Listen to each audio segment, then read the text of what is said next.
So there was a Reddit post a couple of days ago about how Tyler won. So he's been doing this thing where when ranked 5s are open on the weekends, he plays with like other streamers. He played with Kadeem on his team like last weekend, and Kadeem the GOAT. did on Riven, by the way, did 500 damage in a 30-minute game. And Tyler was like, yo, those numbers are crazy, Kadeem. And everyone was like, oh my god, this is so funny. Kadeem is like the streamer that you watch when you want to see bad gameplay. He did 300 less damage than an LPL pro player! Wait, hold up now. Kadeem has one of the sickest flashes of all time. That is true. The Camille ultimate is the Camille ult flash was sexy. It is Knight versus Tarzan. I think this has been the battle, not just this year, but even last year. When we had AL as a top 2 team in the league, Tarzan versus Knight, but Tarzan's team was not as good as Knight's was, and that has, I think, been true for most of Knight's career. Usually All-Pro is separated in between, you know, hey, you have our Ascend All-Pro team, and here's our Nirvana All-Pro team. We're going to pick, we will have the pool of every player available in the LPL. If they have played more than 2 games in the split this year, they will be eligible for this. In my heart, I would want Zweon to be my All-Pro top laner. However, I'm going to do something that I have not felt in a long time. My All-Pro top laner is going to be Mr. Hoya. He's been Mr. Consistent. Respectable.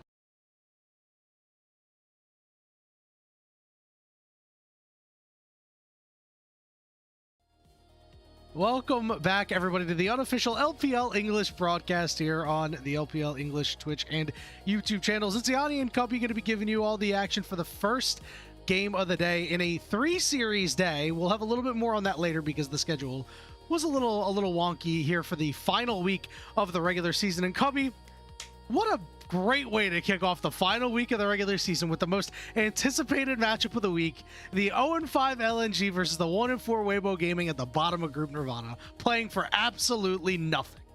I will say it is kind of endearing to me that we're kicking off the last week of regular season, just getting out of the way the one match that truly does not have any stakes or matter whatsoever. Just play this first, rest of the games, we're going to have fun with the rest of it. But yeah, Yanni, of course, 0-5 Weibo versus 1-4 LNG. Neither team can make it into the playoffs. Both are mathematically eliminated. And we'll see what kind of fun we're in store for tonight. The toilet bowl of the LPL here in 2026, my friend. Let's go ahead and take a look at the standings as a whole. You'll see down there those teams are struggling a little bit. But what you will see in Group Ascend at the very least is that 4th spot is still open. So there is a lot of excitement to be had for this 5th week. Of course, Group Ascend top 2 seeds do matter quite a bit, as that does get you a bye in the playoff bracket. Outside of that, it is 7 and 8 versus 9 and 10 to decide who rounds out the 18 bracket, and we go from there. Those teams will have 1 life in the bracket, by the way, too. So kind of nice. Top 2 get a bye. Bottom 2, you got to win your way in, and you only get 1 life in the double elimination bracket. I feel like that is an appropriate format to culminate our year as we're trying to send our teams to Worlds to and hope LPL does well. It's been a pretty good international showing for LPL so far this year, I must say. Even though we do like to meme about top esports, BLG has kept us in good standing. So we'll see if that continues as we finish out our regular season and hopefully get into playoffs. And if you've been looking at Leaguepedia, trying to figure out, you know, what matchups are coming up this week, or you listened to Cubby and I on our last broadcast, Leaguepedia is wrong. So what you see on your screen is the correct schedule for this final week of the LPL. Hopefully it gets updated on Leaguepedia at some point. Unlikely to do so, but the good news is if you tune into the LPL English broadcast every night, we will show you the true and correct schedule. Anything immediately catch your eye? Well, it is the Thursday, but it's pretty rare that Leaguepedia is wrong. I just want to give a shout out to everyone that does help out, as that is, of course, 100%. A volunteer position. But important to go off of what the official league tells us. Unfortunately, something that a lot of our NACL teams did learn this past split, as we still have players on vacation because they looked at the Leaguepedia schedule and not the official league documents. So, you know, even the official people sometimes, folks, trust Leaguepedia over the official documents. I would trust the official documents. So this is our official schedule for the LPL this week. Hope to see you sticking around and tuning in with us for what should be a fun last week of regular season. Yeah, and again, as we said, no better way to kick it off than this way. And really, you know, it's a shame for these two teams because I think at the beginning of the year, there was so much excitement surrounding them after Weibo finished third in Split 1 and LNG built this Nirvana super team. So, Cubby, I kind of want to take it back to those times, the good times that these teams had at the beginning of the year for everybody to remember what they brought to the table.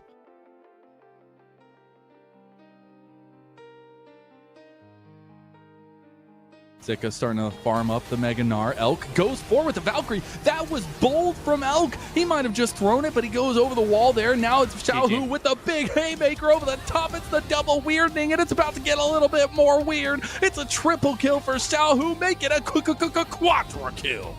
Photic doesn't have as much mana. Arha is going to get traded on pretty heavily. Those Void stacks starting to hit, or at least the Plasma stacks. Dietia has decided he wants to go ahead and engage on the Wei. The Fear is going to come in. I don't think this is a fight that Weibo wanted, but they're going to go for it anyways. Now Xiaohu is just going through the backline, ripping and roaring. He's found two. Oh, they know they're getting flanked. They got to be careful. They just left Photic out to dry here, and they jump on him completely. Nobody's there to save him. The whole team is getting turned into mincemeat. Elk goes golden, and with that GA, we'll buy some time. Photic gets jumped on by Zika, and this is exactly where Zika thrives, cleaning up the scraps. JJ throws a flag down, 2-point K.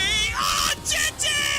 I've seen it so many times happen, and even on Pantheon, it's not enough for Nio to secure the Baron. Disaster for top esports. Cream gets dropped, so does Fong Yue, and now Nio and Jachi have nowhere else to run. Weibo Gaming, off of a Baron steal, will guarantee that this one's going the distance. Tarzan's ultimate's a little late, but he knocked two people out. JJ locks him up. Arha getting tagged up, and look who's trying to rejoin the fight. It's Elk and it's Xiaohu, but AL are trying to go in full retreat. Hook down onto Flandra, but Arha dies. Kyle flashes in. They get on top of Elk, but nobody's there to follow up. Shanks Flandra can't get to him. Look at the killer instinct on the backside. It's Elk against the world in a 2v1. Dashing away, flashing forward. This guy's insane. I'm a bit scared here. The Encore is down, but the Ash Arrow is up. Yeah, as you say it, lands immediately onto Jin Zhao, who no longer is going to be able to get away here. There goes the Counter-Strike, and Zika gets on the board. He flashes over, gets the double kill, and the knockup's going to land on a Breathe as well. Shockwave not going to connect thanks to the Blast Cone, and Zika will jump forward again. There is the Jax, and the Weibo top laner has arrived to this series. It's a triple kill in for Zika. Ren Smite too. If Onyx can get a couple of these spears in here, I don't even know how Hong can make this a 50-50. Also, they were missing is so well timed because they secure the dragon. Tidal Wave's gonna go wide. Both top laners seeping in. There's Bulldog going in with the Stream and Shovel. Gets Taguan, who will have to go into the stasis. He doesn't pop it. He gets picked off, and Krako flies on in with a huge Cataclysm to cut down the remaining carries of LGD. Both soul laners of WE coming up from behind. This is the big flank. 1XN doesn't have flash. They need a PL cube off of him, but he's getting pulled in by the Infernal Chains. Monkey can't get to him though. Big bullet time rips them apart. LNG are doing it. It's a double kill for 1XN. A bounce been slowed up. He's forced to flash. Missing says, they will not get away from me. Triple kill for 1XN. Combo, Xiaoxi's here to back him up as his saber. Bulldog takes more than he bargained for, trying to retreat back away. Will actually be able to get out of there. Henna into the backside, but Bulldog immediately retreats. Grizzly going to be the first one to fall in the fight. Krako now with the Crescent Guard up, going to try to keep the fight going. Henna's up way too far. Sheer will chop him down with the scissors. Xiaoxia forced to retreat. They're now regrouping back around mid. Realm Warp coming through, but it might be too late to save their carry. On is one shot. Haru joins him. Triple stun from Keshi. Pulls this Aphelios over the wall, looking to be able to at least make the exchange. But 1XN is just going to cut him right back down. It's a triple kill to the Aphelios. 9-2-4 for LNG's Marksman.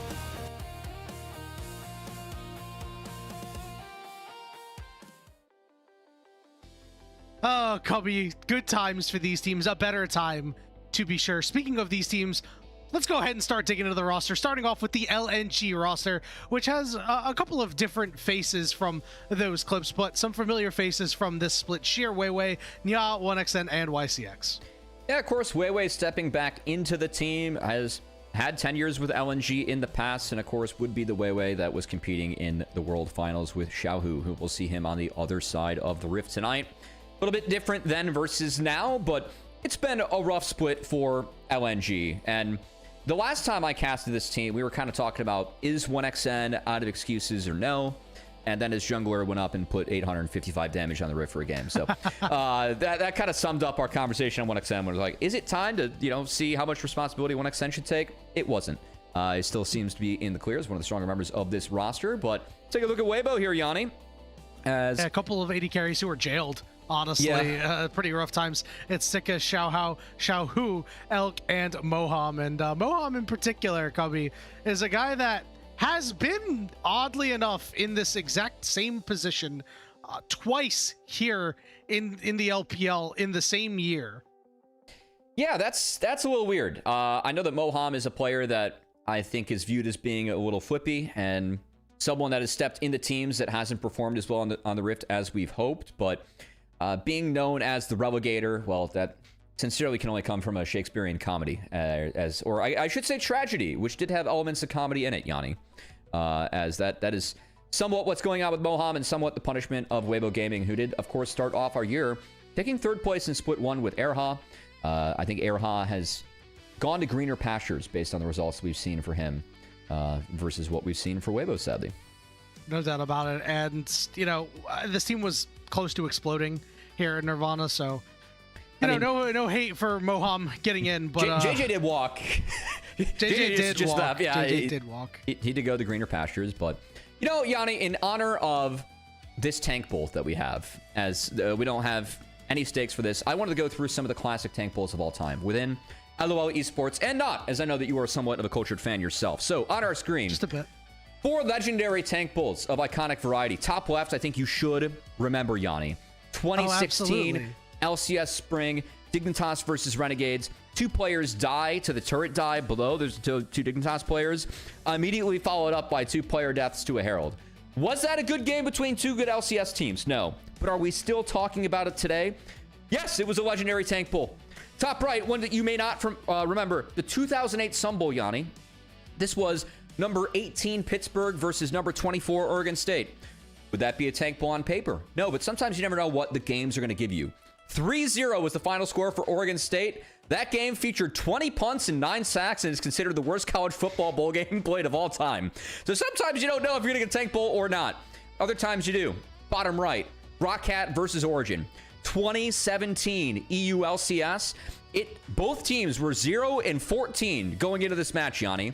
It took 50 minutes. It was like an 80-minute game or something, wasn't it? Yes, it was 78 minutes. It took 50 minutes for Rockcat to even put a kill on the board. That's a 78-minute. 77 is on that screenshot right there. You can't see it right now. Worst part was, Origin won the game with their owner playing support and Xpeke. They lost the series 2-1, which is really indicative of that year for Origin. Shout out Xpeke. Yeah, shout out Xpeke. I think the worst part is, the worst part is the second game went 55 minutes. Yes, it did. It was an ugly. I'm glad you remember that one. And then the one that means the most to me, Yanni, 2022-2023 NFL season, bottom left, Texans versus Colts. David Mills, Hail Mary, caught at the end of relegation, sends it to OT. What ends up happening is the Texans lost the first pick in the draft because of this. To who? The Chicago Bears. What happens with the Chicago Bears? They trade that pick to the Carolina Panthers. What does that trade end up becoming? It ends up being Bryce Young in Carolina and Caleb Williams, who's on the cover of Madden 2027 to the Chicago Bears. So sometimes tank bowls are memorable and they have ramifications that last for the entire league, Yanni. We're going to have to see if that's what happens tonight, as we do have Captain Xiaohu leading Weibo out to the stage for one last time. Yeah, not exactly a tank bowl, but a similar situation is the 76ers and Mike Muscala hitting a key 3 against, I think, the Oklahoma City Thunder, which ended up giving the Sixers the 20th pick that year instead of, a lower pick, and they drafted Tyrese Maxey with that 20th pick, who has been a fantastic player for the 76ers, who I know Slayer and I are very excited about coming into this year. The fun couple part of teams coming out here that we're not super excited about right now because we're not talking about them. What's the last time we're going to see him on stage, Yanni? You can't do him like their that. way out. This is it for them. They've got a couple more games, bud. They've got game 2 and maybe even game 3 if we get there. Plus, these walkouts, while kind of cool, aren't as cool as some of the prior walkouts. Well, that's fine. They haven't earned Aura 2 because they're not competing for anything else. True. Let's be honest there, Yanni. That's when always you get our producer to curse, that's how you know you had a great joke. Well, is what it is. Some of the fun research I had, by the way, for tank bowls, I did learn that there was a basketball game played in 1950 that was so bad that it is what people refer to as inspired the shot clock. Because it was like a 19-18 final score, and people were just holding the ball in the 50s. So that ended up being the shot clock for the NBA and producing better basketball for the rest of time. So shout out to the shot clock. And the pitch clock. Shout out to the shot clock. Yeah, actually, shout out to the pitch clock. As a big baseball guy, I was always a pretty big baseball purist. I'm a huge, like, pitching duel kind of guy. But, like, now the pitch clock has made, like, going to the ballpark such a more streamlined and better experience. And, you know, hopefully... It's also made a certain challenge involving hot dogs and beers a lot more challenging. But yes, that's for a different conversation. So, yeah. All right, so how would you compare the speeding up of League of Legends in 2026 to the pitch clock?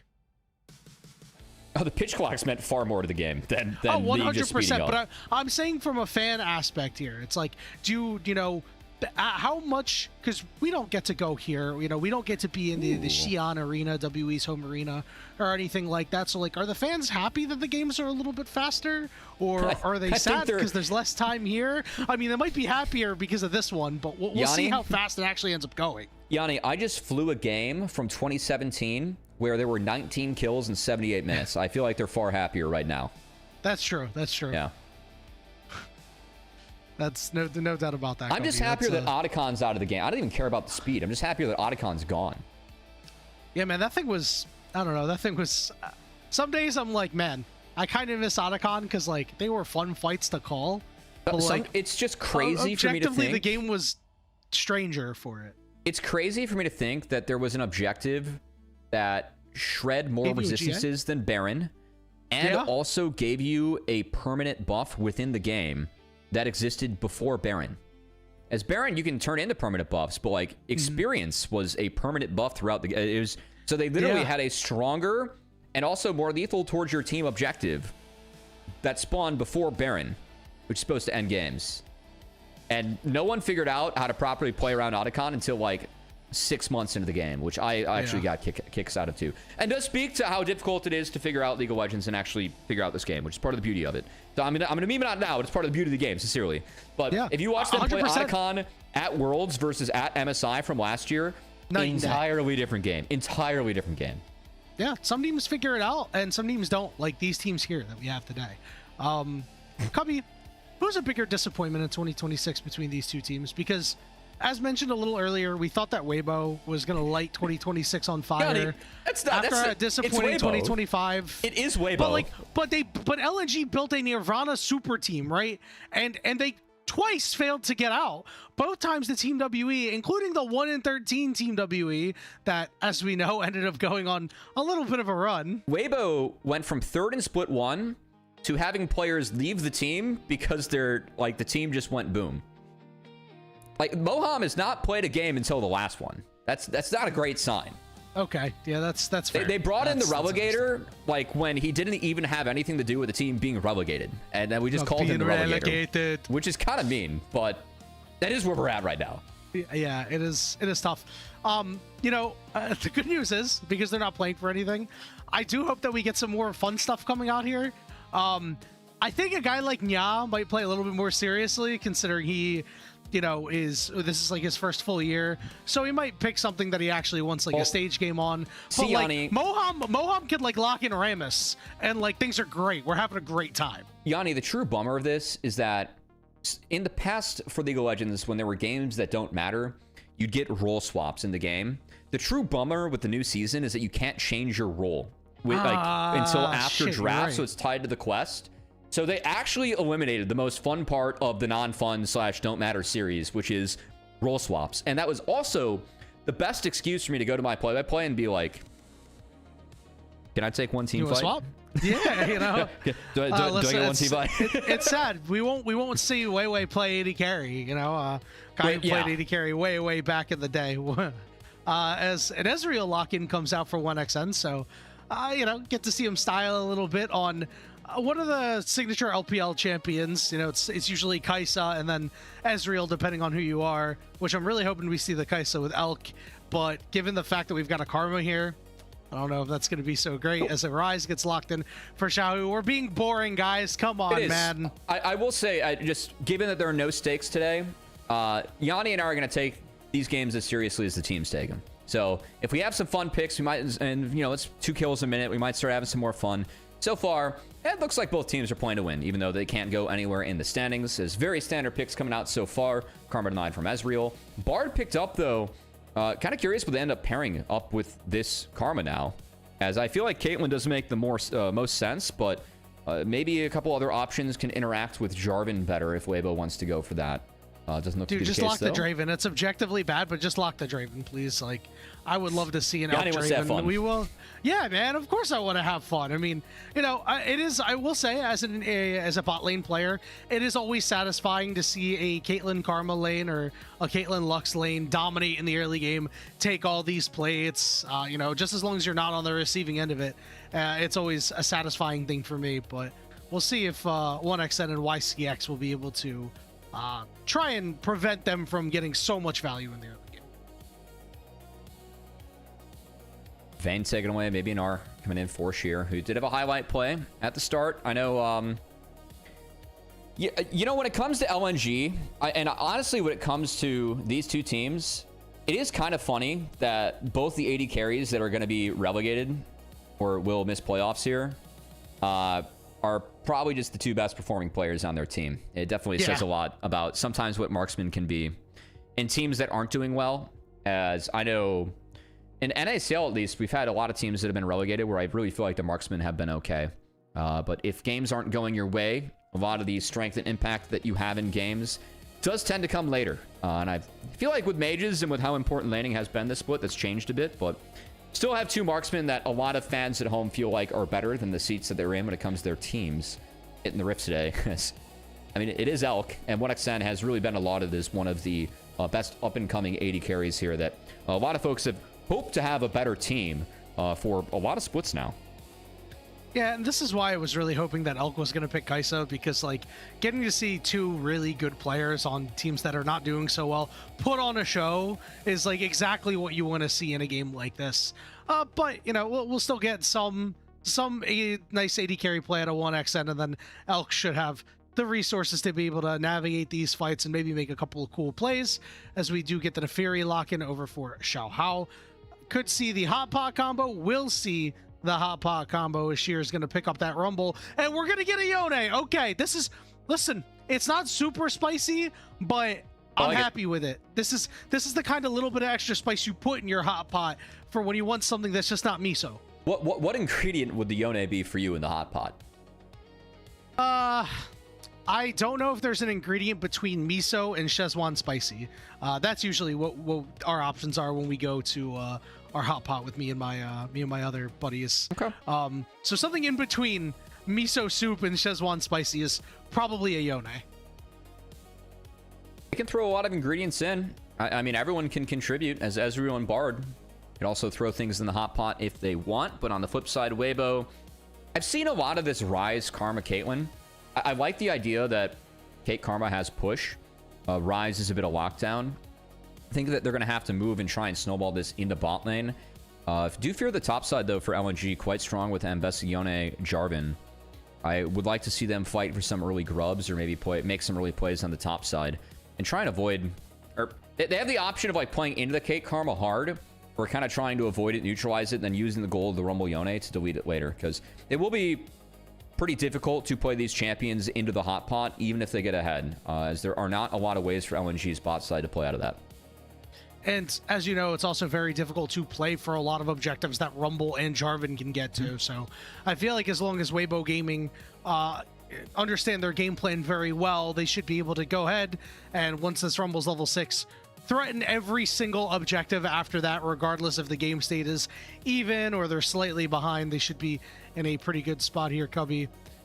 Cubby, it is a very, very tough road for LNG. 2 winless teams in the LPL currently between EDG and LNG.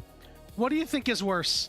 LNG finishing with 0 wins after all their hype this year, or just 2 winless teams in the LPL as we get on to the Rift for Game 1 of the final best of 3 series of the year for both of these squads?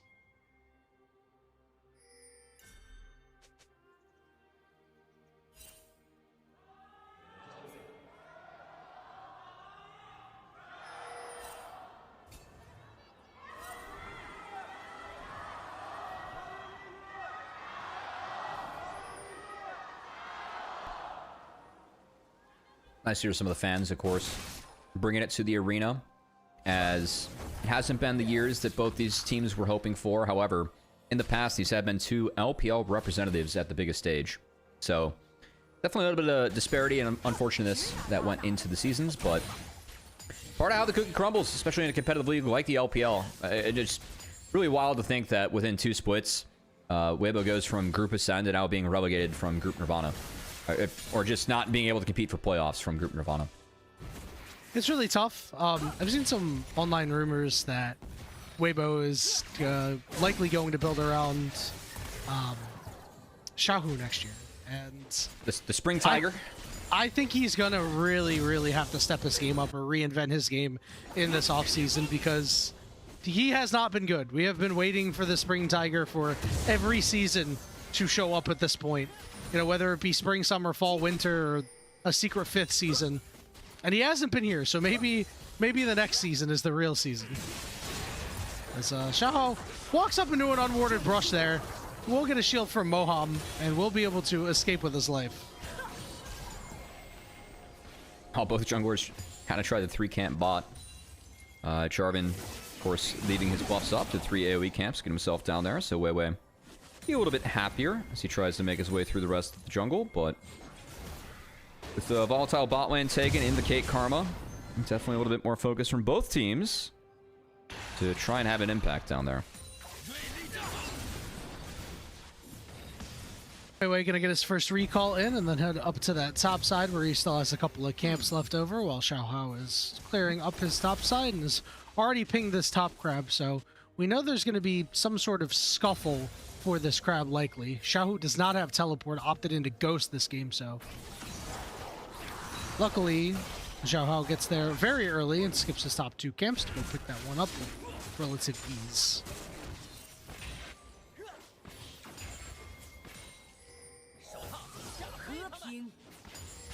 Kind of waiting to see what Xiaohu wants to do in terms of walking from mid. I think one thing historically throughout his career Xiaohu's always done really well is how he plays sides and views sides as a player.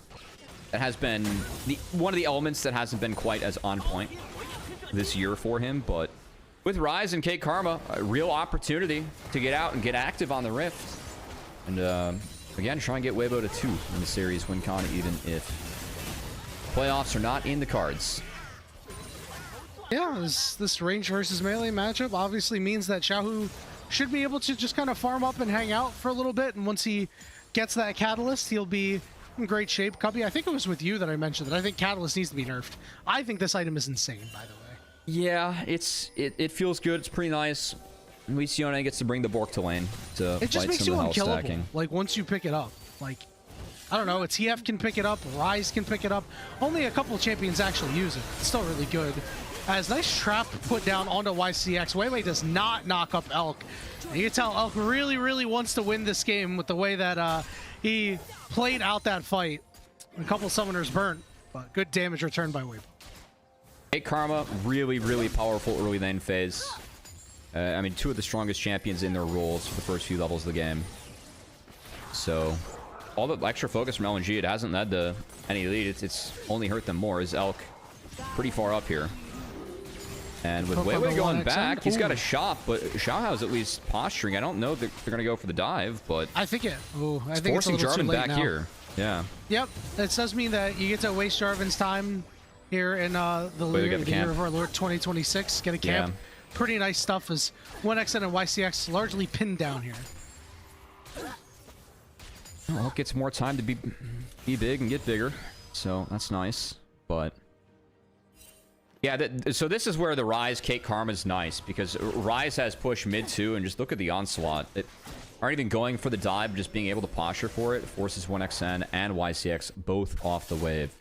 So soft pressure leading to nothing firm on the scoreboard yet, but you can see the respect that LNG has to pay Weibo on this bot side, just given the priority that mid and bot have.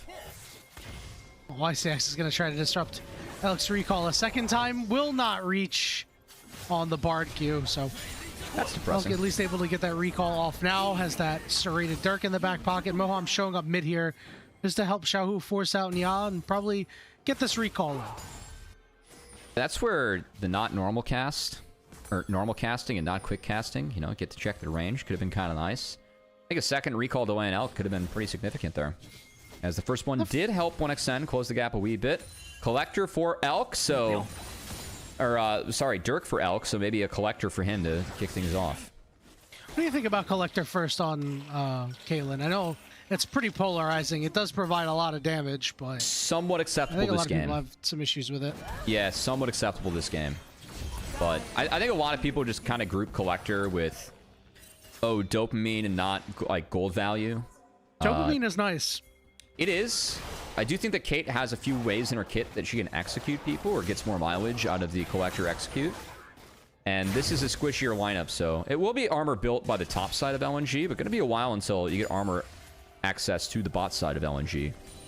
So we'll see. It's a choice for Elk, and see if it can continue to push things around early. This Collector, of course, item that does spike a little bit earlier compared to the others, which is another reason that a lot of fans at home like to ding it. Speaking of the bot side, this Dragon has been up for a little bit of time now, and there was a couple of members of each team gravitating toward it. Really nothing there. These grubs are going to come up in about 45 seconds, so this is the time of the game that you and I talked about. We're really going to see Sheer and Weiwei do their thing, and well, Sheer might be in a little bit of trouble as Zika is going to go and all in him there and take him to about half HP. With no teleport available for Sheer either, will have to take a long walk back and doesn't really have a whole lot of damage if he ends up recall. It is kind of wild to me that there are 4 players in this match who have at least made it to Been to a Worlds final. No, at least been to the knockout stage of Worlds. Yeah, that too. 4. Like, 2 have been to the final, but 4 have been to the knockout stage. I know that a lot of times people like to talk about the depth of the LPL. I haven't felt that as much this split. I had a bigger argument after Split 2. I felt like, again, LCK would be a stronger region, or BLG wasn't really the favorites. And a lot of that kind of had to do with, I mean, 3 teams were relegated. We were to pause Weiwei is because looking top here grub instead of looking posture. at grubs, and I really like this move here. Zeka is going to be forced to flash away. This does mean that Xiaohao will be able to at least pick up a second grub here as Moham tries to keep the rest of LNG at bay. That second one will be secured, which does mean that the leftover grub, as per usual with the trade, will go over to LNG. Nya is going to snap back and not going to find quite a grim reality. I thought that Xiaohu could have played a little bit more aggressively. But speaking of aggressive looks here, we are just waiting for a Bard portal to come up, but Moham sniffs that one out to protect his top laner. So the last point, the overall strength of LPL, it's I think it kind of, it's weird because a team like Weibo going from 3rd in Split 1 to bottom 2 in Nirvana in 2 splits is kind of weird. It's like, wow, like that's a team that has some talent on it. There must be some other good teams that are, play well. I just think it's kind of been a back and forth league this year. It really, if I had to boil it down to 2 sentences, it feels like you're the most confident in BLG to win, and a lot of other matchups are kind of, you have an expectation, but it's not always, like, the teams are not consistent enough to fully meet it. Which has been, I think, an interesting feature of a league that has been back and forth, but also kind of still the same issue that has plagued LPL internationally, which is just being consistent enough to find that 5th game, or find the edges you need to be able to take down those teams where We haven't seen LPL excel as hard as in years past. I think a big reason for that, Cubby, is I think that player skill in a couple of roles has really gotten a lot closer.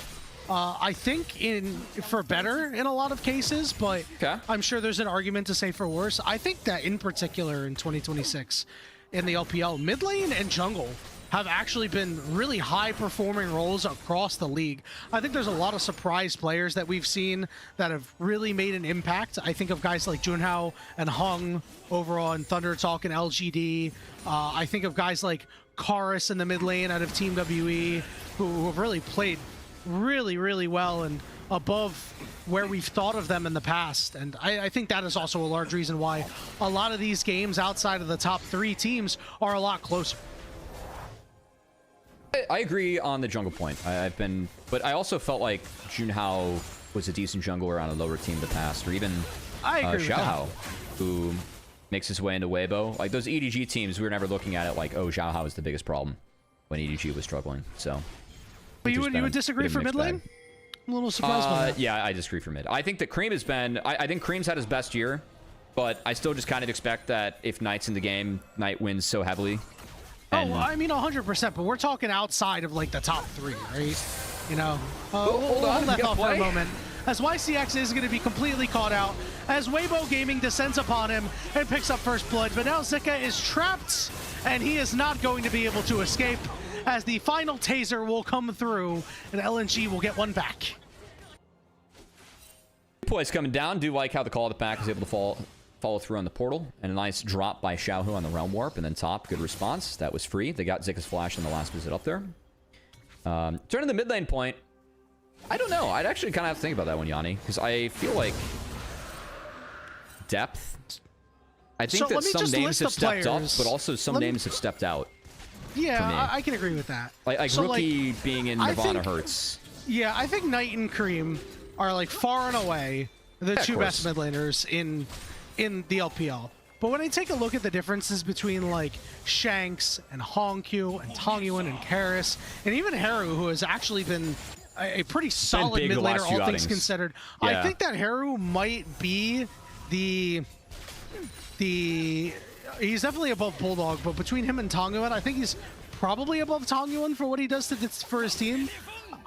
I think that even though you would rank him as a lower mid laner and like the sixth best mid laner in the LPL, he's still really good. He's still playing really, really well, especially in his entire rookie year. That's why I think mid lane has been particularly good this year. I can see that some players have stepped up. I still feel like top of the table.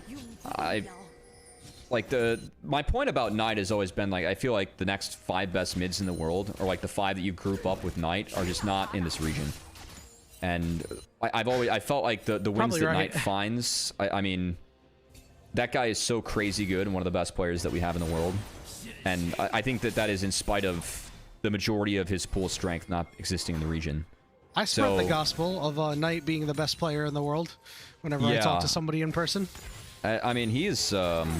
I don't have him as my personal best, but I think it's just hard to rate. I think it's just hard to rate, man. Like, because again, I feel like he doesn't play against his best competition, and that's why I give Cream a lot of props, because Cream, this has been the most consistent he's been, and I think that he continues to grow out the champion pool and be better, and he's hopefully going to give Knight more of a run for his money. It was fun the fact that Yoji did fall recently, so the Shanks too at that. A lot of damage on the YCX here, but Weibo Gaming are not going to be able to close out on a kill here. With the Elk Summoners getting burnt in that exchange, as Weiwei was not able to get in to use that Cataclysm after Elk burnt everything.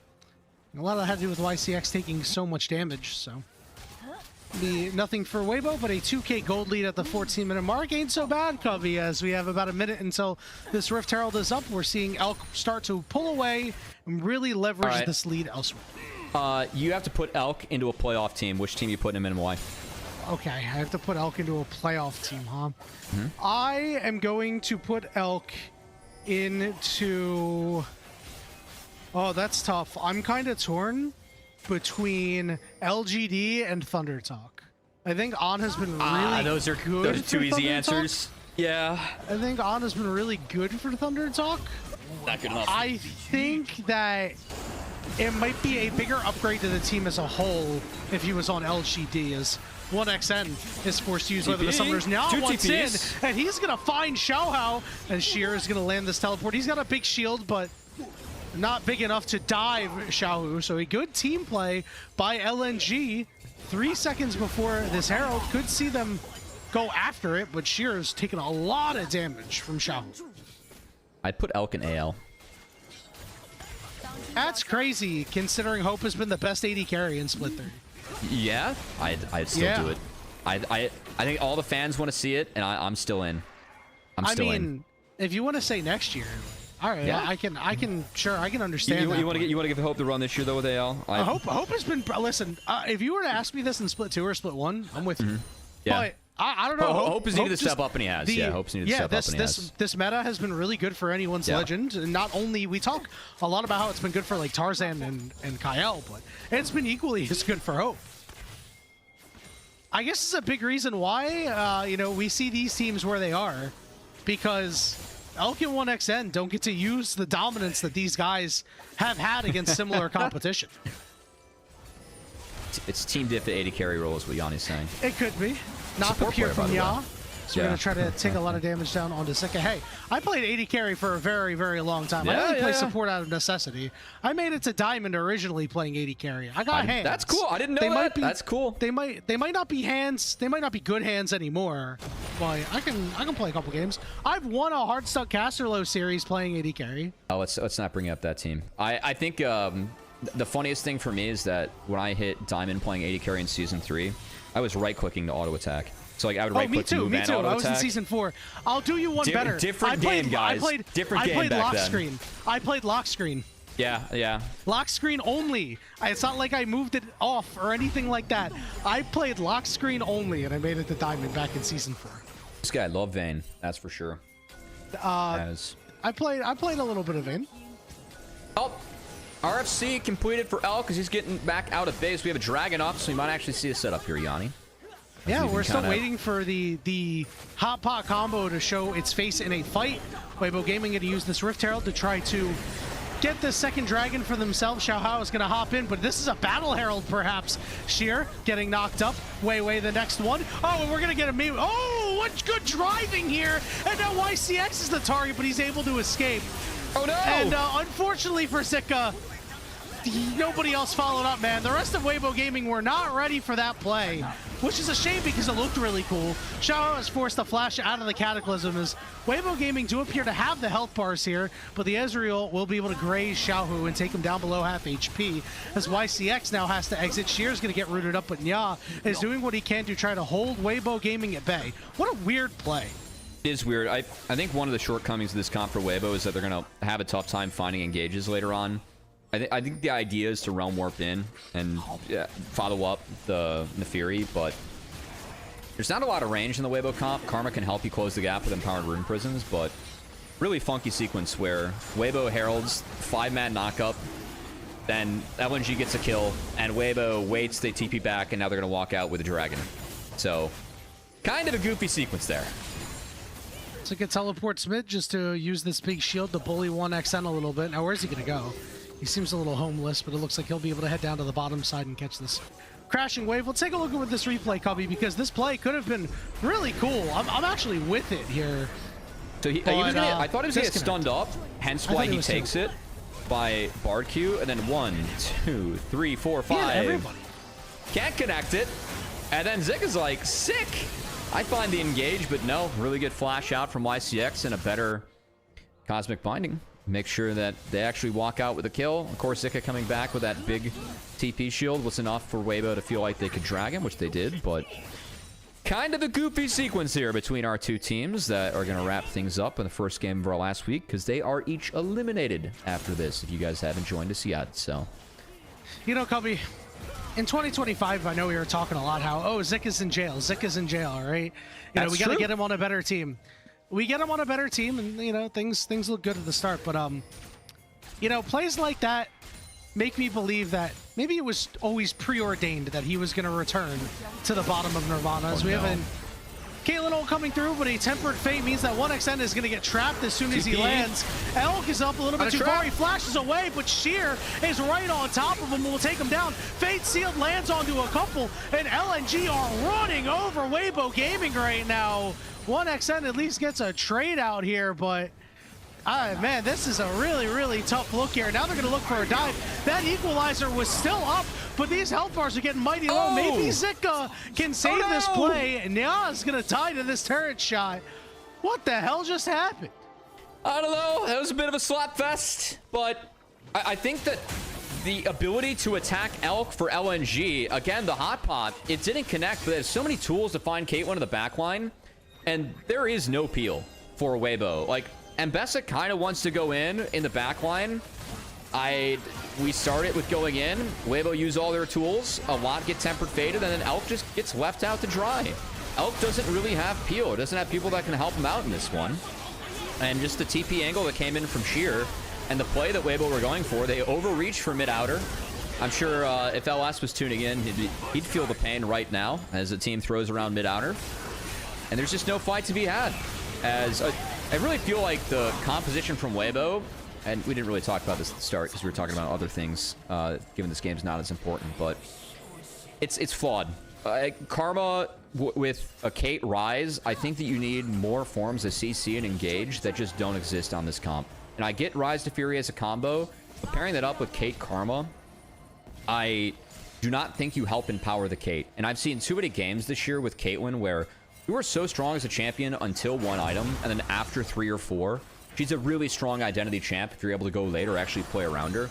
They don't have tools to play around the Kate. Like, yeah, Kate Karma gets you push, but there is no setup for a trap outside of an empowered rune prison, and that is your best form of engage, pretty much. Or, like, CC to engage. I know public execution exists. Yeah, that's what I know the Fury is a thing, but, like, there isn't control after. There's no crowd control after that. So I think the CC is just really lacking. They're trying to be mobile with this comp, but there's no way to impede Jarvan, Yone, Rumble from getting on top of your face and in the back line. And for that reason, this is kind of a flawed draft for me from Weibo. Yeah, it just means that Xiaohao is going to die a lot on his own in, LNG's backline. Well, he might have buddies, but if he does, then your backline's cooked. Because there's, if you're using, it just might be a divey dive and hope we win the dive. But then you're diving Ezreal and they're diving Caitlyn, so. Yeah, I mean, you saw in that fight, he ended up dying alone, which poses a really interesting question, Cubby. This is the first time, well, actually, sorry, the second time ever that Xiaohao has been separated from his best friend, ZDZ, who is still on EDG. So, Cubby, would you rather be winless with your best friend or on a bad team in Group Nirvana alone? Oh, you at least have a win. I'd rather be winless with my best friend for sure than getting relegated or not being able to compete for playoffs for Nirvana. Are you kidding me? Maybe that's why I didn't make it as a player.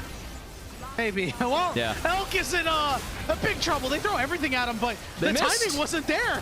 He actually survives, which is absurd that happened. This Weiwei is the one to die, and there's a small glimpse. There's a small glimpse into why LNG is 0-5. There was a Nya on the timing from Ya. He Nya'd it. I don't think that means what you think it means. It sounds close to no, so I'm hoping that fans at home pick up on that. But Weibo not going to say no to this Baron. No, bro, you just sound like you're a cat. I'm sorry to tell you that. Moham trying to... Come on, man. Don't do me like that. Hold the rest of LNG away. No contest. As Catboy Cubby is bringing up his best for this game here between Weibo Gaming and LNG. As that Baron will go the way of Weibo Gaming, a 1,300 gold lead somehow in this game. Even when it was 7 kills to 3, they were even in golds. We are going to see LNG take away this dragon to stop the stacking, but they are losing a lot on these side lanes because Xiaohu and Zika are unanswered right now. With a Baron behind the waves, so going to be a trade. Soul point to 9. Let's take another look. This was a really nice Tempered Fate from YCX and a not so good Fate Sealed from Nya. As you trying not to say it that way anymore? No, I am. It's we're having fun with it, Yanni. That's the spirit of the day. A little bit up here. It is Nya. Spirit of the first series. Let me get my cat in here. Maybe my cat can help out a little bit. 2,500 gold lead here for Weibo Gaming, and for the relative blink of an eye, a game where they have not played very well. But the good news for them is they have Xiaohu. They've got a late game rise that can scale up. Zika is going to be able to sidestep the Tempered Fate, but LNG is in hot pursuit with that equalizer. Nya is showing up to the party. I think it was just to slow down Zika and force him to move laterally, which seems like it'll work, but the public execution goes down. We missed the knockup, but YCX will live. It is, yeah, picking up, I believe, a 4th kill for himself. Well, yeah, no, I guess, oh, hold on, we missed something. Was that... We missed down here. Exhaust and flash used here by 1XN, so 1XN was able to get out of the dive, but a lot of tools invested, and I guess comeback mechanic has to be through Nya. Or LNG is somewhat fed on the Yone. Currently getting pushed on side, but Weibo with Baron and Grubs gonna maybe close to delete and shear there. Oh my goodness, they are just peppering damage onto LNG. It is a tough world to be in if you are a member of this LNG squad. As remember, you know, Caitlyn, we always say has a mid-game power trough, but is on 3 items now, and every crit is going to hit really hard as Nya continues to push on sides. Weibo Gaming expertly using their Baron as the team expected with the experience that they have on this squad. It didn't feel like from that push, too, that Xiaohu was down 1.5k gold. That is sometimes some rise damage, but hey, at least the trade, that a lot of turrets were given up, but Nya got IE off that, so if Yone can be big, maybe that's a game changer for LNG. That's good 90 caliber net to get out of the Tempered Fate. YCX can't connect with that one.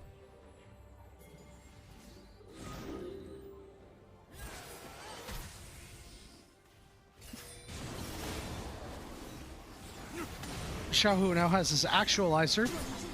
This is pretty good. All right. You know, how do you feel about the level of spike an actualizer gives you? Do you think it's on par with an Infinity Edge? It depends. Do you think it's better than an Infinity Edge?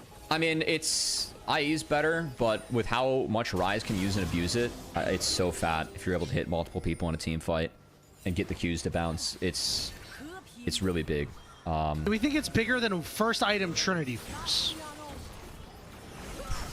Probably not. It's one of the bigger spikes in the game, though. I mean, So it's a top 3 spike in the game, but it's third? No, not top 3. Public execution gonna go down, but Nya is gonna snap right out. Weiwei is getting chased down. Ace in the hole gonna be blocked by Sheer. Even 1XN was in position to save their mid laner. Push continues here for Weibo, but traded kills. Just a couple go down. No, I don't think it's the 3rd biggest spike in the game. Honestly, Yanni, the other rabbit hole I was going to go down is... You asked me earlier, just because Xiaohao separated from ZDZ, his buddy, about if it's better to go win this with your best friend or be on a bad team and group Nirvana without, which that's an easy question to answer. As, well, Flash the Tempered Fate, can't get out of Cataclysm. Meanwhile, Xiaohao able to finally execute on YCX, so we'll play by Nya to get out. But I have gone winless with my friends, and have sometimes been like, you know what, guys? It's like casting the series with you. Like, we're casting a series with no stakes, but I get to do it with my friend. So is that better or worse than casting a series with actual stakes? This is different. This is different. You know, we need to be reminded. And for people who need the reminder and everything, remember that League of Legends is meant to be fun, right? And it is. You know, a lot of the games can get a little bit messy at times, but ultimately, we also do what we do here, calling these games, because we enjoy it, whether or not it's a Weibo Gaming LNG or it's a BLG Top Esports, man. It is just a pleasure to be here regardless. And, it's the right attitude to have, and a very serious answer to a meme question that I somewhat appreciate, Yanni. But, you know. Yeah, man. I mean, you know, people need to, remember that. Everybody needs to keep sight of it. We're not League of Legends is great. Elka is in a little bit of trouble. Public execution goes down. Fade sealed as well. Good equalizer coming down. Moham forced the flash out, but Sheer already ran amok in this fight. Weiwei flag and drags away, but got rooted on the back end. Zika flashing forward, but gets kited out. Nya misses his knockup onto Xiaohu and will snap back to a grim reality as he falls. 1XN trying to cook, but there's no pots left in that kitchen as Weibo Gaming are going to move back and look to get themselves on Soul Point. I mean, that was a really good chain of abilities on Elk. We have a teleport. We have a TP teleport coming in. Down numbers, but they might try and fight it. All right, here comes Sheer. He's really, really fast, but we'll immediately take a look at the healthy Moham and the teleport in from Zika, and will not opt into a fight. I think the mistake there from Elk was the fact that he didn't flash the Tempered Fate. They got caught golden, and yeah, timed that fate sealed correctly as he was able to find the kill. But again, Weibo actually walk out with a dragon as the execute onto Elk was sound. Really well chained by Weiwei and Ya to make sure that Elk goes down, but Zik had a pretty good answer in the back half of the fight that at least won out the health bar war so that they could dragon, and Ya did miss his Q3. That hurt a little bit, so decent fight / answer there from Xiaohu in the back half, but does grant his team soul point. Baron back up in the cards for Weibo Gaming. Their composition certainly deals a lot of damage to the big purple worm. Moham is up a little bit too far with nobody else and will be caught and will be killed by YCX. And now Tempered Fate goes down. YCX immediately pops. Equalizer doing a lot of damage as Zika is cut off from the rest of the team because of it. Public Execution does land and he slides out and lives. And 1xN and Weiwei all of a sudden are dying because Elk is just flashing forward and cleaning these guys up. It's a triple kill for Elk in the blink of an eye. And Cubby, I think Weibo Gaming just won game 1. Elk did flash the Tempered Fate. They were able to turn around that fight, still get the dragon. That time he uses flash to, win game 1. That's gonna do it. Elk cleans up the fight late game on the Caitlyn, and in the blink of an eye, our game goes to Weibo. Nice. You know what? Nice is right. He heard your criticism for holding that flash, and he said, "Watch this, bozo." And hold this L. Gaming. Yeah, hold that L. It's like the GIF of all the L's getting thrown out right at Cubby right there.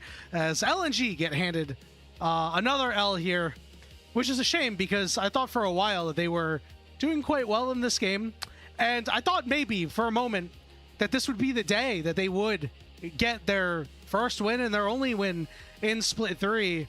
And I think this might be a swift 2-0 after that unless Weibo gets really silly. We'll see. I don't know. That wasn't the highest level game 1 that we expected, as these are the 2 bottom teams that we have in the league. And I don't know if I put EDG as worse than either of these teams. Technically, we have more tape of EDG and being bad. Do you think that if these teams had more practice, like if they were likely getting as many stage games and maybe higher quality scrims, as I know you like to talk about a lot, I'd like to think that Weibo would be better too. I'd take really help them out earlier in the year. I'd take Elk over everyone on the EDG roster in the blink of an eye. But yeah, same. I mean, is what this guy did and what he did in this game too. I mean, obviously he was pretty quiet in the kill department until the end, but economic victory early on was really putting up a lot of pressure, and a big reason why Weibo had a lot of control of the map, and why when LNG had so many kills, the gold was even. Right, I think a lot of that was Elk putting the early game on his back. It was a good look. I did like the draft from Weibo for early game. I didn't like it for the team fights. It did help that the team fights I feel like were misexecuted by LNG, because that allows for Karma, Rise, and Kate move speed to overtake, and Elk just had a monster last fight. So I was concerned about this Weibo comp winning, as I really feel like the Rise, Kate, Karma trio, you need a little bit more tankiness or engage early on.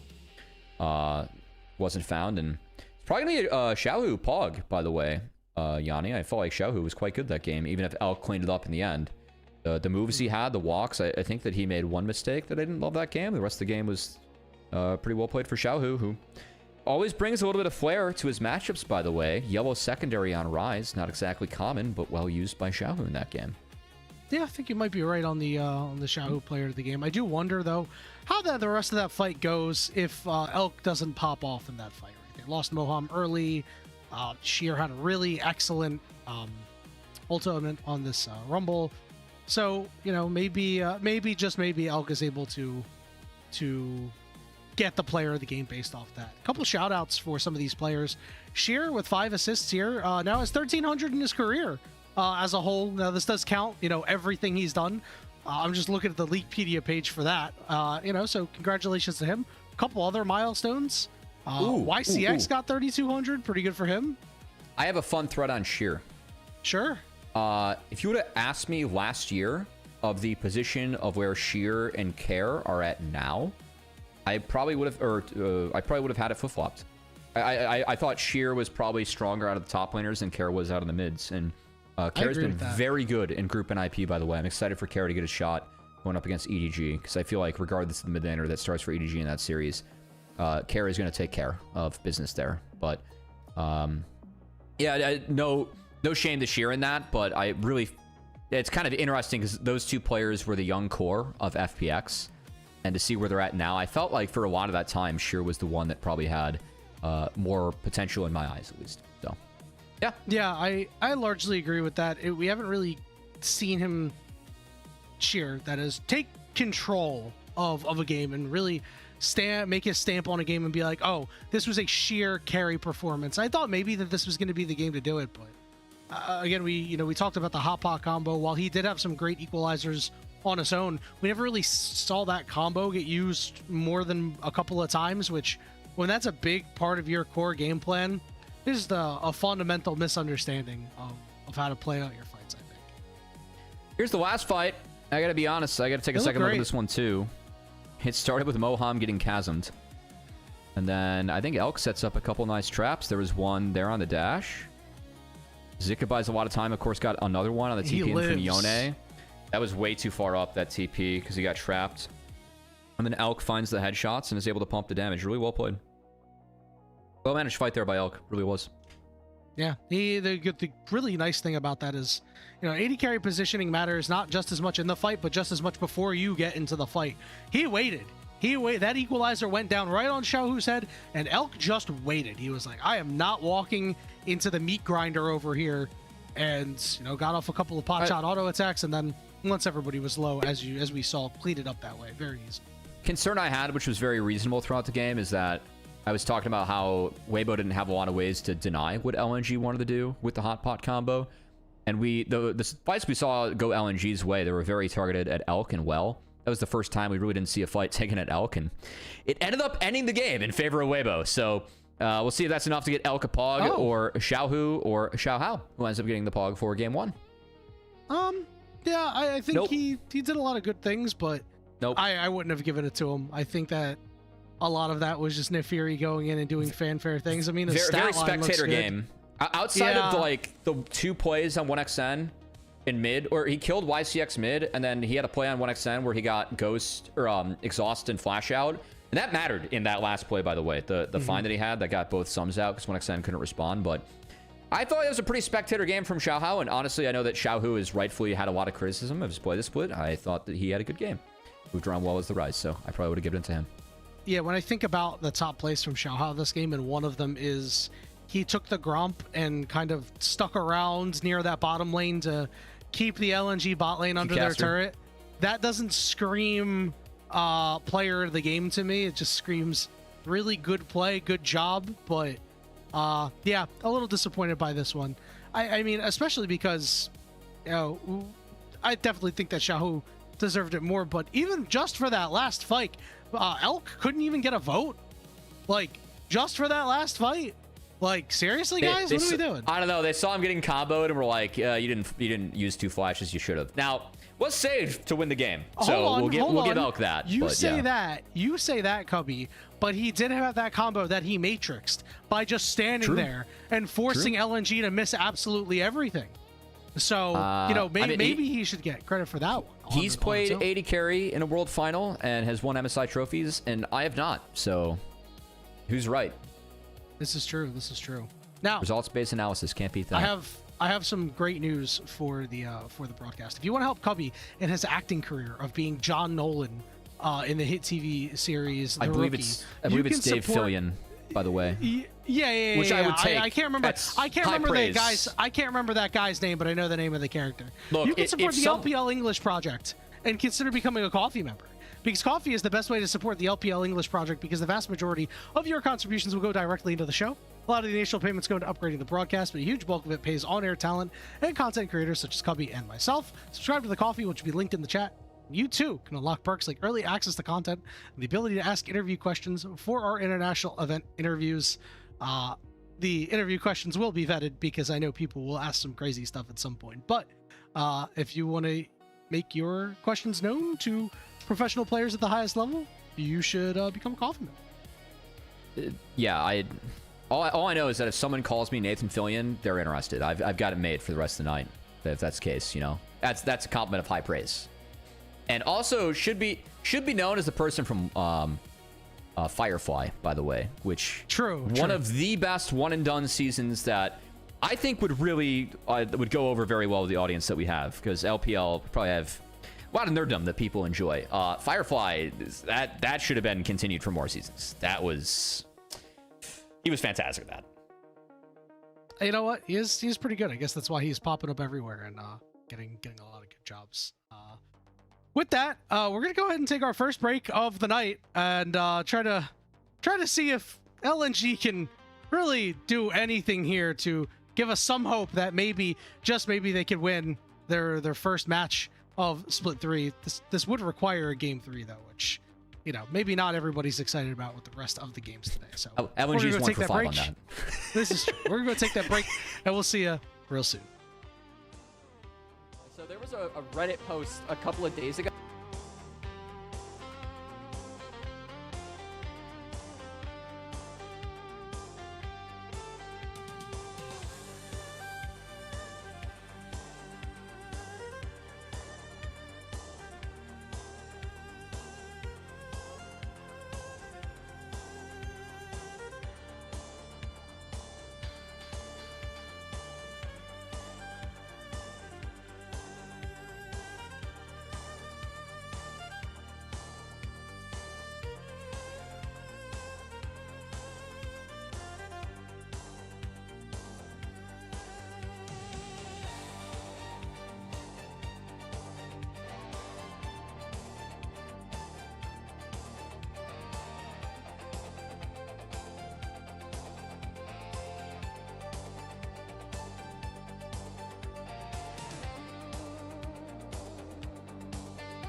So there was a Reddit post a couple of days ago about how Tyler won. So he's been doing this thing where when ranked 5s are open on the weekends, he plays with like other streamers. He played with Kadeem on his team like last weekend, and Kadeem did on Riven, by the way, did 500 damage in a 30-minute game. And Tyler was like, yo, those numbers are crazy, Kadeem. And everyone was like, oh my god, this is so funny. Kadeem is like the streamer that you watch when you want to see bad gameplay. He did 300 less damage than an LPL pro player! Wait, hold up now. Kadeem has one of the sickest flashes of all time. That is true. The Camille ultimate is the Camille ult flash was sexy. It is Knight versus Tarzan. I think this has been the battle, not just this year, but even last year when we had AL as a top 2 team in the league. Tarzan versus Knight, but Tarzan's team was not as good as Knight's was, and that has, I think, been true for most of Knight's career. Usually All-Pro is separated in between, you know, hey, you have our Ascend All-Pro team, and here's our Nirvana All-Pro team. We're gonna pick, we will have the pool of every player available in the LPL. If they have played more than 2 games in the split this year, they will be eligible for this.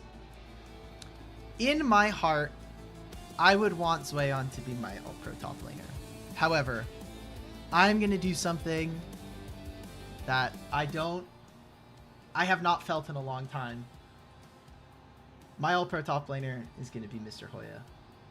He's been Mr. Consistent. Respectable.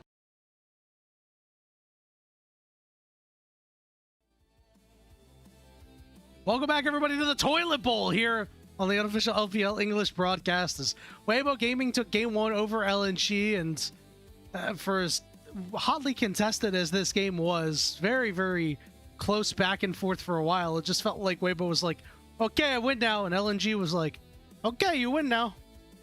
Was a nice play by Elk to wrap things up. And for folks that are just tuning in, last week of the regular season for LPL, in which please check the LPL English schedule. Leaguepedia Can we pull is up the wrong schedule, actually? for the games real quick Just while we're doing this. Just so the people know while we have the time. Yeah, the schedule is a little bit different. That does mean that our next match tonight is going to be an awesome one between Anyone's Legend and Top Esports.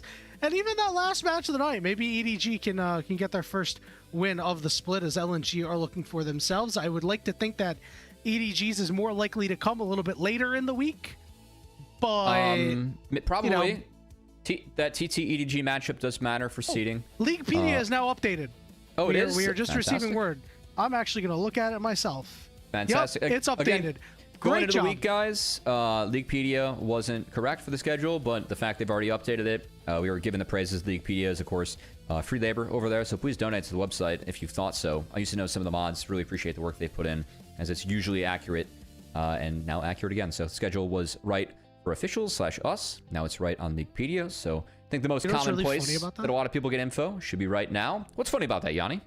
What's really funny about that is when I was sleeping before the cast, because I've got a regular day job. You know, I got done at 6 p.m. Eastern, so I made sure that I didn't sleep a whole lot the night before. So I was like, oh, let me get some good rest before my cast.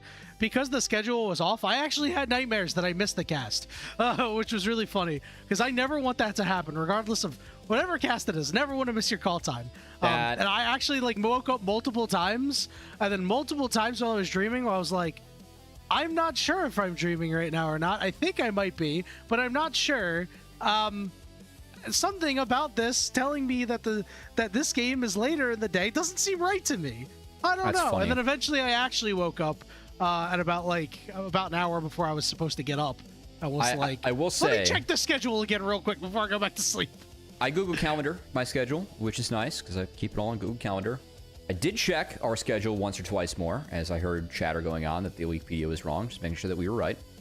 And I have, indeed, I've only slept through one meeting / call time, and it was a cast. It was during the split where I did LCK and NACL, and there was a scheduling change that didn't make it to my schedule. And so I thought that I was able to sleep for once, and I slept.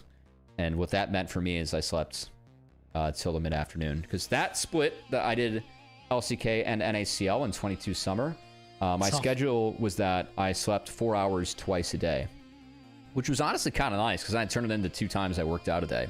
So I wake up, I'd get coffee, I'd run, and then I would go about things. But yeah, I was taking a couple cat naps. This is Catboy Cubby, actually, for real. When you have an 11:30 a.m. call time and 11:30 p.m. call time, you gotta make some adjustments to your schedule. So that was life. It was fun. I'm very thankful for it. It was a hell of an opportunity, and the best team on the planet is over there that I've at least gotten the chance to work with. So shout out to them. And yeah, excited to at least dive into this one, as we are on time and now waiting to see if draft can kick off for Game 2 between our two teams that have no stakes left in the rest of our season. Where did all the stakes go, man?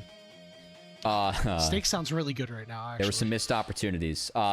It's funny because, like, you know how in football they have flex scheduling, so they put good matchups later on? Oh, yeah. This game would have been flexed to like a Thursday night. The Leaguepedia was already wrong. Was it Shadow Flex scheduled to be the first one every week? Could have been. Could have been. Maybe. Yeah, this is like the quality of the Thursday night football games you get in the middle of the season. I remember when Thursday night football used to be such an event, and it was like super awesome. It was like, oh, my team's playing on Thursday. It's awesome because it happens once in a while. And now it's like, we are playing a game on Thursday every day. This week you get the Arizona Cardinals versus the New York Jets. And I'm like, man, nobody's going to watch this. That will not be a good matchup this next year. I have to deal with people talking about it. You know, I have to deal with people talking about it. Peel back the curtain a little bit for my regular day job. I work for a sports book, so I have to deal with angry customers at times. So remember that when you're very angry about the schedule. No, they're angry about them losing their bets. Remember that when you're angry about losing your wagers here in the chat. It's the only time I'll ever say that. Yeah, that's kind of funny. It would be really funny to be like, why does the NFL have this crap game on Thursday? They've gotten better at putting better games on Thursday, but yeah, the memes were there for a reason. In fact, remember when this is kind of bad. Remember when LCS did Monday Night League? It sounded in a concept so cool. I was like, yo, but this sounds pretty awesome. Being Thursday Night Football. Yeah, I definitely made that meme of like what we thought we were gonna get versus what we got, and it was Monday Night Thursday versus Thursday Night Football. Back when I was a fan, I definitely remember making that meme. But yeah, it was not ideal. Just a number of changes that have been made ever that just don't go down as the best ones. Hey, we like creativity, we like the effort to innovate here, and I hope that one of these two teams does elect to do some innovation here, Cubby. I'd really like to see a fun pick that gets us excited for what could be the last game for both of these team seasons. It's going to make an early exit joke, but that's fun. We'll see if LNG can put their best foot forward this game. Oriana off the table, but Nocturne is up. We'll be locked in by Weiwei. Okay, I'm already happy. I know he's meta, but I'm a big Lucian guy. So I'm pretty happy by this. I get to see Elk play one of my favorite champions, and a champion that he'll have rain to cook on. This is something that you and I talked about. We'll turn on serious mode for a moment, and building around to the Lucian Melio. Again, sometimes we've seen too many individualistic champions, too many champions that need all the resources, that can't really help out the Lucian to cook later on in the game, and hopefully we get at least one champion that can really help out Lucian to carry this game. Wow. So we've seen a lot more Ashe Seraphine just kind of crop back up as the season has gone on. I'd be interested to see it now, though, because Lucian Melio, I think, first really came onto the scene as being an Ashe Seraphine counter. Because when we were talking about the game in like Split 1 at the start, it's like, Ashe Seraphine, game 1, you must find a way to deny it. And then teams started figuring out, oh, we can Ez Karma this, or we can Lucian Melio this. And then teams started to prefer Lucian Melio, and we started to have that blinded. After it was an answer into Ashe Seraphine. Now, we see Lucian Melio blinded, and the lane that, for me, it really started to first get popular was the lane that it was beating, which was Ashe Seraphine. So now Ashe Seraphine is being used to respond to Lucian Melio, and I don't know how I feel about that. Okay, hear me out. Maybe not so much as a response, but to gives you scaling. Get extra to get extra value out of these Nocturne ultimates. Nocturne ultimate goes down, it's so much easier to hit an Ashe arrow. It's so much easier to hit a Seraphine encore. Moham could be a little bit later on the Breath of Lives because you're not able to see nearly as much. This is where communication's gonna have to be really big. But I do think that as long as 1XN and YCX don't put themselves in a bad spot when the wave bounces back to Elk and Moham and both sides are level 2, they should be fine. It should be. I mean, I'm also just used to seeing Nautilus taking on the Lucian Melio, and they pass that up to go Ashe Seraphine. That's also true. Was a little bit surprised at this answer for a few reasons, but I will say that I think, especially the YCX end, was actually pretty early to Seraphine bias and played it a little bit. They were playing Ashe Seraphine last year when it wasn't really popular yet. So interested to see YCX pick that back up. Definitely, I think a little bit of comfort for him as a player. But we'll be snagged. And meanwhile, mid laner is taken off the board. Akali, Aurora. Are Weibo trying to prevent or protect anything as they might be looking for their blind? Yone is off the board. I see those two champions banned, and I'm usually like, oh, they might be looking at Yone. But no, I'm not so sure.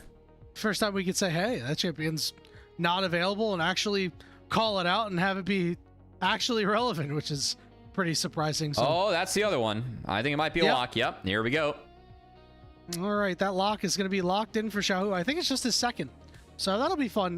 This is one of the champions that I did want to see him pilot a little bit, mostly because whenever you get to play this champion, you get a couple of kills on it, you get to do some exciting things. And it would be nice to see Xiaohu do some really exciting things. Now, the fact that you have a blink dash on a reset is pretty cool, but we'll be looking to prevent those resets on the side of LNG as Galio taken. And are we going to get a blind top Camille? Camille got a lot of changes. I think odds of her being played top go up a lot now. I think LEC was taking advantage of it the most this past week. Shears played her a lot, from what I know. I don't think we see blind Camille, but maybe we see response, a Zika Camille in response. That would be pretty awesome. That against Kasase, it was an old answer. When Camille was being played more, and Hextech Ultimatum, of course, is a crazy valuable summoner spell. So maybe they were hovering over the Camille because they might see a Camille coming. I think there's still too much to warrant a Camille for Zika, but what are we grabbing at Kasase? And is it something besides Renekton? What if we just play top lane Silas? Is it something besides Renekton? What if we just play top Silas? No, you know, it's going to be steal, top Yorick. steal these good ultimates. Or we're just going to pick boring regular stuff. Okay, I mean, I can live with this a little bit more. I like that. Zahen and a champion that is starting to come back after falling out for a little while. I think part of why Zahen was falling out is some of the double mage drafts not good for Zahen because there's a lot more control. But he's someone that really wants to play in games that are melee heavy because if you get that passive rolling, it gives you so much free AD and so many crazy stats later on. So yeah, this is a champion that really benefits from being in a low damage, heavy melee game, which is exactly the top side that he finds himself up against, especially with the Trundle helping to shred some of those resistances as Xiaohu was given 2 good alt targets with Galio and Kasase being used to round out the draft. I get LNG's draft, tanks plus Ashe Seraphine. There's a lot of value in that. I think that as a core, this draft's fine. I just don't think that Nocturne is quite the best Ashe Seraphine abuser. Usually prefers in Pantheon to go with it because those champions are a little bit more relevant as the game rolls on. And with Ashe Seraphine, you're looking to win games later on because how hard this duo scales. Yep, it's going to have to be a big mid-game lead for LNG if they want to carry this game into the late game, get their Ashe online, and then go ahead and win the game and force a game 3 and try to get your only series win of Split 3. Because, Cubby, it is a long offseason when you went absolutely winless, not knowing really the next time that any of these players are going to win a series. It is something that will likely weigh on their mind at least once or twice during the offseason. In terms of rebuilding, yeah? Or where were you at there, Just as players. Just as players, man. Like whenever, you know, I just play my decay games in ranked, and whenever I lose that game and I sit on it for a week, it sucks. Plan for more here as...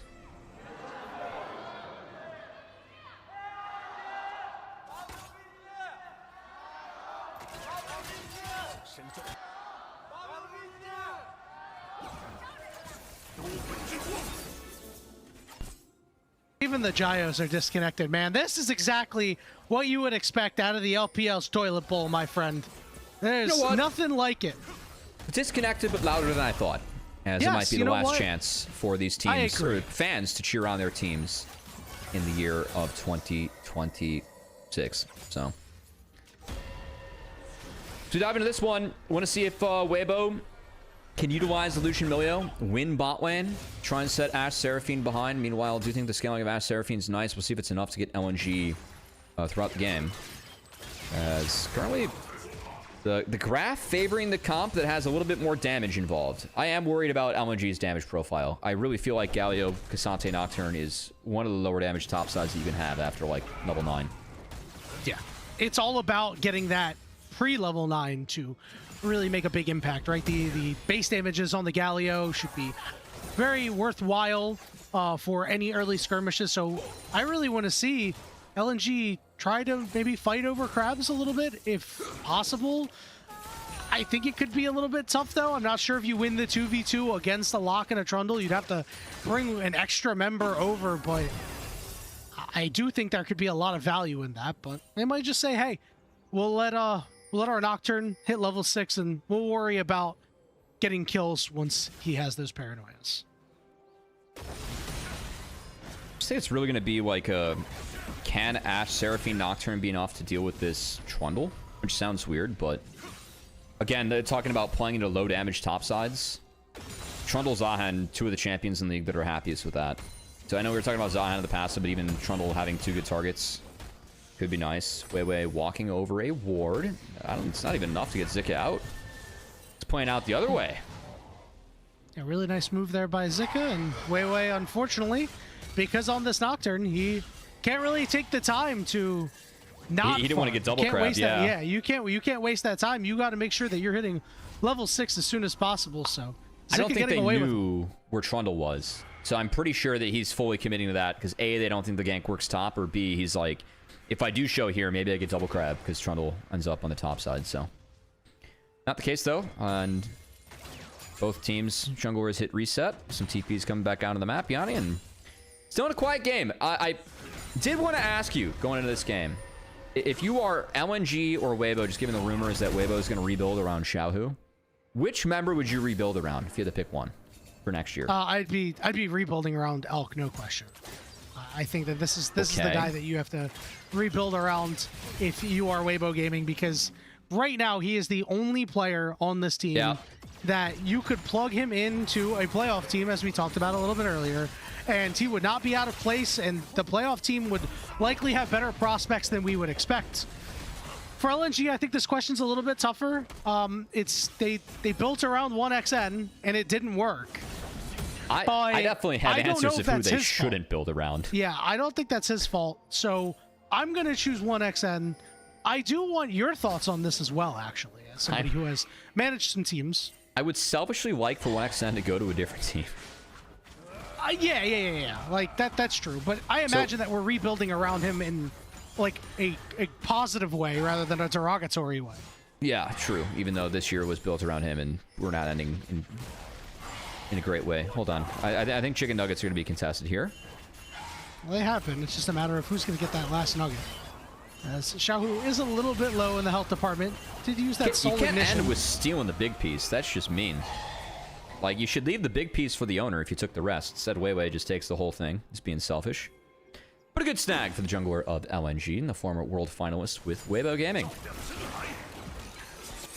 I'm going to tag up 1XN for the moment. Weiwei not going to hop in. So now we should have our opportunity to talk about why you maybe wouldn't build around 1XN. It sounds like you're leaning toward that. Yeah, I'd actually... This might be a weird one, but I'd go... I feel like 1XN is the only answer. I'm trying to look for reasons to not go 1XN, but like... Yeah, me too. Nice slow onto Xiaohao there. Forces the flash out. Let's just say sheer and think about this. Because I don't know if there are a lot of top laners that I feel like AD has been actually... Like, there are ADs that you can grab around the LPL that are okay. I think top laners, other top laners, and outside of LPL, like, I think there are ADs sitting outside the LPL that I think are okay. And there are top laners within the LPL that I think are not okay. That makes sense. And I can't really tell you a lot of LPLs that are, like, top laners that are sitting outside the league. Because I think the last batch of people we had come in that were top laners outside the league were LCK tops. Yeah, you know what? I can see the vision there for sure. But I think it's an acceptable answer. I don't. I mean, you know, the question is, you have to choose one. It's not like I'm going to replace them all. And if I'm not building around 1XN, my second answer is going to be Sheer, especially because he is a player that I think still has some room to grow. Like, there are still some opportunities for him to try and take the next step when you talk about player development. And we've seen now more than ever that player development isn't necessarily linear anymore. There are some times where players will, as they get older, as they get more experience, tend to play a little bit better, We're not really seeing Yeah. the young wonder kids anymore. You know what? That was a good lesson I learned in my first split of NACL when Doko was our most valuable prospect. It's kind of nice to have him be revamped and. And look how good that guy split. was at internationals, right? Yeah. Like, yeah, that was a good big part of the story for that split. Was it's not always a one-to-one path to pro. Toko took a different path and definitely panned out for him. So nice to see when it happens to some of our LPL players. I think Shadow was the big winner of that before Worlds last year. That came to LPL in split 3. yeah, good shot there. Weiwei is now level 6 and has been for a while, as he's even getting close to hitting level 7.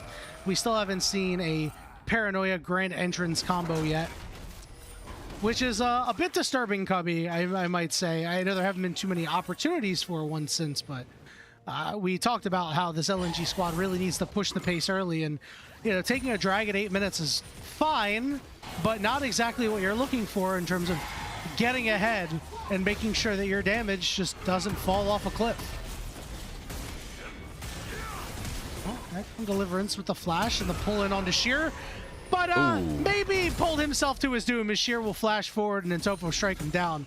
Nice solo kill by the player that you would like to keep. Yeah, not a great W there from Zika. This is the time that Cassante can win this matchup. Zahen scales to infinity and just can't be dealt with later on by Cassante. But right now, your all-outs can create advantages, and that's a big one in the Zika. We'll continue trying to scale. And overall, LNG being up a little bit early. Well, some of the checklists for LNG, we wanted them to get ahead a little bit on the top side and try and get their bot lane into the game. Because I think that E from Zika was just kind of not warranted. It put him in range for the Cassante W.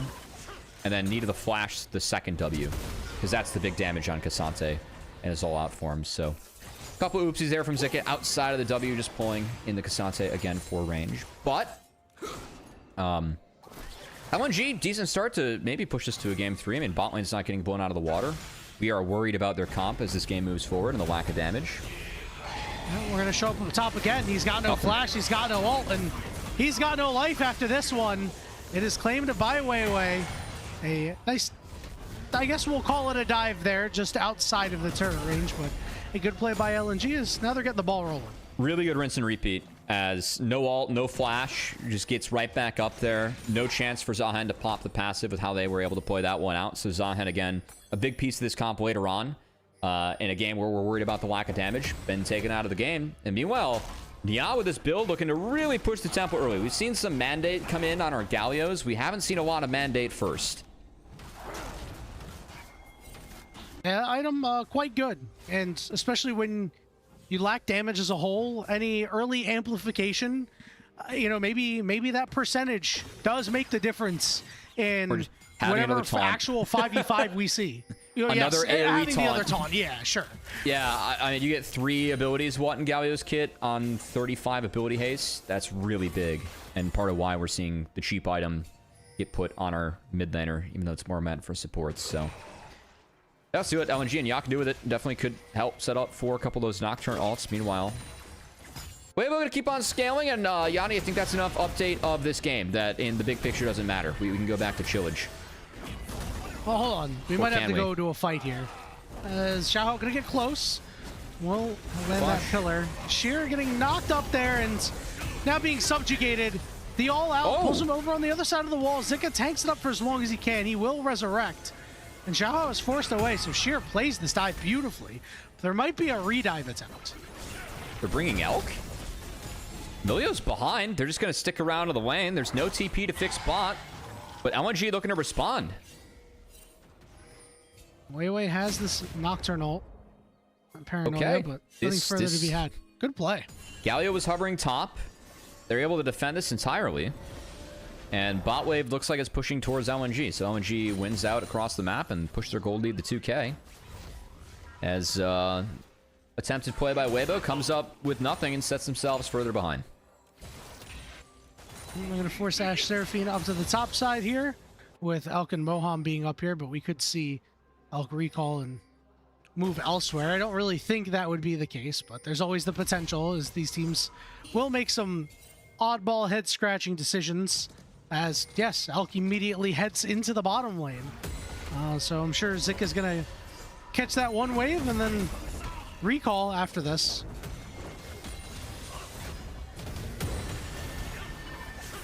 Two-level lead for Sheer, by the way.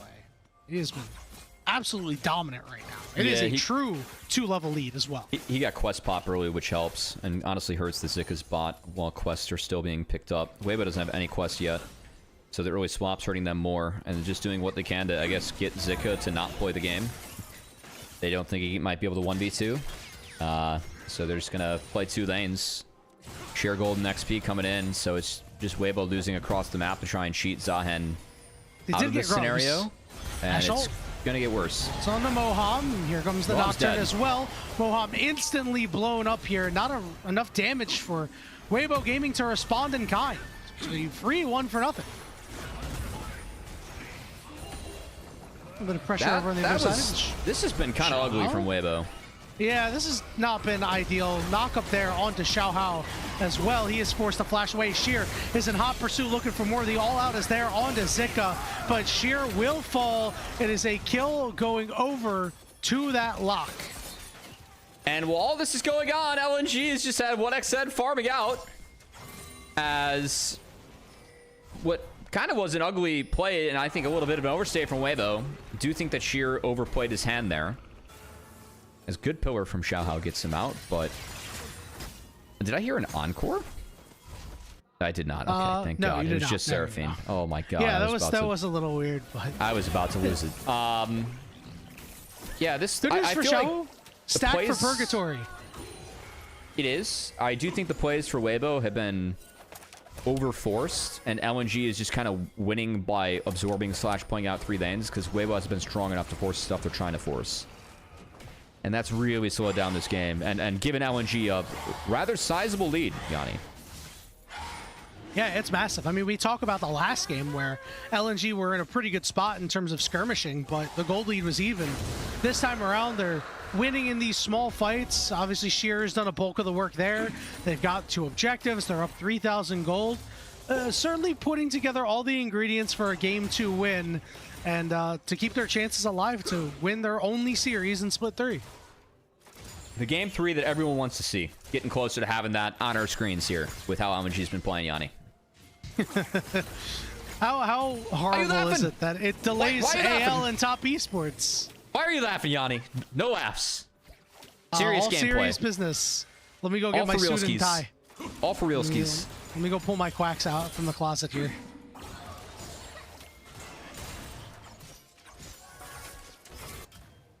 Herald up in about a second or 2, so we'll see which team elects to fight around map.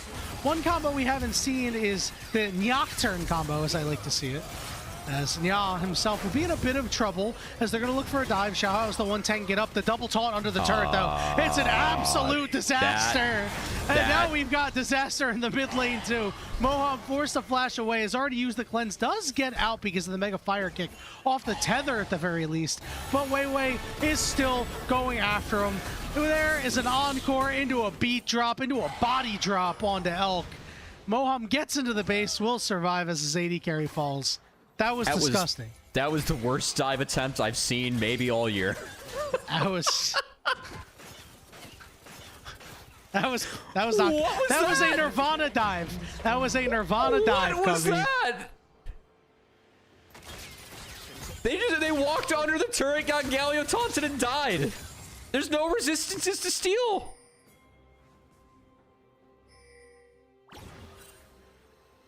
Yeah, that was not great. Okay, so what was worse, that or 2% Bel'Veth damage? I feel like Xiaohao is trying way too hard to have more than 2% damage in this game, given that the real culprit of that's on the other side of the rift. Oh, true. Well, this puts LNG in a... I'm wondering how they're going to throw this game if they do, right? Because Weibo Gaming's composition is a comp that really, really wants to get ahead. Yanni. And they have not been able to do that. Let me tell you how they're going to throw this game here. All right, lay it on me. Getting outscaled. This Galio build's really interesting to me because it's going to be Rocket Belt second. And I can understand avoiding the tanky items when a Trundle exists in the game. It's just that Sheer is then 100% going to be ulted now. So I don't know if it makes a huge difference or not.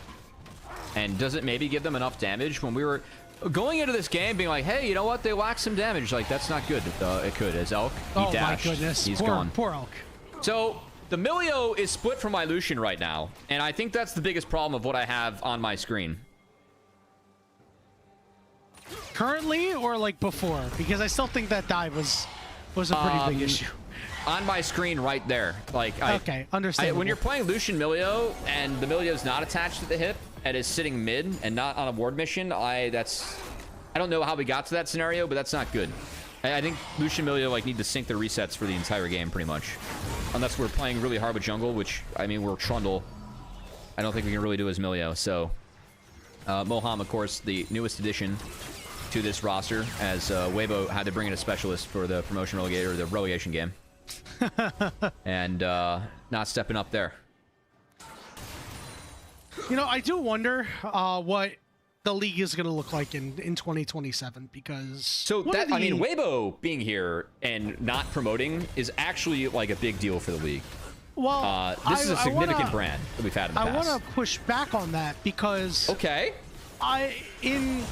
In Split 2 and for large parts of Split 3, it seemed like the league had a lot of parity near the bottom, which I think kind of removes the need for Group Ascend, Group Nirvana. I wonder if we go back to just one big group. Oh, no. Group Ascend, Group Nirvana is for sure still happening. I mean, I think it's fun. We gotta fight. I think it's cool. Encore only lands onto one, but that Nyok turn combo finally came through.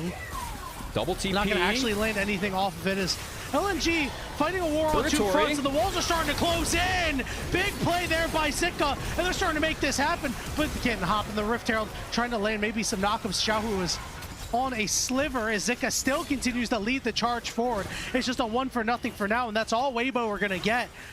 But we asked, how is LNG going to toss this game, Cubby, if they do? And that was a fight convincingly won by Weibo. Look, folks, we saw a lot of resources thrown at Zika to try and set the Zion behind. And Zion got in that fight and did a lot of work. So this is still a low damage comp coming out from LNG that I think Zion can really thrive in and break. As breaking the dragon stacking there, I know it was a 6k gold lead and 2 dragons in favor of LNG, but I think this game's still playable for Weibo. 1xN and YCX are just way too deep. I really cannot tell you why they're playing for that Raptor camp. All they have to do is just play mid and wait for their team to rotate over. By playing this far up, puts them in a bind. Really good double TP coming in from Weibo. And Zika just has a monster fight. Gets access to the passive, really takes 1xN out of the fight early.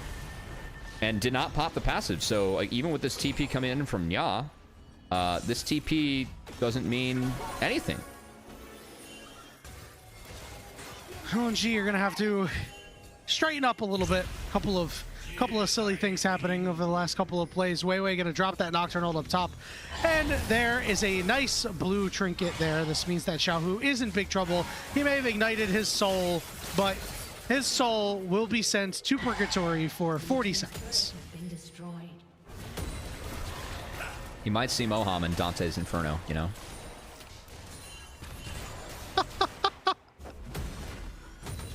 Or maybe the rest of OMG. Call back from a good graphic earlier.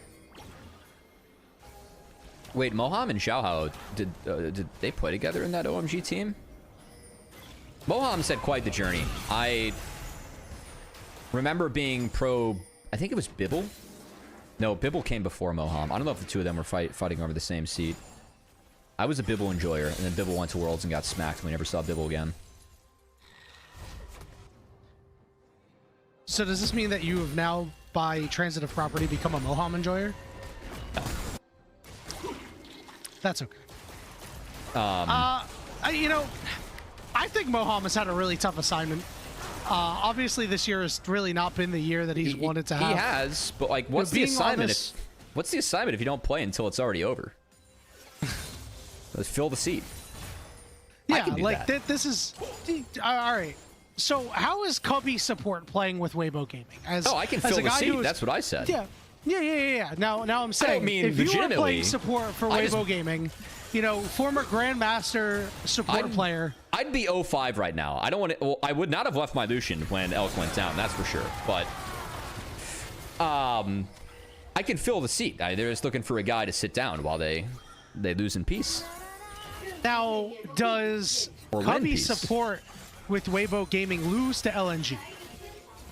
Yeah, probably. I don't want to give myself that much credit. But if I do pick Milio Karma, we have a chance. Understandable, as Weiwei has gone all the way in. Here comes Nya over the top. Xiao still alive for the moment as we talk about that lack of damage, but that Breath of Life may have been a bit too early as Xiao will still go down. They got the blue buff. They used a lot of cooldowns. I think hitting this Baron's a mistake. They have Seraphine, Cassante all to turn, but that's it. Can Zika get involved? Grim Deliverance is still available. Encore only lands on the 1. If you're going to blow a Moham, all right, you blow a Moham, but the rest of the damage is still here. Sheer is frontlining and taking a whole lot. Zika desperately trying to get his passive off. That Grim Deliverance is huge, but he is going to respawn. Xiao desperately trying to get these guys low, but the Purgatory wears off. Zika manages a shutdown. Who's going to secure the Baron? And Xiao to get the job done, but LNG lives on the slimmest of margins. They lose the Baron, but critically live their lives. Jungler killed, Baron stolen, fight won, the chaos that we were expecting for a game of this caliber. As both teams go toe-to-toe. LNG, again, they only had 2 ults. I thought it was really tough to turn off that. Ended up being so, as the lack of damage for LNG's comp comes in. I mean, yeah, taking Milio out, that's power away from Lucian and some health in the health pool away, but you're just getting melted by the Baron that shreds the most resistances with pretty much sitting in the pit, letting Zika stack up the ult, and Zika did some good work in this fight. Pushes YCX out. Only crime of the fight was that 1xN really wasn't hit until it was too late. But they were able to flip the Baron. I don't know how the rest of LNG got out this, though, by the way. I guess Sheer deserves some kudos in the back half. The W in the ult was really good to ensure that his 2 teammates did escape with quite literally a sliver of HP. So it is 1 Baron alive on Weibo, a 6.5 gold lead now for LNG. And our weird game, that does not matter, continues to get a little weirder. By the way, I just want to say right now, Weibo's going to win this game. I'm putting my stake down. Weibo's going to win this game, and we're going to look at the comp later on for LNG and be like, yeah, they had no damage indeed. We did talk about how that damage is lacking. But 1xN is on 3 items with that Infinity Edge as well. If he's allowed to cook in these fights, especially with the front line that LNG have, he might be able to just make it happen regardless. Give Ocean Drake. Dragon up. I like LNG are this. going to pick it up. So give the Drake, funnel the Zahan. Let Zahan get as big as possible, because Zahan is the person that can break this. Or the champion that can break this. Zik is the person that can break this. With the Zahan champion locked in. We'll see if that ends up being the case. One other thing to keep in mind is, take a look at Elk's build right now. He is very far away from having a bunch of crit. You like this 2-item Lucian Spike earlier in the game, and now at this point, if these are your Lucian's items, I mean, you are not dealing any discernible damage until your Infinity Edge comes out. So we are still a full item and a half away, because he does need both. Yeah, he needs LDR. If Weibo can get there, then I'm feeling a lot better about their fights as well. I actually think this game state's fine. I'm just going to put my foot down and just say that this game state's fine for Weibo. They're going to find a way to win this game. It's going to happen. The one thing I do like that's going for LNG is that, 1xN has a massive lead. His items, though, this is kind of a slept-on build for Ashe, and especially in a melee-heavy game. I like it. The one that Ashe is going up against. You usually get some Hurricane value, just applying the slows. Do think with some Ashe changes that have been going on, we've seen this taking a little bit more. As Moham, no flash. He flashed the last one. Yeah, he is going to have to just hold the L right here as they throw everything at him and take him down. It's Weiwei picking up kill number 4. LNG with a man advantage. Again, solo warding mission from Milio. Fails. I sympathize with Moham here. This happens to me a lot whenever the caster team... Whenever on the Raptor camp, he saw the arrow coming and he got hit by it. I don't feel bad. Whenever Heartstuck caster low plays Enchanters, this usually happens. My team is unwilling to walk with me to ward. That's fair. Am I also maybe greedily warding? Yes. That's up to interpretation. That's fine. I know that this match is terrible and there are no stakes, but that team's still been mentioned 2 times too many. Why do you hate us so much? I guess you can say us. You're on the team. No, I'm not. You're I'm listed an on the team. analyst. You're an analyst. I'm the analyst that was listed to honor the old school LCS players of old who would retire, then be listed as a coach and really not do that much work. That's me. That's my role in the team.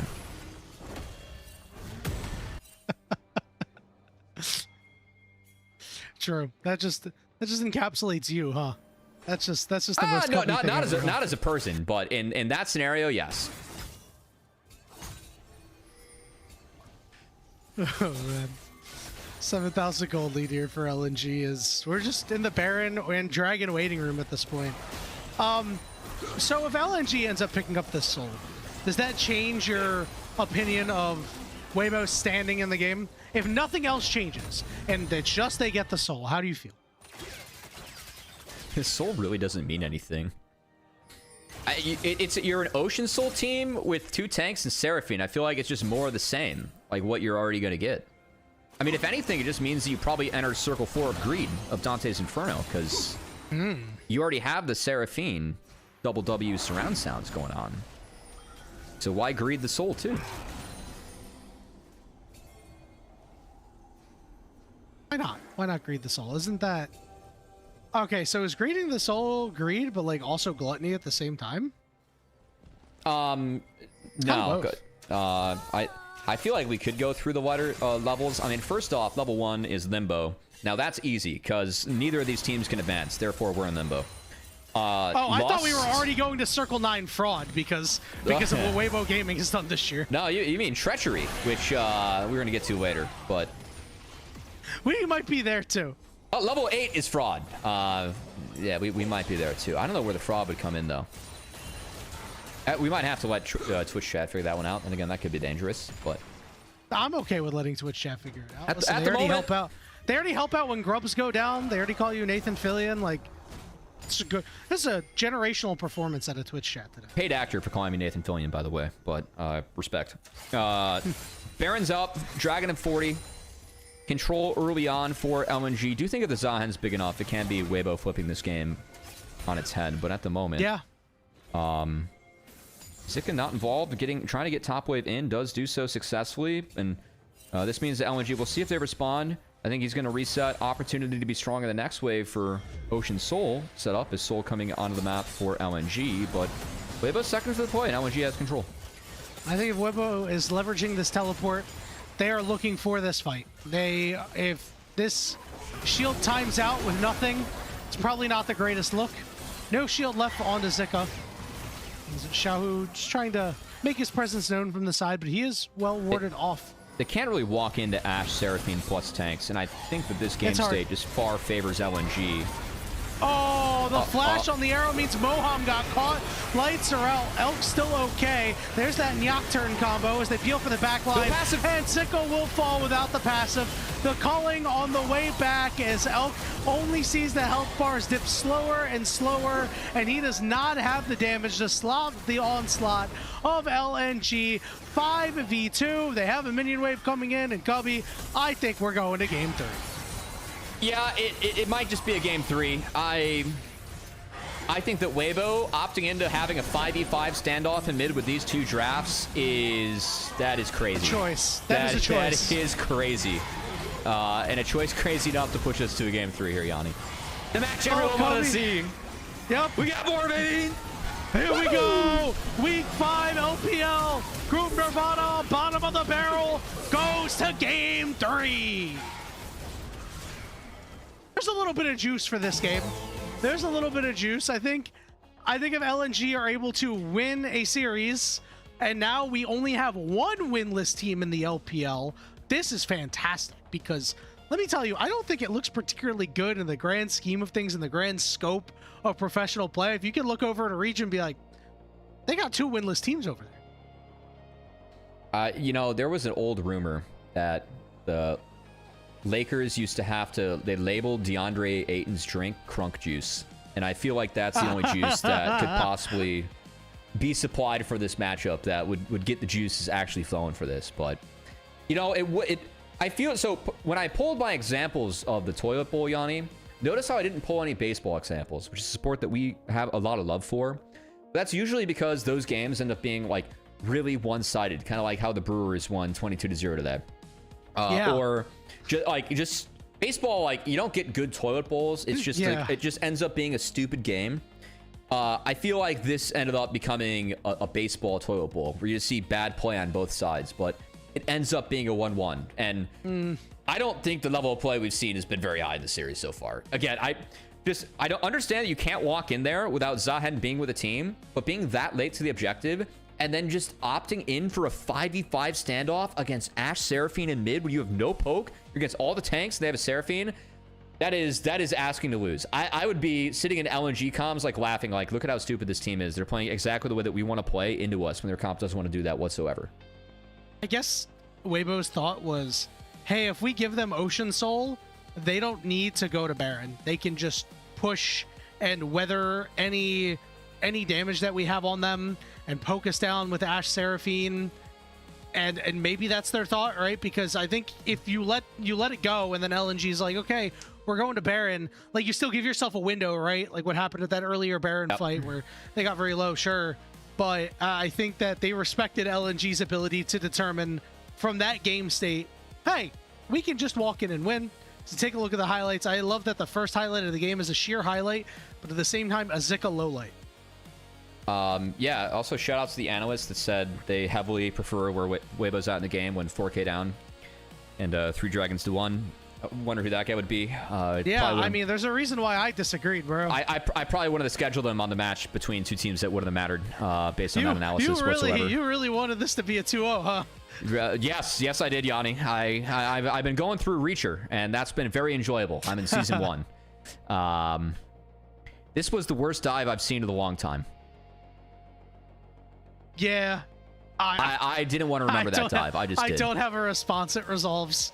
I just did. For people wondering why we're going to a game 3 of Weibo versus LNG, I think the last 20 seconds to just play it on their screen would be a good summary. I mean, that's just how things I don't look. know. Fights like these are like, yeah, you know, team's super far behind. It's just, if you're just looking at it now, then yeah. I really felt like Trundle and Zahen into this comp was good, but I mean, yeah, Moham I think got right. picked enough, and Weibo did not. Like, we didn't include in the highlights the entire mid game where Zahen died twice, and then Weibo's like, well, we can't play 3 lanes anymore, so they just grouped up as 2 lanes and got absolutely nothing and fell like 3-4k gold behind just off that. That was not part of the highlights, but was a very important part of the game that I'm not frustrated talking about whatsoever. We will give Sheer credit. I think this is a Sheer Does he save pog. the game there? Does he save the game right there? Like, if that play doesn't happen, does this game flip? No, / maybe not. I mean, it would have been Weibo Baron plus kills. I will give kudos to Sheer. We have talked about this game in kind of a harsh manner, but Sheer is a pog for this game, and deservedly so, and Sheer played well. So, making you Sheer, look smart. Good game from him, and we'd like to see more good stuff coming out of Sheer. Yeah. You said you'd build around him if you had to choose one player on LNG, and he immediately rewarded you, my friend. Very, very nice. What would be... Okay, so if you had to pick a hype-up song to go into Game 3, but one that, like, wasn't actually a hype-up song, but, like, fits the fact that we're hyping up to go into the match that doesn't matter because it's between our 2 bottom teams who can't play for anything, what song would that be for you? It's the obvious one here. It's Legends Never Die, man. You're not a fan? I don't think... The worst hype-up song that you could play for yourself would be Legends Never Die? I don't get that excited with Legends Never Die. I'm going to be honest. Okay. And that was nostalgia bit for me, but yeah. I think that unironically, ironically using it here is excellent. I was hoping that you would pick not a Riot song and maybe a real song. I mean, all right, hold on. Not that Riot doesn't make real music, because they actually do, which is part of why it's cool. the Cardinal Sin, and I'm gonna open up my phone on broadcast and start. Yeah, no. What do you got on the playlist actually? What do you got on the playlist? I'm trying. What's like the worst type of song? See, I don't put bad songs on my playlist though. Like, okay, but like, what's like the most? Okay, I think that like the easy answer for me would be Mo Bamba. I wasn't a big Mo Bamba fan. It was overplayed in college. That's so wrong, bro. Yeah, I'm sorry. It doesn't get me going for this. You've never watched the video of the Penn State whiteout where they play that at the start? Yeah, man. That is come cool. on, that's Mo Bamba's a good one, man. But Sandman is 50 times better from Virginia Tech anyway. I mean, yeah, Sandman's great. Yeah. You know, like at that point, you're just kind of splitting hairs. It would have to be a modern day song. I guess old the music is great. Okay, I was gonna say something. I was gonna say is actually at this point a little bit older, but also like kind of a hype up song, but a really bad one for this. One More Time by Daft Punk. Because do we really want to do this one more time, Cubby? With that, we're gonna go ahead and take our final break for the first series of the day, and when we return, one more time, LNG versus Weibo Gaming right after this. So there was a Reddit post a couple of days ago.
So there was a Reddit post a couple of days ago about how Tyler won. So he's been doing this thing where when ranked fives are open on the weekends, he plays with like other streamers. He played with Kadeem on his team like last weekend, and Kadeem the GOAT. did on Riven, by the way, did 500 damage in a 30-minute game, and Tyler was like, yo, those numbers are crazy, Kadeem. And everyone was like, oh my god, this is so funny. Kadeem is like the streamer that you watch when you want to see bad gameplay. He did 300 less damage than an LPL pro player! Wait, hold up now. Kadeem has one of the sickest flashes of all time. That is true. The Camille ultimate is the Camille ult flash was sexy. It is Knight versus Tarzan. I think this has been the battle, not just this year, but even last year when we had AL as a top 2 team in the league. Tarzan versus Knight, but Tarzan's team was not as good as Knight's was, and that has, I think, been true for most of Knight's career. Usually All-Pro is separated in between, you know, hey, you have our Ascend All-Pro team, and here's our Nirvana All-Pro team. We're going to pick, we will have the pool of every player available in the LPL. If they have played more than 2 games in the split this year, they will be eligible for this.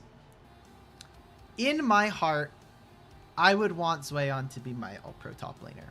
However, I'm going to do something that I have not felt in a long time.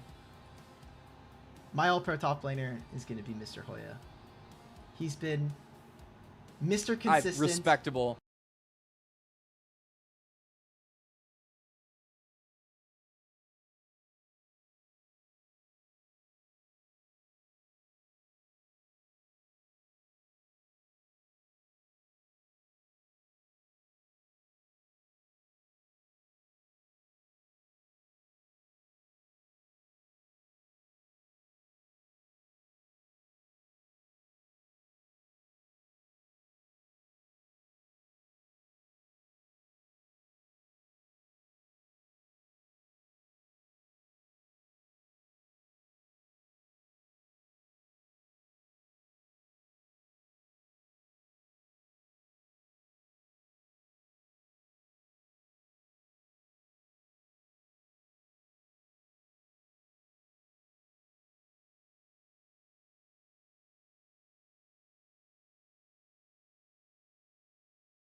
Welcome back, everybody, to the unofficial LPL English broadcast here. Yanni and Cubby giving you the action for the toilet bowl that, hey, may have an interesting result to the end. LNG looking to avoid a winless split. Cubby, remember at the beginning of the year, LNG with all this hype, like, yeah, this team was built to get into Ascend.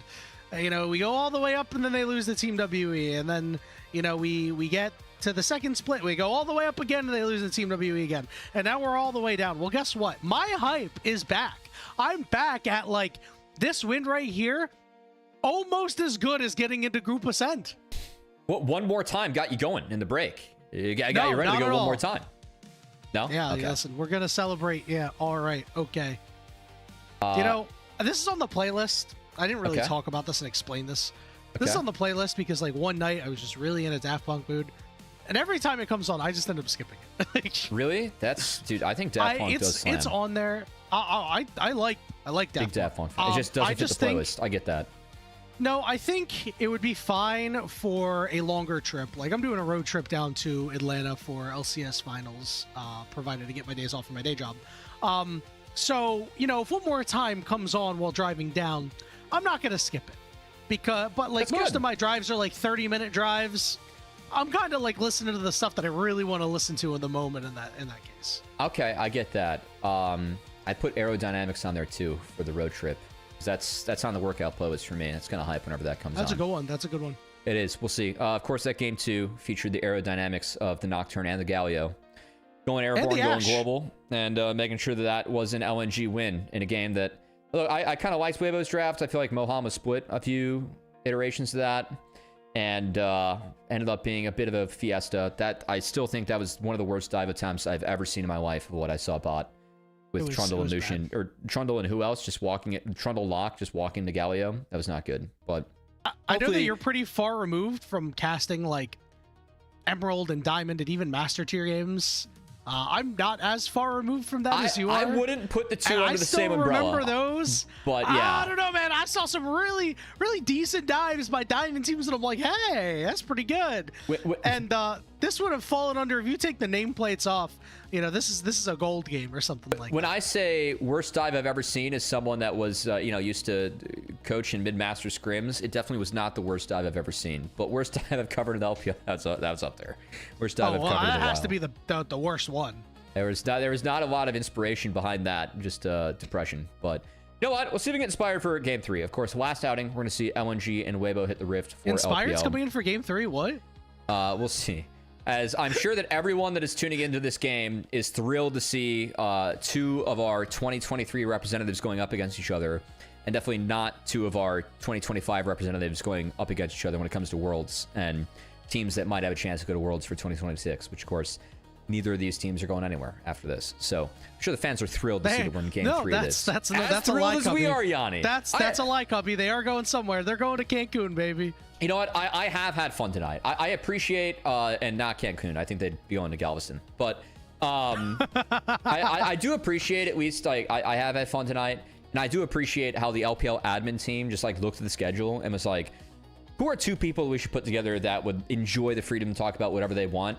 And that was me, for whatever reason. So I'm going to take that with me for the rest of this split of LPL. And just you know, whenever I say something that the admin team doesn't like, just remind them that they put me on the least important series of the split.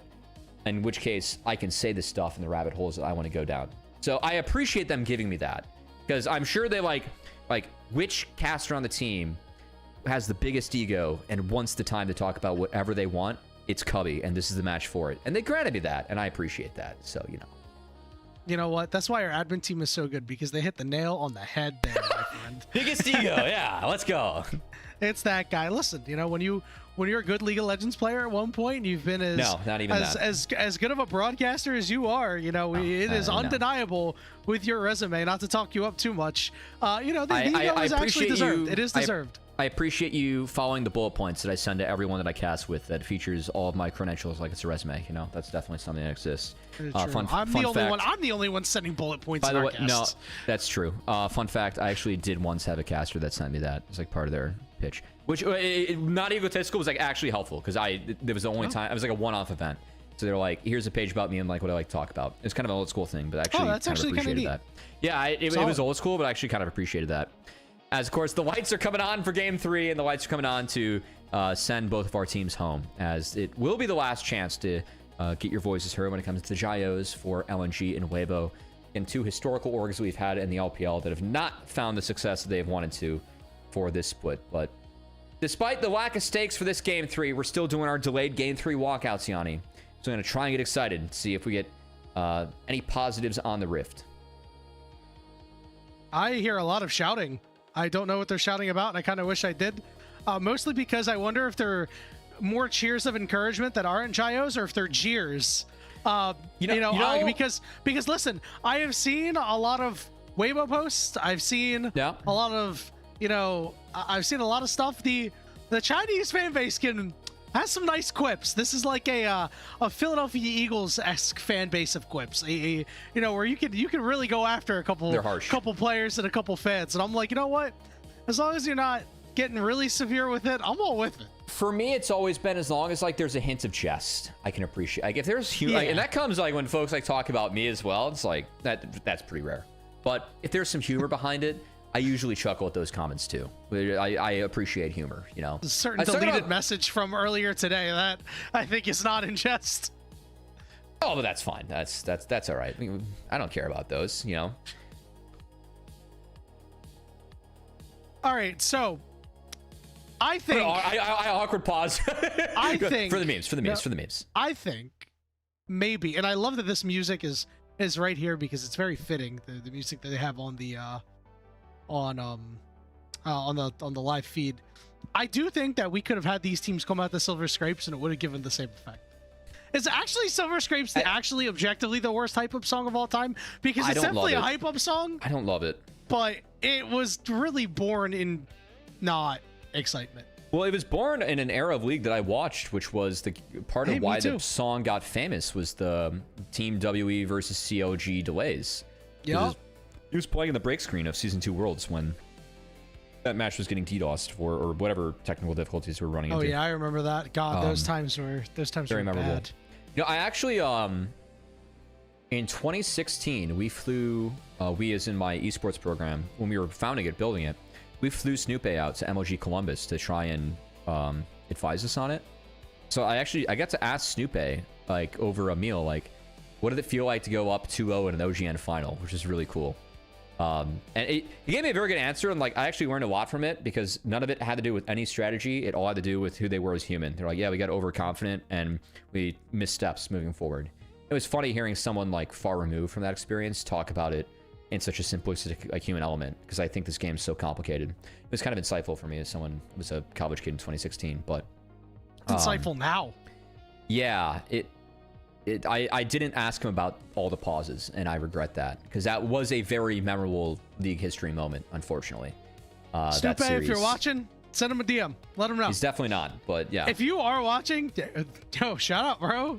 Appreciate that. Definitely not. Picks and bans now flying through here. Olaf going to be off the table, which is nice because that champion is very strong. We are going to get a Vi lock-in. This leads me to think that maybe, just maybe, if LNG don't pick it, we could see a Xiaohu Ahri, which would be a breath of fresh air. Maybe another mover for Xiaohu. Instead, it's going to be a Lulu. We'll see if it ends up being the Yunara or the Zeri or something else that Zhao picked up. Yeah, it could be Cog, but Milio's off the table, so I think onto that. Down a hair is Cog. Lulu still an answer in a Lucian Milio that it's giving LCK teams a hard time. That is like one of the picks that's really funny to see G2 played at such a high level, and then it's like gone over to LCK, and every time I see Cog Lulu played in Lucian Milio, it just ends up winning. Like, oh, they still haven't figured it out. It's like kind of a funny chuckle I get whenever I see that, because it's been a few Cog mods pulled out, and some lessons taken internationally back to even the region that people model the play off of the most. Well, it's Rakan, it's Xayah, so that takeaway means that Xiaohu is going to have some opportunities to get on top of 1xN, so we'll have to see what the option is going to be there. Obviously, the Zeri gives you ability to hop over the wall. If I'm LNG, I am really locking in on these last couple of picks. You do not want to go winless in an entire split. Again, you have to sit with that the entire offseason and know that your next opportunity to win a match is maybe a long ways away, which I personally think really sucks. I wonder what your thoughts on EDG are then, Yanni. Well, they still have opportunities. They do. In fact, they do. have 3 opportunities. I think they have a good shot against Thundertalk. I don't know if they'll do it, but they have a good shot. I think they could beat either of the last 2 teams because I believe it's JDG and Team WE, which are teams that, you know, have played high highs and low lows at times. I so think that EDG, they have chances. I think they lose the next 4 series that they're in, which includes the playoff best of 5. So I don't disagree with that, but I just think the possibility is there. Yeah, they do indeed. Listen, have... LNG has a 50-50 chance right now, and EDG probably has a little bit lower than a 50-50 chance. Either you win or you don't. But the important thing is that they have a few more opportunities than just one more time, which is the scenario that we're in for LNG Weibo. As hitting the riff one more time. Vayne and Jace taken out of the pool. Do you know all the lyrics to that Daft Punk song? That's crazy. Gnar is still available. As Vayne Jace fans tell me we could see Gnar coming in for LNG. Curious to see if Zika decides to take that one out of the pool now. And if they don't, you know, we saw in the highlight package that we had way at the top of the show, hey, Sheer can make some plays on that Gnar. I did have the Jarvan to help him out, but I think that the Silas ban is very prudent from Weibo Gaming. A lot of really solid ultimates to take out of the first 2, and I'm sure would only get better. I just appreciated how you called a In Memoriam a highlight package from the pre-show there. I mean, it is. There were all highlights. In Memoriam is a highlight package for Yanni. They were highlights, but is an In Memoriam a highlight? Is an In Memoriam not a when you have an actual In Memoriam, is it actually not just like a highlight package of somebody's life? It's a celebration of life. Yeah, it's a highlight reel. It's just a highlight reel. I would use my poor English skills to call it a celebration of life. Yeah, I mean, I did not roll up to my grandmother's funeral and was like, look at her highlight reel. But I did roll up and say this was an awesome celebration of life. He rolled up to the funeral like it was a party. Hey, you know what? That's all right. If you're going to go out and you want the people around you to have a party, I think that's one of the it's one of the best ways to go out. I think it's one of the best ways to go out is to have the people still around throw a party for you. But the last party we have for both these teams before they head out, drafts wrapped up. Aurora mid, Gnar top, like we predicted. Aurora is a self-counter pick, but gives you a way to play out of Vi, Rakan, and now this Varus top, as we saw 2 of the counters to Gnar thrown out. Varus a 3rd. I think that Varus is very attackable when it comes to the rest of the comp, but does have a good lane matchup against Gnar, and we've seen some of the disgusting things that Varus can do. Champion has had some pretty serious changes that I think is actually... They say that they didn't want the poke build as much, and I feel like in a weird way indexed it more towards top lane, which I don't love. Varus is a very strong identity kit in the game when you have an R like he does and a Q like he does. Just having that kind of ultimate that's AoE CC over time, and then having an ability that gives you that much range on top of Blight, giving you disgusting % health damage, is a really strong champion. Everybody forgets that the W passive just actually giving you more damage on your auto attacks too. That really feels like the most important one. That's how you win a lot of your level 1 trades. So yeah, I'm with you. I do enjoy playing that champion. You know, seeing that champion in games though, if you're on the other side, is pretty rough. Cubby, there's one player that we really haven't talked about a whole lot today that I actually think is a really key job in this game and could be the reason why LNG wins their first series of Split 3. I think Nya has a really good opportunity here to do a ton of damage on this Aurora against multiple squishy targets. You don't have a true tank over on Weibo, so if you land an Aurora ultimate onto multiple members, you are putting up the damage as well as Summoner's Rift. Build the tension. Build the tension. We need it. So do we just go back to us, producer? Build the tension. We need more tension for this matchup. We need it. We need fans at home, or we're also building up more tension for AL top esports, by the way, that's the real important one. True. What do you think of that series coming up? Not to look ahead, but while we have time here, what are we thinking about AL top esports and the ramifications of this match?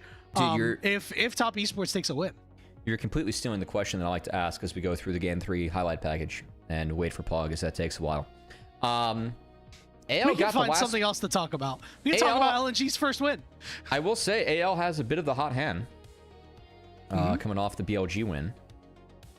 So with that in mind, I'll probably still go with top esports. I really feel like the split the Creams had, I've been impressed as one of the bigger voices of kind of being hard on Cream as someone who I really feel like was...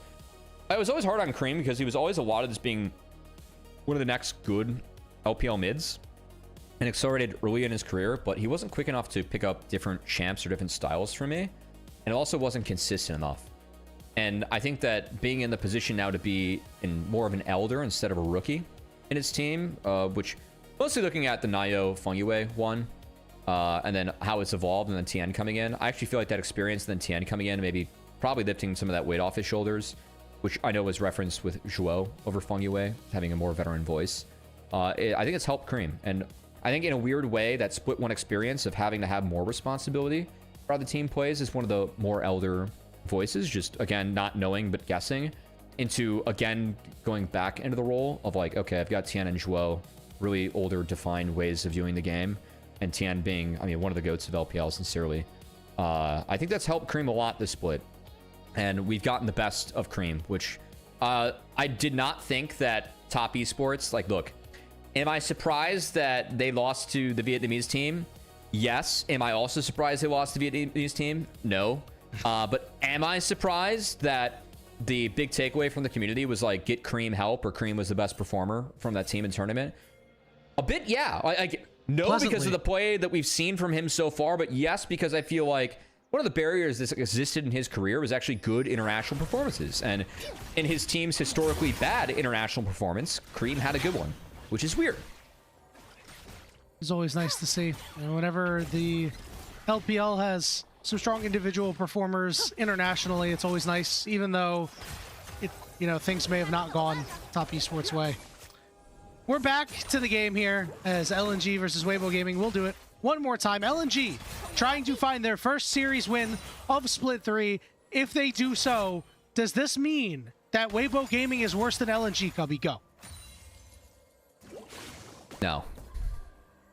We're gonna call it an aberration. Man, no love for LNG, huh? You really hate these guys, huh? It's either that, or we just blame it on the Relegator. I mean, maybe. I mean, both of these teams. That's pretty good. I just put you in a logical bind that you were not ready for, Yanni. No, I wasn't. I'm actually just absolutely stun locked. It resolves. I have no counter. Do you think they're going to bring back Group Perseverance for Split 1 of 2027? Because I think that... I really hope no. I three think group that would be a system little was weird. terrible. Yeah, I didn't like that very much. I think that if you just split the two groups, it's a little bit better. Like I said earlier in the broadcast, I think that we could just go back to one big super group again. Hold on. Well, you know, Varus doesn't like Ceta Jungler Wave 3. Well, unless it's his own. But Zika is going to flash the wall here. Wow, okay, 1xN. Picking up the kill onto Moham here. Good start. The Relegator taken down early on as 1xN finds the kill.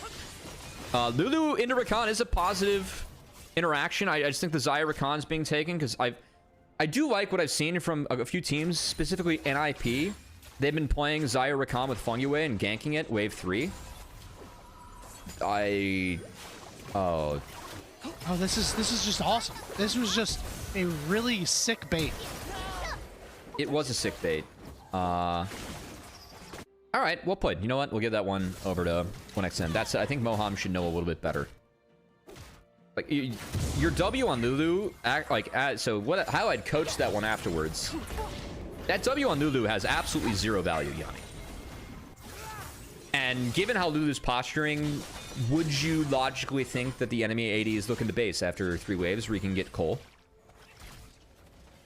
Are you trying to quiz me on my support skills? Yes and no. Because the answer is yes. Okay, yeah, so... Can you kill Lulu with that W? Well, I mean, if 1xN already recalled and Elk is able to step up, like, maybe. Yeah, but, like, you actually can't. Like, you might get a summoner spell, but no. And you know that, like, 1xN might be looking to recall, but also look for the recall, or in that case, the wave's so big, you might want to let it happen. I don't think that W means anything, and it was a one-way tripper. See, this is why we need you in more VOD review. Good luck with that. Well, we're not allowed to play Enchanters anyway, but we are allowed to play Rakan. I think that I don't know if I'm looking for that one. What we'll leave it at here is LNG have this lead down to the bottom lane here as Moham once again wants to go in, and they're getting damage on the YCX, but that's about it. I think from Weibo's perspective, hoping that Zika and Xiaohu can scale up. Do prefer Varus and Victor against their counterparts later on, and it's a really positive matchup for Xiaohu again as self-counterpart. There we go. So right after a 1xn, YCX had to use his flash to try to save him and was unable to do so. So great look from the Weibo Gaming bot lane. Spotted off a ward. Good call from Moham and Elk. Ghost popped, enables Rakan to piggyback in. And they find 1xn who flashed for the first kill. That's a bigger kill on the back half, so good play by Elk and Moham.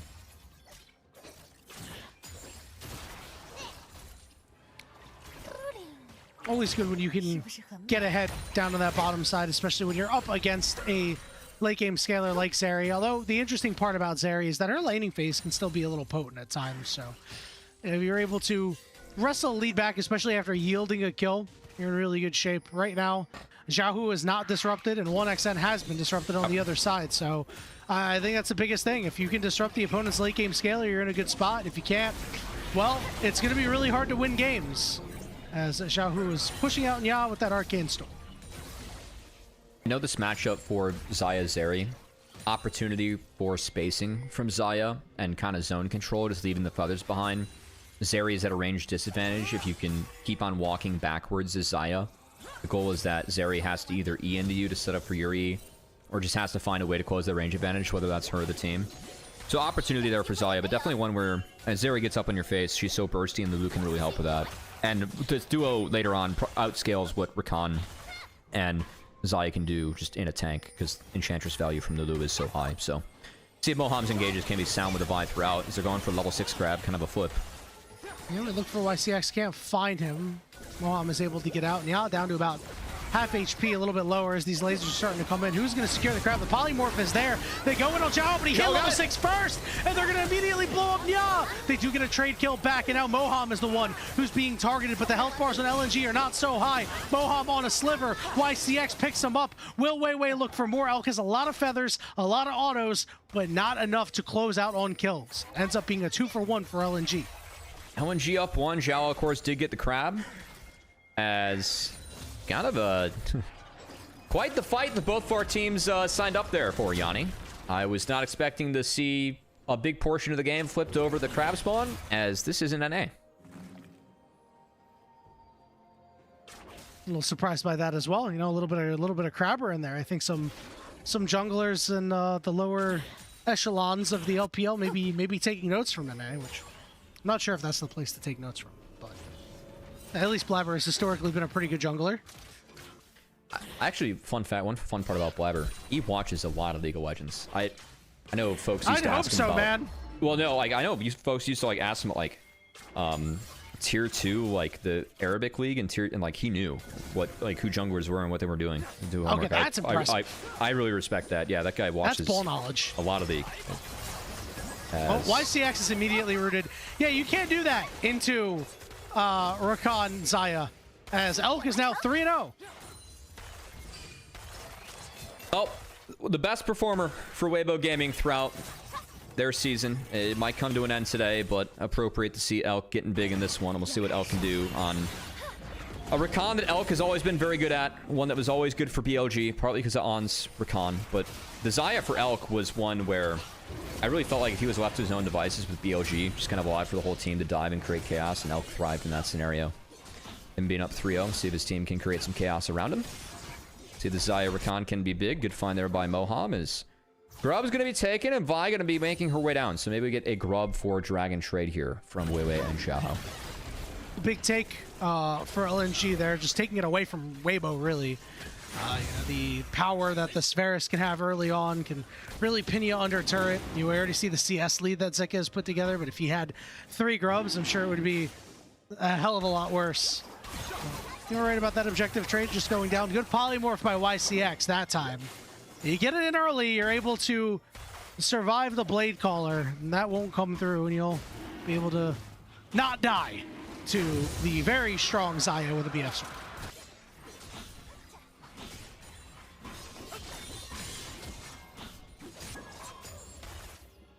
All right, not too surprising.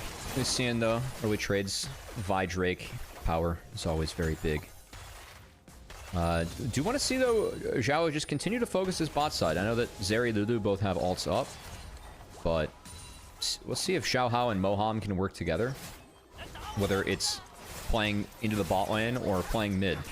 As do think Aurora has ways to cheat out of that Vi-Rakan combo that's very tough to play out of, but giving Xiaohu any reprieve mid, Victor just wins that matchup harder over time. So I like the game state right now for Weibo, and I really feel like this is one where they drafted scaling solo lanes that also win their lane, and that's really tough to deal with if you are not able to break that early on. So while Weiwei got involved in that bot early fight, hasn't been able to get involved top or mid, and we do see a small lead for Xiaohu and a rather big lead for Zika, who, of course, the one time we saw Weiwei go up there, it was after 3 camps to burn a level 3 flash that was not returned to and punished. And Zika's up 3 waves of creeps. All I'm going to say, Cubby, is the last time you liked the game state for Weibo Gaming, they lost. All right. A little bit of meme potential behind that. Yeah. How dare you go after my ginormous ego at that, Yanni, you know, that we referenced earlier. This time around, I couldn't agree more. This is exactly where you want to be. I would like to see Xiao Hao get a little bit more active, but it is a little bit hard, especially with your mid laner being Victor. You don't really get that same pressure out of a Vi Victor that you do out of some other picks, but it would be nice to see him link up with Zika at some point, or head back bottom, as you already mentioned a couple moments ago. We do have 3 minutes before the next objective is up. We do know that here in the LPL, teams are willing to fight over almost anything, but it does feel like this could be a bit more of a measured game out of LNG, perhaps. Feeling the pressure on trying to win their first game, their first series, I should say, of Split 3, the last opportunity. They've already doubled up their game wins. You know what this reminds me of? What's that? CLG Faith. Oh boy! Wow, that's a throwback. For folks unfamiliar, NACL 2021 spring, we had 16 teams in the league. The only time we had that many teams, as the requirement was dissipated for summer. Third team is CLG. CLG Faith, they went 0-30 in the regular season. But you know what? They got a playoff match. You know what they did in that playoff match? They won the first game, and then they lost. And the faithful shall be rewarded. You were rewarded with a game 1 win. Is this a playoff match? No. But is this a doubling versus just adding a game to the win column that you didn't have all? I mean, that's big. Uh-oh. 1X in a bit of a weird spot. He does manage to escape, but it will require both summoners, and now LNG are looking for a bit of a turnaround here. But Xiao Hao will retreat to the safety of his turret. So good summoners burnt there. We'll see if Weibo revisit. Oh, still his ultimate. I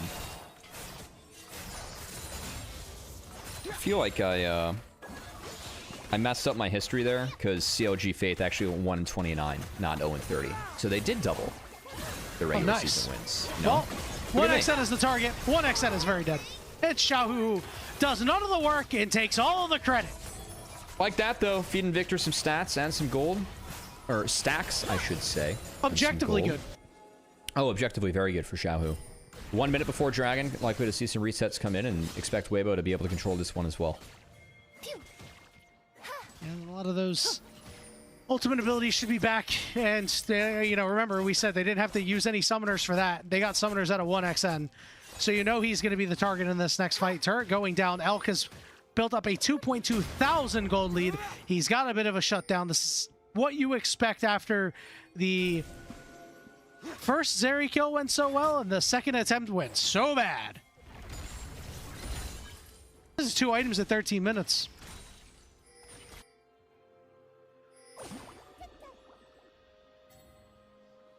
See if it's enough to at least ensure that this next dragon does go the way of Weibo. Bot lane of Weibo making their way mid, and Yanni, so far, if it's the last outing for Weibo, they've at least played a pretty sound early game here. Yeah, I'm really liking it. I think it's been pretty solid so far. You know, obviously Zika had that little oopsie earlier where he had to flash over the wall, but they weren't able to turn around and punish that. They are going to maybe try to dive him here. Moham is going to come through to try to protect as Xiaohao will take that dragon. LNG solo laners will begin to work on the top of tier 1 while Xiaohao continues to push unabated in a side lane. Just hanging out and having a great time. If your Victor gets to do this, you are loving life. Yeah, I think that... Oh, hold on. 1xn dropped that ultimate down. Gets Elk to half HP, but with Xiaohao there, LNG cannot continue as Weiwei desperately trying to fight for ward control, but is unable to get it. Yeah, this is relatively fine. Like, yeah, I mean, they didn't even pick up that top outer turret, actually, that wide. I thought with 3 grubs and yeah up there, they would. Not the case, and Victor gets a bunch of free time. I will cash that in. And Elk has been undeterred mid. Zerial was used last wave, and Elk took 2 plates this wave. As they showed mid did not matter. Going to be Rift Herald probably taken on time here by Xiaohao. And this draft for Weibo Gaming, again, like, for me, they drafted a bit of a winning bot lane / jungle matchup. And scaling solo lanes where I feel like they win their matchup and outscale. And we're seeing a little bit right now how oppressive that is, because Xiaohu and Zika were rather undeterred farming. It took 4 to push Zika off the wave. Gave Xiaohu free time, and they took both neutrals. And now Weiwei eat into that. Hey, I don't know if you want to be here. Crescent Guard is going to be used. He does get rooted down and will die as Xiaohu picks up the kill. Couple of more charms coming out as a teleport from Zika is going to come through. He's got that ultimate in the back pocket with his flash. But Elk and Xiaohao are taking the portals. Sheer is dead. YCX is also dead. It is all Weibo all the time here in Game 3. 16 minutes in. A 5,000 gold lead. And all 1xn can do is get a turret back in return. XM might be chased to the end of the earth, too, here. Herald drop mid, that's going to ensure the outer. Port will help. Vi to follow. Has cease and assist if they want it. Instead, just going to try to cut them off into mid. Couple more plates coming down here with that Herald crash as Weibo Gaming continue to increase their lead. Their Victor is 3-0. Their AD carry is 1v1ing the support, but Elk has found himself in trouble. He drops the ultimate down, but does not have the Blade Caller to save himself. He does get shut down.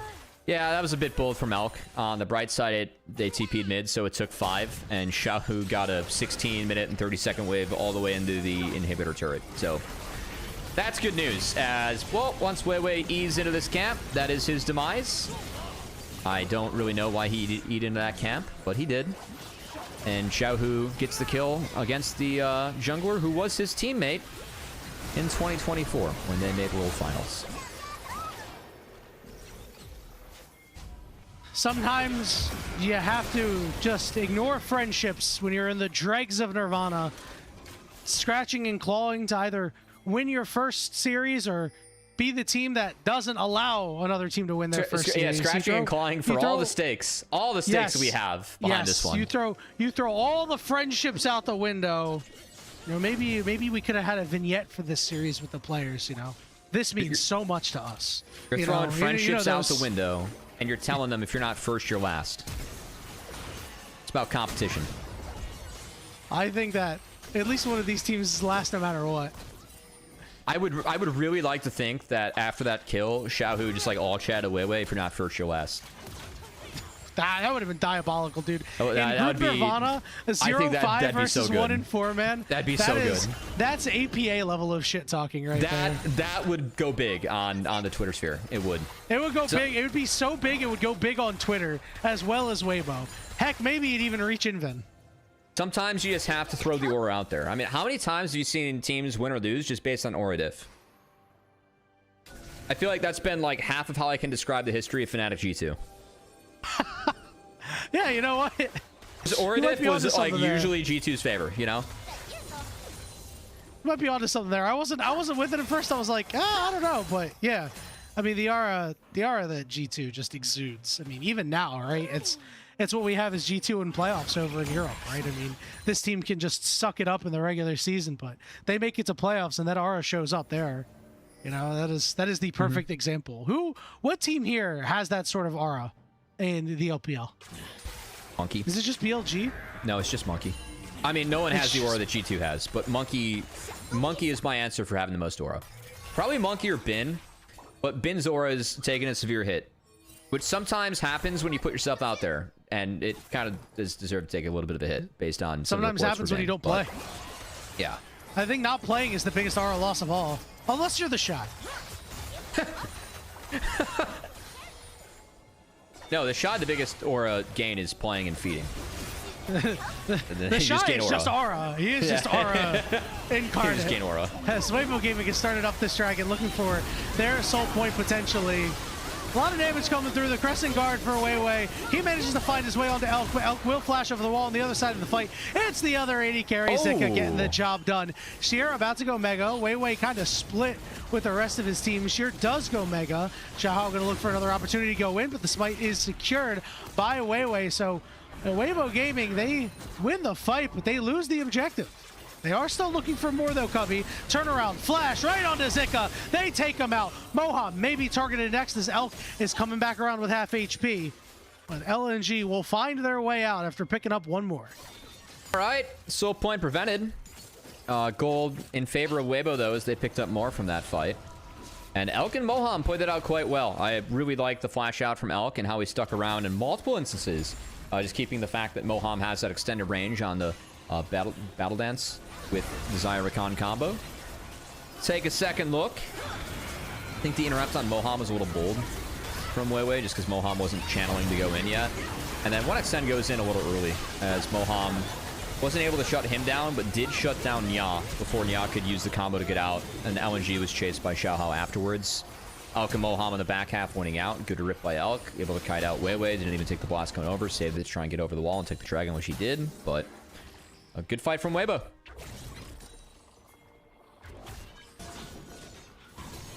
You know, Cubby, we've been bagging on, both of these teams a lot because this is the toilet bowl. And we did say that this may be the last time we see both of these teams. But there is an outside chance that Weibo does still make regional finals. Can I say one really nice thing about LNG? Hold on. Yeah, absolutely. Let her rip. Their logo reminds me of Kingzone Dragon X.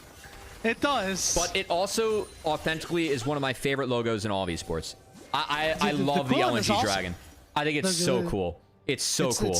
It's the Quillen, right? As far as I know. It's so... I just think their logo is so badass. It is pretty dope. As a marketing major... was half as badass. As a marketing major that was talking about logos, and especially at the tier 2 level, and had some beef. A lot of bad logos in esports. That one still has a 1xN gets pulled in. Nice ultimate there by YCX. Keep him alive for the moment. Weiwei gonna look for the turnaround here as Moham is absorbing a lot of damage down to half HP. Knocked up and taken down. As Weibo Gaming all of a sudden have to run for the hills. LNG down 5,000 gold, but still fighting for all they're worth. 1xN was able to create enough space to actually E over the wall. It wasn't enough to get all the way through and drag the Vi, but did get him close enough to his team. As... Okay. Was this a solo kill? It's Varus, so yeah. Well, that's unfortunate. A good play by Zika to find that, so... Doesn't end up being a win. It's actually a win for Weibo. Who got the kill on a higher value target. Got a TP out. And got more gold in the Varus' pockets. I did say that Nya was my player to watch this game, and unfortunately has not been able to do a whole lot. When you die to Varus and you only get him to half HP as a burst mage, not exactly what you want to see coming. It's like more of the lab rat bunny than the free roam bunny.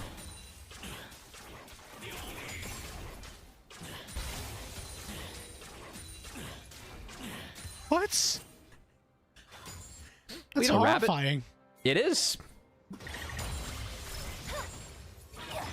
That's where we're at right now, Yanni. Yeah, I mean, I guess. You know, no resolve, I have no response. That was locked down. It was not able to free roam. No, not at all. I mean, I don't know. Rat bunny. Oh man, come on. That's tough. That's almost as bad as the one time that we were talking about a Cassiopeia, and I think I was chatting with Jay Beto about it. I mentioned the only snake that he liked was a dead snake. Oh no. I think that was Jay Beto. I should really probably was. Try to remember that before I put Jay Beto out there like that. Sorry, No, brother. I feel like it's appropriate. I feel like Jay Beto would welcome that. Meanwhile, Baron Weibo started welcoming a up here. Baron start. Yeah, exactly. LNG looking to Get us find out. their way in for maybe their last fight of the season. We'll see. At least the last fight where they have a hope of winning.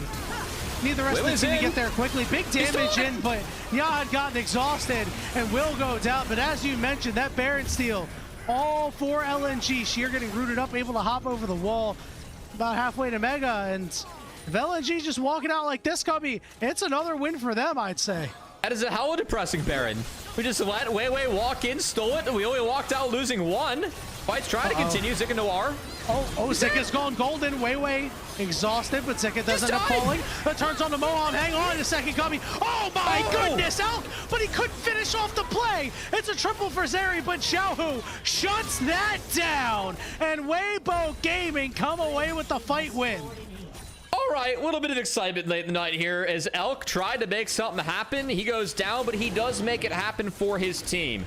Fight one, no more Baron. It's going to be a negative Baron power play for LNG. And Dragon's going to be taken. I don't really know how they can keep Xin Zhao out of the fight. I think it kind of has to be Zika's job, but he's marking Nya. And then good crescent guard clears him out. Xiao Hao doesn't hit the smite. The fight is good for Weibo in the back half. But honestly, not good enough. It was just Elk making something happen here as he uses the rip flash, the flash rip. We'll see which order it was. I wasn't sure about this walk from Zika. He just got W'd by Zeri, ends up going down, but Elk has a lot of feathers left behind. Yeah, Alt E flash finds the combo. It is thick. I think if the auto did go down on the 1xN there, might have been able to have the clean kill if he got the crit. Not the case, but good play by Elk, loses his life, but opens things up for the rest of his team as they take Baron off the map and off the shoulders of LNG and pick up Soul Point for themselves. And I think that might be what may keep this game out of reach for LNG. They're certainly not out. Whenever you have a late game Zeri, you can certainly still play the game, but Xiaohu is on 3 items. He's got all 10 stacks of that Dark Seal. He's got a Rabadon's Death Cap. He hasn't been under any threat. I mean, take a look at that damage number. 6,000 even. That is... That Nya damage at 0 is deceptive. He did do a lot of damage at the Baron, even though he was exhausted. That's not going to show up on the stat sheet for that fight. But he did certainly chunk down a couple of health bars and get a critical summoner out. But I think it's going to be very tough, but still possible for LNG, which really, when you are hunting for your only series win here in Split 3, as long as it's possible, you'll take that. As that Baron power play, as you mentioned, minus 285. Not I very really good. appreciate how the last 2 Baron power plays that I've seen flown have been negatives in this. Because last game they flew one for Weibo, and it was like minus 300. It's appropriate. Yanni, in the effort to provide analysis in something that's greater than just this series, we are on 16 now. So the new patch, Hurricane was buffed, and 1xN has opted for 2 Hurricane builds in a row that I think are slightly alternative to the traditional builds we see on Ashe Zeri, but to fit this item in. I don't think it's as good this game, even if it's a very good item on Zeri, just because it's a really kind of... You're not stacking up the melee bolts, you know? It's a lot of range and mobility you're going up against the Zeri. But maybe points towards something in the patch, and something we'll look out for from our players is, of course, Berserker Greaves were buffed on this patch. And we did see Runans given extra move speed and extra bolt damage, which is significant. Yeah, I'm not sure if you're building Runans here for the extra 1% movement speed. But it has traditionally been a pretty good item on In an Zeri, effort to push the analysis as something greater than just this series, Yanni. Well, hold on. You didn't let me talk about the Wind's Fury bolt damage, which is actually very relevant, especially for a Zeri, with the way your auto attacks can just deal so much damage in team fights if people are grouped up. I think extra damage that you can get on multiple targets is going to be a big help. It does mean that if you're able to chop down Xiao Hao and Moham a little bit faster, you can get onto these carries, which I actually think is pretty relevant. See if we get that for this next fight, as both monster objectives spawning going to be synced up in terms of timers, but I feel like Weibo, they've got the options as they are sitting on a Soul Point. Soul coming up in 90. A little bit more pressure on LNG to secure it, especially given it is a Hextech Soul. Oh, Weiwei with a nice flash there. He's going to try to get on the Zika. He flashes away. Moham stops 1xN, but it doesn't matter. They find their kill anyway. 1xN once more, and he finds more. He claims the life of Moham. It's 2 quick kills for LNG. Stretched map there for Weibo. LNG is able to punish. They do drop top wave for it. But have a find, make a play, get 2 kills. Nice before the Dragon. They should be able to base on time and can leave some wards behind to try and control the river. The response from Weibo, though, is quick, and they're going to be able to get in here and try and clear out some vision before. But looks like setup is around the Dragon here. LNG too late to try and... Or they don't really have the option to rip the Baron. We'll see if Weibo wants to try and do the old bait and switch, if they're able to pull it off. But at the moment, looks like they're heading towards bot and want to control bot river. So maybe a fight over the soul. Weiwei losing his flash is pretty important. We did, you know, we saw it there on the Zika. Yeah. It was really good, but, you know, Xiaohu and Zika, champions that can't really move very well, so losing out on the ability to flash knock them up is pretty massive. But you didn't lose anything out of your Zeri but that ghost. You still have that flash, so you are very happy with how that fight went. Here comes the teleport coming in from top laner Sheer. He is mini Gnar and has 0 in the Gnar bar right now, so he's going to need to really land some auto attacks or some Qs to stack that up, and it's starting to take shape now. Xiao Hao in the back of the pit. He's going to charge up his Q, head over the walls. Weiwei followed him up. Dragon has been started up. Weiwei alone in the pit for the moment as Weibo Gaming trying to frontline. Xiao Hao is going to take the portal over to the rest of his team, but will regroup as opposed to potentially looking for a flank. But might think better of it. Hops over the wall, is with the team. 3,000 HP. 1xN uses ultimate just for the attack range. Look at how low Weibo Gaming is. Sheer knocks him into the wall. Triple knockup. This might be the fight that LNG wanted. Couple of GAs getting popped, but nothing more as a flash away is done. And Wei can't flash away. 1xN, though, is able to help trade back along with the help of Nya. But YCX has to flash away, and he's burning alive from the victor, but will survive. It is a 2-for-1 in favor of LNG, and they took the objective away, Cubby. Close fight. Well played by Weiwei and LNG, as they are able to actually kind of buy themselves some time in this game. I still favor what Weibo is going to be able to do later, but that was well done from LNG. I really feel like Weibo, they weren't able to get an effective Viol off in that fight. One of the bigger interactions, Xiao Hao casted his ultimate after he came out of GA and was taken down before he went down. So let's take a second look. Weiwei able to survive a lot of damage. They end up in the standoff. I like Victor in these scenarios. The lasers do feel really good. But Sheer has a really big entrance into the fight. They like what Nya did too, using CDs to buy some space to get the smite, with Sheer coming in afterwards. And then for me, Xiao Hao, you can see he hasn't cast the ult yet, but he's in GA. He flashes out and then goes back in and tries to cast it on a 1xN there, but he goes down before Cease and Assist connects, and Weibo kind of out of gas. So nice fight for LNG. I think the way that I know Nya didn't do a ton of damage, but how we used the CDs to buy space to smite the Dragon away, that was well played, and a good follow-up from Sheer too. 2,500 gold lead for Weibo Gaming all of a sudden, Cubby.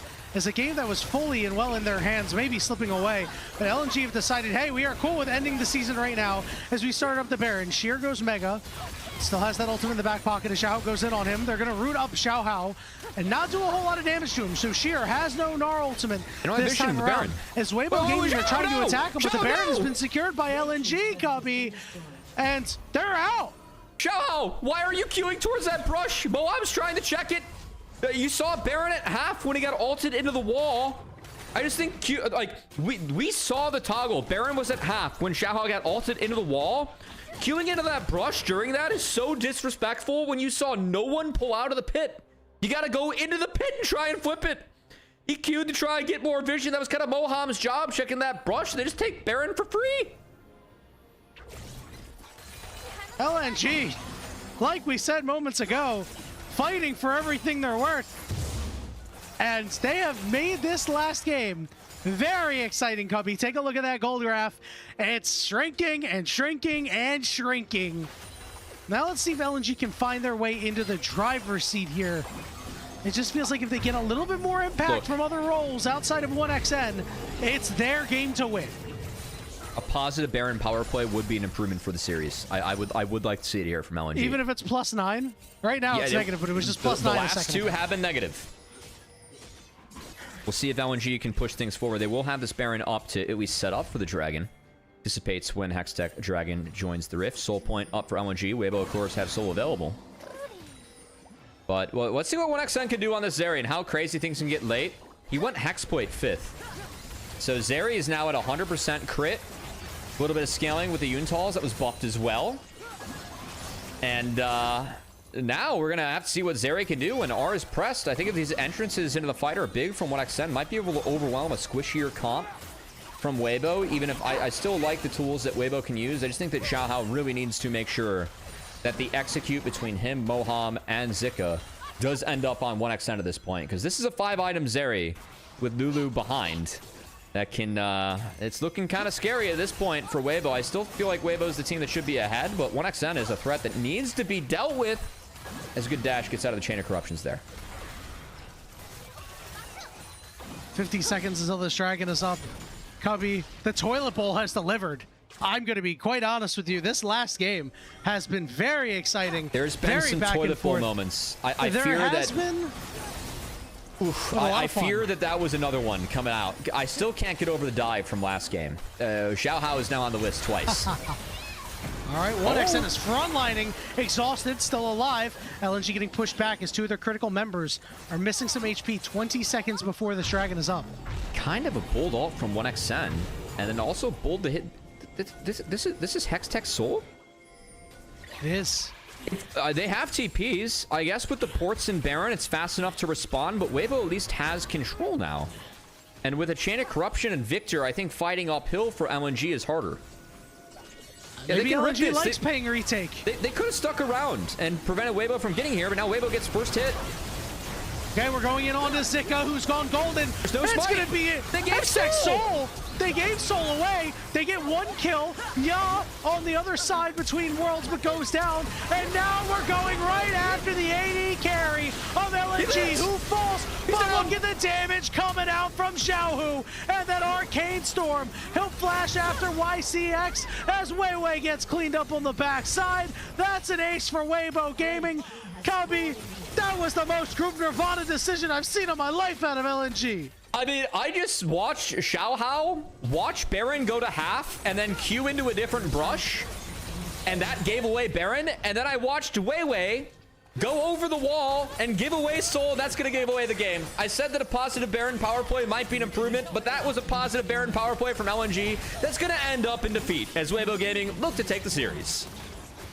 Weibo Gaming will keep LNG winless. They will not be ridiculed and shamed for allowing LNG to get their first series win in 97 days. It was a valiant effort, but they stumble at the end, and Weibo Gaming has won the toilet bowl. Just how those junglers played around those last 2 fights, that was a good encapsulation of the toilet bowl, you know? Objectives don't matter in League of Legends. Maybe that's actually a good encapsulation as to why this was the bottom 2 teams. We just had our jungler ignore Baron, ignore Soul, both junglers on each teams. And that was very bad for the game on each side. Also, I mean, I just appreciate the fact, Yanni, like, I'm not crazy up. Sometimes as casters, we aren't crazy. Like me just being like, why'd they base 30 seconds before Dragon spawns into now being late? It's like... You were onto something there. I might have been onto something there. Sadly, LNG was not. They gave Weibo control over the territory, and Weibo takes full advantage of it as they were gifted that dragon for free. Gave them control of the territory and also just gave them control of the dragon, right? Because they just decided to go after Zika instead. Like, if you decide, hey, you know, we don't like where our health bars are at, we're going to go back, we have to play retake. All right, it sucks, it happens, you tried. Go retake that dragon, go 50-50 smite fight after you won a couple of smite fights earlier.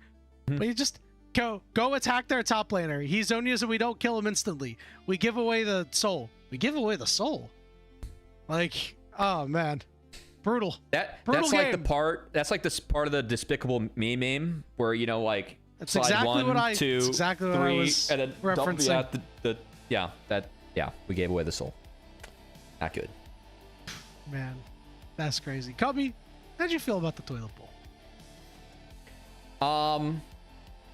I don't think that this toilet bowl is going to have as many ramifications as the one where David Mills threw a last-second TDs that gave the Bears Gale Williams. True. But For Weibo, I will say, just recognizing some of the rumors that have been spreading on Weibo, first word of them after the season, which just ended, is that they're looking to keep Xiaohu and build around him.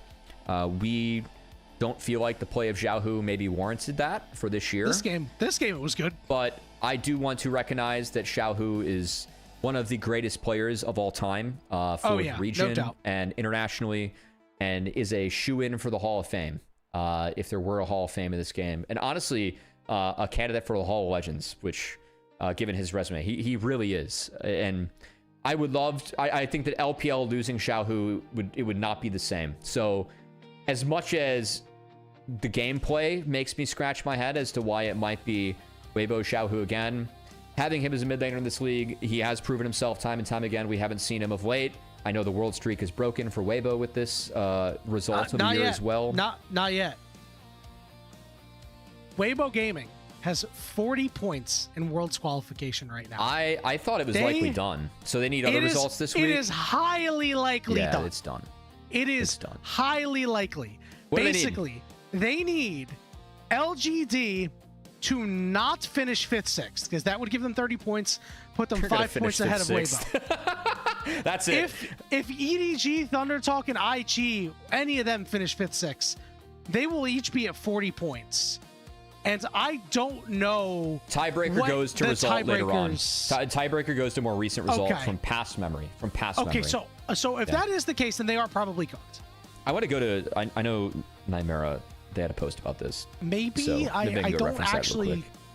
I think that it's likely dead, but there might be. Doctor Strange is out here. Dr. Xiaohu. Now, how many did you look through? I looked through.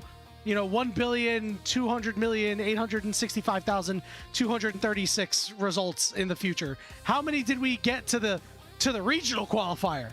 Just one. How many did we get to Worlds? Probably 0.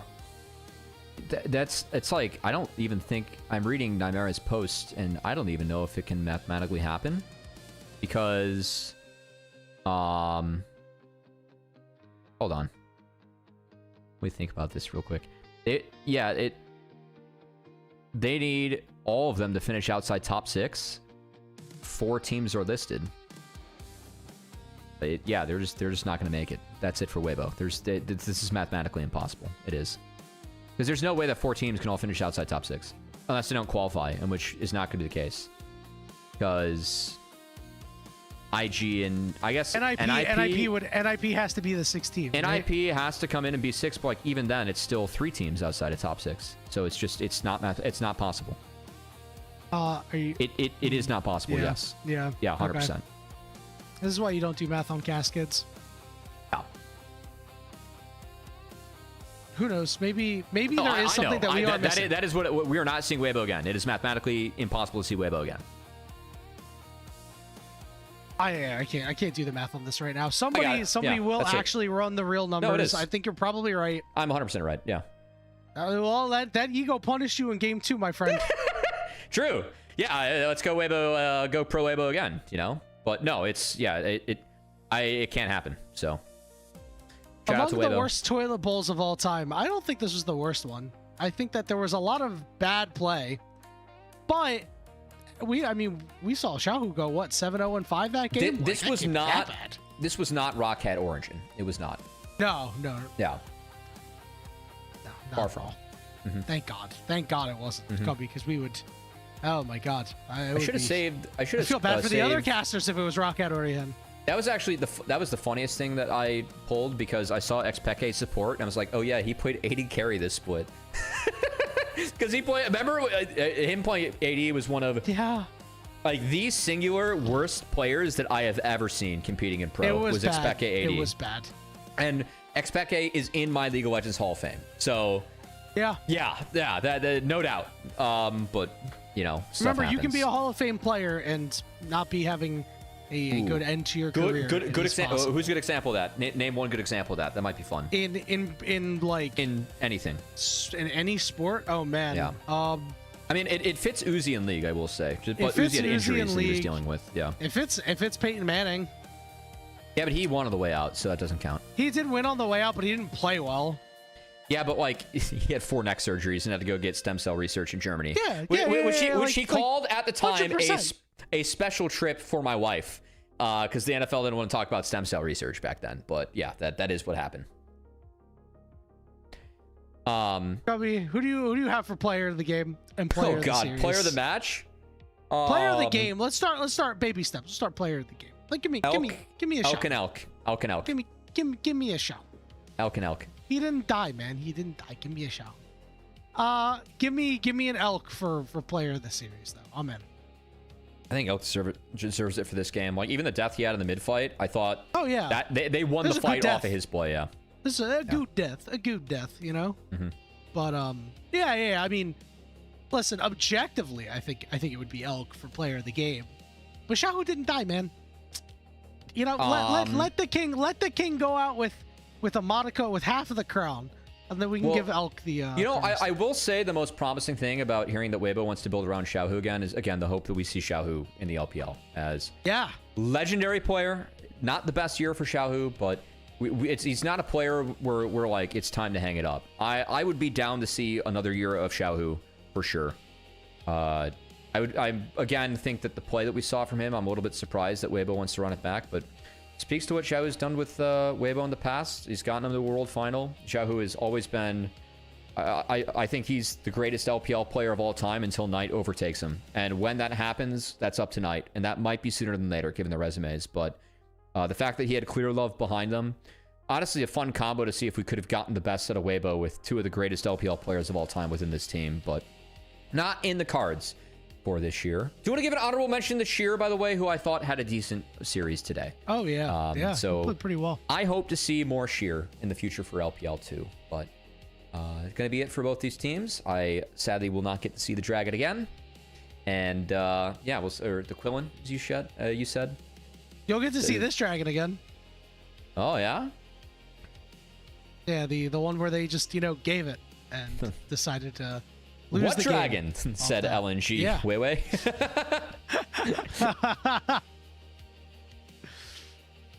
I mean, yeah, objectively, I mean, like Sheer had a pretty good fight here. It's actually just a shame that they gave up the soul. It just resulted in a pretty easy pick up there and a pretty easy win. With that said, Yanni, thank you to you, and thank you to everyone at home for joining us for this LPL matchup. If you tuned in to this series of LPL, you are a true fan watching the 2 bottom-of-the-barrel teams go toe-to-toe. Thanks for hopefully being okay with a few more shenanigans from me and Yanni. I know there's been a lot of discussion about talking about the game or not talking about the game of late. Yeah, we didn't even mention Tiramisu once. I frankly find to be stupid. I love the LCK cast. Was privileged to be a part of that team at one point.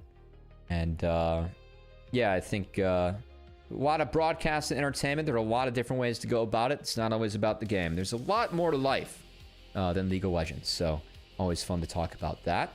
We got to talk about a little bit more with you, Yanni. As your boy. Bang! The LPL GOAT gonna at least go out on a high. At least I'd say the current all-time GOAT for me is Xiaohu. Knight gets it soon. I think that Knight needs international titles though to get it, because Xiaohu, what he's done internationally for the LPL, he was the guy. No, first stand does not count enough. That's for sure, Yanni. But how many first stands would it take? I think 3 first stands would equal like being a world finalist. By the way. Oh wow. Legitimately, I think 2 first stands versus world. I would rather lose in world's finals than win 2 first stands. Sincerely. Oh, that's tough. That is really, really tough. That is how much that tournament matters to me, like in the grand picture, sincerely. I'm thinking about what I would do, because I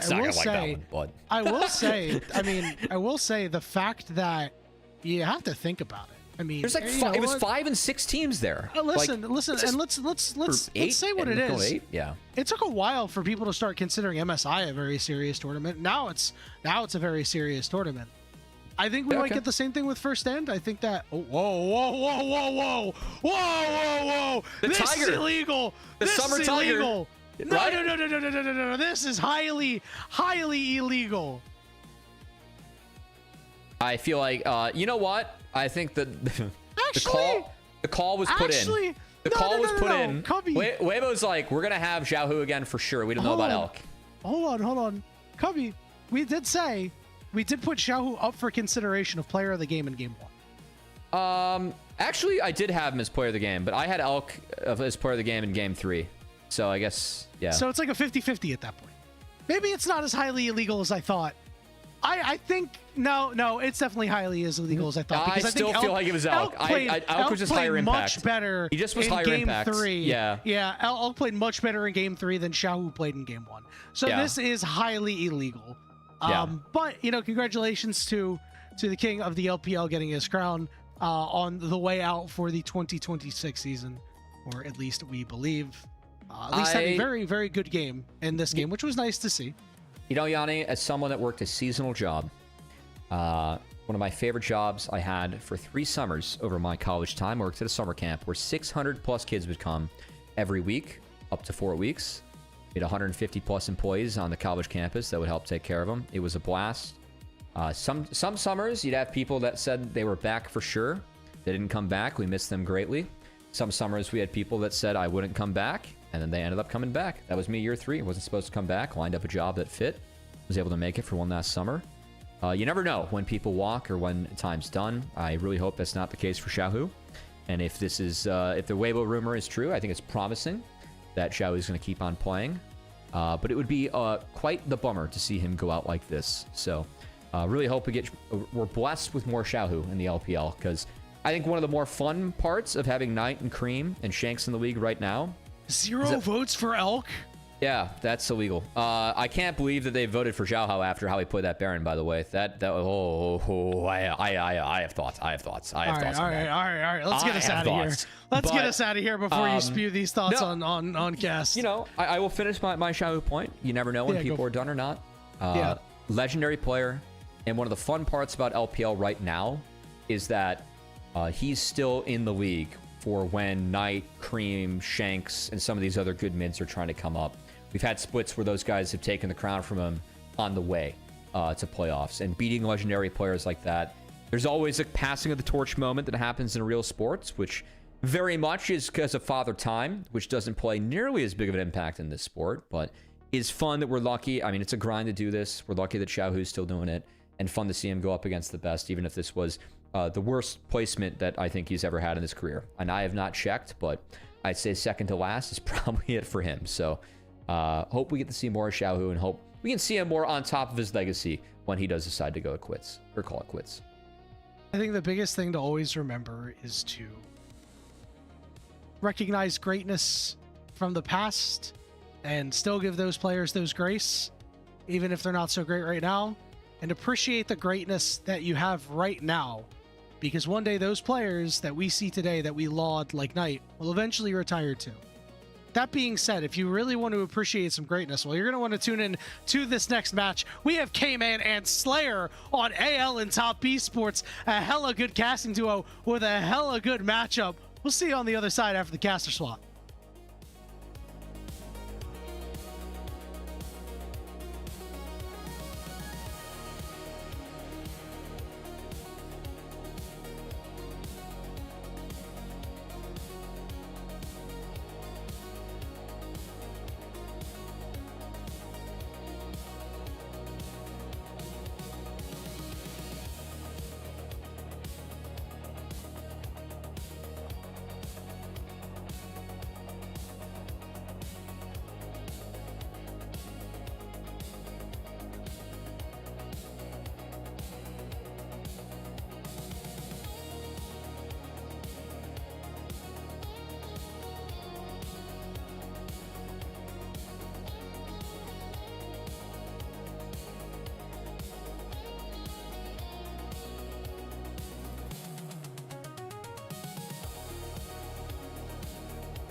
Hello, LPL English viewers, and welcome back for our second series of the night. And a new caster duo with you. Ladies and gentlemen, it's been a little bit too long, but Slayman Rocks is back and in full action for anyone's Legends and Top Esports. I, of course, representing Slayer, being your play-by-play. And Man Rocks over here is Super K-Man Rocks, the YouTube extraordinaire, and also good friend of mine and co-casters. K-Man, it's been a little too long, my friend. You've developed, in the time since I've last seen you, you're trying to, we kind of sync this up decently well, too. We didn't even try and play this, but I didn't even know you have these capabilities, man. I'm still learning things about you. Look, I didn't know either, so we're both learning in real time exactly how this is going to go. Ultimately, I think it's working for me, and I'm going to keep it at least for the rest of this split, and I'm excited to see what's working for these two teams here today, because much like I didn't know what we were going to get, I had no clue what we were going to get from these two teams from AL and Top Esports this split. Both of them have been both fun and frustrating, and that makes today very exciting. Without a doubt, especially Top Esports, who are not coming into this series with a loss streak of great proportion thanks to an EDG series, but yeah, it's been all over the place. Let's start, of course, though, with anyone's Legend, who do come into this matchup as the higher currently seeded team. And despite, you know, the ups and downs this team has certainly had, K-Man, the reality is this team right now, heading into this final week of the regular season, gets the opportunity to challenge BLG for that first spot in Group Ascend that they've held down the entire calendar year. That's it, right? AL was kind of counted out for a lot of the beginning of this split, mostly because they have just not really looked like a top-tier team this year in terms of their playoff finishes. But let's remind people, this was the #1 seed going into the playoffs back in split #1. The meta was very unfavorable for them. Players like Tarzan, Shanks, Kyle, they are very much in meta. We've talked about that a lot over the course of this split, and it's very much worked out to their benefit. They are a team that is absolutely looking at that #1 seed, and especially that bye in round #1 is a very achievable goal, and today could very much get them there in the right circumstances. We see from the schedules upcoming. Yeah, folks, you know, we always use the trope a little bit too much sometimes when we get to the last week of any regular split of, it's starting to feel like a playoff atmosphere. These series feel like playoffs. But when we look at the schedules ahead for this proverbial top three, and we can include BLG because obviously we see them both here with both in Top Esports and AL schedule, this does really feel like a playoff matchup because the value of this series win for Top Esports and AL could not only, you know, get them to finish higher in those standings, slot them into that top two, but K-Man, the biggest thing here is getting top two allows you to skip a very crucial best of 5 that has plagued a lot of our teams when we look at Split 2 playoffs. I mean, that's the thing. We don't ever get buys in the LPL playoffs. This is a completely new format, a completely new structure. I would want to avoid as many pitfalls as I can possibly get, especially with championship points being so important for a couple of these teams. A team like Anyone's Legend, not only do they need to do well in the playoffs, they need teams like Top Esports to underperform in order for them to be comfortable and, you know, actually auto-qualify as that second team without needing the regional finals. Getting that bye is not only going to make your chances feel better because you get immediately into round 2, but it's also going to make the road harder for your competition. So this matchup here today really matters a lot for both of them. And it's very important that the other challengers are also going to be facing off against these teams. JDG and WE are two of the other teams with AL that are going to try and chase Top Esports. So very fun, these slated games going down the schedule. But let's go and move forward to our All-Pro conversations. K-Man, I'm going to let you kick this one off because I feel a little bit gross standing next to this screen currently. That's how I'll start it. Look, I understand that Hope's reputation amongst the LPL community might not be at an all-time high in terms of where he's been over the course of this year. He had his problems in Split 2. He's been inconsistent throughout this year, but ultimately this has been a perfect meta for Hope and for AL. We talk about Kyle and Tarzan and Shanks being much more comfortable with the way the game is developed. Hope gets to farm up in side lanes, and he's been awesome in team fights throughout this split. All-Pro is coming up. You can scan the QR code on the screen to go vote in the Discord, and I obviously highly recommend that you do. And Hope is absolutely a player you should consider for an All-Pro slot. He's second amongst all players in the LPL in KDA, top 3 in damage per minute, top 3 in goal difference at 15. He has been an All-Pro caliber AD carry. Don't let the narratives fool you. Don't let the fact that he, wasn't dominating in the same way in the previous split. This guy has been better than expected so far, even if Slayer won't tell you that. Listen, I'm not going to argue with the numbers here. And I'm not even necessarily going to argue too much with, like, all-pro selections. what I will just remind everybody is as good as Hope may look in the regular season, as good as his numbers look, he will continue to hold this team back from their big goals that they have as a squad, because he just doesn't seem to put it together when it matters most. I would like to be wrong, but that's just the point that I need to make. It does not take away from what K-Man you were talking about when we're focusing on regular split and all-pro, which is a word there. So definitely some big numbers to consider for Mr. Hope. And it's a big spot for him to test if he can be an all-pro, because he may just very well be going up against an all-pro AD carry on the other side of this matchup. Of course, that being TES, Top Esports, who we now will get a bit of a look at. And K-Man, listen, I know we're kind of leaning on the roller coaster analogy already, but if we're talking about big drops and big swings, nobody fits that narrative more right now than Top Esports. I don't even know if I even want to count them off the loss streak, because winning against EDG, sure, mathematically gets them off the loss streak, but vibes-wise, definitely doesn't for me. This team is still looking to pick themselves up and in a huge spot to do so. Top Esports is very much in a do-or-die spot for their own momentum and their own confidence as they head into the playoffs. We talked about this being important for AL. Ultimately, this is just as important for Top Esports, and the one player that I really think is going to put them in a position to be able to elevate themselves today is their top laner, Zweon. We can see from the stats up on the screen, not only are the stats great, but when you think about the top lane pool right now in the LPL, you don't have players like 369 and Bin, and Flandra has just recently returned to the league. A lot of the great titans that you would naturally put near the top of those, top lane rankings, they haven't been playing as much. And you want to talk about a player that has stepped into the shoes to be able to step up and, really kind of carry his team from the top side of the map. It's been Zweon. In my opinion, he's been the best top laner in the LPL by a pretty large margin over the course of this split. And in a matchup against Breathe in particular, probably his biggest competition for that first team All-Pro, is going to need to be great here today. Gonna have to show out in droves for sure. I'm just happy to see that Zweon has responded with a split like this after what was the very unfortunate Top Esports performance at MSI, which Zweon did deserve a bit of blame, but something that a lot of LPL orgs and I think some of the fans can forget is, some humility. The guy was a rookie, of course, going into such a big spot at MSI. It's good to see that he was able to bounce back. That's a really good fortitude test that we now can carry over into this matchup, of course, and your all-pro considerations, as Top Esports does take to the stage here at Team WE's home arena to the large amount of fans. It's almost like if you stick with some of the rookies that you invested in, they might end up developing and turning into some pretty good players. Kind of a curious concept that Top Esports only got half right, I think. Yeah, I was going to say, don't bring it up with support. Don't bring it up with support, but at least they kept it with top lane, I guess. We'll take our wins where we can get them.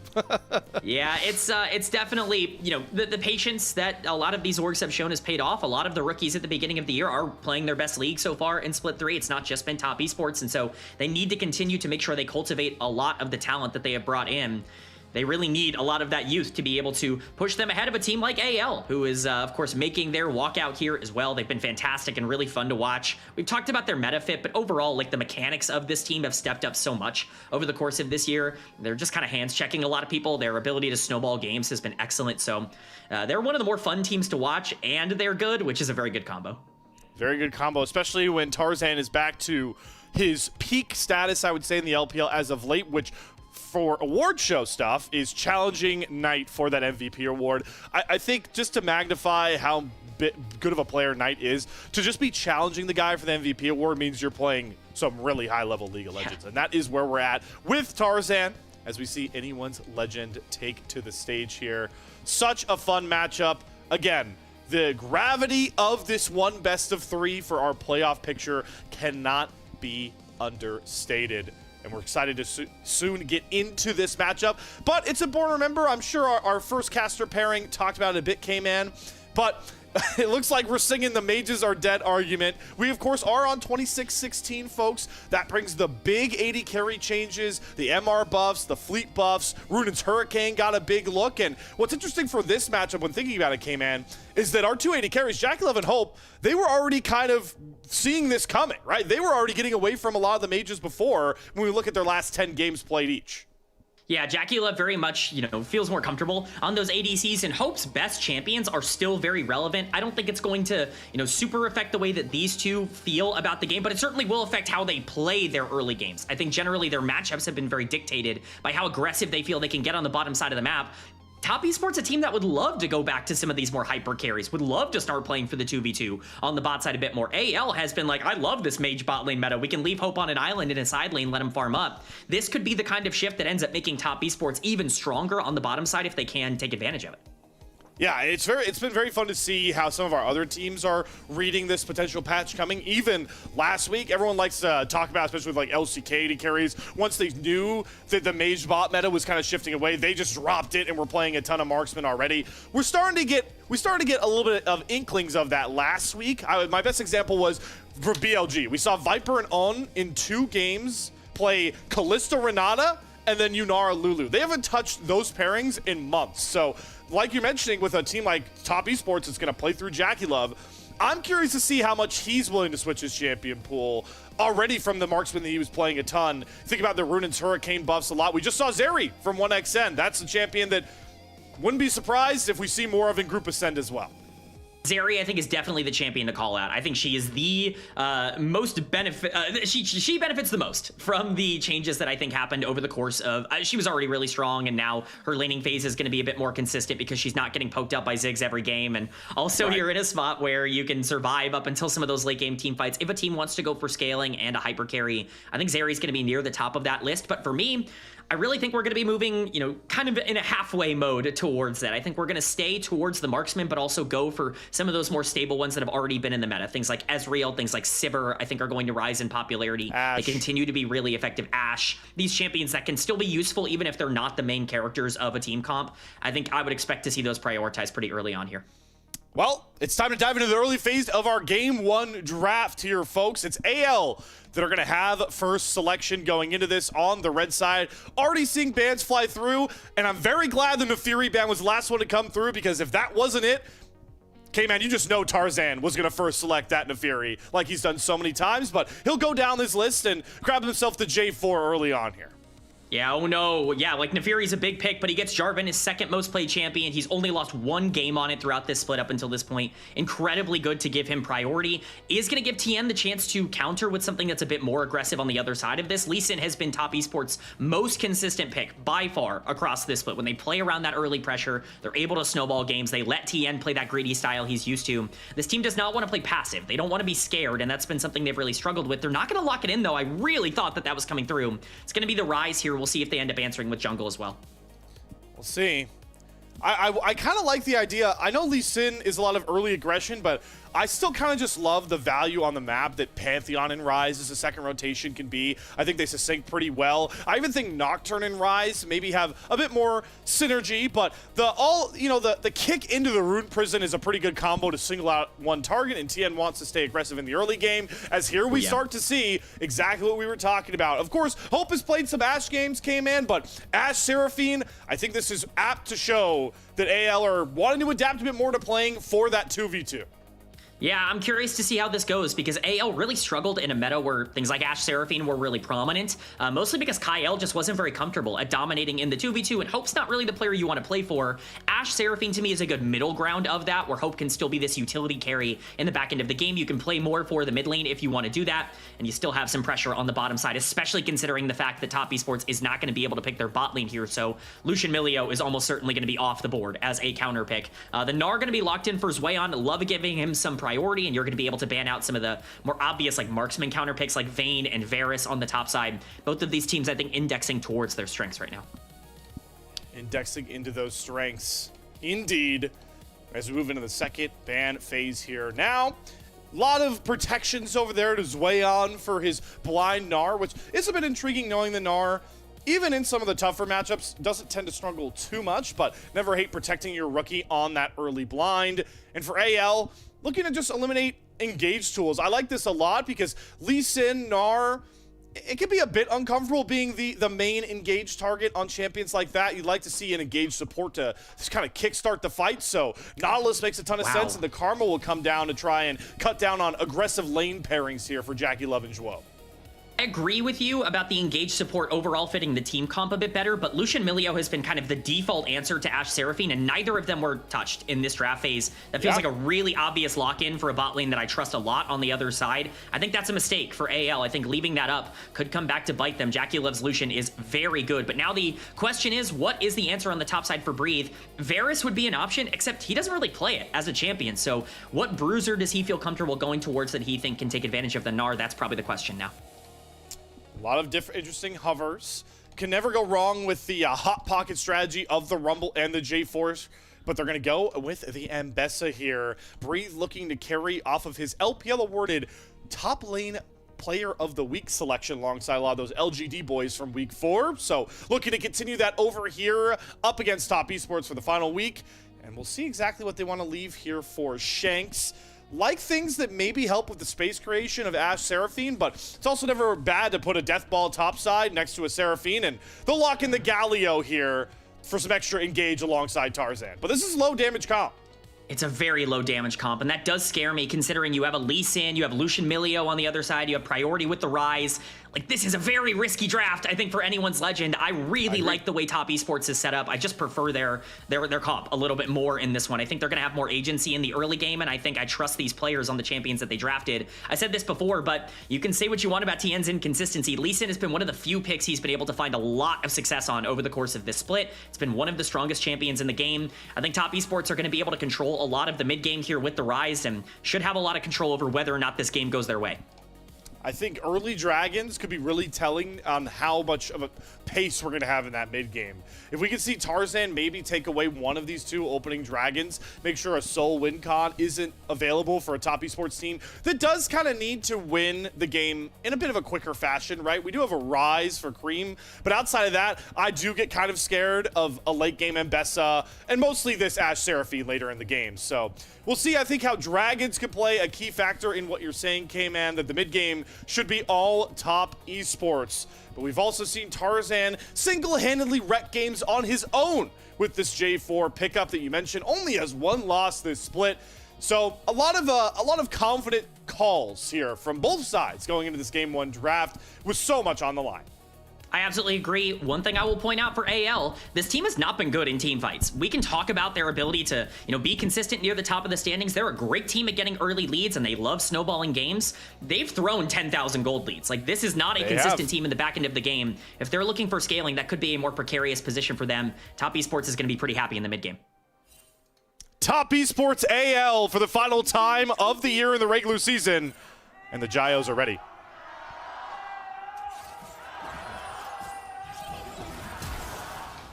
Oh. Oof.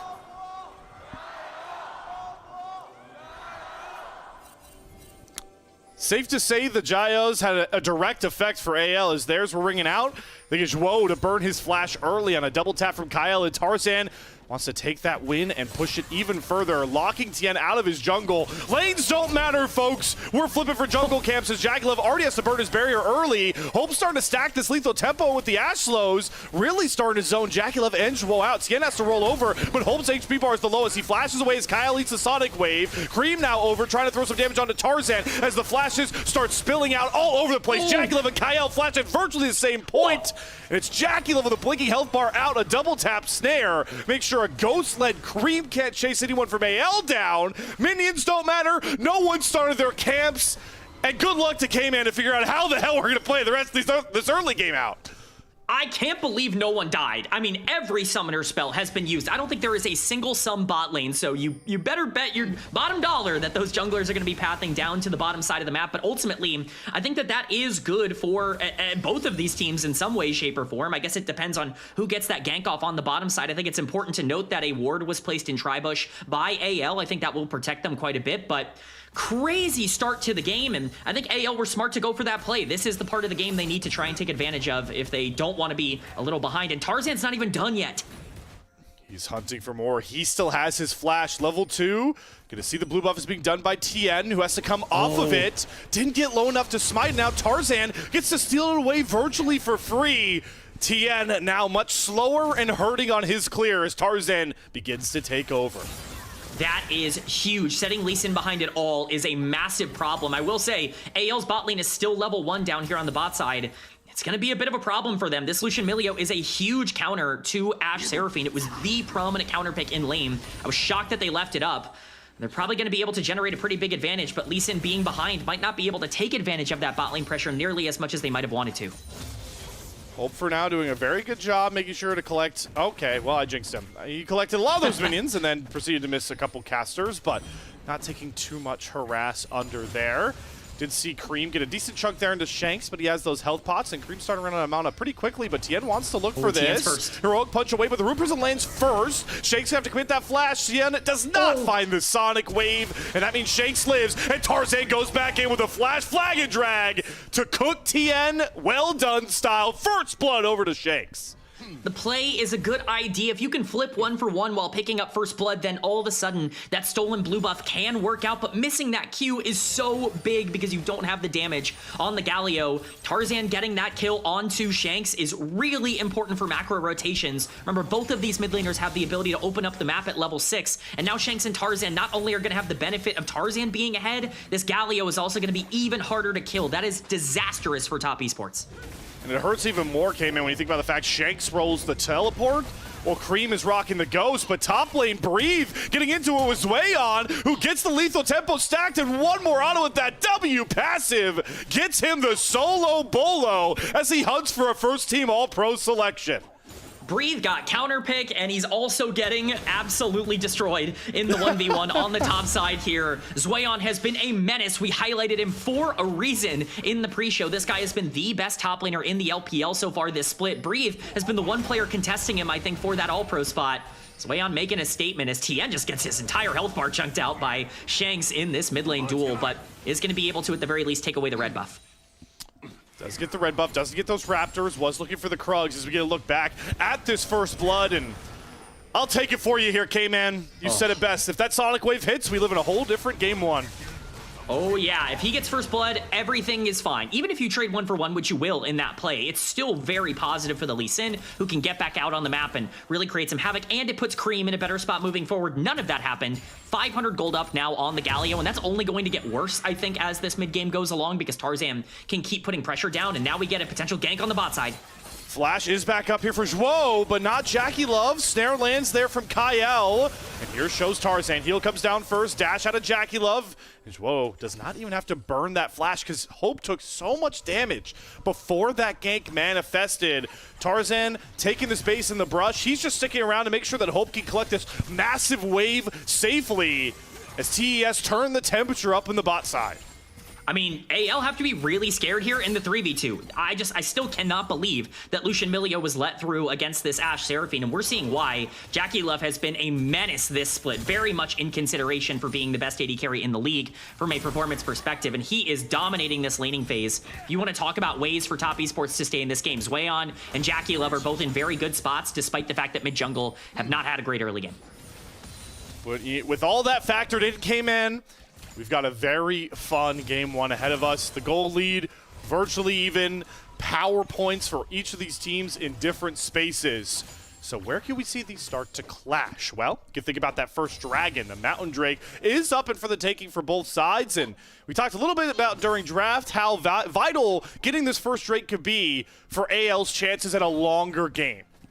If AL can somehow set up around this dragon, that is massive. Of course, bot lane pressure matters a ton. That's why I think this Lucian is going to be so scary. Tarzan has to be very careful because while he does have a lead right now, a 300 gold lead because of the assist, that can all go away if he takes one errant 3v3 that doesn't necessarily end up working out. So this dragon could matter a ton, but ultimately, if that bot lane pressure keeps up, top esports should have pressure on the bottom side of the map, and I imagine AL might be a little bit more comfortable trading for something like Grubs on the top side in 1 minute. Do have Tien making his way towards the bot side with none of his bot camps up, so it does seem like they're setting up for Tien to just hop on this dragon with that bot lane pressure, and as you aptly pointed out, don't know if Tarzan's really going to be here to try and contest. There is a Scuttle Scrap respawn, and this should give one of these junglers level 6. That could be a huge swing, but Tarzan with very low vision and no eyes on the Jackie Love led bottom lane, gonna surrender that crab, surrender level 6, and maybe most importantly, surrender the first Drake of the game. Yeah, just as I was outlining, this is a very scary spot for Tarzan. If he goes in here and loses the fight, the entire early game is completely thrown away. There's just no reason to contest it. In my opinion, play around these grubs on the top side, trade these objectives. You're going to get stronger as we get further and further along. Cream is stepping up, but Tarzan has to be careful here. And Tien did not get level 6 off that crab because he lost out to a camp. Tarzan takes a huge chunk, but it's a double taunt down from Shanks. Ghost going to be popped in response from Cream. He starts throwing a flurry of combos down, but Shanks is able to absorb them for now because the Rise has 2 ruby crystals in his inventory and nothing else. I mean, it's still a lot of damage onto the mid laner. If a 3v3 or a 4v4 breaks out over any of these objectives, you have a huge health advantage. Jackie Love with the culling as well. Hope has to pop barrier.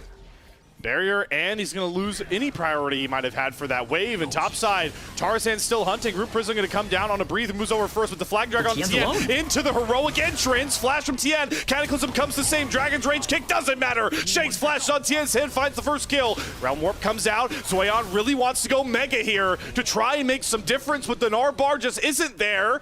And AL are able to escape with the kill onto Tien. I don't know what Cream was doing in that exchange. He completely abandoned his Lee Sin to walk up and try and poke out the top laner rather than trying to play the fight around Lee Sin. It's just a big mistake. Tien, obviously not exactly in the right place with the health bar that he had, but ultimately I think a 2v2 actually could have been in their favor with the fact that Galio doesn't have a ton of trading power right now, and because of that disconnect, you give it another free kill over to the Galio, and he's going to get even more into this game. The more MR he builds, the harder this is going to get. Arrow. Mark found from Hope, stun for an era onto Cream, but he flashes the heroic, or the Justice Punch there from Shanks to survive. Nice look though from Hope.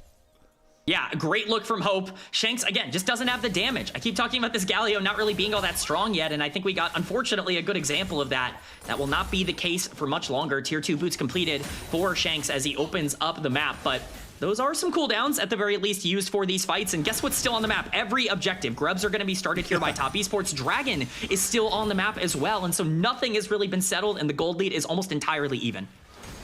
Hope still finding ways to provide some semblance of value despite falling so far behind. That Hawk shot stunted Tien from taking these grubs. He does end up securing the second one, but don't know if he'll be able to get the third here. It is a flag and drag out from Tarzan, and with Zoyan having all that top lane pressure, they do end up actually securing all 3 of these grubs. So a Rise and Gnar-led side lane just got a lot scarier for AL to face. Yeah, I will say, this is the part of the game where Top Esports comes online. You're hitting your level 6s in a lot of key areas. Everybody is level 6 at this point.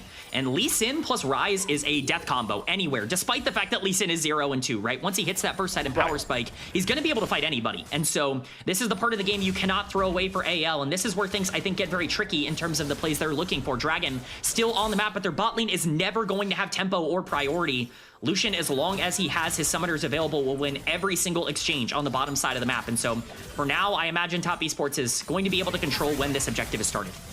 Definitely helps if you get some serious culling damage down to Hope, who does a bit better of a job this time dodging out on those light slinging shots.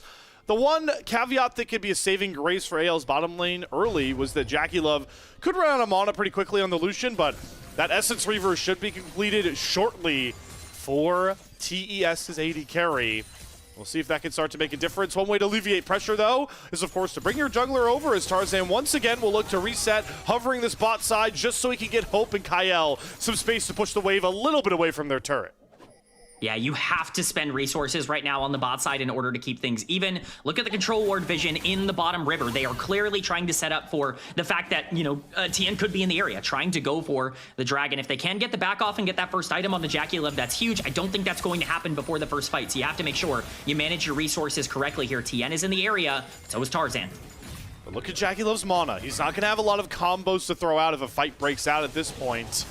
And with that vision coverage, Tarzan will start up on the dragon. There is a ward in the back of the pit, so Top Esports have complete knowledge this is going on. And they do have Zoyan with TP advantage, but he just came out of Mega, so it's a little bit harder to justify moving him off this lane that he is still completely in control of. And it's going to help that the public execution from Breathe was just a bit too short. Yeah, pretty lucky for that one to go wide. I gotta be honest though, I understand that you utilized a lot of your resources to try and push the wave. You do have that Essence Reaper for Jackie Love, and you feel like, well, we might not want to throw the game for this first dragon. I don't really like the call of giving over so much pressure in the early game. Again, this is the power spike for top esports. AL are going to have the more consistent team fighting comp, even if I don't think they as players have been so strong as a team fighting team. And so if you're going to be taking fights, it should be around this time, especially with Cream having some priority in the mid lane, being able to chunk out the Galio. You know, I think giving over that dragon is definitely a huge favor for AL. Because it can, at the very least, prolong the game. Prolong a soul take for top esports. And you like your odds as the Ashe Seraphine team, the Ambessa team, the later a game goes. But not if your Ambessa's getting manhandled to the top side by Zweon. Full combo on to Breathe, but the bot side's where the fight is taking place. Tarzan go after JackeyLove, gets the dunk down, and sets up the heroic entrance from Shanks that gets rid of JackeyLove. Kick back onto 2 from TN, but Hope is still healthy enough to chase. It's a Realm Warp from Cream, a TP from Zweon. The soul lanes are showing up here. AL need to commit to some of these kills. It's the flash, knock up onto TN, but a flash cozy campfire combo from Zwo, gonna keep TN topped off. Hope gonna flash into the alcove as all of AL are bunched up together. Zweon will jump in to trade 1, and the Rune Principle make it 2 as the solo lanes bail out TES. They do get bailed out, but that is a fight that they should have won. Once again, they're just slow on the draw in terms of collapsing. It turns into a 2-for-2, which I think you're happy to see. Ultimately, Galio makes his way to the fight way before we get a Realm Warp from Cream, and that means that a 4v3 is almost always going to go in favor of AL. I think they're going to be lucky to pull a 2v2 out of that circumstance. Gold is still even, but we're going to get a replay here. JackeyLove gets pounced upon. This is a really good engage from Tarzan, just understanding that this Lucian is basically the entire form of damage right now for TES with TN being behind. But look, Shanks is here, and Cream hasn't even started channeling. He's killing a ward in the mid lane as this entire fight is happening, and so he just shows up no mana very late. They are able to turn this because it's an overextension from AL. Zwo does a good job to clear some CC from TN to let him live longer, but ultimately, this could have been an even better fight for top esports if they had just understood their positioning a bit more, and I think they're going to be lucky with a 2-for-2 more than anything else. Yeah, note to take going forward for top esports, should never be a scenario where JackeyLove and Zwo have to walk opposite directions. That was definitely painful. Gotta think you called it out, how much healing and CC reduce that breath of life from Zwo was onto TN. Imagine if that was onto JackeyLove. Could be a much different fight. We'll see if they can play into their very strong AD carry more as this game moves into the mid game, but do want to give some credit over to Hope, who has been able to survive a rough lane and end up even in gold. He definitely doesn't have the power on one item like the Lucian does, as you were mentioning, K-Man, but to be even after that start, definitely deserves some credit. Definitely important. He has to be even for this game to be as easy as it's supposed to be for the comp that AL drafted, and he's done a very good job to stay alive in this lane. I mean, Ashe is going to be more useful in the back end of this game just purely off of the CC alone. Any sort of damage that Hope is able to do is kind of a bonus, and they're going to need it because they are a bit of a low damage comp. TN alone here is going to get some vision onto Tarzan. One knock up. Tarzan not going to commit the dunk down of the Cataclysm. Just pushing TN away from this top side. Such a tough spot for AL, but the Ashe Arrow gonna force a trade of Breath of Life, so TN once again the target. Tarzan really wants to get control onto one of these rivers, but it's so tough to do it top side with Zweon running away with his matchup. Nonetheless, he will start the Rift Herald. That is the thing. Zweon is going to make his way down. I don't think he's actually going to be able to take this. That Gnar is a big problem, and that is the win condition for top esports. He's level 13 to Tarzan's level 9. Tarzan's kind of dancing around the area because they have a mid laner on the top side of the map, but Zweon is very dangerous here. Tarzan has to be a little bit careful of the way that this could go if the bot lane collapses. Is just going to smite away the Herald and get his way out of there. So free objective for AL, and they're going to trade it for a bot lane tier 1, but overall I think they're very happy with this game state. Power of the Grubs, though, gonna secure a big chunk of gold change. That first turret pickup swings the gold lead over 1,000 in favor of top esports, who do still hold a bit more power at this point in the game off of those first items. You mentioned it's Zweon leading the charge there with that Triforce. Essence Reaver gonna likely go for the Flicker Blades combo for JackeyLove. They'll give him a lot more power. And when we talk about Hope, you mentioned how damage is a bonus. the thing to look out for with Hope is, of course, once he can get that IE, that third item, that's when this matchup can really flip. But the point being here, that is still a long ways away. Let's see how much Top Esports can do in that time as they look to potentially overload onto Breathe. Oh, they're diving. Look to take the turret, or maybe just dive first. First stun, second stun layered beautifully by Zweyon into the Rune Prism. God. Oh my lord, Breathe didn't even have a chance in the world. Beautiful synergy from the TES soul lanes for 1 kill, and Jacula was able to sidestep an arrow from Hope in the mid lane to add an extra cherry on top. That play is huge, not just because it gets Zweyon a 2,000 gold lead, because this guy is incredibly far ahead. He's looking very dangerous as we get some dancing around. 3v3 in the mid lane here, but because Cream now gets so much gold on the top side, not only from taking the tower, but from getting these plates and getting the wave as well. Getting this Rise into the game makes things so much easier for Top Esports. They've taken a game state that was kind of bad for them and turned it into a 2.5k gold lead. I will say, pretty much all of that is on the Gnar. And so if you're saying that, oh, they have a 2.5k gold lead, this game's out of control, AL still have ways to play, and that's mostly going to be around this dragon that has spawned on the map. But it is a hard sell for them to walk into that river currently. Breathe still has to push out the bot wave, and Tarzan cannot go for a ward clearing mission on his own. Hope trying to trade some with Jackie and Kyle, but it's Jackie that's coming out on top time and time again. Nice kickball from Joel for some extra damage, and Hope is down to maybe 15% HP. He's virtually out of this Drake fight. It's hard to even ward AL trying to walk in here, and they simply can't. Yeah, you can't fight this. This is what should have been happening 5 minutes ago, by the way, is playing around Jackie Love's ability to trade really aggressively in the 2v2. If you can set up around these objectives properly, you're not going to be contested really at all. They're going to try to make a play on Zweyon, but TN is here, and this Gnar is strong. You do not want to overextend, and Top Esports, I think, it maybe took them 18 minutes, but I think they realized how to play their comp. And it really does help. We talked about how the grubs could influence the side laning, but something we didn't get to touch too much on was the fact that Top Esports, this comp is just so much better designed for those side lanes, especially how much time Cream has been getting, for sure. He's been the biggest benefactor of the side lane timing, getting more stacks on that Roa, getting over to the Seraphs that's already completed. Now we're at that point where Rise is just looking to stack damage to carry some fights. Yeah, Jackie Love has to be really careful here. Him getting picked off would be the biggest problem, but ultimately he's going to be fine. That level 11 is very, very close. He is about a half a level up onto Ashe. That could be a big playmaking opportunity for TES. And we will see if they want to go for it. A lot of dancing in the mid lane here. There's a dash back. Jackie Love respecting some of that space that Kyle and Hope can create, but got a cozy campfire next to him to make him feel safe. And you can see the Top Esports are just trying to play attention grab in the mid lane, because Zweyon and Cream just continue to cruise through these side lanes, constantly pressuring AL as part of the map. I mean, that's the thing. They're losing in every single lane, and that's the biggest problem with AL's draft. They had to try to make a play. Arrow is going to go wide. That's basically every playmaking opportunity on the board for them. But there is no objective for Top Esports to capitalize on. So for now, it's probably just going to be more side lane pressure, more Gnar and Rise being able to continuously push out these waves, and more Jackie Evolution pushing in and getting more plates in the mid lane as well. This champion's only going to get stronger. This is becoming a pretty precarious game state for AL if they can't capitalize on something soon. They definitely need to slow down the gold generation Top Esports has been able to get these last couple minutes. Kind of loving these looks from Cream to kind of just sit next to Zweyon and see if they can once again pick off the Ambessa on their lonesome. Zweyon going to stack into that Mega, and Breathe may be feeling deja vu if he is not careful. Oh my god, it's worse than deja vu, folks. There are now three people that are trying to go after him in this side lane. Cream is going to show. It's not a big enough wave for Breathe to really be under too much threat, but it does pull Tarzan over here to try and play Protect.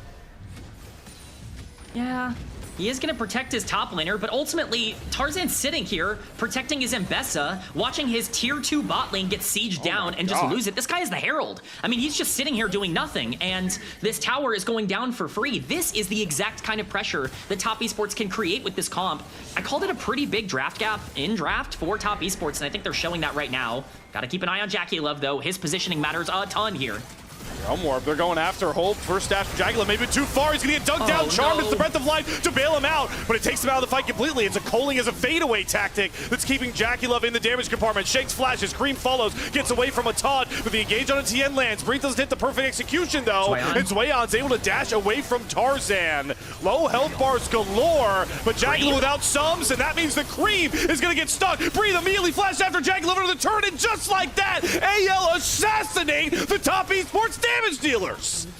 anyone's Legend just outplay Top Esports. They're able to do so much damage to JackeyLove. The one thing that I've been talking about that cannot happen for Top Esports is JackeyLove getting caught out first in a team fight, and that's exactly what happens. He gets his entire health bar chunked. He has to blow everything in order to survive, and at that point, any sort of turn is going to be very impossible, especially if Zweon is not in a good position. We're going to get a replay of exactly what happened here. JackeyLove just steps up way too far. He wants to contest this wave. He dashes forward, but ultimately, this is a huge mistake. The damage comes down way too early. Yes, he's able to survive, but everything is gone. JackeyLove no longer has flash, and he no longer has ultimate as the culling is down. He has no health bar. There's no way for you to be able to take this fight because everything is around this Lucian. And so when you get this like split layered fight with Zweon on the back end, your gold is now not being utilized because all of it's on Gnar, and your main damage dealer is chunked out. Cream just has to go for a miracle play because he's under tower. He doesn't get it. This is a perfect fight for AL, and Top Esports just took a great game state and threw it away. You know, great point out on the JackeyLove positioning. I just think both of the damage dealers had screw-ups. I think, you know, you say Cream's trying to make the hero play, but I don't think you could ever stand there if you just burned your flash 5 seconds ago in front of a Galio. So mistakes in positioning, plaguing Top Esports. It's giving AL one hell of a lifeline. Is Zweon unfazed by the Ash arrow that goes right by his face, but he's still got 3 enemies in his sights.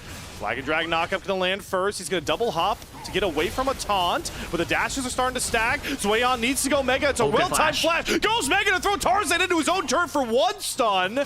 Not gonna be enough to find the outplay, but he at least survives, and the real outplay's on the cross map. Yeah, that's a really good play for TES. It gets more gold into the pocket of JackeyLove to get him caught back up with Hope, who got a lot of gold from that previous play, and it gets priority onto the Dragon here. That's a free objective, and you wanted to kill Gnar for that. You wanted to get the shutdown. It's a 400 gold shutdown. Not being able to get it and burning resources, that's a big win for Top Esports to at least get some momentum back in this game. And they're able to use that to secure the first Infernal Soul-led Drake of the game. And they're looking now to push it into this mid-tier 1 turret. It's very low. Dunk down, gonna land on top of Cream. Gets cleansed out of the charm, but the cleanse won't save him from the Cataclysm. Getting chased down as Hope just walks JackeyLove through. Finds that first quill. Zweon TP's in for 1. Dragon's Rage kick onto 2. Tarzan thrown into the waiting arms of Zweon. Gonna flag and drag over the wall, but Zweon is going Mega. Shanks is gonna taunt to try and stall him. Goes back in with the Justice Punch of Dreams, but he gets Gnar ulted back into Top Esports' hands and goes down. Both of our mid laners in this series with some questionable deaths in the mid lane.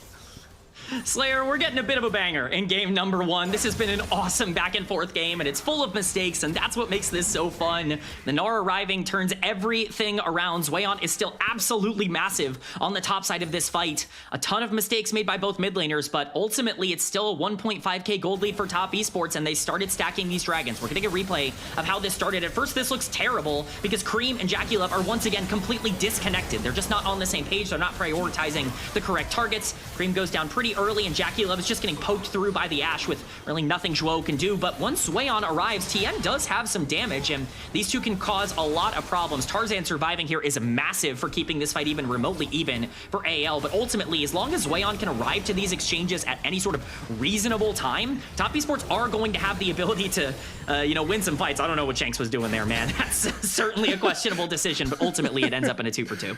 I'm just watching Breathe, and I wonder if Shanks thinking, press R, and he's like, brother, it's on cooldown, because he was looking like he wanted to go in, but yeah, the disconnect was certainly there.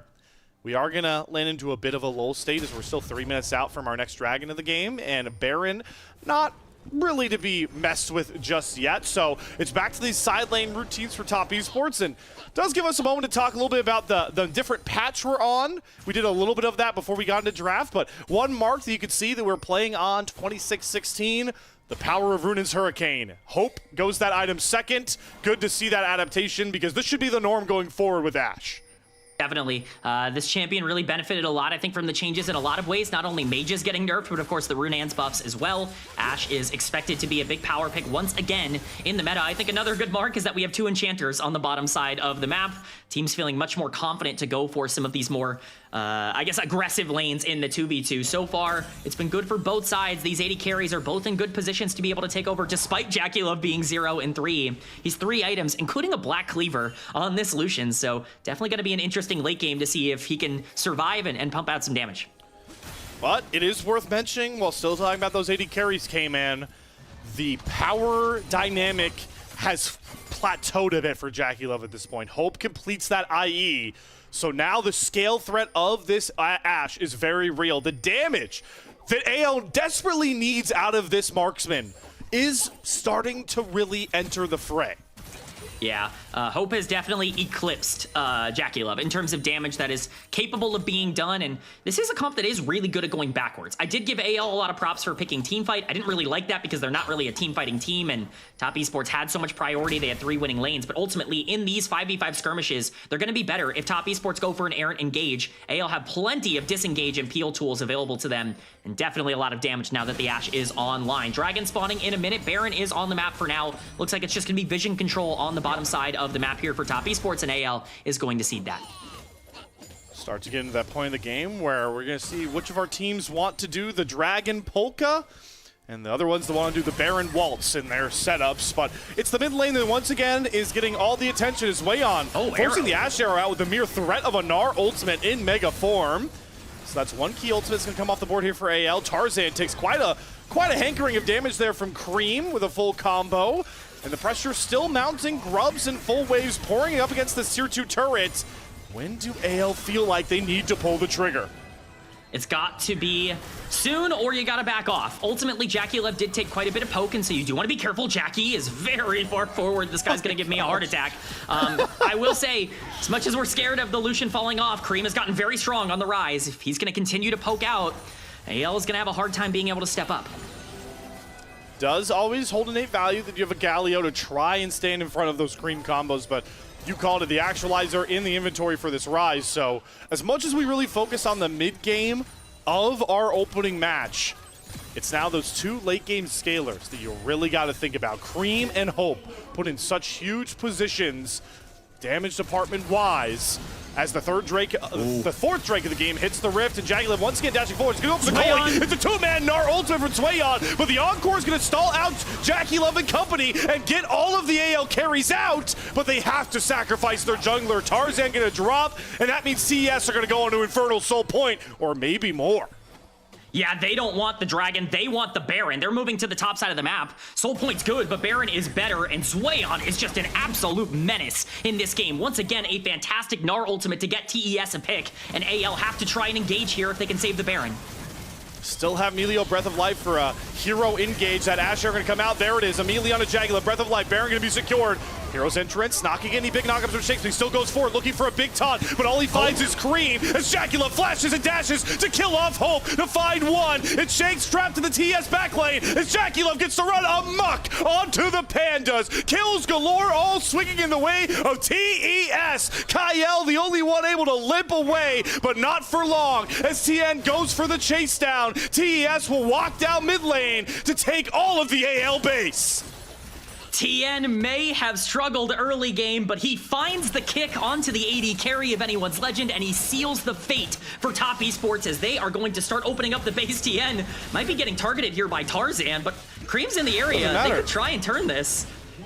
It's just a distraction, too. The rest of their team is looking to end the game. Sure, Tarzan kills off Tien, but Cream trades him right back out, and Top Esports are able to start off Week 5 with a bang, and it's their maybe MVP to set up the final kill. An ace for TES and a series lead. They go 1-0 up on anyone's legend. Slayer, boy, am I sure glad we highlighted Swayon, because what a Gnar game from him in game number 1. We were talking about these two kind of being the favorites for the first 2 all-pro teams on the top side. Swayon certainly making it seem like he has a good case for that. I loved Top Esports draft. I said that they had a massive advantage. They didn't utilize it perfectly in the early part of that game, but they got there eventually around 18 minutes, and once they got control of the game, they really never let go. No, there was, a little bit of a stutter there from Jackie Love and Cream in one mid-game fight that we're going to see a bit later on. But yeah, outside of that, K-Man, you called it with the draft gap. Draft gap's one way to say it. I think another way to understand it is Top Esports just had a lot more ease of execution in this scenario for their game plan. And, again, a little bit of sputters. I think you make those mistakes, maybe a BLG can punish it a bit better. AL would probably be the best team after that, I think, to be able to kind of swing a game like that. But TES a very clean game plan, and most importantly, K-Man, I know they beat EDG to finish off week 4, but this is exactly how we wanted to see them start week 5 after what was by far the worst week of their entire split last week. Look, I'm going to make the joke. I'm going to bring up the facts.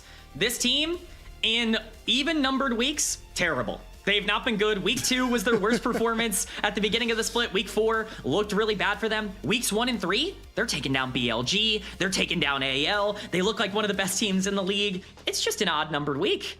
We're in week 5. Like, yeah, okay. But I want to test your even odd number, okay? Because okay, sure. Because there's 2 ways to think about it. So first week of playoffs, are we going to consider that like week 6 of the season? Or are you saying it's week 1 of playoffs? Because listen, it's interesting, right? Because if you're going 6, then week 7, when they'd be in like the deep playoffs, they're gonna pop off. But if it's 2, maybe I'm maybe ruining your analogy. I'm sorry, Kata. I'm trying to play a fun numbers game. I think you brought it to its natural conclusion. And at this point, I just need someone to tell me what finals is, because that's all I really care about. What week is finals? Can we get there? How are we feeling about that? All I'm saying is that Top Esports undefeated so far this split in odd-numbered weeks. Let me check this. The only game loss they've had in an odd-numbered week was against Thunder Talk in week number 1. They're undefeated. They have 1 game loss in odd-numbered weeks, so that's all I'm saying. I will talk about the actual game now. Really good win for Top Esports. And you hit the nail on the head, Slayer, when it came to why I thought it was a draft gap. Not only is it ease of execution, but ultimately, you had 3 winning lanes, and they're all good in side lanes. When you have that much control over the way that side lanes go, that is more important to me than team fighting. It's all well and good to be a great 5v5 team going backwards, but you're already a little bit low damage, and you had no control over where the map was going. You're not going to be able to control the river. You're not going to be able to step up super consistently, and even your engage is entirely reliant on an Mbessa, potentially hitting ultimate. It's just a hard comp to play for AL. Top Esports had way more options. They definitely played better in the mid game, and even with the mistakes that they made, ultimately, they were strong enough to come out on top. And that is the resonating statement there from Top Esports. Struggles do not define them in this game 1. We kind of already got to our usual final post-game conversation, K-Man, but I do want to give a bit of a longer moment for you to give the flowers to Zweon. Folks, we will both be a bit of, I don't even want to say a bit upset. We will be upset if our rookie top laner from TES is not the player of the game in this one. It's that easy of a pick. It's that easy that a computer could make the pick. I sure hope a computer could make that pick. Zweon was, just so dominant. Not only does he pick up the solo kill, which I think a lot of people are going to forget, but they're going to forget it because of just how good he was in the back end of the game. They're going to be like, oh yeah, he also got a solo kill. He also survived this, and this allowed them to get a dragon for free. Like, so many things in this game were created because of Zweon's pressure on the Gnar. Even getting Cream back in the game. Remember that 2v1 on the top side is really what got Rise all of his gold to make sure that he was in a better spot for these late game team fights, and Cream was pumping out damage and really mattered in some of these late fights as well. Pretty much everything in this game revolved around the Gnar, and you got to give Zweon all the credit in the world. I have said it once, I'll say it 100 times. He's been the best top laner in the LPL this split, and I don't think there's even been a parallel. He completely gapped Breathe in game number 1, and that was a big difference maker here. I'm sure resident LPL English superfan DBT is making a very similar argument maybe in the comments right now. I'm sure DBT will also be voting for Zweon First Team All-Pro. If you would like to give off your opinions for any of the All-Pro selections here at LPL English, once again, please join our Discord. It's fun for the All-Pro votes, but it's also an amazing place where I've seen so many, I don't know if I want to say wonderful, thought-provoking takes on the LPL, so we'd love to have you there to engage in those. Going to be Zweon, likely with this MVP pickup. And now I guess, K-Man, we can start trying to think about how do we want to see AL bounce back here? I'm envisioning Tarzan's going to say, give me the carry jungler, bro. I feel that's what we're heading towards for game 2. I don't imagine Neferi is coming off the ban list. That would be my expectation. Maybe Kiana could be available, but ultimately the big problem they had is they had no way to play side lanes in this game. And when I think of AL and what they do best, this is the snowball team in the LPL. This is not a team that wants to play for late game team fights. They don't want to get down to Baron and have to play 5v5s. They're not good at that. They've thrown 10k gold leads trying to play that style. This is a team that wants to get leads early. They want to get Kyle roaming. I understand we've moved to a meta that's a little bit more bot lane focused, but having a better bot lane 2v2 is going to matter, and getting something to stop this guy on the top side. Giving him Gnar and picking Mbessa as the counter pick, I'm sorry, you just can't disrespect the best top laner in the LPL like that. Say it with your chest, K-Man. The best top laner in the LPL, indeed. Let's see if he earned himself a potential unanimous vote. I would be curious. We did just come off a series where Sheer nearly grabbed himself a unanimous MVP, 7 out of 8, and as good as a game as it was from Sheer, there's levels, and Zwayon kicked it up a gear. I think this should be unanimous MVP for our rookie. I agree. I think Zwayon was by far, 8 out of 8. And no one else on the team deserved this. Jackie Love was crazy far ahead, but it was entirely the lane matchup. I still cannot believe they let Lucian Milio through Slayer. Like, I think that was such a huge mistake. And even with Jackie Love being ahead, he still made a ton of mistakes. Zwayon was the best player on the Rift, and he absolutely carried top esports here. What a resounding statement from Zwayon. 8 out of 8. Perfect player of the game performance for him. But now we have to start setting the stage here for game number 2. An even number, which may scare top esports a bit, but it is AL that are against the odds in this one. Gonna have to come back, find a game 2 win to kick our series 2-3. A series that could lock in a playoff bye for one of our 2 teams by the time this final week is over. We'll see you guys on the other side for game 2, Anyone's Legend, Top Esports.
So there was a Reddit post a couple of days ago about how Tyler won. So he's been doing this thing where when ranked 5s are open on the weekends, he plays with like other streamers. He played with Kadeem on his team like last weekend, and Kadeem the GOAT. did on Riven, by the way, did 500 damage in a 30-minute game, and Tyler was like, yo, those numbers are crazy, Kadeem, and everyone was like, oh my god, this is so funny. Kadeem is like the streamer that you watch when you want to see bad gameplay. He did 300 less damage than an LPL pro player! Wait, hold up now. Kadeem has one of the sickest flashes of all time. That is true. The Camille ultimate is the Camille ult flash was sexy. It is Knight versus Tarzan. I think this has been the battle, not just this year, but even last year.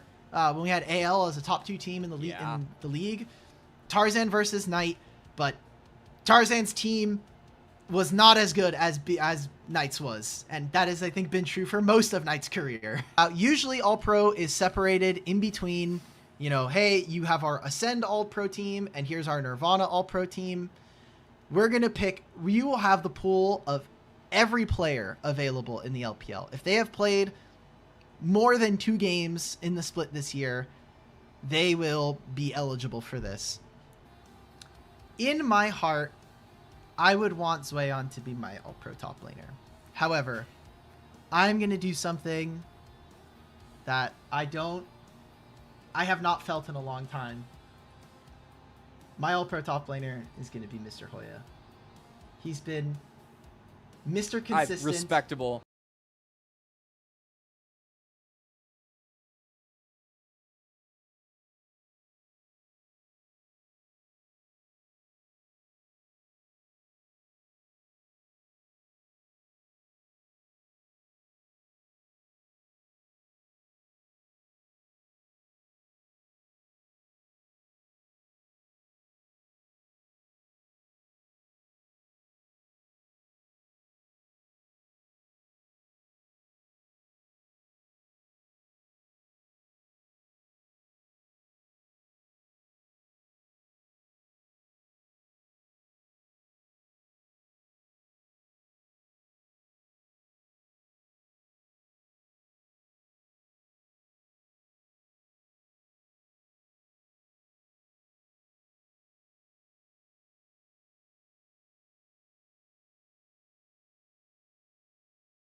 Welcome everybody to the meat and potatoes of our day here at the LPL. We are setting up for Game 2 of Series 2 of 3 here. So right in the thick of it, but that's right where we wouldn't be anywhere else, K-Man. Especially with our series, Top Esports versus Anyone's Legend. TES come out with a pretty convincing Game 1 win.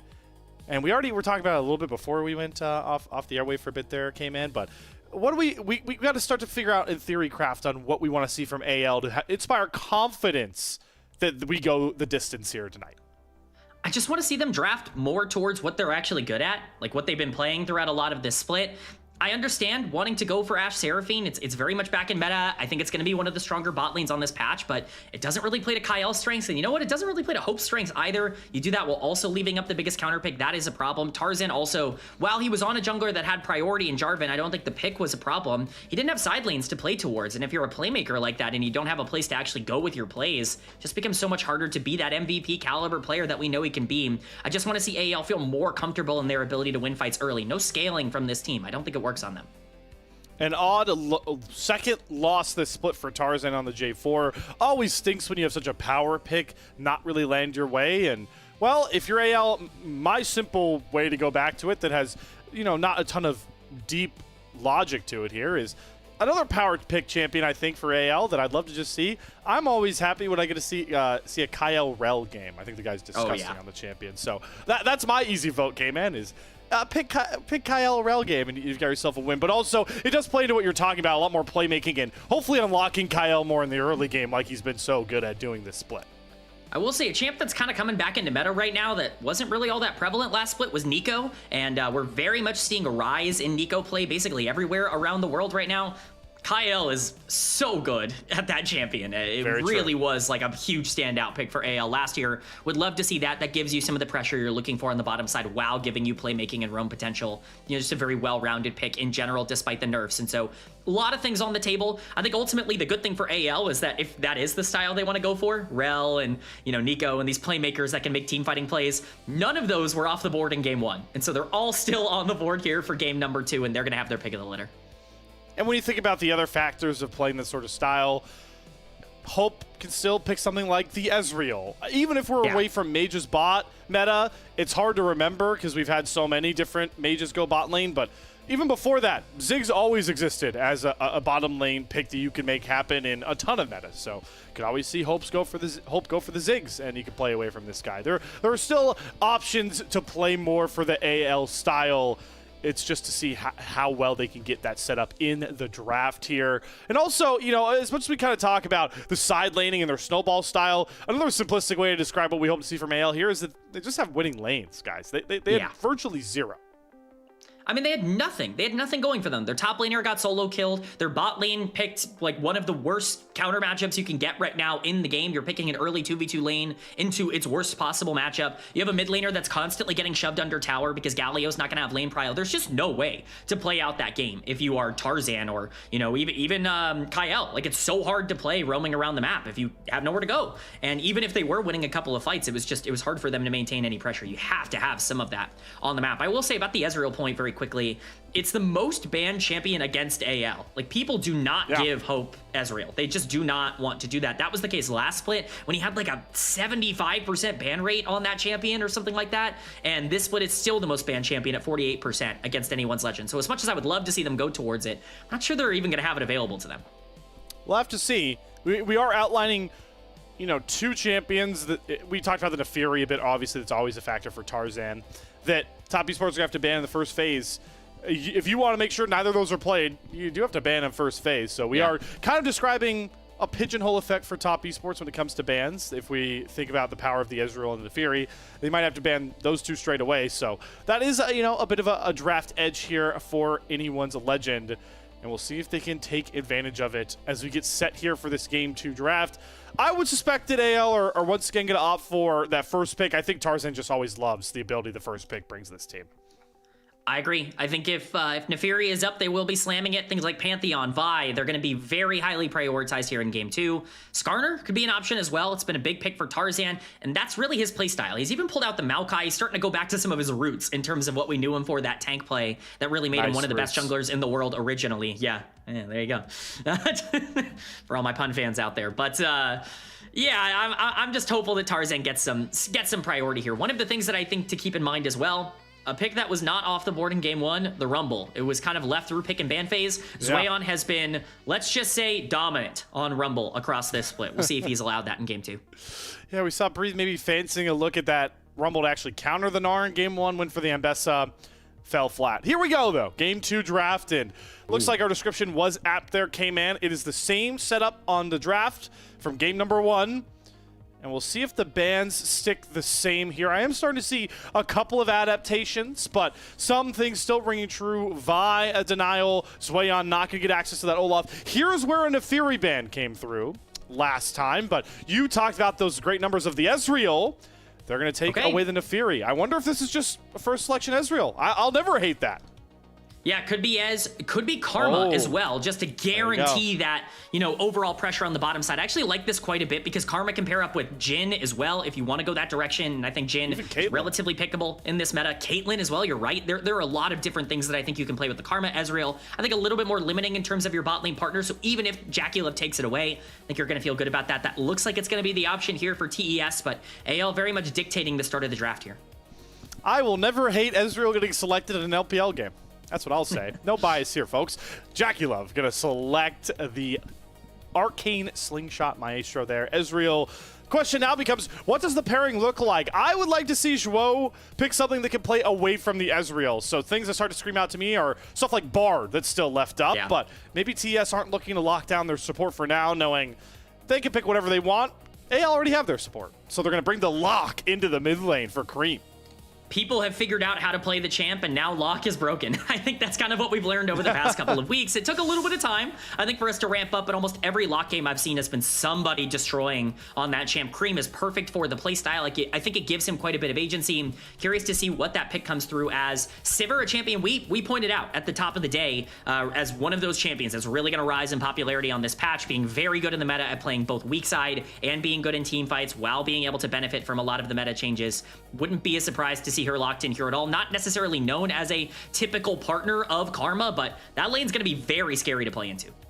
Speaking of kind of unknown things, this is feeling kind of Freaky Friday-ish to me with our AD carries. I was coming to this matchup expecting to see a Sivir Ezreal game, guys, but I was expecting to see JackeyLove Sivir and Hope Ezreal. We're now on the other side of that coin. They both, of course, have their last 10 games, they've each played these champions before, so it's not like really out of left field, but definitely still a little weird to stomach as the Nocturne will come through here for Tarzan, and that shows some real pressure once ultimates come online for the Pandas. Yeah, I love the Nocturne here as something that can continue to go forward and dive deep, but I think it needs a dive partner. The way they round out this comp, it's going to matter a lot. Is the Bard coming through? It's Zhuo's Bard, and so he's had some experience on it. Alistair, I think, could also potentially be a lock here. That was kind of the first thing that jumped out to me as a potential play if you just want that roamer, something that Zhuo was comfortable on. But Bard, I think, would make more compositional sense, would certainly give you more combat power, and they are going to lock it in. I think this is better from a comp perspective, but I'm more worried about it from a Zhuo perspective than I would be with someone like Alistair. Got it. I still always like the idea that if I temper fate whoever's getting dove by a Nocturne, maybe buys valuable time for the team to make sure to get rid of that isolation tactic. So that will provide value tempered fate, just such a big ultimate for the CS comp going forward as we shift into the future of this second ban phase. Gonna likely see maybe some mid lane bans coming out from Top Esports, maybe to pinch matchups they don't like, but it's actually Top Esports banning away the Rumble. I wonder what that signals. I think they just don't want Rumble to be picked by Breathe. I think they're scared of that champion in general. Astute observation. They ban a champion they don't want to see picked against them. 2000 IQ analysis coming in from the color caster here today. Sylas needs to get banned here. I think that is like a must ban if you are Top Esports. I think you need to take it off the board. Sylas with Nocturne is terrifying, and Shanks' Sylas has been devastatingly good across this split. I think it would be a big threat if you left it up, and it's going to be the LeBlanc as a ban instead. That's crazy considering, you know, I get Shanks has been a good LeBlanc player in the past, but he doesn't have a single game on it this split. I wonder if that's somewhat of a read on the Lock matchup, maybe. Obviously, there's a lot to still learn about what champions pros feel like win and lose versus Locke, and we're learning along with all you guys, but I don't initially think Locke versus LeBlanc is anything more than a skill matchup. Nonetheless, something the TS don't want to deal with. The Trundle going to be the final ban from AL. That signals to me that Breathe is maybe looking for something like Cassante. Yeah, again, especially with the Rumble ban coming out on the other side, they probably are like, yeah, we want something a bit more aggressive on the top side in case they do bring out that tank. I imagine we are going to get our jungle pick here, and there are plenty of options still left up for top esports. Xin Zhao definitely comes to mind. Pantheon, I think, as well, would be an aggressive option that they could potentially go for. It's really just the skirmisher that they want to play because Locke is going to be diving in. Whichever one they feel gives them more pressure is what they should go for. Bard Pantheon's a great combo. My AD carry brain was thinking Xin Zhao first because Sivir's low range. You pop the Crescent Guard, none of her damage is coming through. But like you mentioned, skirmishers is all you really needed here for Tien. Hey, listen, I can predict a little bit too, K-Man. We do get the Cassante lock-in for Mr. Breathe. Was kind of an obvious blind, guys, in the situation they were in. But I'll take my wins where I could get them in the draft conversation.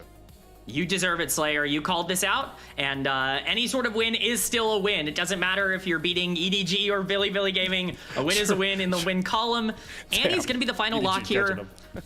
I'm going to be honest. AL, I like their draft. I do think it definitely works, but I don't really like playing Nocturne if you don't have a dive buddy. Annie can go with the Nocturne, but I think it's harder for her to be able to follow up. I think you once again are lacking consistent strong damage alongside that knock. You're going to need this Sivir to get online. Hope has been a primary person that they're drafting for. Now, counter pick on the top side for a player that already dominated the 1v1. If he goes, Renekton, if he goes Mundo, oh, this game's kind of looking scary. Well, you said they were drafting for Hope. Hope is quite literally their hero now at this point. He's the only guy that's going to have any ability to kill off this Mundo later into the game. Man, this is tough. AL, I think once again, have put themselves in a very questionable damage scenario. This time, though, it's kind of like, okay, mid-game's good with Nocturne Annie, but if they're not going to snowball like you say they're known to do this split, yeah, this game is all top esports, man. I think this game is much more playable than the draft in game one, which I thought was very in favor of top esports with their lanes. I think the lanes are much more playable. I think pretty much even across the board. I think it's a skill matchup in a lot of ways on who gets a lead. If top esports get a lead, they're winning the game. It's just over. AL has to be able to pick up some early aggression here. They've always been a team that's needed to snowball from a player perspective. Now compositionally, they've opted into that as well. Gonna need to see that aggression because it was not there enough in game number one, and they basically forced themselves to be there in game two. Coaches with their very polite fist bumps as they exit the stage and let the players take over for a game that could leave magnitude of quakes to our playoff picture here. Top esports, a win here would be massive to catch up to AL in series score, to stay in line with BLG. TES, again, when we talk about the top two spots, those buys, they are the team on the outside looking in right now who might just bash in the window to that sort of house with a Game 2 win here. It's time to go back to that familiar battle arena. Summoner's Rift, Game 2, top esports, anyone's legend.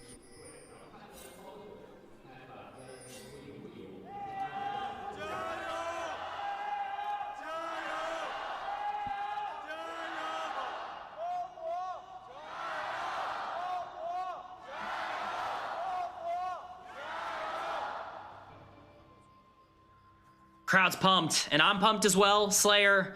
Game one was kind of a fiesta in a lot of ways, and we certainly got a lot of back and forth, but ultimately, I think we got a very good game overall, and I'm excited for game number two. I think the draft is much easier in general, and one of the players that's really going to need to step up in this draft with the way that AL have set themselves up in their late game scenario is Hope. On the bottom side, we highlighted him at the beginning of the day as one of the players that is in contention for All-Pro in his individual position. And this is going to be the game, I think, for him to maybe make that work out. Or for Jackie Love to steal the show. Ghost going to be popped from Hope as we get the classic Summoner heal trade early on. Both bottom lanes just trying to make it so that level 2 spikes are decently close, but it's once again TES. They grab that one first, Jackie Love and Joe. Take a look at how the junglers are pathing. They are going to be mirrored, and maybe this is where I'll try to play a bit more of the contrarian for the draft conversations. The laning stuff from K-Man I think are great points, but the more I look at this Nocturne, I don't like any of these paranoia ults once everyone has ult, by the way. Locke and Ezreal so mobile and hard to pin down, and why would you ever justify ulting a Mundo with Nocturne? I mean, that's the thing, right? It's just, it's tough for Tarzan to play this. I think this is going to be a hard game for I don't like AL games Nock. where it's tough for Tarzan. I agree. I think this team needs Tarzan to be able to get a lead here, and that's what scares me so much about these laning states. I think Top Esports definitely have more options, and I think it's going to be easier for them to play the map. Keep an eye on this bot lane. If one of these gets a lead, it could be over immediately. I'm sure you know that well, Slayer. Oh, boy, do I. Nice little shift to make sure the Karma Tether doesn't land through. Such a...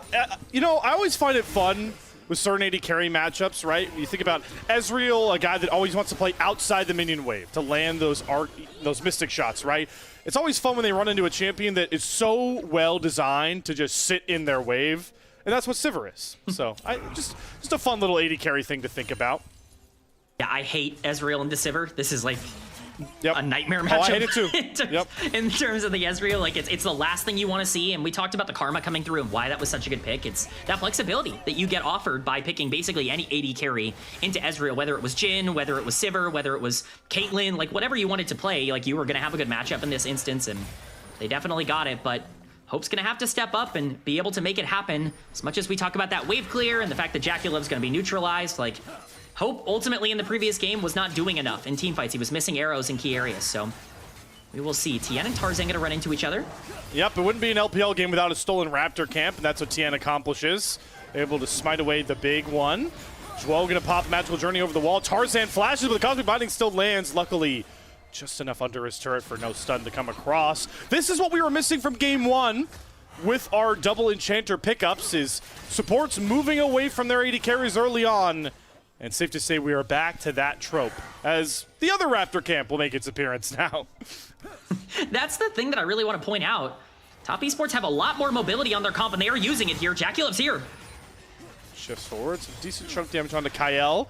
But the main win here is that Tien is protected on his Raptor camp, so he's going to go up a slight little lead now over Tarzan as the rest of this early game moves through. Yeah. Hope is in a great spot, I think, to be able to win the 1v1 or the 2v2, but one of the big reasons why I like Top Esports comp more from the draft perspective is it doesn't really matter if you win that 1v1 or 2v2. Zhuo's going to have a lot more priority to roam than someone like Kael will with the Bard versus Karma matchup. So I think TES's mid game is once again a bit stronger.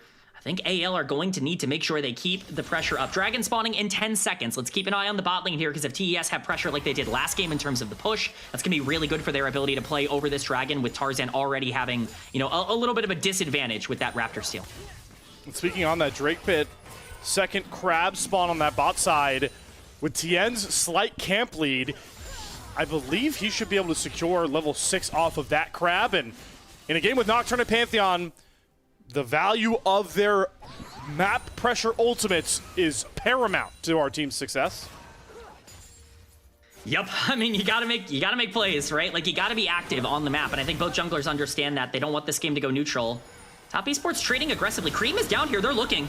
Exhaust onto Hope, still cutting back, but Purgatory comes out. Nice flash from Hope to get over it, and to really nerf a lot of Cream's damage. JackeyLove comes out the worst for wear, health-wise, but it is flash off of enemy AD carry for TES. Not just flash, it's flash, ghost, and heal off of the bot lane here for AL. So they lose basically everything on that roam, and all it costs is exhaust and a little bit of time from Cream. He had the pressure in the mid lane anyways because Shank's backed, so ultimately a pretty free play to get every summoner on the bottom side. They're going to feel pretty comfortable with that. Kael, though, going to interrupt the back from Zhuo, and it does at least give Tarzan some time to be able to get some wards down on this dragon. They're not going to be able to start it up because of the lack of pressure that they generally have with Nock versus Pantheon, but still a play to be made. And he's level 5 too. He doesn't get that level 6 off the Scuttle Crab to try and maybe jump on his Zhuo, who didn't have a Tempered Fate. Instead, he's got to settle to go all the way over towards his Raptor camp, as here comes a big hole through for Tien, but it's not timed well enough. The Karma Shield made sure that slight poke from JackeyLove doesn't interrupt the base, and a very flat first Grand Starfall from Tien. Incredibly clutch by Kael to be able to make sure that back gets off, because if that kill goes down, the entire game is completely flipped. That kill going to Tien is a nightmare for AL. Getting out alive in that instance is huge, but you know, at least you were able to, you know, try and make a play. I like the activity. I like the aggressiveness from TN. You just got to see it work a little bit more next time. See if they want to go for the dragon. It is warded very well here by AL, so they will at least have vision if they want to go for it.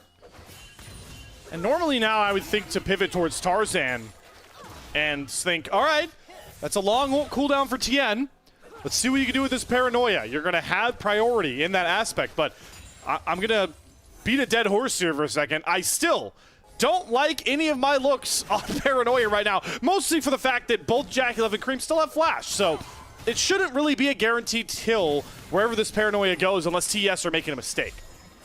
Yeah, I mean, Nocturne cannot stay on anyone without assistance from Karma or from Cassante or Annie or someone else, right? Like, you need better setup for the Nocturne in this game than you typically would, because you don't have the damage profile to just burst somebody down if they do flash out, and you don't really have the, you know, consistent lockdown from Nocturne for him to be the start of fights. It's a harder game for Tarzan in particular, and that's going to mean that there's a lot of pressure on Shanks, and there's a lot of pressure on Kyle in particular here, so got to keep an eye on that. We also haven't really talked about top lane. Breathe has a small CS lead, but ultimately both of these, you know, champions are just going to be looking to get to the late game as quickly as they possibly can.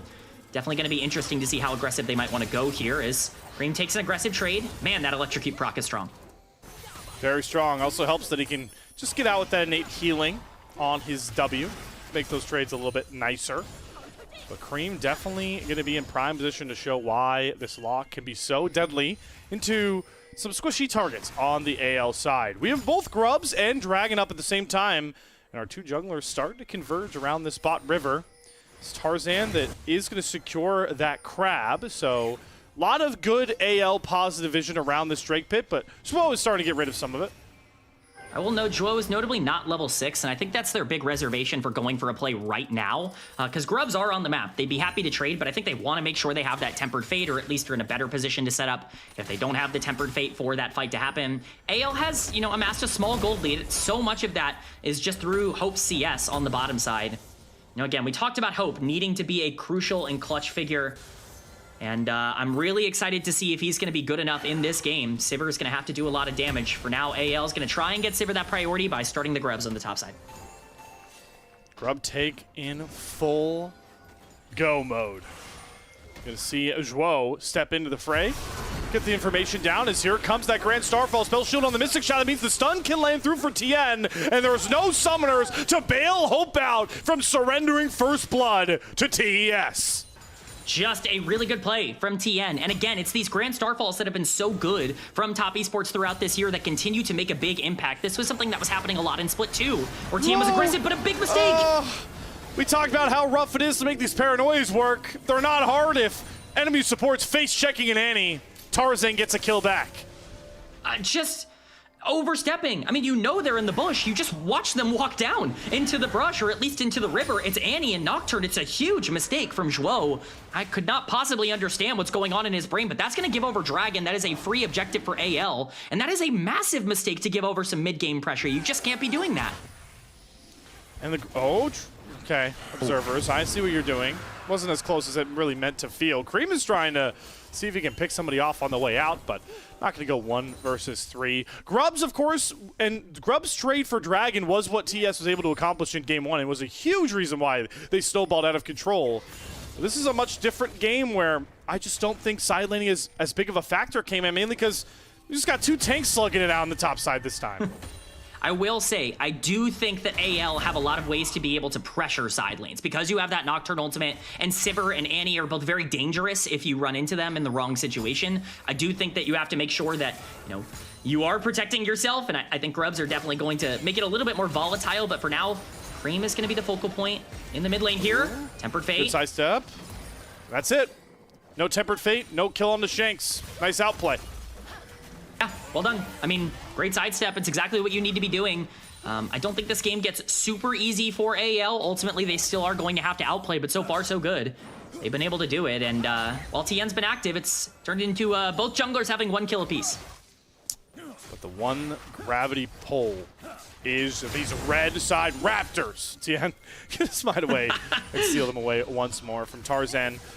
Okay, man, a lot going on once again through our first opening 12 minutes, but as a general fan, as we are of just close and awe-inspiring League of Legends, I'm happy through 2 games of this series that we're going into mid-games where anyone can take over the game. I mean, look at the gold differences on the bottom of your screen. It's like completely new. Yes, you have small gold leads, like a 500 gold lead for Hope as he completes his first item here, but we're really not looking at a game that's out of control by any stretch, and top esports definitely are going to get stronger. You still have a Dr. Mundo who is very much amassing those Giants belts on the top side of the map here. TN has hit his first item, Power Spike. This next Dragon fight in 3 minutes is going to be very, very fun as we get closer and closer to level 11. Mere couple hundred gold making the difference by this point. And you were talking about first item spikes and where we really feel like that favors certain aspects. Another item differential to consider here when we talk about AD carry matchups a lot is right now, Ezreal's power curve, a lot stronger than this Yuntal Sivir. Triforce first for Ezreal is very big, and we always think about Ezreal hitting one of his strongest points on that Moramana power spike. So even 2 items should favor Jackalope, but Zhuo getting caught again does spell some trouble for TES. Magical Journey will bail him out. He's really testing the limits of how wacky you can get with the Bard this game. I was incredibly vocal in Draft Slayer about how it's not the Bard compositionally that scares me, it's Zhuo's Bard that scares me. I was hearing that in my head right as that happened. Yeah, exactly what we're seeing. He is limit testing to the absolute maximum right now. They need him to be good. He is a huge part of this comp, and I think he is going to have to be a big part of the setup because, again, their CC is relatively lacking in this game. So they will need that Bard ultimate to be landing, or they'll need him to be a good playmaker around the map. That big advantage of his roam ability doesn't matter if he's overstepping and dying first in a lot of these exchanges. So definitely still needs to be piloted correctly. Hopefully he's not going to be running into too many problems. I'm just so scared of this lock. In terms of the late game, this champion has really started to, pop off in some of these late game team fights, and Cream has been very good. We'll see what he can do, even if he is down 73 gold right now. As we're talking a little bit about items here. I kind of want to test you a bit on your lock looks here. Oh, please. I would love to. Well, hold on. Not going to have that combo. The lights have gone out. They're jumping onto Tien with that paranoia. The fear's going to land. He throws the Aegis Assault up, but now Tien is completely caught in similar fashion as Zhuo, but maybe a more critical death to give over to AL from Tien. Yeah, that's definitely a much, much worse play to have happen. That could break the entire game open for AL. Honestly, really great awareness overall from Tarzan, who, we talked about this game being hard for Nocturne. Hard games are kind of Tarzan's specialty. This guy is the leading vote getter right now for MVP, at least in terms of player of the series, and, being able to run away with that award. Certainly going to be in the conversation for MVP, and he is showing why in this game. Cream throwing some ritual nails into Shanks, and now we can have those lock conversations. Came in. I still need to do some learning, and you're a great guy to teach. Sure. I've gotten accustomed to the Lichbane rush from some of the lock players. What's the Rocket Belt look here from Cream? Yeah, I think Rocket Belt is very much your pro player build. This is not something you should ever build in solo queue. It just doesn't give you enough combat power, but in professional play, especially into a comp that does have a lot of lockdown like the Annie, it can actually be really good to follow up on some of the engages that are coming through. Considering Cream is going to be a primary, backline finder in this game, that's kind of going to be his role. The front to back isn't really what top esports want to do. I think it does make a little bit more sense in that regard. I still would prefer the Lichbane into something like Shadow Flame. I think that's a little bit stronger right now, but ultimately still is going to have a lot of combat power. Lux bases are just so high. TES going to be starting up on the Herald here, but AL are just in a better spot. They're going to be able to pick this up with their 2K gold lead. Yeah, force TES away from the river, and as we move our AD carries into the mid lane, it's important to highlight one of the true powers of Sivir, especially into Ezreal. Another reason why I hate playing this matchup is the Ezreal. It's so impossible to match the wave clear Sivir brings at this point in the game, and it gives so much mid-priority over to AL for all of these plays around Drake Pit, around a Herald, or a potential Baron later on.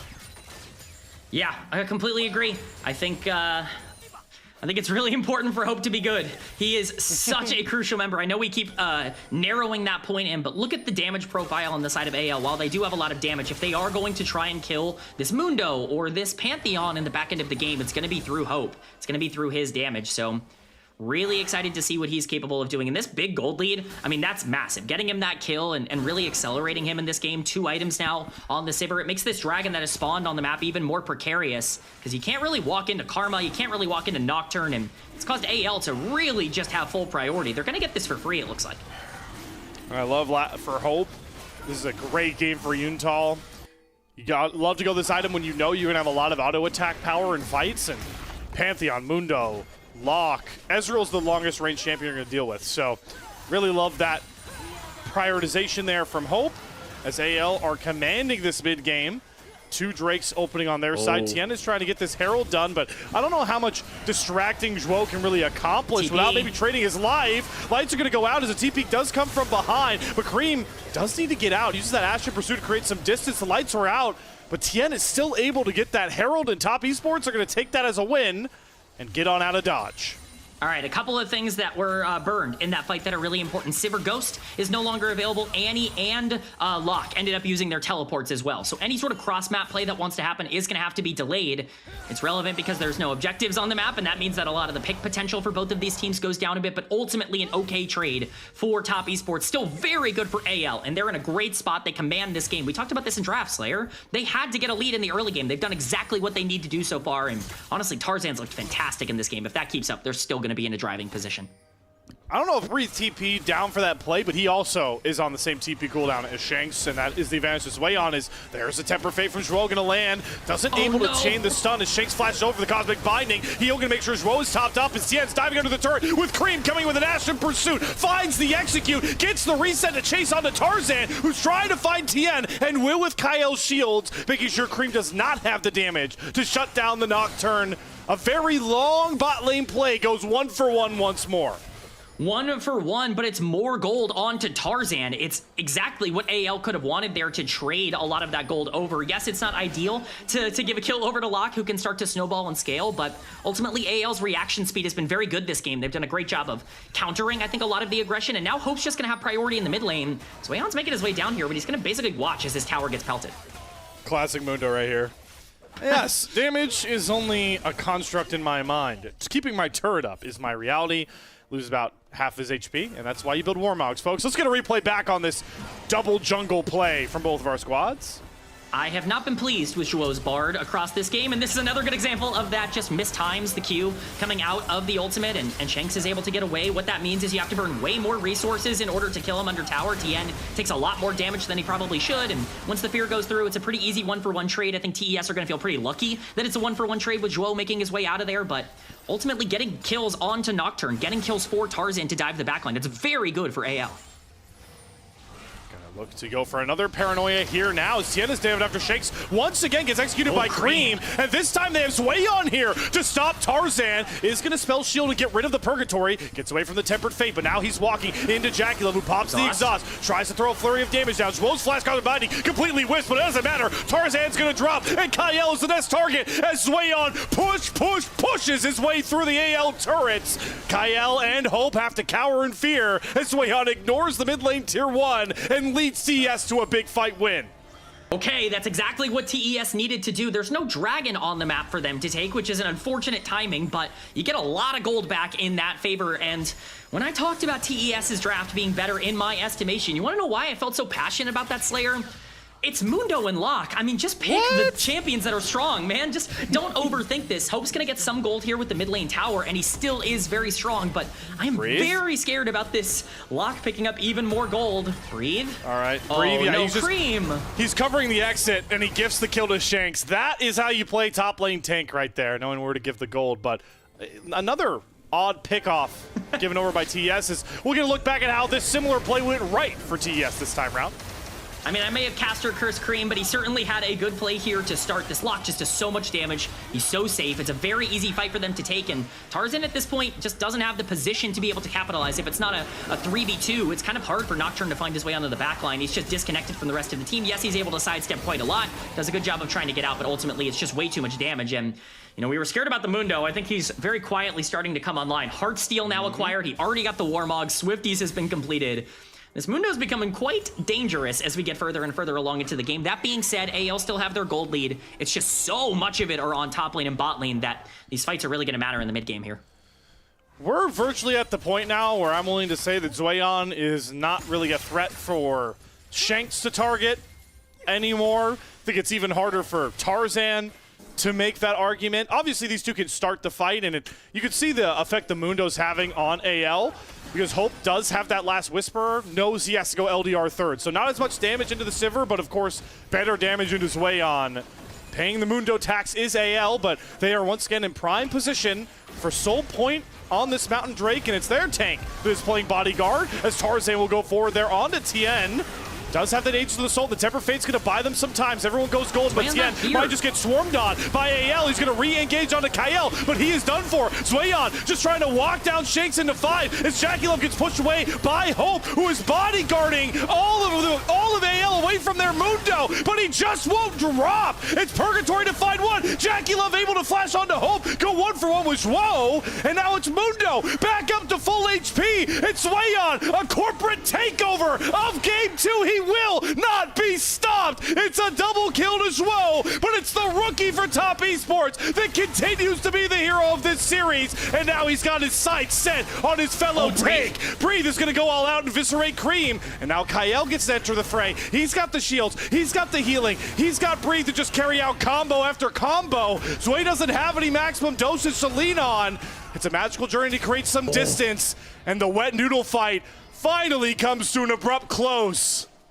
Slayer, we just got exactly what we were looking for. One of the most chaotic fights that we can see in this stage of the game. I'm really glad we're immediately jumping into this replay because there's so much to discuss. This is a great trigger pull by AL, and it's a great target prioritization. Making sure that Tien is in a dangerous spot is exactly what you need to do, because look at Zweyon and look at Cream's teleport. He's in Narnia trying to get to this fight as the lock, and he's so much of the damage because JackeyLove is just not going to be as strong as Sivir in this point of the game. But you're absolutely right. Mundo is online. I talked about the Heartsteel, the Warmogs. It's absolutely there. Once Cream does arrive, the damage starts to come through, and it's just insane what Zweyon is capable of doing on this champ. If you can get these solo laners into a fight, it can be winnable, but ultimately AL also did a good job stalling it out, and now Dragon's still on the table.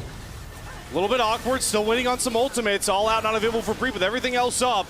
Tien needs to navigate, weave his way in for this dragon. Mountain Soul point for AL would be huge. Breathe is pushing away Zweyon, pulls him into all the team. The Temper Fate isn't in time. They eviscerate Zweyon. The tank is gone for TES, and now the Pandas can charge forward. The Total Strike pullback onto Zwo gets one. Hope able to pick up that kill as the Sivir free hits and barrages through Top Esports. Great answer from the Pandas, and now they can set their sights on Barret.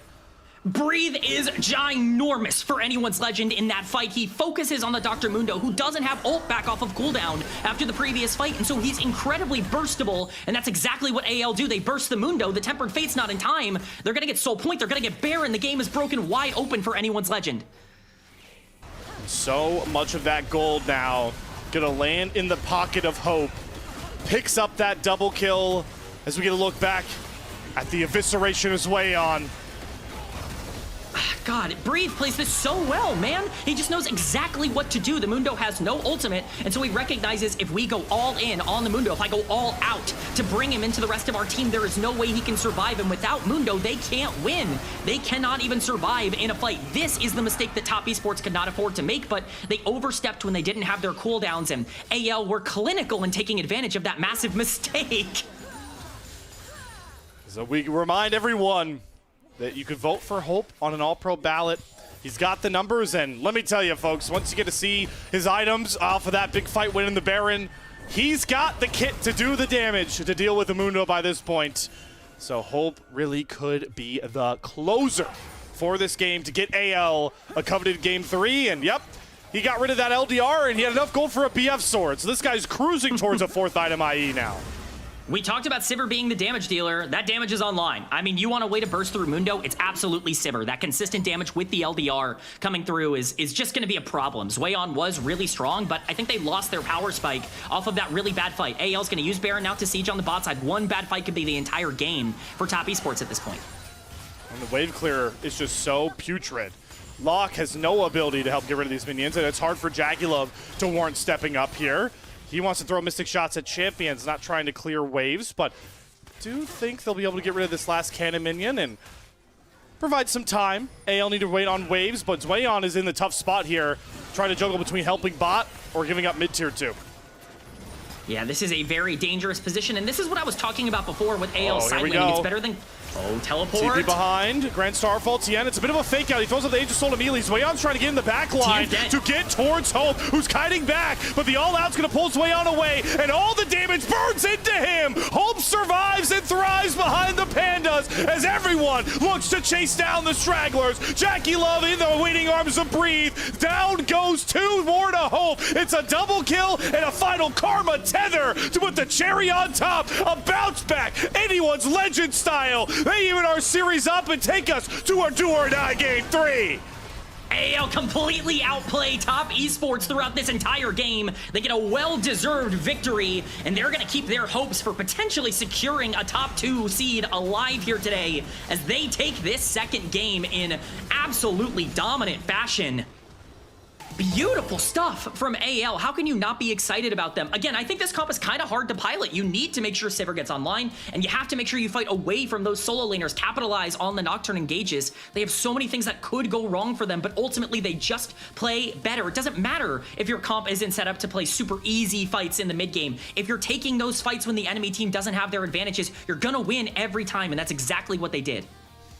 Safe to say, K-Man, our potential playoff primer series here in week 5 has delivered now. Exactly what we were hoping for, and like you mentioned, what makes game 3, setting up game 3 so fun is the fact that both game 1 and game 2, we saw each of our teams execute their drafts well and control most of the game themselves. So, you know, if we're pulling off the universal powers here, that should mean our closest game 3 will be, our closest game will be game 3, or our biggest stomp could be game 3. You gotta, you know, calculate for both of the polar ends of this sort of conundrum.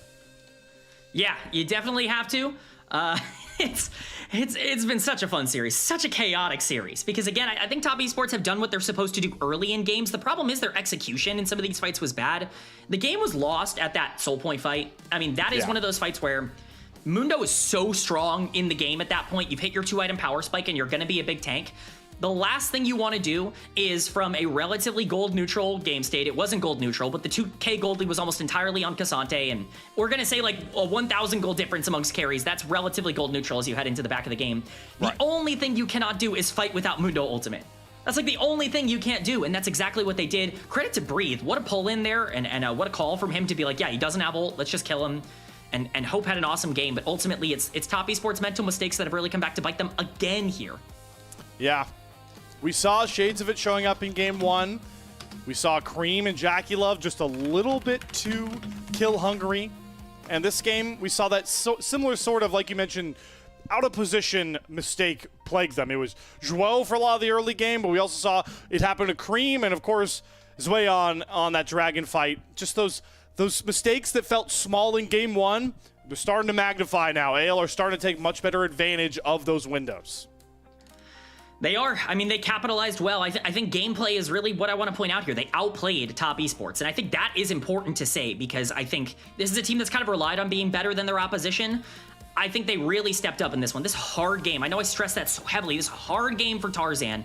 This is an MVP caliber performance because I don't think it's easy to find consistent engage angles, and we saw that in the mid game where he was going for some of these plays and Cream was starting to take over in these fights, and obviously Zweon ended up getting strong, but ultimately Jungle Gap in this game prevailed, and Hope has been on fire, like absolutely on fire. You can say what you want, Slayer, you know, you can have your own opinions, but I'm gonna sit here and tell you that, hey, as a Hope believer, as somebody who's been giving him the benefit of the doubt over the course of this split, this was a hell of a game number 2, I think, to showcase that he is what people are saying he is. Talk your stuff, K-Man, but once we're in the series, all of my opinions are on what's in front of me, and I gotta agree with you. Hope has been playing up to a high level. I think player of the game is a very intriguing conversation, because I actually wasn't thinking too much about Tarzan, but that's a very eloquent reason to give for Tarzan. Problem is the voting doesn't always go that deep of thinking. I fear we might just end up with a Hope MVP because they see the damage numbers, they see the gold lead he had. I think he was up like 3.5k by the end of the last fight here, and give it over to him. But I also think Breathe's Cassante delivered in every aspect we needed it to. So I think Breathe also could end up getting some votes here in this one. You know, I think both of them deserve it. What is that? Classic Mundo. Classic Mundo Zoom. Smiling in the middle of 4 people hitting him. Slayer, I want you to look at this fight and tell me that that Locke and Mundo are balanced. That these champions are okay, and that they're in a good spot. Like, Cream was literally 10 seconds late to this fight. This guy showed up in complete no man's land. He TP'd 4,000 yards away, showed up 10 seconds late, and still got a free kill. And then Mundo just stood there and survived every bit of damage that was coming through. The only reason they lose this fight is because Mundo doesn't have ultimate. If he has ult, they win this fight. I firmly believe that. Like, they're in a position where they can walk up, but no Mundo ult means no fight. That means no time for Cream to do his damage. And at this point, when Mundo does TP into the back with ultimate, they're down 5,000 gold instead of being down, 1,500 gold, and that difference is just too much to overcome. Give AL credit for pulling the trigger when they did, but Top Esports pushed their advantages when they really did not need to. And in this last fight, even though AL have a big lead item-wise, really, as we continue to talk about them outplaying Top Esports, they really showed the patience in that last fight too, to wait for when they can look for that turnaround, wait for Tien to run in, and wait until they have the space to, once again, just focus down his way on. It's such a funny scenario with Mundo, because it's like, there's some scenarios where you never want to hit Mundo. Oh, look at that. Breathe gets the MVP. I'm very curious to see the voting. I think I'll give ourselves a pat on the back, K-Man, if we get Hope, Breathe, and Tarzan votes. I think there's a scenario where that could happen. I definitely think so. I think Tarzan might be the one that gets left out a little bit in terms of those player of the game votes, just from a overall scoreline perspective. I think a certain computer will be giving it to the AD carry because of the KDA and the damage dealt, but ultimately I do agree. Breathe made the biggest play in this game. Like, when you're talking about the play that won them the game, the ult on Zweon over the wall in that soul point fight, that was it. That was the entire game, and so I totally understand giving it to Breathe, even if Hope was maybe a bit better on like the minute-to-minute consistency. It's awesome to see here for AL what Breathe has been able to do now, putting together in these last couple of series. Obviously, LPL gave him Player of the Week, and the top lane is... Oh, there was a vote for Shakes. All right, Winners Club, I've got my eye on you, but we've got some Hope votes. The final point before we send us to the break, K-Man, is when we saw the Breathe edition come through, something at least I was campaigning for was that this could be a very positive change for AL, bringing a guy into the top lane that can demand resources and actually carry some games. It's cool to see now that he's starting to round into that form from even Split 2 when I was voting him all-pro. And if we get all-pro level Breathe on this AL team, they are a much scarier sight for those playoffs. Oh yeah, 100% win rate on Cassante this split. That's pretty darn good. I mean, that's the AO we know and love, is Cassante get to team fights and make it happen. They've not been consistent in 5v5s. Today showed a different story, and they're going to need to be in this form if they want to beat Top Esports in Game 3. Well, okay, man, the story only has one final chapter. Chapter 3. Game 3. It will decide our series, potentially could round out the top of our playoff picture. We're going to go to an extended break, but on the other side, your do-or-die final bout between Top Esports and Anyone's Legend.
So there was a Reddit post a couple of days ago about how Tyler won. So he's been doing this thing where when ranked 5s are open on the weekends, he plays with like other streamers. He played with Kadeem on his team like last weekend, and Kadeem did on Riven, by the way, did 500 damage in a 30-minute game, and Tyler was like, yo, those numbers are crazy, Kadeem. And everyone was like, oh my god, this is so funny.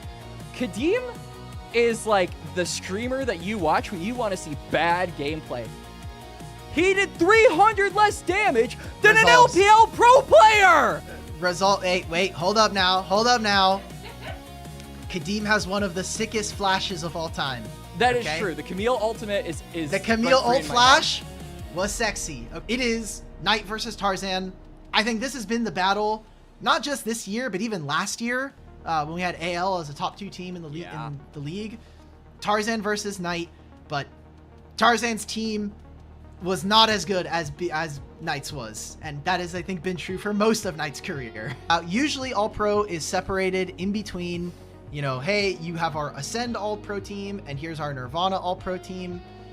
We will have the pool of every player available in the LPL. If they have played more than 2 games in the split this year, they will be eligible for this. In my heart, I would want Zweon to be my All-Pro top laner.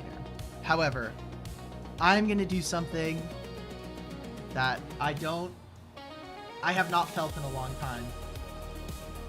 My All-Pro top laner is going to be Mr. Hoya. He's been Mr. Consistent. Respectable.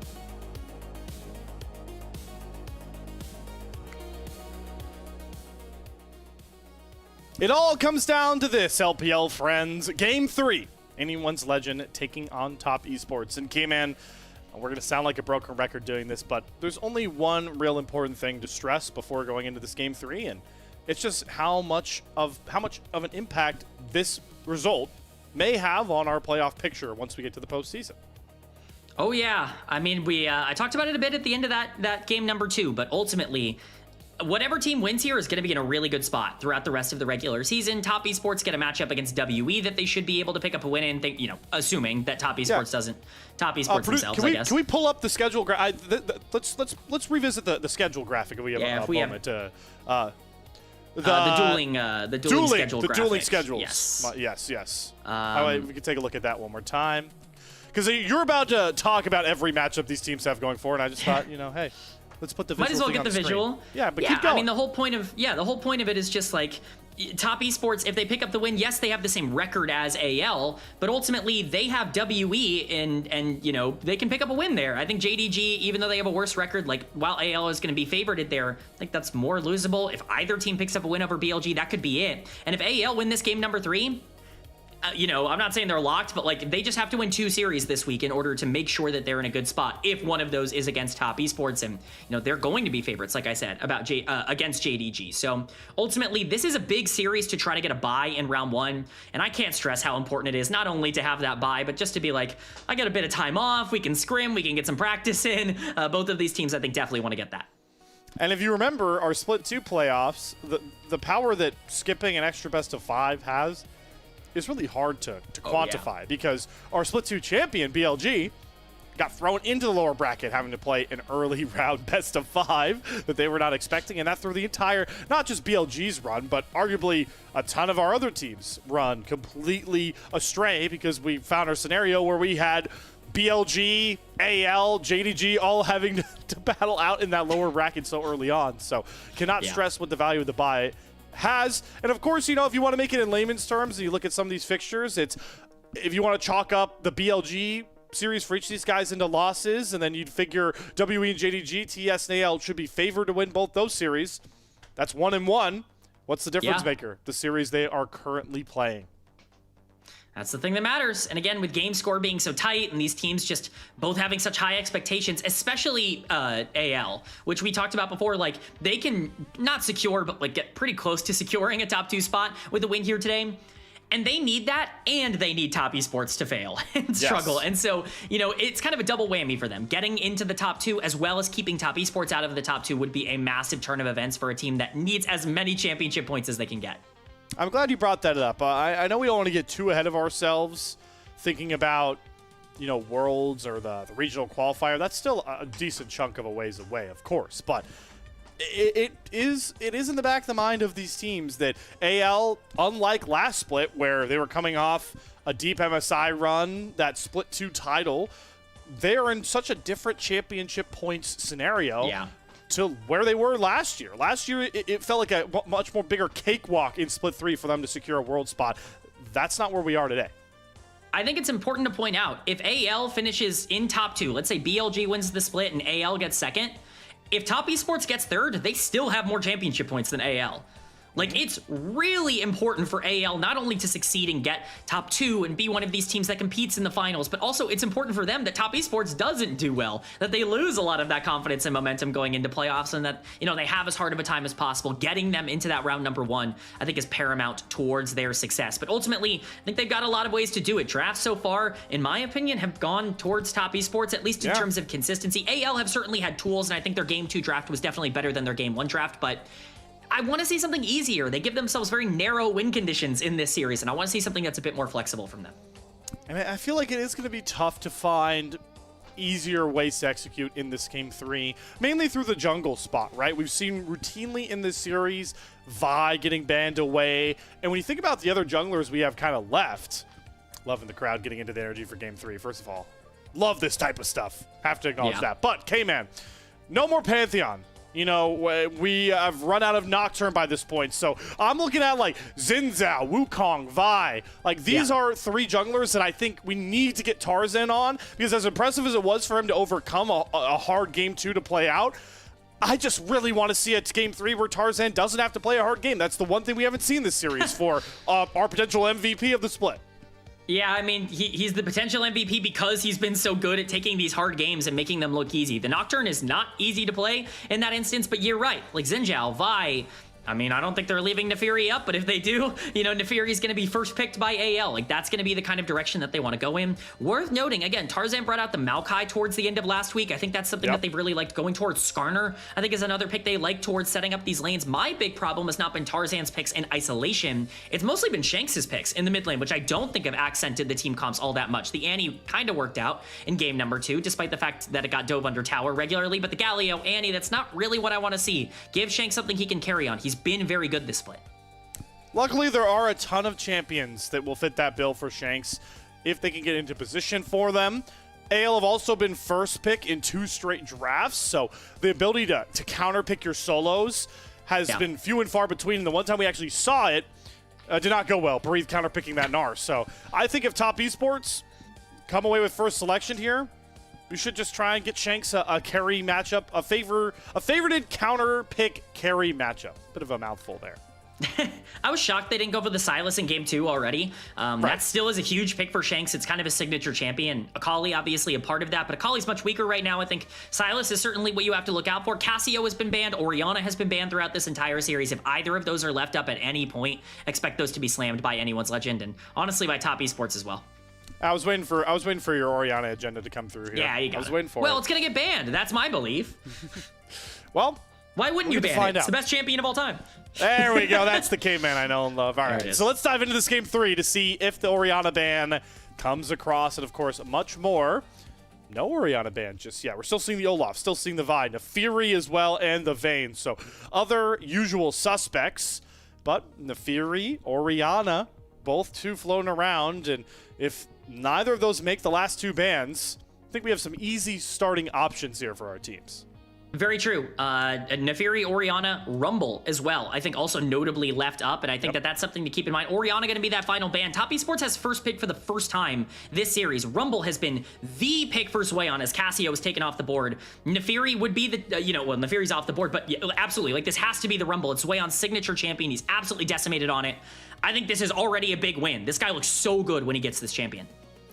But one of the few top laners that I've grown accustomed to being comfortable giving the Yorick pass, the Yorick badge, has been Breathe. I think he's very smart about his timings on when he can go for really aggressive side lane pushes and playing a lot of these lanes out. So I do like that immediate answer, as we do see the Varus come through here for Hope.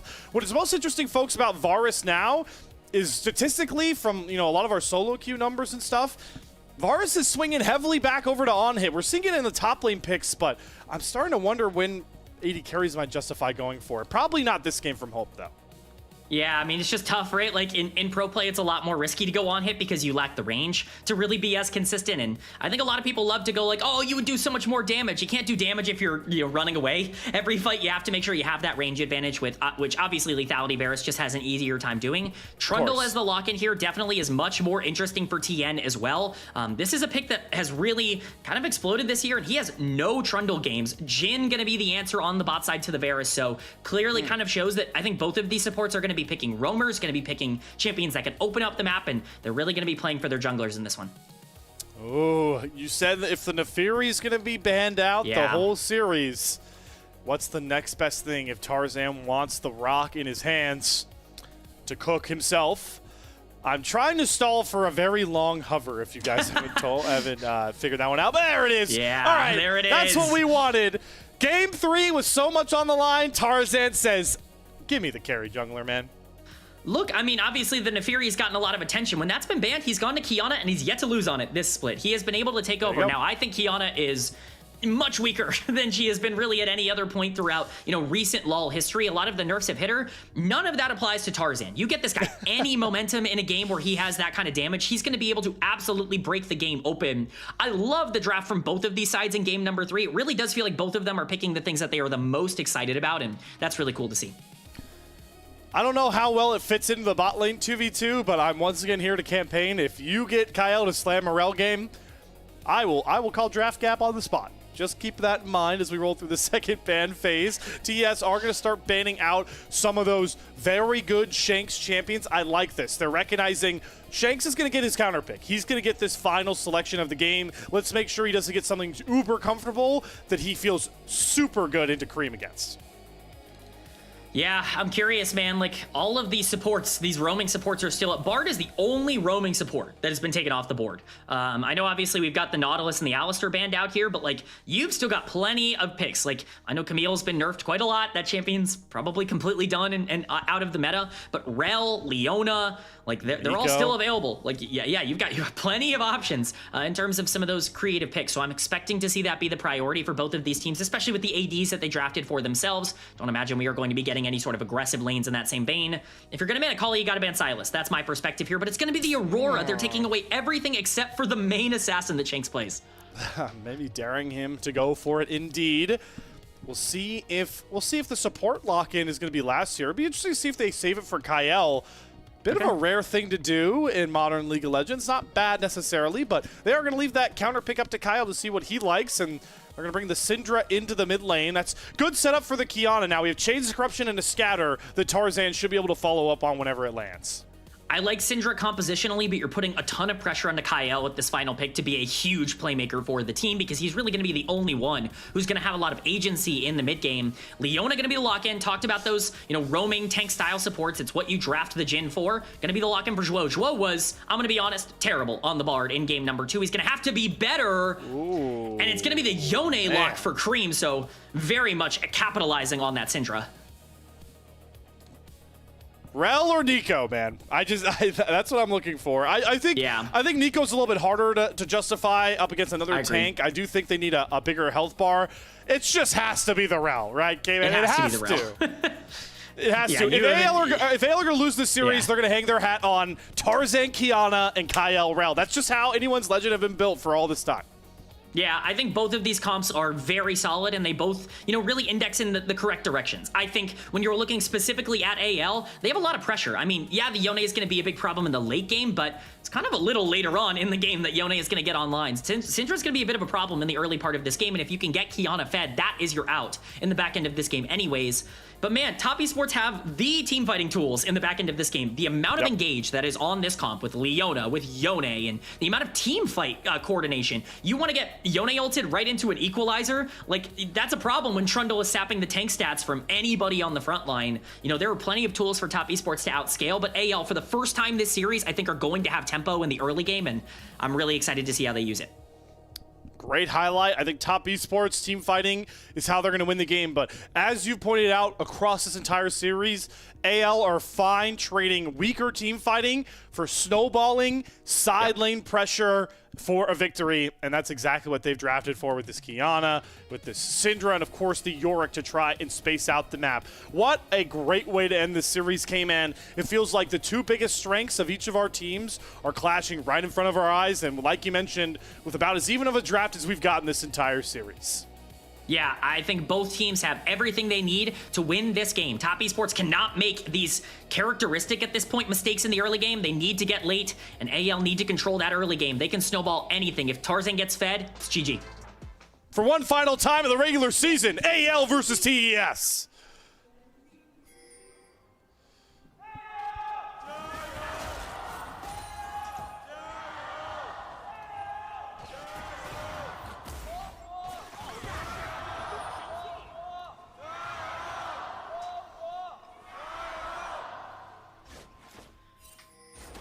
The crowd is excited, the fans are into it, and how can you not be for this game number 3? Again, I think this is probably the most even draft in the series for me, mostly just because I think the dueling identities at least give purpose, but I'm always going to favor AL with some sort of early control comp, which they have. Shanks has not had a champion that he's been allowed to carry on this entire series.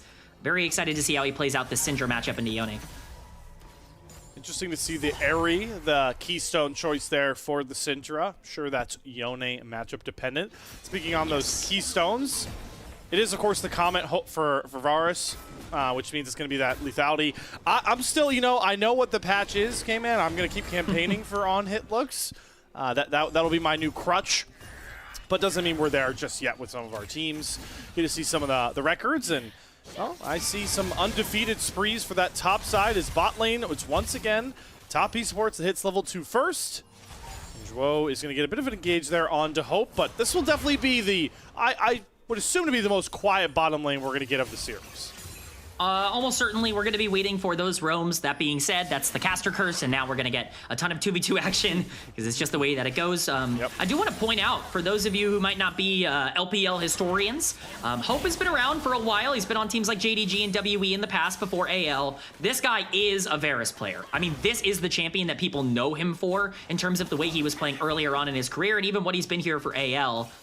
This is going to be a big game for him to showcase that. If there's anybody that I trust to be able to carry on Varus in this meta, it definitely is Hope, who's had a great amount of success. But equalizing that, pun intended, it's Zweon on the top side. We saw that record 5-2 on the Rumble. When we're talking about the middle weeks of this split where top esports were on fire, Zweon was crushing everyone on this champion and was nearly unbeatable. We'll see if he can do that here today. Going up against an undefeated Yorick from Breathe so far this year. So fun about this matchup. Saw Cream feel the deep pains of the melee into Syndra early game matchup. Had to take an early base, get that TP out. So a bit of an advantage there to Shanks. He's not going to be very much so punished for that lack of teleport in this matchup, and that is a good start as our junglers complete their first clears, trade Scuttle Crab, set up the exact same vision, but one looks to reset and the other looks to prime on to Cream. It's Tarzan just going to cross over because he knows his next spawn of Raptors is coming up, and senses that Tien is going to look to try and contest, but good call out, K-Man. Zhuo now going to show. Kael also here, though. And Tien, not about the smoke for now at the Raptor camp, will succeed it. I liked the look, just kind of saying, okay, well, if you're going to be a little late on your rotation, if we can get the jump on you quickly, then that is very good. Ultimately, it's also very good to disengage if you're top esports. The last thing you want to do is take an unnecessary fight early in the game and throw away your scaling potential.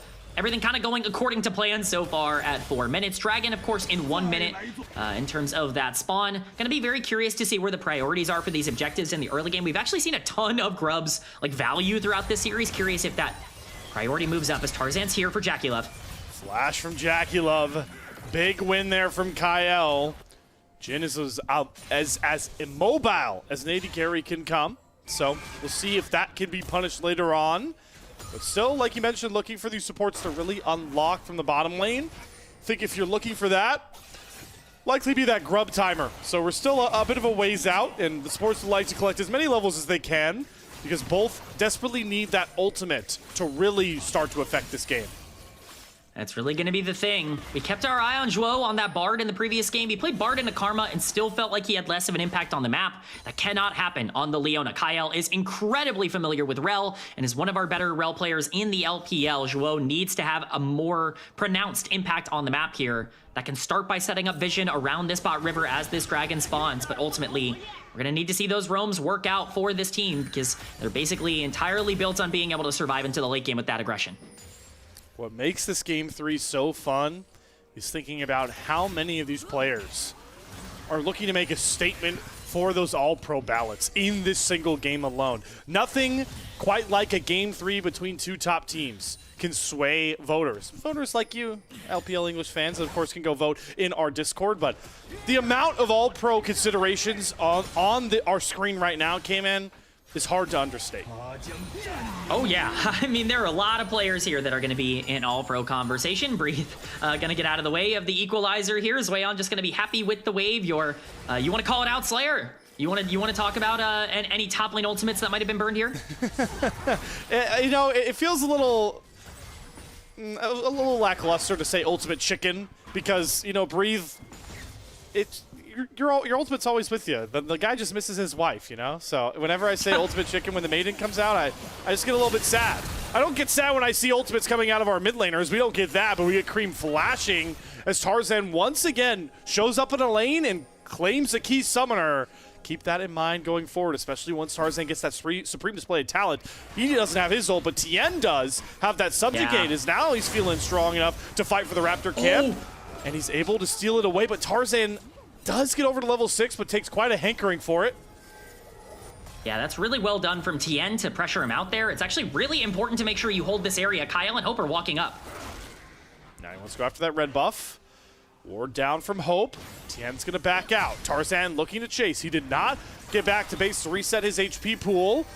The TES do need to be a bit skittish because their carries aren't nearby. Jackie Love is a long ways away, and they will make their exit from the enemy jungle. They are going to get out. Ultimately, AL still have a small gold lead just from the plays they made, and I think that flash on Cream getting burned is really important for any early plays that are going to be happening on the side of Top Esports. AL doing a good job of controlling the map. We talked about this in draft. They needed to play a little bit more aggro, and I think we've seen that so far. Top Esports certainly not out of the woods just yet. They are suffering small defeats basically everywhere, but ultimately they just need to make sure they keep negating these big defeats, even with Dragon up on the map. Fine to fall a bit behind with this sort of comp early, but yep, you need to find ways to stem the bleeding whenever you can. Decent engage there from Zhuo onto Kyle. Crit shot not going to land anywhere through to targets from Jackie Love. And while we were talking a lot about the Dragon, enough time has passed where I think Grubs are the much bigger convo. And it's a bit obvious, folks, but in case you don't know, no champion in League of Legends loves Grubs more than Yorick. Yeah, I mean, that's just naturally the way things are going to go. When you draft Yorick, you want to play for a side lane, you want to be able to push, and they certainly are going to want that priority. The problem is, it's Rumble on the top side. TES should have the pressure to be able to take these if they want it. Hey, I think theoretically look. as we get Maiden burning down. No. You spoke it into existence there. Sometimes it's not a caster curse, it's a caster fun time. So yeah, there it is. Chicken. There it is. Yeah, but now our supports are unlocked, K-Man. Yeah, he's making his way up here. I would be shocked if they really wanted to contest this, but they're posturing as if they want to. No Rumble ultimate could matter, and Zwayon has not made his way down yet. Kyle, crash down, gonna come across the flash from Tarzan. It's immediate. Supreme Display down onto Tien. Popping the subjugate to try and get some healing, but he is done. First blood has been claimed by AL. And they will be able to get onto that next grub, but Kyle wants more. Once again, get on top of Zhuo. Shakes doesn't have enough damage now to make that burst really happen. And now I'm curious who actually ended up grabbing a majority of those grubs, because it was hard to tell. Hopefully we get to see on a replay, K-Man. I am pretty positive Top Esports got 2 of the grubs and AL only got 1 of them, but I believe that is a huge win for anyone's legend, because what are we doing? Sorry, I'm talking over this bot lane play. I'm so frustrated by what we saw in the pit. It's just Keep going. It's insane. Top esports are so disconnected. My Rumble is trying to 1v1 a Yorick with no ultimate on the top side. He's leaving his jungler to die. That is a free fight loss for Top esports. This is exactly what we saw in game number 1, where TES are just not coordinated. They're not together. And I think it's to the detriment of their own team comp. They gave AL a lot of gold there. And that's exactly why I don't like calling it ultimate chicken with the Yorick, because Main was still there fighting the entire time. Main's back up to full HP. I thought Cream was about to get jumped on by Kyle. Still without his flash, but Kyle's not going to pull the trigger there just yet. He's just here to leech XP, because again, it may be 10 minutes, but both our supports are still level 5, and both of them desperately need their ultimates, especially Joao with that non-committal engage the Solar Flare can provide, and the CC chain you can think about following it, a Deadly Flourish after it, a Fate Seal that comes right after that. It's so important for any fights to start with that usage of the Leona ultimate for Top esports. And now that's the thing. Oh, he is level 6, and that is really important for this Dragon, which I imagine they're going to prioritize basically immediately. I say that, but look at TN on the top side. He is just going to be, making sure that this wave doesn't get too out of control with the Yorick, and it's just going to be vision control over to AL, or on the top side at the very least here, as Tarzan's also going to be making his way up. I don't think we're going to be getting a skirmish here, but ultimately Top esports have maybe taken the passive approach a little too far. I understand that they're a little bit scared to make some plays, but ultimately, this Dragon is free right now if you wanted it on the bottom side of the map, and just didn't feel like they wanted to go for it. You talked a lot about how this game is nice because they're putting Shanks in a position to carry, but it's also Breathe that has found finally the first big lane in his way on, and it helps the Tarzan's going for an easy gank. You get the supreme display of talent. You cash in a supreme amount of gold. Another kill over to AL right into Tarzan's pocket. AL are just completely outplaying Top esports right now. They are dominating the map and taking everything that they want. TN is finally taking this Dragon, but this is first Drake at 11 minutes. If your win condition is to get to Soul, that's going to be a pretty late Soul in this game, at least in comparison to average. And Yorick is getting a ton of gold on the top side. This is perfect for anyone's Legend, capitalizing on the player who's probably the biggest threat on the enemy team with Zweon on this Rumble, and getting a big gold lead for Yorick. It's exactly what they would want.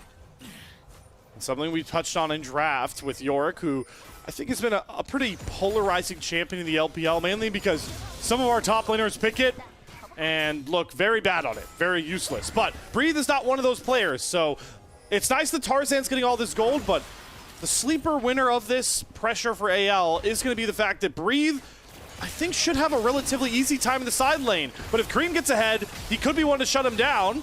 But he just can't get the gold with that full all-in to Shanks just yet. All he's got is those Berserker's Greaves. There's not enough damage to kill Shanks off right now. Honestly, I think that ult is just more for pressure than it is for anything else. I think they recognize that supports were roaming up and that there's really not a timer to hold that ult for right now. And so he just wanted to try to get as much damage down as possible before he ended up being in a spot where he had to recall and shove the wave. And I think that's totally fair. The question now is, how can they recover? What was the one thing, Slayer, that I said in draft that could not happen for Top esports? What was the one player that you could not give gold to? Because if your answer is Tarzan's Kiana, ding, ding, ding, you're correct. You don't want to give 2 kills over to this guy. And here we are, 1.5k gold lead for Tarzan. He's going to run this entire mid game. The first 2 games of this series, we were skittish about anyone's Legends chances because they weren't playing and drafting comps that fit their MO of winning games. And what happens to the first game when we finally get that classic AL style? They're up 2.7k gold at the 13-minute mark. I don't really want to stress it too much, but Joao playing Leona, there are just some problems for Top esports, and they're going to get taken advantage of. Cream's in a side lane here. He's in real danger. He's dead. This is exactly what I like to see. What did we say from draft? You gave Tarzan Kiana, you gave Kyle Rel, and Cream's learning the hard lesson that too many teams have fallen for at this point.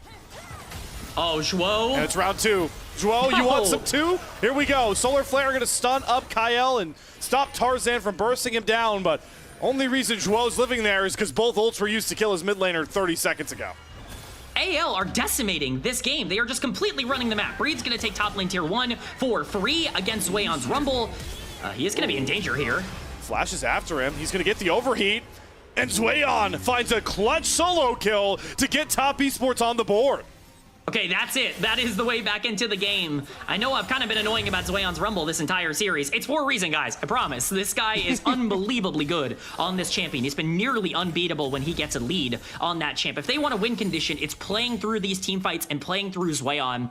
It is at least a gold cup, but ultimately, I mean, like, you got to have like 3 or 4 more of those plays in order to get him enough back into this game to be able to recover it. Tarzan is still by far the most dangerous player on the map, and that's not going to change anytime soon. Okay, man, game 2, I quizzed you on first item choices on lock. Yes. Talk me through. I know he's up to second item. He's that fed, but definitely an item we rarely see, I feel like, in pro play. I'm actually, it's so rare I'm going to expose myself. I forgot the full name of that first item in Tarzan's slot. I'm not going to lie, K-Man. I assume you mean Bastion Breaker. Yes, I was always thinking that. Yes, of course, yes. Bastion Breaker's great on Kiana. I think this is one of the best items that you can build on this champ. It's not quite as common as like Axiom Arc or anything like that, but it's really, really valuable. He's going to have a ton of combat power here, and we're going to see that potentially, at least in a little bit, as AL's getting dope. What a valiant sidekick Kyle is here. Look at that. Double stun, Magnet Storm, trying to drag them all away from Breathe. Sway on under the turret for far too long, but luckily aggro got changed over to Zhuo, who gets popped there by Tarzan. Zweon on maybe 10 HP himself, able to walk away from a sketchy dive that only ends in a trade for TES. Yeah, it is a trade, ultimately, and I think that that's going to be an okay spot for TES to be in, especially considering you sacrificed your support. The question is now, what can they get on topside? TP. 10 HP in the bot lane, 30% HP shield in the top lane TP. As he gets to land those harpoons for the slow, Shanks just buying time, the few minuscule seconds he has left up on the Rift. As Green picks up that kill, and TS's solo lanes are starting to do some heavy lifting here. And AL don't really have much response to the mid lane. Chains of Corruption committed onto Zhuo, but as a support, he'll happily eat that engage tool. Okay, it seems like TES have been activated a little bit. Certainly both of these teams are taking a lot of skirmishes. Herald is going to be started up. This should be free to take for top esports because of that pressure. AL are going to contest, though. Zhuo has to flash. Cut away from Jackie Love. There's no real way to follow up with no Chains of Corruption, and enough time has been bought that TN secures the Rift Herald. Okay, there's at least something in favor of TES. Unfortunately, Breathe has been side-laning this entire time. He's going to get even more gold, and now Tarzan's going to be potentially looking to catch a wave on the top side. He's actually in a little danger with Zhuo here, but I don't think it's going to matter. He's got so much gold, as you pointed out with that Bastion Breaker completed. This guy is going to melt anybody that he takes a fight with, and it's just going to be able to keep that wave alive. As much as we talk about top esports cutting the lead, it's cutting it down to 4,000. Yeah, I'm not gonna lie. My eyes averted from the big blue number for a bit, and it did not get any better for top esports. And AL are gonna parry that into stopping that dragon stacking. I think if the Pandas have their way in this game, nobody ends up with a soul, but always good to try and slow down one of the few win cons CS are leaning on heavily at this point. Definitely good, and I want to remind people, top esports do have a good team fight comp. It is fair to point out how well they scale. The problem is, it's hard to scale down 4,000 gold, right? It's pretty difficult for your carries to fight properly if Kiana is just going to be deleting one of them. So this mid-game and really the next 5 minutes are going to be crucial for them. There's no dragon on the map for them to lose. They need to continue to farm up, and if they can, finding picks like they have been able to around Zweon is really important. Cream and Zweon, I think, have done a good job in side lanes, but they have to be able to spread that gold out more if they want any chance of being able to play towards their actual 5v5 win condition. Definitely always want to spread more gold towards Jackie Love, as much as it pains me to see his build selection with the Ghost Blade. It does seem that he is not going for the rapid fire second, which does mean he's not full on wet noodle slinging these 4 shots. With the longsword, I believe that is going to be a Storm Razor second. So all about the move speed right now for Jackie Love, and I do think with the Storm Razor, he'll be better set up to scale into this game away from that plateauing normal Jhin build we get. Yeah, I will say his role on this team, as much as we talk about the AD carries being there for scaling, I'm looking at Rumble, I'm looking at Yone, even Trundle. Yeah, this guy's job is to watch his support hit an ultimate and then to press W. That is his job this game. As long as he can do that, he's going to be useful in a team fight. But we'll see. AL's going to be pushing into the mid lane. They want to at least have some pressure here. See if any fight ends up breaking out. Wave gets eradicated. Remember, Tien is, of course, holding on to this Rift Herald. Like to ideally use this to try and knock down one of these AL turrets. It's always nice to get that mid-tier one, but A defense is being mounted by both sides as we really start to delve into the macro analysis of these side lanes and how big of a role they're going to play. As we see Breathe aptly back up with Tien showing up. They already dove Breathe under this turret once, but they don't have the firepower to do it this time. Instead, maybe trying to catch out Kyle to cover. But it's looking like a similar game plan from TES, and it's going to cost them. Tien's way Tien too deep. over the wall. What a dark procession there from Breathe. Tien, he can't run through it. Was way on and as well there. They're not going to hunt for it. It's the fate unsealed from Cream, and he finds Shanks on the side lane. Both solo lanes for TES have now picked up critical solo bolos. They absolutely have, but Zwayon a little bit overextended. They're going to try to cut off their escape route. Tanky Leona, but the Supreme Play talent will still come through with the stun. It's so much damage onto this Leona. She is really a tough egg to crack here. It's taking quite a while. And they'll give the kill over to Breathe, but not a good output damage-wise for the AL carries. Yeah, honestly, really not a bad play at all for Top Esports as they continue to make some of these side lane plays work. They're going to be able to push them off the blue buff as well. You're going to need a lot more of those plays, but that's exactly where to start. Kyle?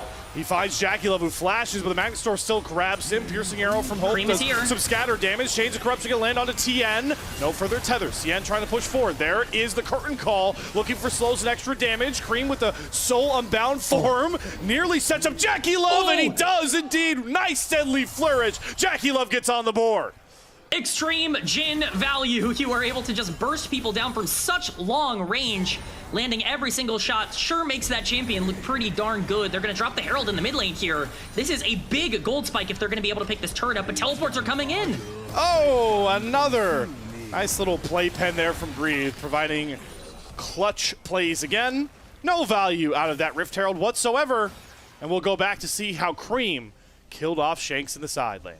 This is why you pick Yone. This lane's hard. It's not a very easy laning phase, but it doesn't matter if you can get out of that lane and start playing into the side lane. He picks up that solo kill, and then later on, he's going to TP into this fight and really make a big difference. Kyle engages here, but look at where Tarzan is. There's no follow-up. This is an incredibly puzzling engage, in my opinion. I think it's just forcing a fight that you don't need to force because ultimates are down. But at the end of the day, Jackie Love can just free fire on this Jin. He lands every single shot with the ultimate. Burst Kyle down, and then a deadly flourish for good measure to break him. That's just really well played from Top Esports, and it's just over aggressive, but look at the gold. It's not changed at all somehow. You know, I don't want to be hard on Kyle. A lot of players forget there's actually 5 shots in Curtain Call. The 5th one just doesn't do a lot of damage. It also knows the deadly flourish. Yeah, the gold hasn't really swung a lot, but it is important to remember with the gold stagnating, that provides value to TES, who are all about team fighting, and solo lanes look to scale. So stagnating gold is actually a good thing overall, and especially knowing that they finally actually taken a gold lead individually. It's Cream now 700 gold up over his counterpart in Shanks, so starting to see the light at the end of the tunnel here for this TES comp. Well, I want to point out as well, like, yeah, this is a 3.9k gold lead. 3k of that is on Tarzan. If you're able to burst him at the beginning of a fight, or if he sits in the equalizer a little too long, well, all of a sudden that gold lead doesn't exist anymore.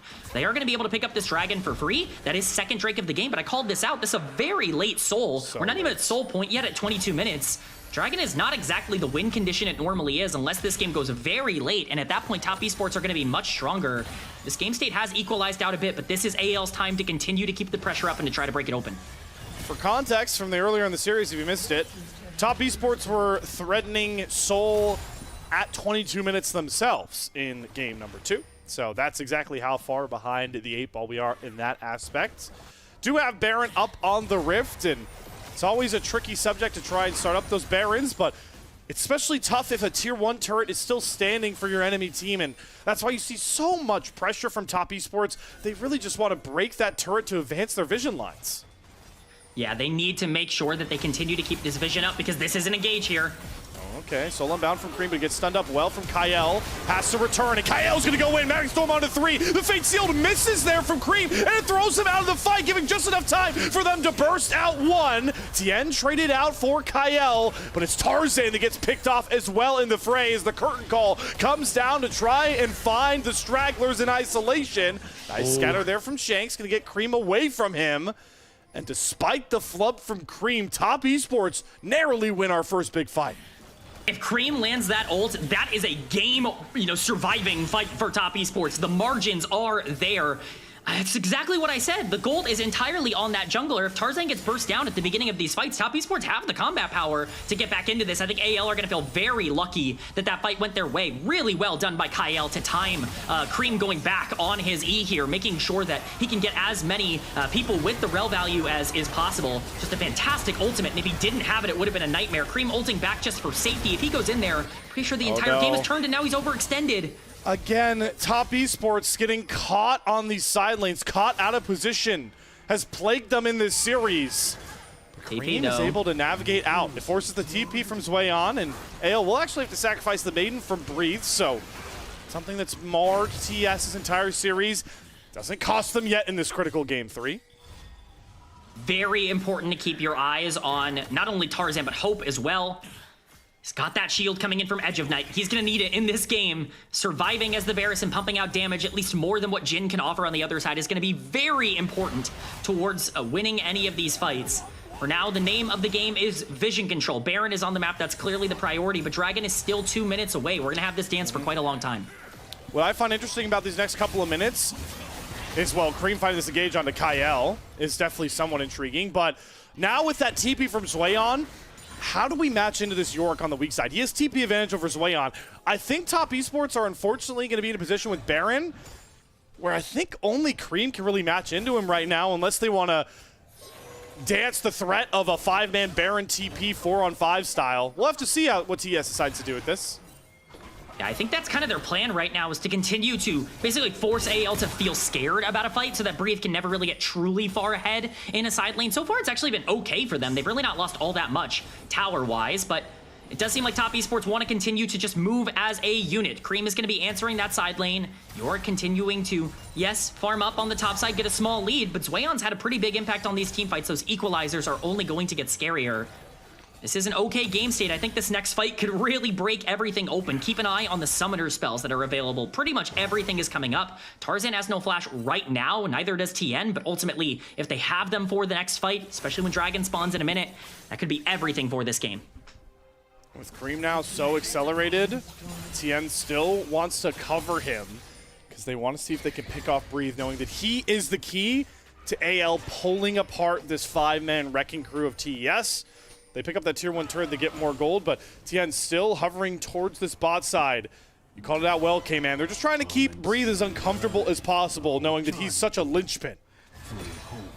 I mean, he is. He's so important towards how this comp needs to play, because if they don't control side lanes, they actually are a bit scared of these straight-up 5v5s, especially if they don't have control over an area or a zone. Zhuo and Jackie Love and Cream can all combo off of each other incredibly well, and the damage has come online for Top Esports, so... You know, this is a 2K gold lead, certainly down from the 4K before, but all of it is still on Tarzan. This game is a lot more even than it looks. AD carry, the AD carry in me cringes a little bit whenever I see a marksman in range of a scatter. Syndra champion at this point, 2 items down, a Luden's nearly 3 items. Will just one-shot Jackie Love if he gets hit by a scatter at the wrong time. The Dragon setup becomes supreme here as Kyle tries to lead the charge. Breathe gonna TP in. That's Whoa, flashing away from Tarzan. So taking a bit of a bite out of the TS engage for this very important Drake. Yeah, they're gonna start it up. Chains of Corruption were used there and dodged away from. No Varus ultimate for this fight as Dragon is started. The vision though, AL sitting in this fog of war they've set up. They're trying to let Hope get some piercing arrows down. Keep your eye on Zweon. Out of vision on the top side. Is Cream getting engaged on to Breathe. Switching all of his damage through. The Fate Unsealed not really going to land, but they do find the kill on to Breathe. The Dragon will be picked up as well by TN. Tarzan goes in Visage. Woe's going to have to be the sacrifice on this front line. Scatter forces immediate cleanse from Jackie, and he flats out the Supreme Display Talent. Catches Tarzan too far up. Cream soul unbound over the wall. Can't provide enough damage though. AL coagulate as 4 and push the damage dealers out of the bottom river. But it's TES that keep the Dragon count to an even 2 apiece. Yeah, they're able to get the Dragon, but it's a poor team fight for them. They just get separated. Zweon is such a huge part of the damage profile, and he's put so much work in to get a lot of gold onto himself in a side lane, and he just gets taken down solo by Shanks in that fight. Yes, you trade top laners, but that is not a good trade for TES. Again, take a look at Zweon on the top end of this fight. I think this is really where things end up becoming a big problem for TES. Breathe is kind of targeted by Cream, but ultimately you're not getting onto Tarzan because he's invisible. The equalizer goes down, and it does a good amount of damage, but Zweon Zweon's completely separated, gets soloed out by Shanks, and once Rumble is down, you don't have the damage. Jackie Love has used ultimate. This is just an escape angle at this point. There's no real way to keep this fight even at all. AL, I think, do a better job of playing around their power spikes and really set themselves up well to continue to push this game forward. And one of the biggest things that we see on the back end of this fight, really well timed. I mean, instant cleanse, instant flash from Jackie Love. He's dead if he doesn't do either of those. But he does burn the cleanse, K-Man. He does burn the flash. Neither of those are available for this Baron. He's a sitting duck, whereas Hope still kept both of his summoners in his pocket. Really important. Great call out there, Slayer, because Jackie Love, while he's useful here, he kind of needs to be useful. He needs to be somebody that can follow up on a lot of these engages. Again, that damage profile, well, it might not be the most important in the entire game in the same way that Hope's is, still matters, and dying early in a team fight could be catastrophic, but ultimately, Tarzan is the man right now for AL. If he can go invisible, keep an eye on that Kiana to burst him down. He's going to be looking without any sums. He's got armor shred. He's got shield shred. Anyone could be the victim of Tarzan here, who is a bit out of position. Oh my God, where did that solar flare go? They thought he was on the other side of the pillar, and Jackie Love is the one to pay for it. Kael, Magnastorm onto 2, Cream off to the side, whiffs the Fate Sealed onto Shanks, who sidesteps it supremely. Tarzan now trapped in the invis with 3 members staring him down, getting bursted through. He will drop, but Hope trades him right back out. Joel goes through, it's way out, flashing over the wall with the flame spinner, overheating, trying to chase down Hope, but Cream finds Shanks, and Hope is completely out of this fight. The Dark Procession, the Ghouls, and the Maiden from Breathe does the heavy lifting to bring him back, but Cream right back in with that shield bow will survive, thrive, and kick Breathe back down. TES once again, the slimmest margins, but a victory nonetheless. And their jungler stays alive, so they get to rotate over to Baron and start this up with only the Varus alive. Kael is going to be respawning, but what a massive win for Top Esports. It looks very bad to start that fight with Jackie Love getting caught out with no sums, as we called out, but Tarzan is the entire gold lead. The moment he goes down, AL no longer win the fight. Baron is dropping, and it's just going to be given over. This could have turned the entire game in favor of TES. And how valuable is it now with how much we keep talking about side lanes? They're going to have these Baron pushes. We'll talk about that in a second, because once again in this series, mistakes defining this fight. The first one was, of course, you mentioned it, Jackie Love getting caught. TS, they just thought he was on the other side of that invis, but the bigger mistake might have been what Tarzan does next. Yes, this is a huge mistake. Kael goes in and they want to capitalize on this play, but watch where Hope is and look at Tarzan's engage here. He just goes in onto the trundle and he gets collapsed upon. His support is dead. His team is not available because the equalizer separated them. I cannot stress enough, he is the gold lead. If he goes down, they lose a fight, and so the moment he's dead, Top Esports do a great job of pulling the trigger. Flash over the wall from Zweon. Cream goes in and bursts down Shanks. This is really well played. Breathe has gotten to the point where he is strong, but ultimately, there's just not enough firepower coming in from AL. Top Esports capitalize. They pick up the Baron, and while they're not out of the woods just yet, this is a team fighting comp that already scaled better, and they've gotten back online as they push bot lane. And the damage that Cream is able to dole out at this point is frankly disgusting. He's got the IE done. He's got the QSS just so he can't even get interrupted trying to go for a Fate Sealed, trying to upbind his soul, push forward with those Q2 knockups. Cream has had some whiffs in these last couple fights. If he can land this CC, this damage, it will finish off the series. He is the primary threat for Top Esports, and you have to keep an eye out for him. But that's what makes all of their setup so important. So much damage coming in onto TN from Shanks. Just well done from him, and Hope to be able to poke him out. That is a bit of an advantage for this comp. They have maybe not the best wave clear in the world, but certainly a lot of poke to be able to make it scary to try and siege them down. Dragon has spawned. This will be soul point for Top Esports. I really don't see any point in contesting this, so I imagine they're going to be able to pick this up for free. It feels a little tough for Wanning with Zweon into Breathe because he doesn't have that Baron buff. He obviously died in that last exchange, so they couldn't actually threat any turrets, but I think it's fine to end up on soul point. It's very funny that we aptly so described that this game really didn't feel like soul was going to be a factor. We were wrong, folks. I think I wouldn't be surprised if TES try and slow this game down completely for the next 4.5 minutes and force the weaker team fighting team to walk into them to stop a Mountain Soul. I mean, that's the thing, right? Is when I said earlier, oh, I don't know if Soul's going to be relevant, and if it is, Top Esports is going to feel good about that because the game has gone long enough for them to activate. It's exactly what's happened. I mean, this comp is activated. They are in a very scary spot. This is why you can't play with your food if you're AL. And we've highlighted it. Cream. And Tarzan.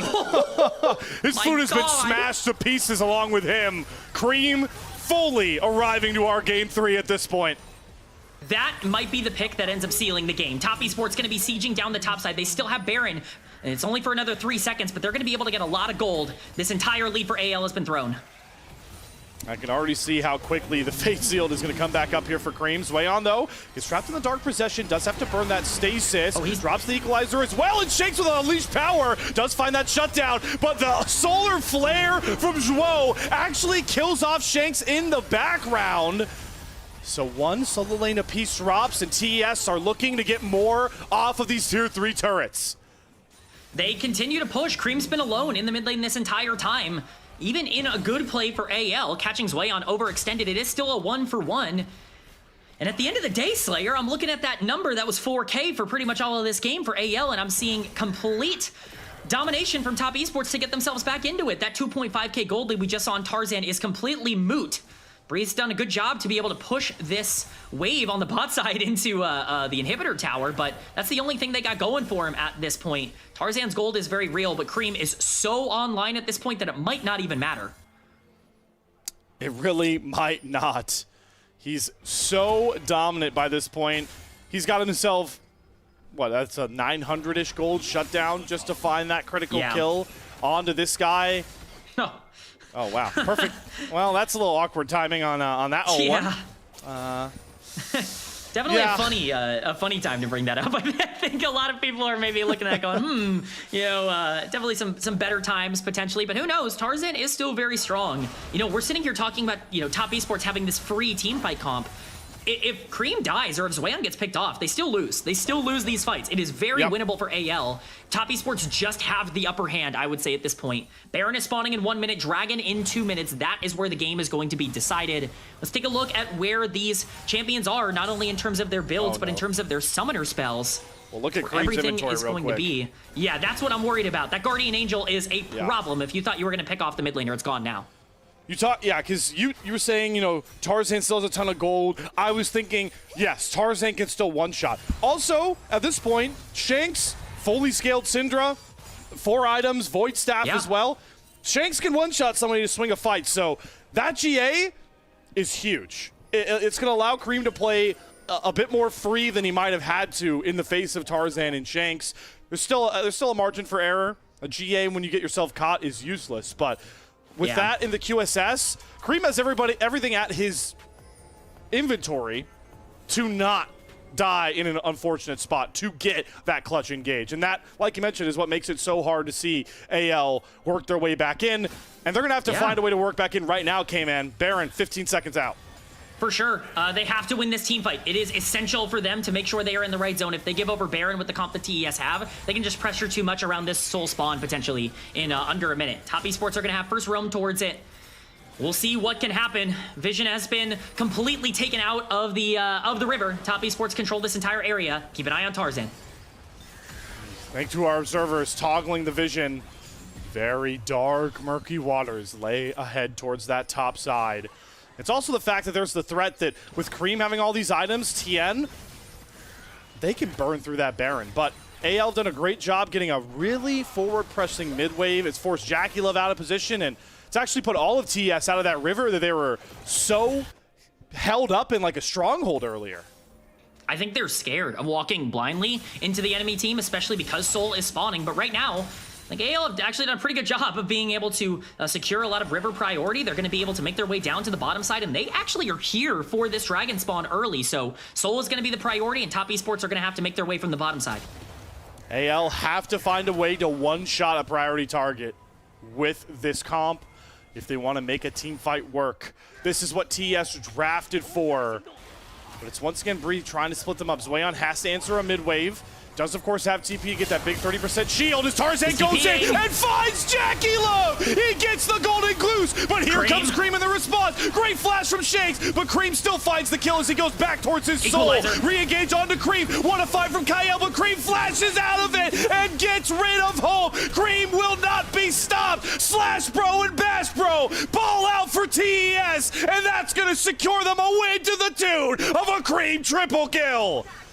Cream pops off. Guardian Angel is not even needed for the dominant mid laner of top esports as he slices through anyone's legend. Tarzan tries to make the hero play. It looks like he's going to be able to make the fight happen, but no. The stronger carry won, and now Soul is on the table. TN's going to be able to take it. They're going to be sieging the bot side. That is the nail in the coffin, and top esports have taken full control of this game. TN handling Mountain Soul. And Cream this fed, I honestly thought he was just going to start the Baron. He's got that much lifesteal and damage, but he'll fix up the wave, no reason to rush. Tarzan still 15 seconds out. Hope and Breathe not that far behind him. With how long this Dragon's actually taking, though, from TN, I don't think they can go for Baron, but Mountain Soul's still the big win as we get a replay look back. This is the dream engage for AL. You can't actually ask for anything more. You instantly kill Jackie Love. This is a 4v3, and Breathe and Zoyan eventually make their way into the fight, but Shanks gets bursted down immediately by the counter engage from Cream, and it's this flash that I think really ends up mattering because he flashes over the rel Q, or the rel auto coming in once the remount comes through and is able to pick off the AD carry. And at that point, the fight's for free. You have no more damage on that side. So really well done by Top Esports. They have Mountain Soul for this Yone now. If you thought he was hard to kill before, it's even more impossible with that lifesteal. Well, at least in the very present, it's a little bit easier. He's got no flash. The QSS is down, but Mountain Soul really helps negate a lot of those issues.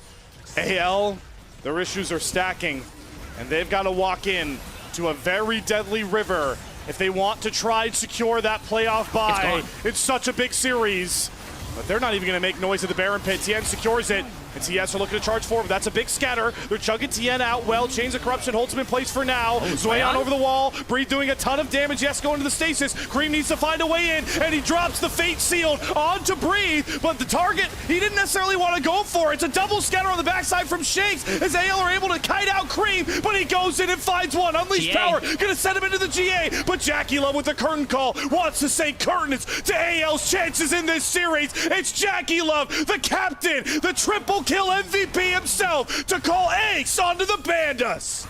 Jackie Love's fourth shot pierces the hopes of anyone's legend as a team fight win means Top Esports can barrel down the mid lane, and I think they're going to look to try and end this one. They've got the Baron buff. Top Esports from an unwinnable position in our eyes with a fed Kiana fight their way back and win a very close best of 3. Down 4K gold in the mid game on the outside of game 3 looking in third place in our group standings with top 2 getting playoffs on the outside looking in. No more. Top Esports take down AL to tie them up at 9-3 apiece. Yes, sir. What a game 3. What a banger, Slayer. Just an absolutely dynamic game. What a comeback from Top Esports, playing to their win condition, knowing that, hey, we're the team fight comp. We're down 4,000 gold. It doesn't matter. All of it is on Kiana. If we kill her, the game is ours. Tarzan just goes a little bit too deep in some fights, and they have no one else that can follow through. A beautiful game from Top Esports, and I don't think we're going to need to debate player of the game all that much. This was a Cream masterclass. Oh, yeah, I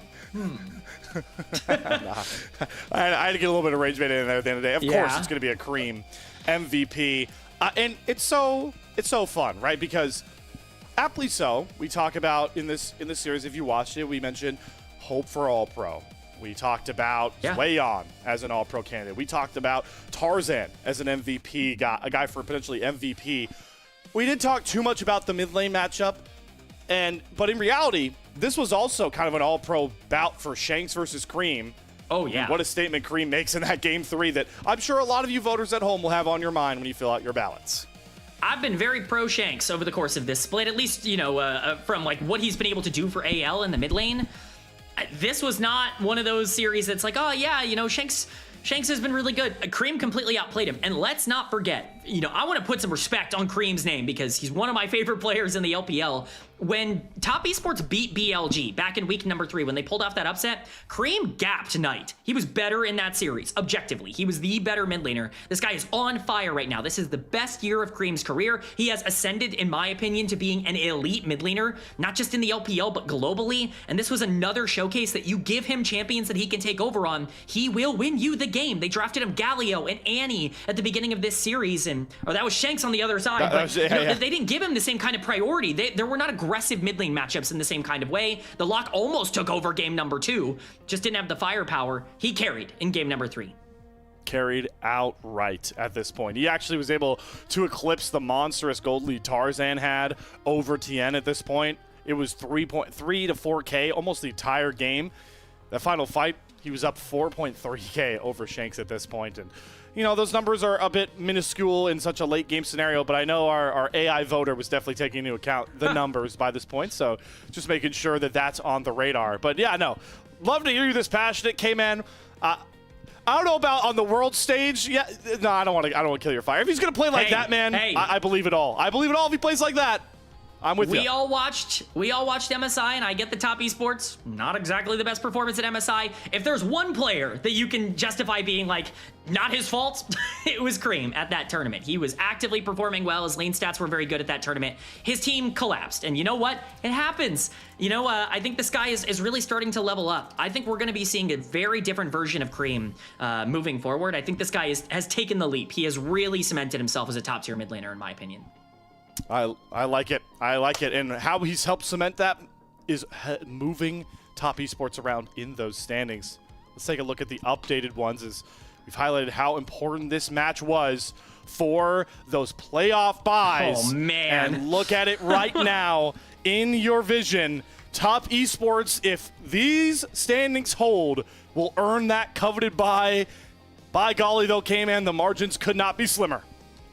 I mean, you want entertainment at the end of a split? Well, Top Esports just gave it to you. This is the most interesting outcome because now everyone is playing for, one of those upper tier slots. As a reminder, if you are top 2 at the end of the regular season in Group Ascend, you get a bye automatically into round 2 of the playoffs. That's what these teams were playing for. Of the upper bracket. Yes, of the upper bracket, round 2 upper bracket immediately. Top Esports with this win give themselves a chance of being able to get that. AL, they could have secured their spot here today, or at the very least partially secured their spot here today, and they weren't able to do that. Now everything is wide open, and it makes those series against teams like JDG and WE even more interesting down the stretch. I just love even the game scores, right? At this point, ooh, if Top Esports and BLG were the same record right now, it'd be TES at the top right now, 18-7 with that 11 game score difference. Oh, actually, I guess it's the same with BLG. They're both plus 11. Ludicrous nonetheless, and of course AL right there behind them, plus 10. So game score is going to, potentially matter. Like you mentioned with matchups where both these teams going forward are favored, it means even more if I believe it's AL versus... Is it AL versus JDG? I think it's AL versus JDG. It's AL versus JDG and BLG, and then Top Esports get WE and BLG. Yeah, so, think about it. A 2-0 versus a 2-1 against JDG or WE could mean the difference. Hell, even, going 1-2 against a BLG you expect to be favored. Taking a game off it. All of these things are going to matter so much, and it's just awesome, K-Man, to appreciate for a second that we're getting that kind of end to our final split of the year. I mean, it's beautiful stuff. You can't write a more climactic ending than I think what we're going to be getting in week number 5 here. But as we take a look, that's an LPL gold graph if I've ever seen one, Slayer. I'm feeling pretty good about the descent down into madness that we get at the end of that game. But Cream, 37,000 damage. I want to point out as well, he's not going to get brought up as much because he wasn't as, much of a carry in the team fights, but Zweon kept them in this game. His side lane pressure and his ability to pick up those solo kills, making plays, and being able to drop equalizers, bursting people down, that was actively a reason why they were in this game. I think Zweon, for as great as Cream was in game 3, I think Zweon's got a great argument for player of the series as a whole with the way that he played in game number 1 and what he was able to do here in game 3 to keep them alive. I think he deserves a big shout out as well. Well, you read my mind there, K-Man. That was the next question I was going to ask you because we have locked up player of the game for sure towards Cream in this one, but I'm with you. I think that Zwayon the Rook deserves the player of the match nod at this point. I just don't think Kareem did a ton in the other 2 games to earn it. And, you know, it was a loss in game 2, but we do have to remember, you know, the position that Zwayon was able to garner on this Mundo in those later fights. Again, the way we described the end of game 2 was if Zwayon has ult at a certain point, the game goes a lot of a different way. That, to me, shows how much impact that he had on that loss alone, too. So, and also, I'm fully on board with you on the Zwayon All-Pro first team All-Pro ballot talk here. So, like, you know, I hope I don't curse his last couple of matchups, but I'm going to say it, Cayman. I'm telling you to your face and all the viewers, I will be voting Zwayon is my first team All-Pro top laner. Unless something catastrophic happens. But I'm going even further than that, which I've talked about, you know, a lot over the course of this year. I know what you're saying. You know, Tarzan and Knight, I think, are running away with the MVP conversation. Zwayon, to me, is third in my MVP. I'm putting him on my MVP ballot. Like, this guy has been that big of a difference maker. He's the best top laner in the league by a very large margin right now. Breathe was the only player that I think was competing, and he was just straight up better than Breathe here today. Not that Breathe was awful, just that I think Zwayon had a bigger impact. And to me, I think the value that this guy has been able to bring to top esports, I think he's been the most valuable player on the entire team, and he's been the most valuable top laner in the league. As we get through well, actually, I kind of do want to wait to see some. Oh, there we go. That's what we're looking for. The coach reacts. Yeah. Well, maybe not as fired up as I expected him to be. This was the point where I really felt like the nail was in the coffin, because you called it in the replay. Like, that is exactly the engage that AL needed in a weaker team fighting team, and it really just didn't make the difference. What made the difference, though, was buying QSS on Yone, having the GA as a fallback, and your flash. It just, with all of that compounding, it's so impossible to slow Kareem down for what he wants to do in these fights. I mean, he knew he had the damage. That was never going to be the issue when it came to Yone. And once you have that damage, Guardian Angel, QSS, like, yeah, just make sure that that damage can be properly applied. I don't even think that, like, I don't think this engage in the final fight of the game, I don't think it was a perfect engage. I think he went way too deep onto a member of AL and Kyle that is not like a primary carry. Like, you're investing a lot of resources into Kyle and Breathe and, you know, trying to take them out of the fight rather than focusing the damage dealers. And it still didn't matter. He gets his GA popped by Syndra ultimate and just comes back up, is able to turn the fight. And, you know, I'm not going to give credit to Jackie Love because this guy died to Tarzan like a lot in this game on the Jhin, but like, that champ was doing damage. Like, I said it during the call, like that fourth shot absolutely obliterated Tarzan in that final fight, and I think that was also a big difference maker. Shout out our producer, Ice Fire Ride. I've gotten word we have an update to the dueling standings. So as we await that player of the game, we will go to it immediately when it comes up. Great update here. So 9-3, second and third. Now you get a full look forward at the final road for one of two of the teams that will vie for one of those final spots in the bye. But we knew this was coming. I mean, come on. Like, anyone else and I actually would have been upset. Like, I would have been like genuinely angry if anyone else got player of the game. This should be unanimous too. No? Yeah, this should be unanimous. There should be no conversation. Yeah. I mean, yeah, like, Kareem was awesome here. He was the best player in this game, and it was not close. He's been excellent all split long. This is really just another example of the way that Kareem has developed and how he can really break games open for top esports. There we go. There's the unanimous. Okay, so listen, K-Man, I don't want to give too much hopium to our top esports fans because they have been tortured souls this year and many years. But all I'm saying is, if we're going into a playoffs where top esports has their solo lanes earning unanimous player of the games each on a team that's led by Jackie Love, career playoff performer, if you look at his statistics, this is a scary team. We don't know anybody's going to beat BLG if they can slow BLG down, but this stuff looks good. Nice. And we're looking good with our predictions here too, K-Man. Zwayon, player of the match to kick off week 5 ahead of your all-pro votes on LPL English Discord. I think this is very earned. We talked about this. I was kind of worried that he wasn't going to get it. Even the Mundo had the chance to win game number 2. He just didn't have ultimate in the key fight that really ended up, you know, changing that game around. Zwayon is the guy right now for top esports. Jackie Love's getting a lot of love, and he deserves it. Jackie Love's been great. I think Zwayon right now is the best player on this team from a performance perspective this split. I think he has been unreal on the top side, and all the praise that he's going to get for this series is well-deserved. Well-deserved indeed. Congratulations, Zwayon, player of the match. Congratulations, Kareem, unanimous deciding Game 3 player of the game. Almost said match again there. And of course, biggest congratulations to TES as they make the top 2 race very intriguing moving through the rest of Week 5. But of course, folks, we are not done moving through our day of games. As weird as it is to say, after 6 games, a lot of very fun games to watch from both Nirvana and Group Ascend, we now look forward to our final series of the day. And normally, K-Man, this would be a time where we jokingly, as the Americans, spend time saying rest in peace for our whatever our squad is rolling into that 3rd series. I can make the joke about a 9-game day, yada, yada, yada.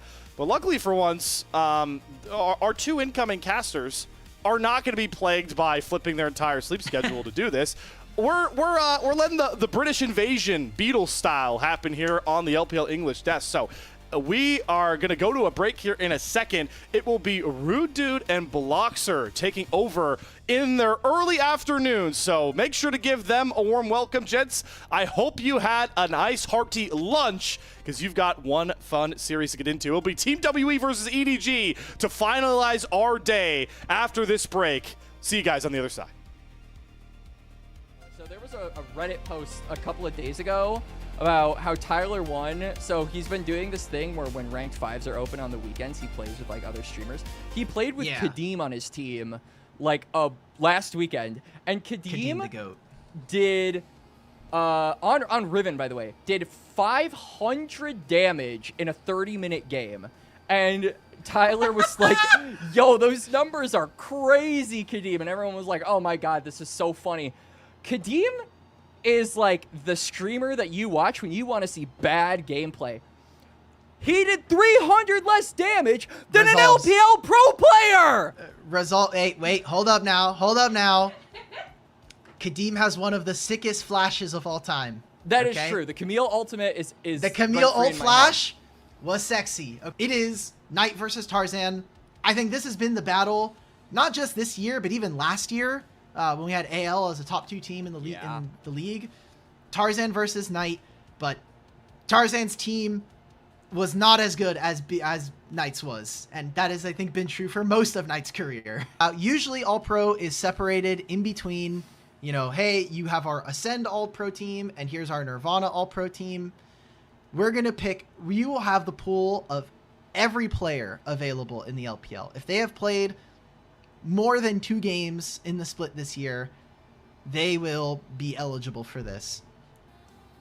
In my heart, I would want Zwayon to be my All-Pro top laner. However, I'm going to do something that I have not felt in a long time. My All-Pro top laner is going to be Mr. Hoya. He's been Mr. Consistent. Respectable.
And Kadeem the GOAT.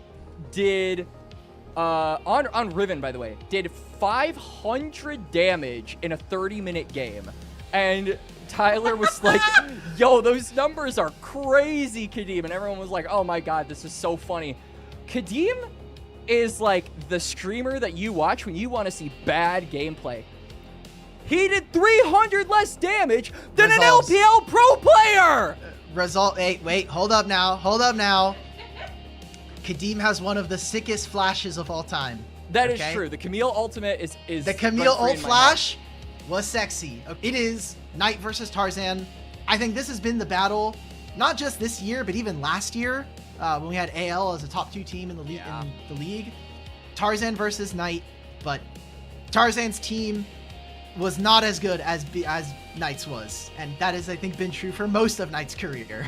Usually All Pro is separated in between, you know, hey, you have our Ascend All Pro team, and here's our Nirvana All Pro team. We will have the pool of every player available in the LPL. If they have played more than 2 games in the split this year, they will be eligible for this. In my heart, I would want Zwayon to be my All-Pro top laner. However, I'm going to do something that I have not felt in a long time. My All-Pro top laner is going to be Mr. Hoya. He's been Mr. Consistent. Respectable.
Welcome back, everybody, to the final series here today on the LPL English. My name is Rudude. I'm joined by Bloxer today for our final show of the night, our final match between WE and EDG, 2 teams. Different ends of the standings, different stories for this split, but both with a shared common goal for the day, Bloxer, and that is victory.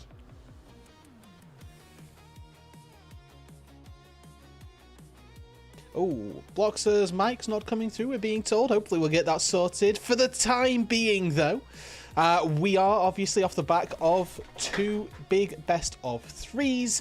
One obviously in the bottom of Nirvana, and one back for the top end of Ascend. This one meshed nicely in the middle. Bloxer, welcome, hello, we can hear you now. I'm back, baby. My microphone settings hate me. Hello. There we go. Like we were saying, right? Like, very different looks from these two teams. A bit more important for WE, right? They really do need victories here to be able to get themselves into a good spot in the standings, get themselves a slightly easier matchup when it comes to the first round of playoffs. We already know where EDG are ending up. They're going to be playing one of our group Nirvana teams, but maybe they could get themselves off of the bottom of the standings at least, which would be nice for them. Can we do the bare minimum, you know, for EDG here? That's the goal. Let's take a look at some of these rosters then. We've got Team WE to start us off. In their home arena here, this split Bloxer, so good to see them out in force. We've got Cube, Monkey, Karis, About, and Aha down in the bot lane. And this roster has been looking pretty dang good, right? We have been talking about them as sort of contenders at the moment. There does feel like there are the top 3 teams in the league, right? The ALs, the BLGs, the top esports. But WE seem to be establishing themselves as what could be our proper 4th place team. They look better than JDG and LGD have recently. And it's just been nice to watch this squad that's been together for the most part for quite a long time really start to find their footing and get success as a group. Yeah, I think the last 2 years, the majority of this team has been relatively unchanged. Obviously, the bot lane coming into the start of this year was the same, but we need to take a look at this WE schedule, right? We did it with the middle series. We'll take another look again for WE here, as it is quite important. We need to see them with as good a shot as possible. If they can break into that top 2, that would be amazing. I think that might still just be off the cards, depending on how other series go. But they've got EDG and LGD, who should theoretically be teams that they can take matches off of. And then AL, obviously going to be a great showcase for, are they actually able to compete with that top 3 that you highlighted?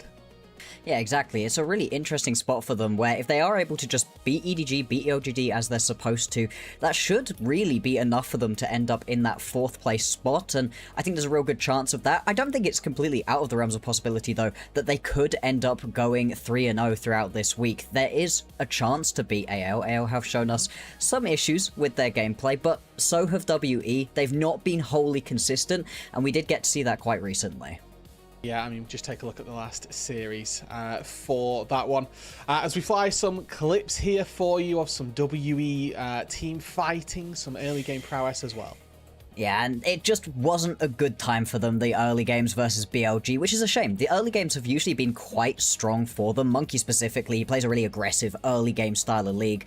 And versus BLG, it just was not working out for them. It was a shame to be seeing, especially after they'd just come off the back of the 2-0 versus TES, a really clean 2-0 for them in that series. And their early games have been a big part of why they'd been able to do that. So they're going to be looking to bounce back in these early games versus EDG, have it be a little bit more calm, a little bit more collected.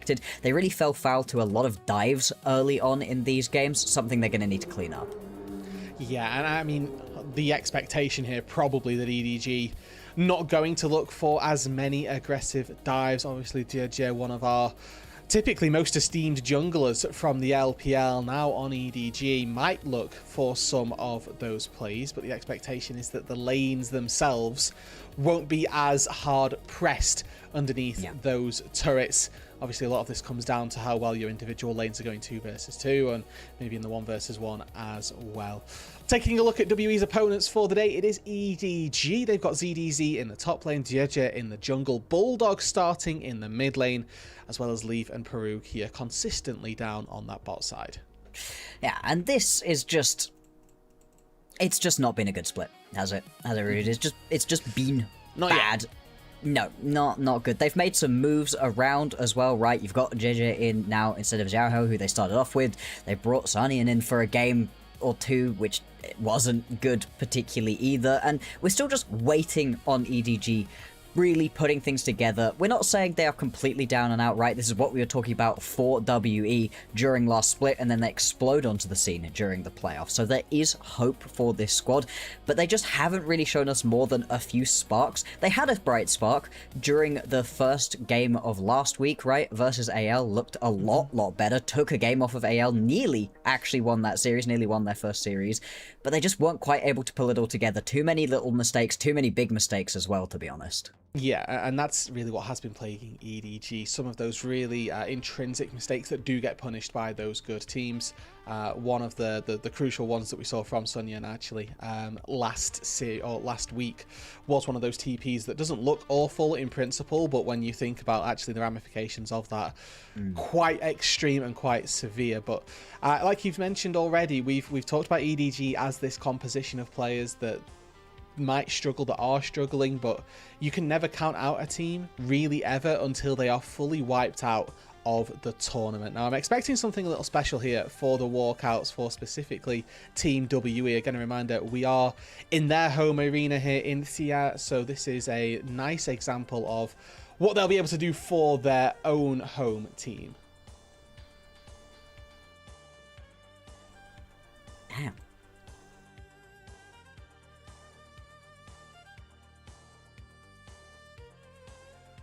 That's pretty cool.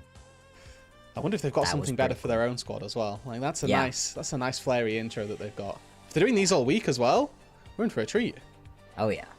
This has been fun. It's been really fun doing the tour of all of the different stadiums throughout and seeing the different flares, right? Last week we had the really cool portal entrances coming through for the players, which was really fun, right? It's been a good time. We see EDG, maybe a little bit of a sour taste in their mouths going on to a stage like this, having such a good introduction, or such a nice warm introduction. As we take a look at WE now, again, home arena. I apologise for butchering it. Xi'an, the home arena, the location for it for WE. Alrighty, and here they come. Okay. It's the same, but it's still very cool. It is. Is the crowd going to go wild? That's the question. They'd better, right? I mean, when we get into the games, the Gyos had better be real loud for this squad. I mean, what a great time to be a WE fan. You had a really miserable time of it during the regular season last split, right? We were talking about them in the same way we're talking about EDG at the moment. Nothing's working, their laners can't lane, their jungler doesn't know what the jungle is, everything is horrible and terrible, and then they suddenly get into the playoffs, manage to make it to third. They're now potentially in a spot to be able to pick themselves up a world spot if they're able to, you know, stick the landing on the rest of this split. What a time to be alive if you're a WE fan. Yeah, good placement, obviously, from Split 2 has given them a very good berth of championship points. Yeah. Which means that going into our regional qualifiers later on as well, they'll be well pressed if they don't obviously secure themselves an automatic spot. But I think the expectation is that our automatic spots, BLG already taken one of them, and then probably going to be the top esports or AL expected to be there with the way that the season has panned out. Obviously can't say with absolute certainty, a very real possibility that WE do get their hands on that automatic qualification as well. And as these teams do settle down here, Bloxer, we wanted to take a little bit of a look at one role in particular, how the head-to-head in the jungle was going to look. Feels like the two crucial members of both of these teams, with WE living and dying by Monkey and EDG as best as possible, looking to have some of that new blood in EDG really carry them to a win. He's definitely looked better than Xiaohao did, right? As much as it still has not been good out of EDG, JJ has been doing so much more for the team. He's got a far more aggressive, early game focused style. He's been really enjoying the early ganking junglers as much as he can, right? Your Jarvans, your Vi's, plenty of Lee Sin play as well, and it's been fun to watch, I think, and that's been an improvement over what EDG were doing before. But like you said, over on the other side of the rift, Monkey, probably one of the single most fun junglers to watch that we have in the LPL. Bit crazy, and you know what? When he overplays his hand, that's when WE can get themselves into some hot water. It is, and I sort of wonder, and that's why I'm interested about all of your guys' at home, all pro votes as well. Please make sure to be getting into our community Discord, getting your All-Pro votes in, as to where actually Monkey lands in our All-Pro conversation, because I think jungle, obviously we've got Tarzan, probably number 1, quite happy there, and odds are that Xun probably going to end up number 2, but I don't know that Tien has had the monstrous split that top esports have maybe relied on him for previously, and I would be interested to see where Monkey falls in the pecking order of our junglers when we do get to, well, this time of the season, being the All-Pro. Now, as we move into today, we've got, obviously, the right of first selection went to WE. They chose to take first pick. EDG, as a consequence, went for blue side. And we will see WE with that first round of rotations, what sort of bans they're looking for. The Poppy, the Orianna thus far, and for EDG, it's a lot of bot lane focus. Yeah, instantly they are just worried about what it is that About and Erha are going to be able to do on the Rift, getting rid of a lot of the strongest ADCs that we've got in the meta at the moment. And interesting that they take away the Ezreal here. If you want to play something aggressive, if you want to play something with a lot of potential dive options, you don't want to have the Ezreal able to get away so easily. So that would make a lot of sense. See what their final ban out is going to be. Rare for them to not touch the jungle pool at all. They do usually like to take away one of the strongest junglers and then grab the other for themselves. But instead, just going to be the Rumble taken away. I mean, Neferi's open, Jarvan's open, we've got Lee Sin open, Vi open, so many of these top tier junglers really ready to go. And in the mid lane as well, one of these picks that we so infrequently see get let through, if not immediately snapped up, is the Cassiopeia. I've still got the Syndra as a response if Karis wants to take it, but really here for WE, they get their hands on cream of the crop of the jungle. They are going to have to stare down one of the mammoths of the mid lane. Indeed they are. Interesting to see the Pantheon insta-locked in right here. Now, I do not like the idea of the Akali out of WE. As much as it's one of Karis's best available pickups, don't love it into the Cassiopeia, don't love it into the Pantheon either, to be honest. It will make EDG have to think about what their bot lane is going to be, and it is, as we were saying, right, something Karis goes back to time and time again, so gonna put himself that one. So it's a rough laning phase for Karis, but the hope is that eventually to be able to body Bulldog in whatever side lane they end up going to. Mid jungle's already locked in, and for the most part here, WE's identity relatively fleshed out already with the Vi, with the Akali. Jace not necessarily fitting that mold, but is going to try to go forward with the team all the same. Yeah, I mean, the Hammer Form, jump in, you can potentially make it work, although it does lean them a little bit more into pick potential. We'll see what the ADC is, right? That's really going to tell us which side of that coin they're going to be finding themselves on. For EDG right now, they've got the beginnings of what could be a pretty decent team fighting composition. They're going to need some proper tankiness to play around. Now, they can just get that from the top lane instantaneously if they want it. ZZZ just going to pick up his Cassante, again, something he's been playing a lot of. And as we get into the second round of bans, we are still yet to see any of our ADCs. Pretty rare, actually, in the meta at the moment. ADCs are usually getting picked quite a lot earlier. They are, but in this situation, I feel like game number one, where the priority picks for bot lane aren't as highly prevalent as the priority picks around the rest of the map. And it feels like a lot of those have been taken here in this opening draft. We are seeing a lot of Cassante being the answer to Jace. So it should be there to minimize that laning phase, but what you tend to see is that the Cassante, whilst it can find access in the early laning phase, it tries to sort of lose gracefully, but the Jace is always going to end up with a massive gold lead and really be able to propel the pace of that top lane. So WE have a very nice top side, and their solo lanes should be set up for success. They've effectively, they've got counter pick in the mid lane, and they've got a decent enough matchup for that top lane. So for both of these sides, it's about making sure that we sort of hamstring as much of the identity of these two teams as possible. I like the Seraphine ban to get rid of some of that Ashe Seraphine potential. And the Nautilus as well are one of those divers to remove that full-on, all-in composition that we see from WE. Yeah, there's still a couple of the supports that can really fit into that mold available too, though, if they want themselves the Rel. If you want to be really risky and go back towards that Camille that we had been seeing a lot of earlier on, obviously fallen off quite a bit in terms of the priority.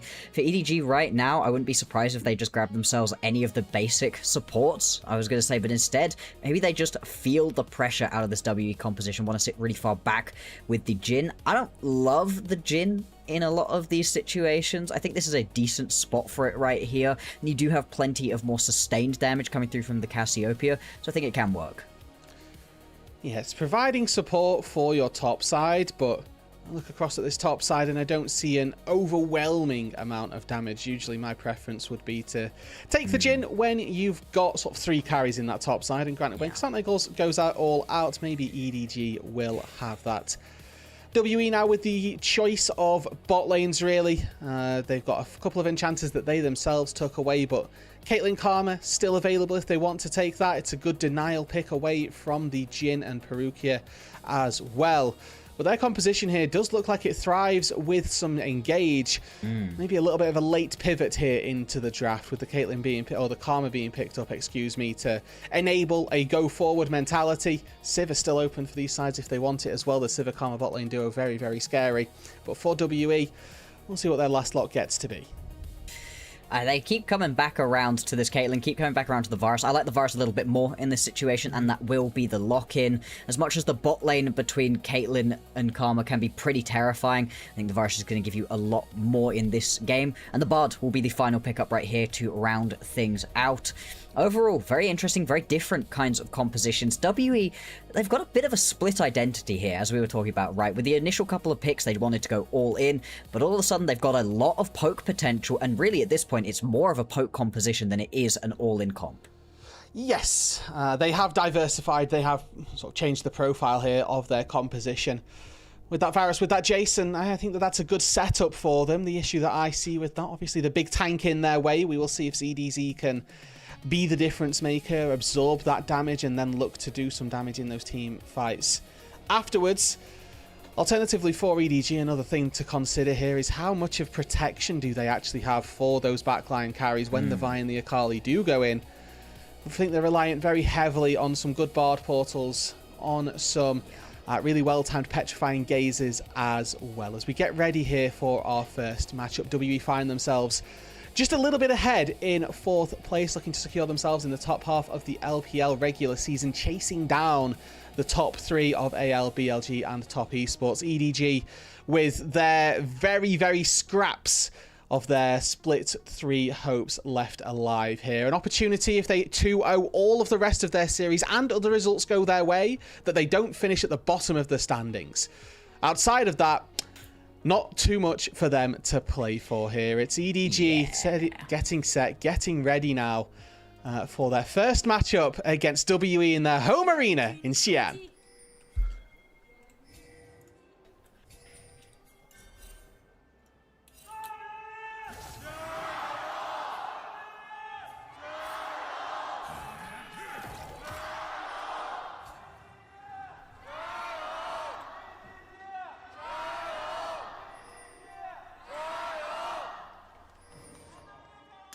That's pretty good. That's pretty good, even for EDG there, which, you know, it's been pretty quiet in a lot of different places, but clearly at WE's place, there's still people hoping EDG can turn things around, and WE's chants were incredibly loud. Always got to be fun to be playing at your home stadium, seeing your team playing here at home as well.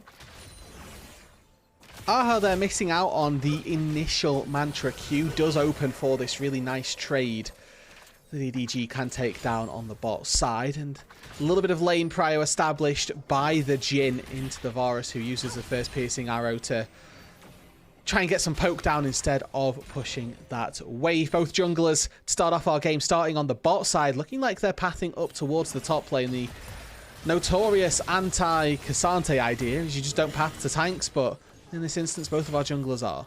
I think it could still potentially be a little bit of an explosive lane. Like you said, the J should be coming out of this with a massive advantage, so it is something that you could be wanting to stop have happen as EDG, see if you can get involved there as JJ, and potentially punish the fact that you're likely going to have Cube pushed up quite heavily in a lot of situations. And as we were talking about previously, WE, they have shown us vulnerability to getting dove. That's usually been down in the bottom side, but Cube has not been immune. Not by any means here.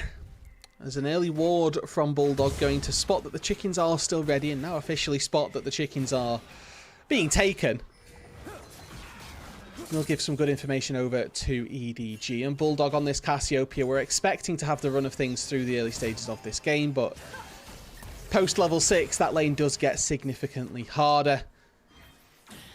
And again, for EDG, looking at the win rates of these champions, not going to go all that well, but in terms of games played, when we've got Leave on Marksman, they tend to feel better than when he's not.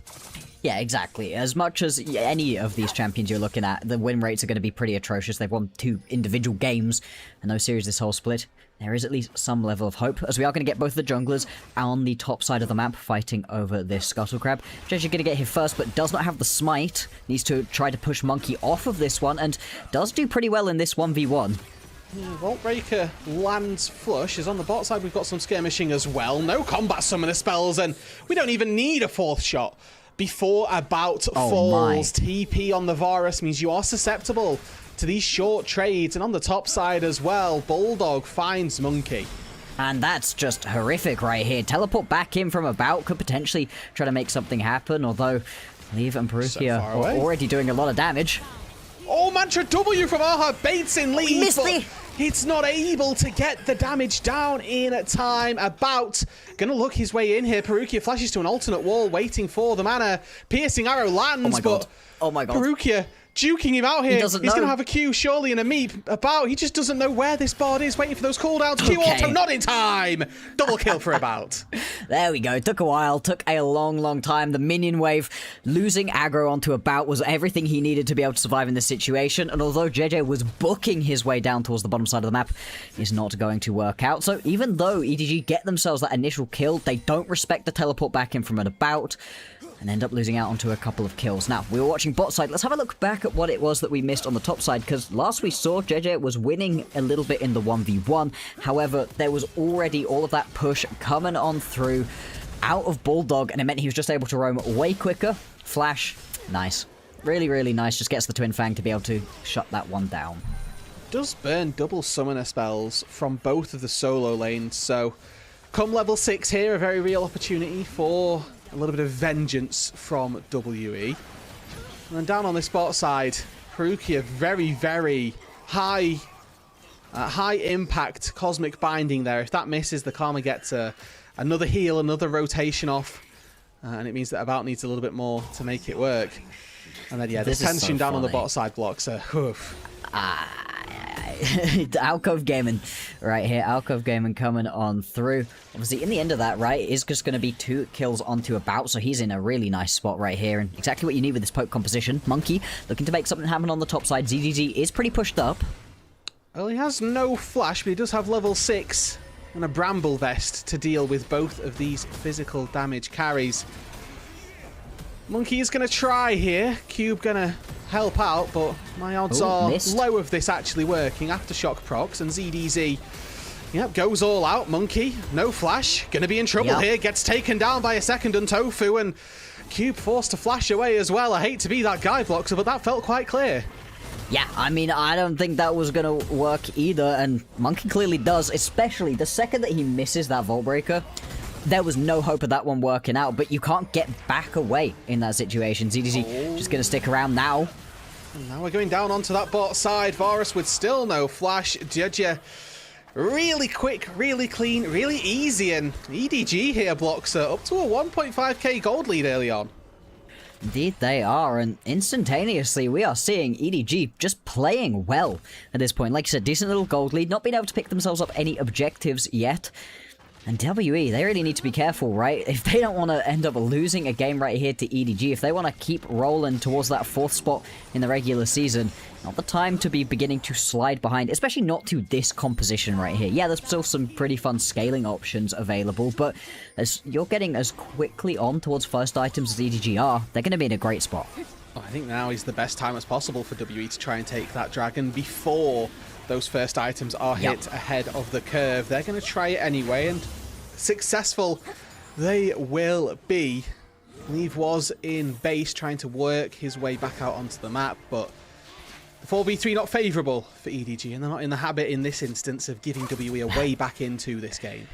No, something they've done plenty of, as you're alluding to, but not in this situation. Off the back of that dragon as well, Monkey is going to take on over to level 6, so he's now going to be in a good spot to really start to accelerate the pace of the game. Something JJ's already done really well. Love that he instantly used that Grand Starfall, immediately trying to get as aggressive as possible. Like I said, first items, they are going to be accelerated right here, and the second that EDG do complete those, should be on the next base or so, they really do need to just completely explode onto the map, accelerate the pace of the game.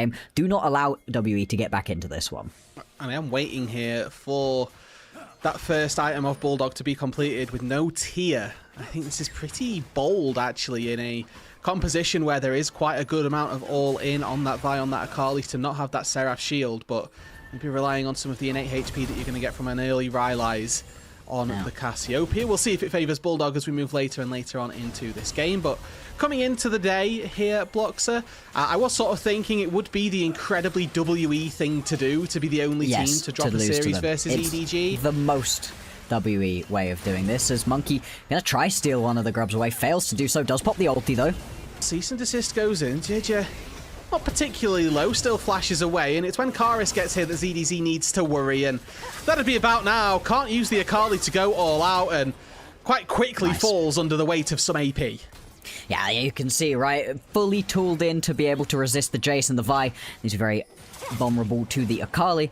As we talked about, right, we weren't sure about this Akali pickup for Karis, as this blue buff will be stolen away, because it makes the laning phase pretty tough, but Karis has done a pretty fine job getting through the laning phase, down a decent chunk of CS, around about, 10, 15 CS for the most part throughout this laning phase, but already picking up that kill is pretty nice.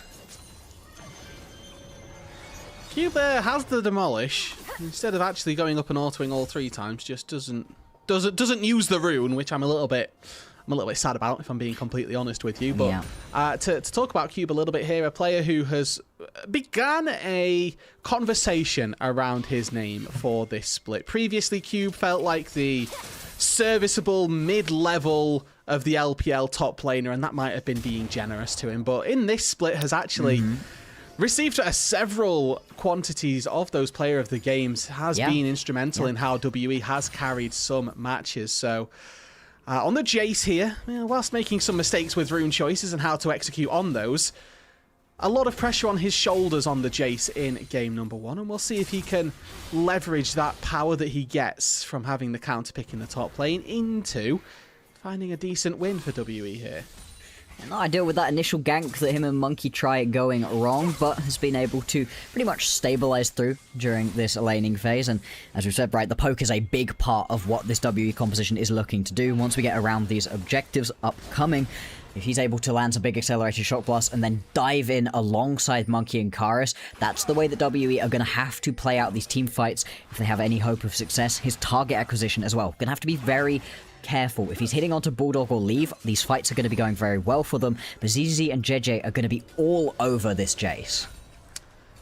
Quick thing to take a look at here, Leave has opted for the Serpent's Fang first item, specifically versus this Karma. That is going to do a good amount of work. It does sort of lower his damage early on, but as we move into the team fight, it is going to give a lot of value to this Jhin and being able to consistently apply some physical damage to really everybody on the WE roster. We're about a minute away from that second dragon. Obviously, WE were able to secure themselves a Chemtech first of all. Cloud spawning on 2, which means that we should be in for some pretty decent souls. Indeed, something that could potentially really spark these teams on to go and fight around them. With 40 seconds left until the Drake, you can see EDG beginning to set themselves up some pretty decent vision right here, really squeezing WE out of this bottom side of the map. The Monkey now going to attempt to retake the jungle, but very much spotted out right now. Completely on vision. And it's not going to go without a fight, it feels like. Monkey gets stunned and into a petrifying gaze and into a ground. He is just going to fall. Bulldog picks up one, and Aha immediate flashes, gets slowed by a curtain call. And that is 2 for EDG. WE just walking in and dying. 2 for nothing right here. They're going to be able to keep the push up on the bottom side of the map. Bulldog's going to get back into the middle lane before any real push can come through from Karis as well. And that's all about the vision setup right here out of EDG. They just knew where everybody was at so much better, and Monkey, I don't know. That Q has to go backwards, unfortunately. Even Sideways if you're getting is just stunned not good. into the Cassiopeia, into a Petrifying Gate. I think credit to EDG for what was they a played that very well. good chain CC, but Monkey here definitely not on the correct wavelength that he needed to be. However, I say that he's still starting up this dragon. Yeah, just gonna bully his way back on in. This is the thing, right? As much as EDG did get here, didn't get the Perugia has objective. portaled through into the face of 4 members of WE, but they don't seem to have cared about that, as now we've got support, we've got Bulldog TPing in, we've got the Pantheon Grand Star falling in, and more importantly, we've got a top laner with a great big shield who's going to come in and secure the second dragon of the game. Exactly, whereas Cube decides, nope, this is not my fight, I'm not interested, despite having the teleport available to him, is just going to head his way through to the top lane, pick himself up as much of this top lane tower as he possibly can. Isn't going to be able to get the entirety of it, though. So going to have to wait a little bit longer to get that initial bit of gold, and things continue to get better right here for EDG. 2.2k gold lead is really good for them at this point in the game. Those first items we were talking about have pretty much fully come through. Yes, first items have also now been completed for WE, but those power spikes just not feeling anywhere near as much use as EDG are getting. Going to hop onto Aha here, who does have a route, but there's a portal waiting. Perugia lands on the Tempered Fate. Can he get the stun? I don't think he'll need it. EDG gets another one. It's a pick for EDG, continuing their snowball. And we were talking about this as being a pretty one-sided matchup, and if you turned off nameplates, I would definitely be thinking that WE were on the blue side at the moment. Just destruction right here, as Monkey, little bit wrong side of the map right here. I think he's just going to get one-tapped. Bulldog walks him down, Twin Fangs gonna do the job right here, and Rudy, what are WE doing? Well, currently, Blocks, the short answer to that is losing, and rather spectacularly as well at that state. I don't think that the scaling for either side is particularly bad, right? If we get later, WE can use their poke. If we get later, Cassiopeia can 1v9. Yeah. So the fact that, you know, relatively speaking, we've got a massive advantage for WE, it bodes quite well for them. It really, really does in this situation. And I mean, boy, when I was pulling together the clips for WE versus BLG, there's this one clip. Oh boy, hang on, does he die here? No, okay, he's okay. Where Monkey gets himself super caught out and Alk just yells, "Monkey, no!" And I've got that going on repeat in my head at the moment. Monkey has made a lot of Monkey no plays throughout this game so far. Yeah, 0-4 on the Vi currently, which is definitely not the scoreline that WE would want for their jungler, their captain, their leader of the band, so to speak. And they're going to force EDG off of this Herald as it charges twice for a second time here, and might actually be WE starting this up. They did see ZDZ with quite a low HP bar. Bulldog is moving down to the bot side, and you know what? I think for EDG, they're probably quite happy to give this up. The problem more so for me is the fact that they're giving up other things as well. Yeah, that top turret going down, definitely not ideal. No, as much as you have sent Bulldog down into the bottom side of the map to go and pick up that bot lane tower, first tower does go over to Cube, and now with giving this Rift Herald over, they could well crack this mid lane open at some point. Still full of plating, so not going to be that easy to be able to pick this one up, but it's just another tool in WE's back pockets to potentially fight their way back into this game, at a point at which this composition will be beginning to come online, right? 2 item spikes will be pretty strong for a lot of these members. Cube has already reached. He's getting there with the stacking as well on that Muramana. Looks like they're trying to reach in for EDG. Instead of looking for a cease and desist, Monkey pulls out the Herald.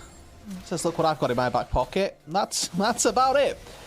We'll see if this Herald gets much value. It looks like WE are cruising around in the bot side jungle. We don't quite land on the Vault Breaker, so there's no follow-up. Tempered Fate from Perugia is going to start something here.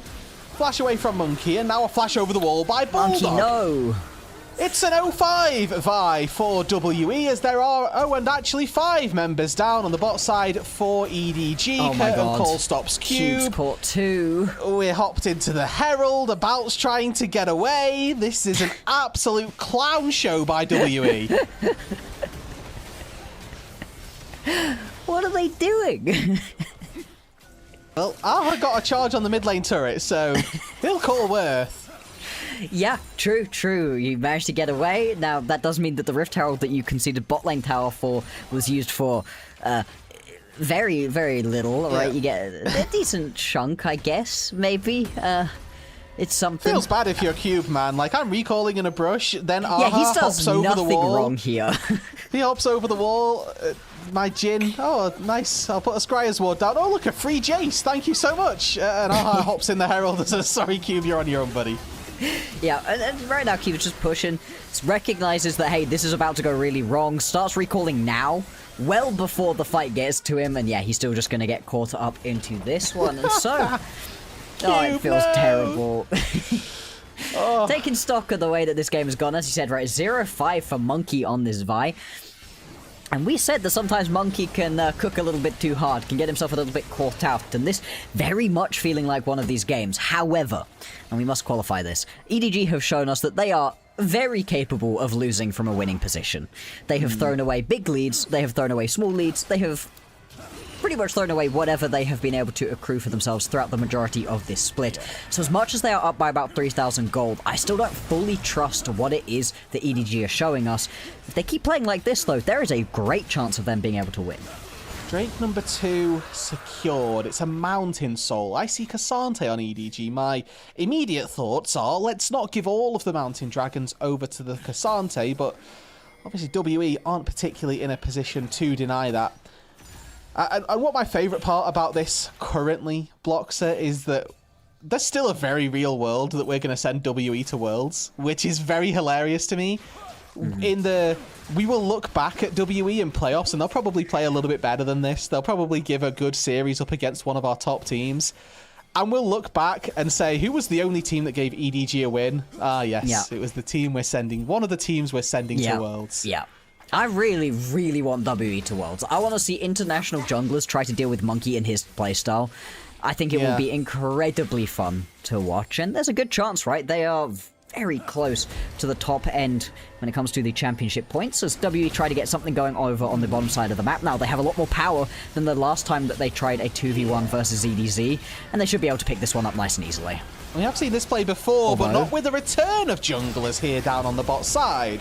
Jitja comes in with the Grand Starfall. Mikhail's means that the Chain of Corruption is barely going to land. He lives! And Perukia has kept this Cassante alive.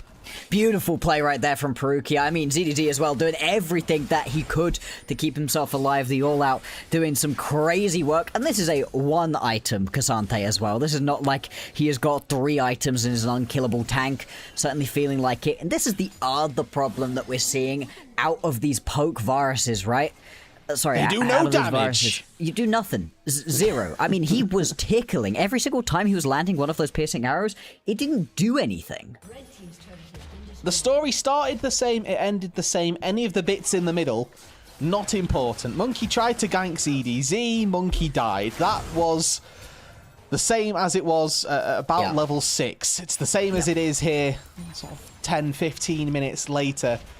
And for EDG, they need a second to rally behind. Cube, hop quickly out of the game. Some Fnatic strategies may be ahead. Look, when you're getting this badly destroyed, you gotta try whatever you can. Now, hopefully it's just gonna be a little bit of stadium jitters right here, get everybody reconnected to the game. Obviously, it does help if you have Cube involved in the game, but it's not like he's been able to do much in this situation either. We're laughing at Monkey, right? 0-6, hasn't been having a good time of it, but nobody on WE has been stepping up. No. And ultimately, right, you're Jace versus Cassante. We're expecting a gold lead because you can farm more minions, but are you going to be more useful than the Cassante? That's a completely different question entirely. For EDG, a great start here. Game number 1 is looking good, but you mentioned this earlier, Block, so whether it's rugby, American football, cricket, they are a big fan of throwing, and they can, and probably, I don't want to say will, I don't want to sort of manifest this too hard, but they have shown us a propensity to give leads back. With the composition that they've got, with this Cassio and this Jhin, it feels like that's not so likely as we move later on into the game. Yeah, agreed. It's not like they went all in onto as much of an early game composition as possible, and it has worked, but, you know, the late game scaling's not really there, and they don't really know how to close out games because they haven't been in that situation particularly often. They've gotten themselves some really nice late game options. You can see that ZDZ is already almost impossible to kill right here on this Cassante, and it's not going to get much better as we get later into the game. You don't have that full, you know, long-term sustained damage during a team fight. It's all about bursting the guy down, and he's not allowing that to happen either. It is going to be very interesting to see the team fights though, because EDG, they're not good at team fighting. They don't know how to set up for objectives. They don't know how to do target selection particularly. There is still a chance. We say that, and at least in this game, and at least them setting up for specifically the second dragon, EDG actually had a pretty good hold on what they were looking to do. They walked into that bot side jungle, they set up a couple of picks, and they found said picks. But we are, congratulations to everybody, back into the game. With EDG nice and firmly ahead. I want to go back to something that you mentioned earlier on, Blocks, just in that pause, which was that they don't really have a way of taking down ZDZ, and I'd like to hammer home this point, because this is, for the Cassante, a full AD composition that he's playing up against. If Karis is trying to kill the Cassante, Karis is doing something wrong. Yeah, absolutely, right? You are not even slightly concerned about what it is that Karis is doing, because if he's just sat hitting you, as you're saying, right, everything is going wrong. That means Bulldog's free hitting. That means Leave's doing his thing. In fact, I think Karis is someone we really need to highlight right here. He's on a comfort champion, as we've been talking about, and one of the only people to be able to actually get themselves kills during this game so far. He's got a lot riding on his shoulders at the moment to actually find that backline access. It's so tricky to do, though, versus a Bard providing the portals for people to reach position, but also just Bulldog chucking down that miasma, and all of a sudden, Karis not able to weave his way through the fights like he wants to. Going to continue on my looking at Jhin builds here, just as we actually get a little showcase of what he's leveled up. Going to have to hold that. There was about that power point for WE does just get picked. A flash from Aha as well. Yeah, the LPL are on my side here. This is Serpents into Hubris with the components of a Cyclo Sword coming through on 3 for Leave. Up against, again, very minimal armor. I'm not against this in any way, sorry. No, I think this is going to put him in a really good spot right now. And as we said, right, the Jhin usually a little bit more of a, you know, finishing touch piece, a utility piece over the top of a ton of damage from the rest of the map. Well, you're already actually getting a ton of damage from the rest of the map, but this is the way you're going to be able to pump that extra little bit in and make sure that you're in a really good spot to be able to help your team out, as the follow-up from EDG onto that initial bit of burst for about just... it's too much for him. There's no way for him to be able to survive that. And if you can't survive that, I don't know how he's going to be able to be useful during these team fights. Bastion Breaker Jhin for Leave. Sorry, that's the last thing I'll say about it, and we'll carry on. Yeah. Drake in 40 seconds here. This would be soul point for EDG if they are successful in picking it up. Looking around once again, we've got 30-40 seconds on the clock. Perukia goes in, lays down some vision. He's got JJ to support. It doesn't really feel like WE have got the damage, the items, the wherewithal in any sense to look for a contest, but feels like look they might. Indeed they will, and why not, right? JJ even going to be able to steal away that blue buff too, and Monkey's caught again! Yeah, gets caught by a deadly flourish, doesn't quite get caught there by the tempered fate. That's Aha's duty, as that Karma is absolutely dead. Monkey now trying to find some form of an escape via the board, not able to do so. This is ADG just snowballing.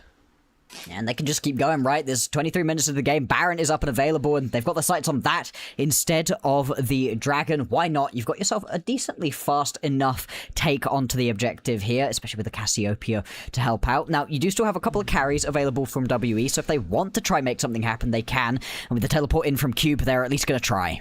Little bits of poke from About and Cube, but high HP on that Cassio can tank the majority of it. Flash over! Double petrifying gaze! Good night, WE!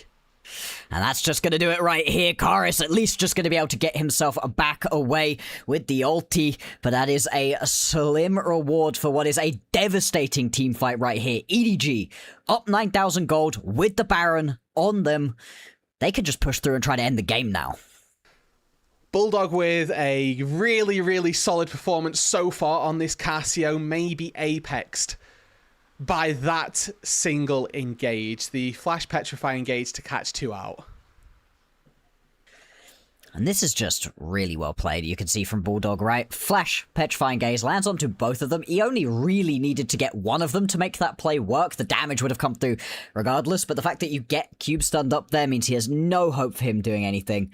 And yeah, Karis lives, but with the Baron empowered minions now, you can see the setup going through, looking to push through the mid lane and the bottom lane. JJ also going to be grabbing himself the 3rd Drake of the game. Mountain Soul potentially for them, but we may not even get that far into the future, right? The game could well end at the next fight. WE just desperately trying to clear minion waves, and although they've got some decent poke, the actual minion wave clearing potential of this comp, not that great.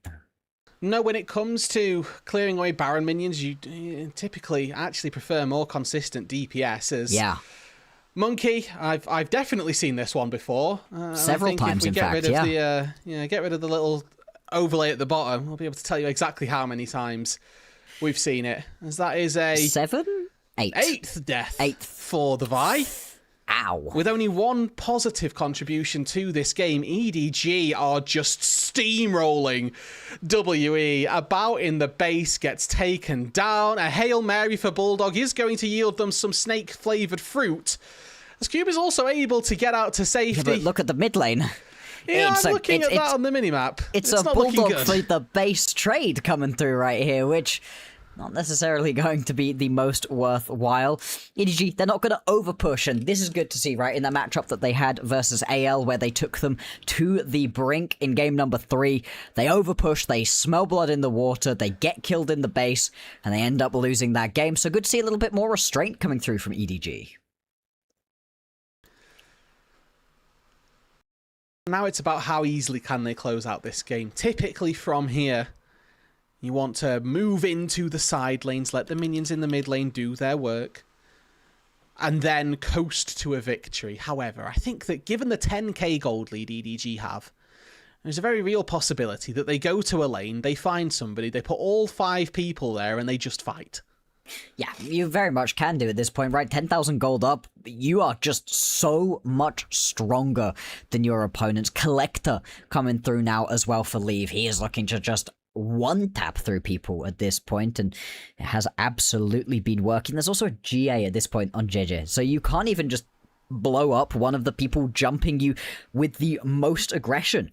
I don't know who you can potentially really kill. Bulldog on a side lane again? Maybe, but I don't know how much that is really going to bring, as the top lane at tier 2 tower falls as well, and now the top lane inhibitor is going to be the next big focus. Just to put this into context, EDG in split number 3 obviously haven't won any series, but they are 2-22 currently in their win-loss ratio. This would be only their 3rd game win in the entire split. About gets flashed on, About gets popped. Aha takes 2 Twin Fangs, loses half his HP. And even without the Baron here, Blocks, it is EDG just looking to storm through the WE base. Karis into the backline, gets hit with the Zonyas and can't take down Bulldog. Misses out on the Shuriken flip, that's badly timed. As Aha flashes in to catch one of the stray bullets, manages to get his top laner out to safety, only for Karis to fall as well. EDG cleanly, concisely, and without all that many problems, to be completely honest with you, take game number 1 versus Team WE. Now that is, I think, not what anyone was expecting coming on into this matchup here today. We're expecting a pretty clean 2-0 for WE, but you said it. You've said it a couple times, right? The funniest outcome was always that WE lost to EDG, and it's entirely possible right here. EDG, what utter domination here in game number 1. Really across the board as well. ZDZ in the top lane, outplaying Monkey in that early gank. A good solid 2 versus 2 kills down in the bot lane by EDG, right? Yes, About, in fairness, kind of got owned. TP back in, had to make those plays happen for himself, but on the TP, actually then found a double kill, and nowhere really ever looks like it was doing all that well. The Cassiopeia in the mid lane was, a constant threat versus Karis, who never really got to show why people take the Akali into it. No, I mean, in this situation, right, as Karis gets 1 kill, that was nice, right? And then just kind of didn't do anything with it. I don't know how much we can fully point towards the composition out of WE as the problem. I didn't love the comp, right? I think they would have been better served by just leaning in to what they had between the Vi and the Akali, full all-in aggression, diving into the backline, rather than this sort of straddling the difference, because they just didn't actually have enough damage to be able to deal with anyone. The main problem was that ZDZ, they try gank him twice, they die to him both times, and then that was their plays. That was the proactivity that WE had tried. Ooh, and a nice gold graph here for EDG. Steady climb throughout the game. JJ with the most damage in the entire game. That's what you want to see from your Pantheon in the jungle. He felt like he was everywhere, and damage numbers don't lie. He was doing more than everybody else on his team, to the enemy champions as well. Just ridiculous right here. Just absolutely ridiculous. And nobody even had a particularly high kill participation rate out of EDG. They were getting kills as individual pairings, wherever they really needed to pick them up off of the map. It wasn't just these big team fights in which things were going well. Whereas out of WE, I mean, I don't know another word for it, really. It was a bit of a pathetic performance from them. Nobody showed up. Everybody had things go wrong. And boy, I can't even imagine the talking to they're about to get from their coach in the background between these games. Yeah, hopefully it's one that gives them a little bit of inspiration slash maybe a little bit of shame based on how the game was performed. But what is Monkey doing? What are you doing? Another no monkey moment. Yeah, many no monkey moments right here, and I think the big problem here, as much as, you know, everything went wrong for them, this is WE multiple times not recognizing the moments in which their composition was strong enough to fight. Going top lane, trying to get a kill into the top side when ZDZ was way stronger than they were, no ulti onto Monkey, dying. Not good. Trying to play around this bottom side, trying to go for these Drakes a couple times when they hadn't done any of the prior work. There was no vision set up, they didn't have any of the lanes pushed in that they needed to, so they were getting out-rotated. EDG were doing a very good job of making the most of these mistakes, but make no mistake about it, WE were messing things up to start off. So how even does ZDZ live here? Cassante Gaming. Perfect timed Mikhails, constant Omnivamp, Cassante nonsense. Yeah, that felt like the middle of the end, I'll be honest. It had already begun long before this, if we're being completely frank. Yeah, and as well. Every single one of these. Monkey gets caught out, starts the fight. Monkey gets caught out, starts the fight. Yeah, you know what? Tries to turn it back around. Credit to him, but that's one thing I feel like on Monkey you can never really count out, is that as Team WE, they are going to go forward. They will not play a scale in composition to scale. If they feel like they can take a fight, Monkey's probably going to take that fight. Yeah, absolutely. And in this game, taking fights all the way to their grave, and now find themselves down 0-1 to EDG. Who do we think is player of the game in this one? Because it's JJ. It's absolutely, I mean, it has to be JJ, I guess, but I don't even know that JJ was that supremely impressive in this game. I like the proactivity. He was doing things good on the Pantheon, right, making things happen, but he didn't have to do too much in this game. He was never really pushed in this one. No, he wasn't. You're quite right, but I do think that with the presence that he still had, despite the fact that, you know, Monkey was doing whatever Monkey ended up doing, it was JJ that was there to punish. I think there's a case to be made for Perukia on the Bard, in fairness, because I think that the Bard was also starting a lot of those fights, finding a lot of those picks. That as a two-man band was very impressive. But yeah, we so rarely see these support MVPs, and JJ here came into EDG as that, you know, I'm here to help out the squad. He's got 3 MVP counts. That's the 3rd win for EDG, so you can run the numbers there to see the percentages that he's secured. Yep. 907 on the Pantheon as well. You can't really complain. No, absolutely not. Not mad about that one. Very well deserved in that situation. Good team win out of EDG and really driven through the jungle. As you said, they bring him in to try to right the ship, and although it hadn't immediately made this big impact, things are most definitely better than they were before. And now, maybe you're on the up. Maybe that first series win is on the cards right here. It could happen. It doesn't really change anything, right? EDG find themselves at 0-11 at the moment. If they're 1-11, they still are a couple series away from Thunder Talk, but there's a chance, right? There is a chance that they could be able to get themselves up off of that bottom floor.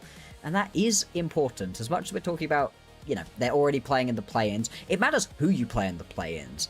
NIP, IG, very different looking teams at the moment, still both looking like they're going to be tough opponents though.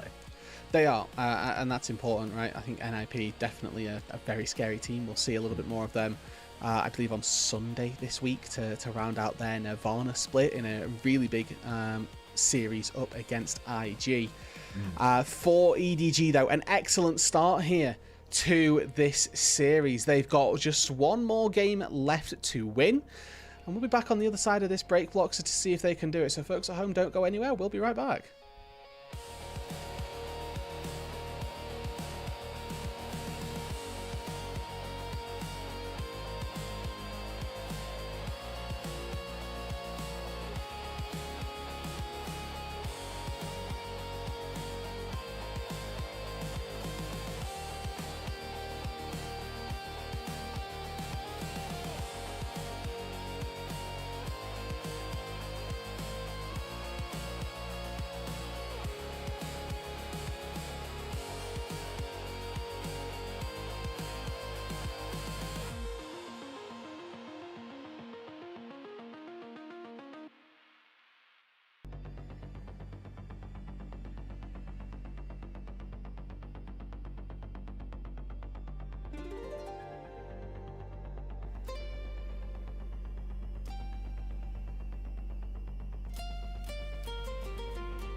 Welcome back, everybody, to the LPL English unofficial broadcast. We are here with our third and final series of the day, where Team WE have just upset their own home fans by losing in their home arena to EDG in game number 1 of their series. My name is Rudud, and I'm joined by Bloxer, who is like me in our perplexed states, as EDG just completely stomped WE in game number 1. It's a real bit of a rare air for teams to say that they have lost to EDG so far this split. The only teams that can say that has happened is BLG, AL, and now WE. Bit of a weird good one. Company. Exactly. Like I said, rare air to be amongst for these teams. Now, EDG show us a really good game. Overall, completely just competent from top to bottom. And this is something I was talking about in a couple of their previous matchups, right? The game that they had versus AL, the game that they had versus LGD. Competency is kind of all you're looking for out of this EDG squad, because they have not shown it to us for the majority of this split. But when they pick up wins, it feels like they just get good, standard, competent League of Legends out of their lanes, and then JJ is able to really shine and make things work. Yeah, and you know, for JJ, his performance netted him a 3rd MVP in as many game wins for EDG. There were, I noticed, some call-outs to Perukia and his performance on the Bard there in that game, which I think was also worthy of merit. But we've kind of been here before, Block, so we've been in these positions where one team will slam game number 1, and then we get a little bit curious as to why we were not excited about them from the beginning. And then we remember that in a best of 3 series, they've got to take it home. Now, WE are obviously in their home arena. They're against the weakest team in the league. I think for Team WE, this is not a write-off just yet. They will probably find something to come back with. They will find some way back into this series. They are going to desperately search for one. It's been an absolute trial if they can't. And I wouldn't be going home, going out and screaming to the crowds that EDG have won their first series just yet. No, very much not. They were able to pick up that first win versus AL just last week, and the series ends up falling away from them as well. They have to find a way to do it back to back, and for a team who's been able to win so little so far this split, is going to be a pretty tough ask. Still though, WE are in shambles at the moment. Now, as we talked about, right, they're probably just having a bit of a harsh talking to from their coach during the little bit of time between these games. And so back to the drawing board for them. What they need to do, I think, in this next one is have a draft that just has a bit more of a specific identity. They tried a couple different things in the previous one. They couldn't lean into either of the identities really, and it ends up costing them quite dearly. Yes, so don't double dip on styles of composition. Go for one, stick to what a comp does, and sort of rally behind that as a way to get into it. I think that you raise a really good point here, that they started out with a dive style. They picked the Vi and the Akali, and then they pivot a little bit into the poke. And if you can do both, then great, but that game they really struggled to do either, which, you know, it's the whole master of none, okay at everything kind of vibe that they came out with. Didn't have that ability to do the okay good enough, and gave EDG, a route to a game 1 victory. Again, good points across the board. Have to highlight ZDZ for some really good outplays. Have to highlight that in the mid lane, actually, Bulldog had one of the biggest plays of the game as well with his Cassiopeia flash ulti. And down on the bot side as well, Leave never really felt like he was a problem.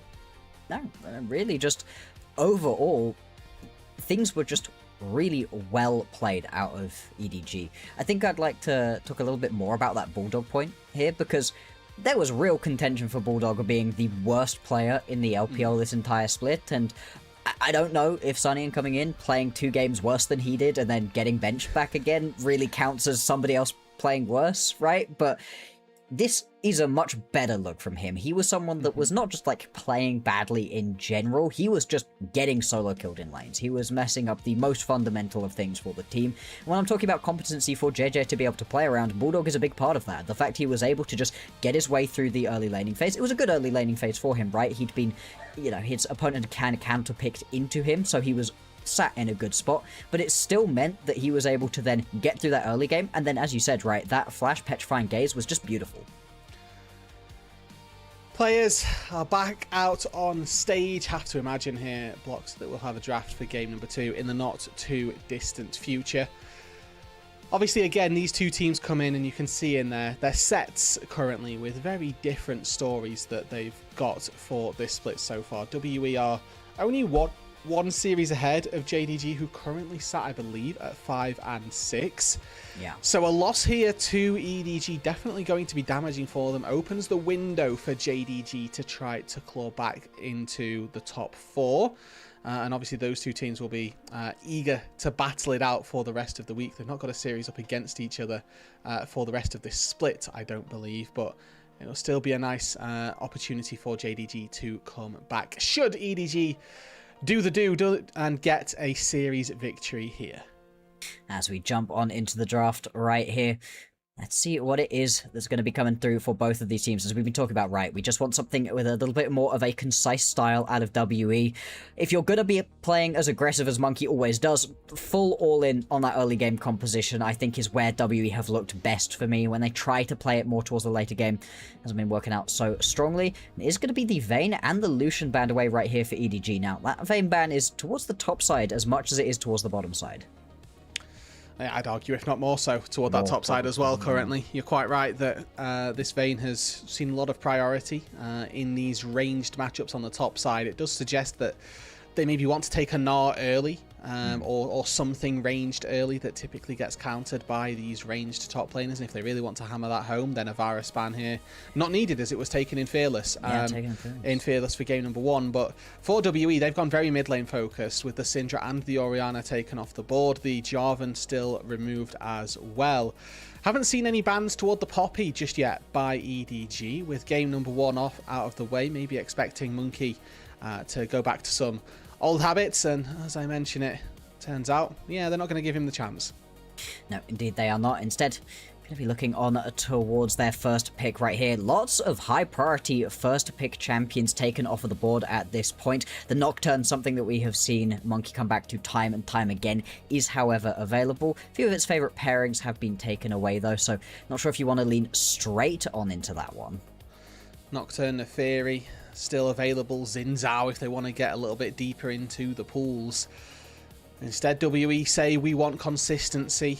We want DPS in this game, and Kara's going to be looking to provide that one as well.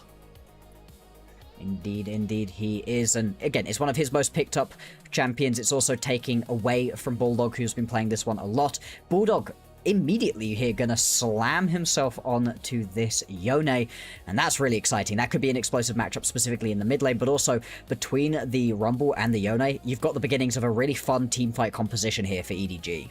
Yeah, if they can line up those straight line spells on top of each other, then very bad news for WE. Yeah. Obviously, the execution of that is quite difficult, so not expecting it to be one and done here, as WE do lock in the Ezreal Seraphine, sort of a mismatch of two different bot lane pairings. We did see this one come up a little bit toward the middle part of Enchanter season. And About and Aha going to look to do some great poke in the early game and really make EDG think about how they're playing out this bot lane. Indeed they are. Interesting to see what the support option is going to be. Obviously, something like the Rel would be really fun alongside all of these champions. Something like the Nico 2 would have been good. Instead, just going to move on towards the Nautilus. A little bit of extra safety with this pickup. Some non-committal engage as well, which is something they were going to need with this composition.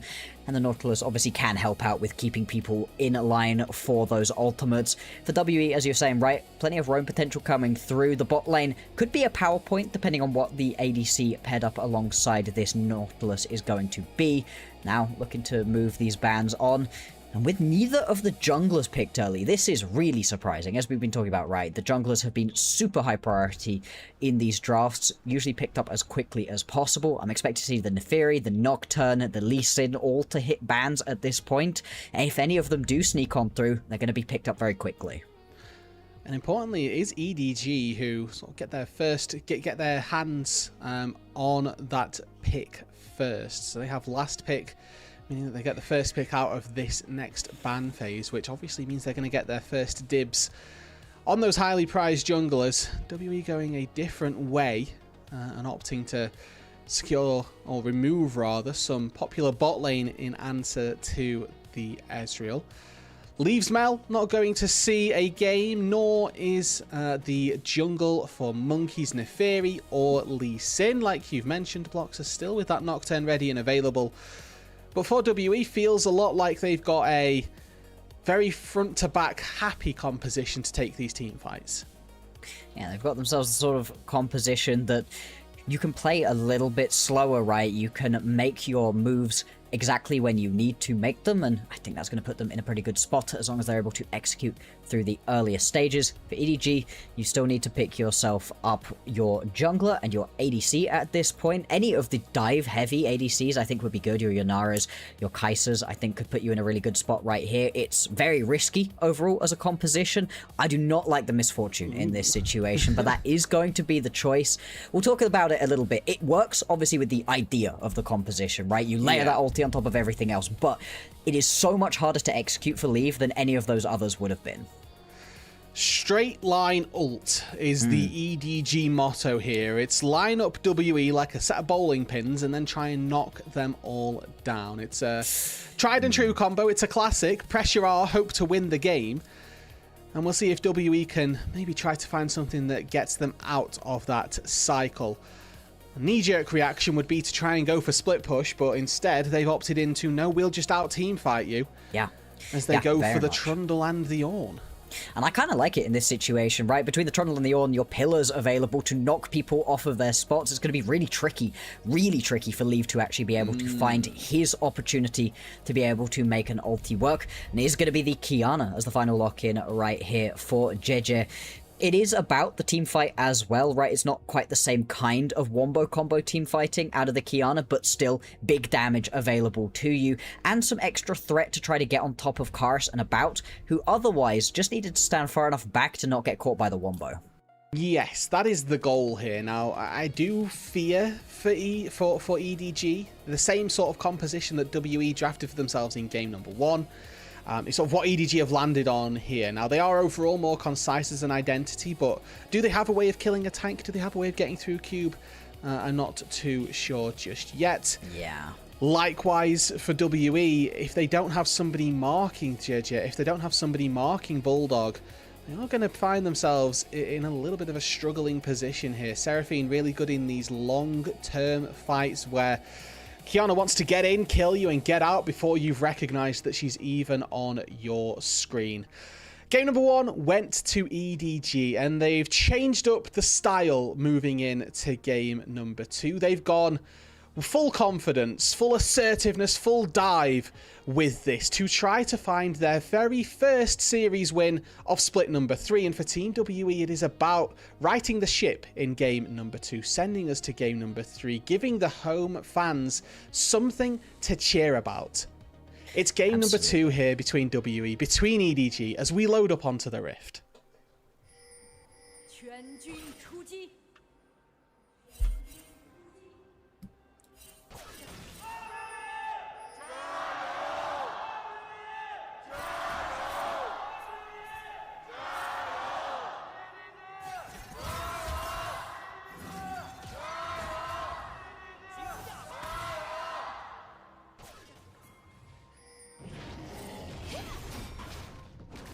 Good. It's once again good cheers from both sets of fans, and once again EDG fans finding themselves in a place to be cheering that a little bit stronger than previously. Let's see if they're going to be able to get this one done. Both junglers are going to be starting towards the top side of the map and working their way on down. Be interesting to see what it is that we can get out of JJ early on. I'd love to see some early ganks out of this guy. Double Q whiffed there by Aha, which is pretty important, but already very early summoner spell usage down here by both bot lanes. Forces Perukia to go back to base. It gives About and Aha a really nice window down on this bot side to potentially punish Leave. He's going to lose out on some of these minions. Perukia is sprinting back from the base, but I don't think it's going to be enough time to make sure that all of this wave is picked up. Now with a minion wave in their faces, WE in a little bit of trouble maybe. Perukia already coming back to the lane, and he's already half HP. Arcane shift forward from About, and with a lethal tempo fully stacked up, they pick up 1. Flash not available for Leave here, as he's going to fall under the turret as well. It is a 2-for-0 trade, and WE clap back.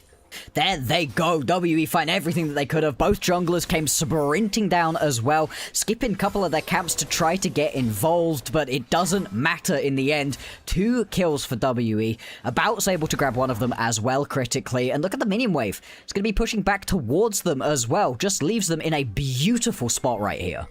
It is the dream purchase as well for both of these two supports. About gets to go back to base, pick up a tier and a cull. The Seraphine goes back to base, picks up a tier and some mana regen. EDG come back to the bot lane and miss a last hit on a creep. This is the perfect beginning to this bot lane. Yeah, that's the sort of thing that's just got you in awe. If you are a bot laner, exactly what you would have wanted to see for WE. Now, it did kind of hurt Monkey right here. He was worried about his bot lane, and he skipped his chickens to be able to sprint down there and try to help out with the squad. So, you know, he's a little bit delayed in terms of picking up all of his camps, getting on with what he's been trying to do with his early game, but you definitely trade a little bit of reduced tempo for your jungler for 2 kills onto your bot lane. Looking at the numbers, I think he did walk in and try and steal something away from EDG to sort of bully around the Kiana a little bit. Don't know that he was successful in that, but definitely a little bit delayed on sort of everything that we'd highlighted here based off of that early gank down on the bot side. And level 4 now versus level 1 down on this bot side. You can see that the poke is already starting to hurt, and for EDG, as long as they're able to, I think, collect these minions without dying, I think that's what they'll be grateful for. Indeed, indeed. Putting them in a really rough spot right here, but trying desperately to just pull as much gold back together as possible. Leave looking like he may already have to go back to base, and if he does, if he actually just has to go back here, this is miserable. No, he's going to decide to stay. I think it's the right decision overall, but you can see, I mean, most of this poke really isn't coming through from About. It is Erha. Hook landed there, but a great arcane shift gets him out from underneath the turret, and if you didn't need to go back to base before Leave, you definitely do now.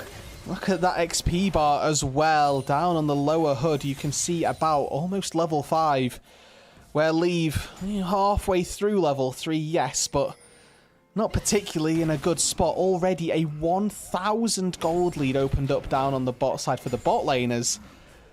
And they are absolutely snowballing here. We need to see EDG do something somewhere. Because if he can't, and this bot lane is allowed to just completely free roam, the game will end. Indeed it will, and you can see already just the aggression coming through right here. And it's going to spread across the rest of the map. If your Ezreal is in a strong enough spot to just sit by himself, which About is absolutely in this situation, all of a sudden you're going to end up with Erha in your lanes elsewhere, making the map rough to play for everyone else. Exhaust down onto Perugia, looking for an anchor toss. Does find one. One final Mystic shot going to pick up the pieces of a dead Anchorman. It's a 3rd kill down on the bot side, a 3rd death for the bot lane, and WE are absolutely off to the races. Yeah, they are. They're in a brilliant, brilliant spot right here. Doesn't actually turn around and go pick up the initial Drake, does Monkey. Instead, look mid lane as Bulldog goes in, possibly a little bit mistimed. Should be able to get himself back away at least. No deaths going to happen here in the mid lane. Fortunately had Q3 ready, so kind of went in, went back out again, decided that that was all that he needed.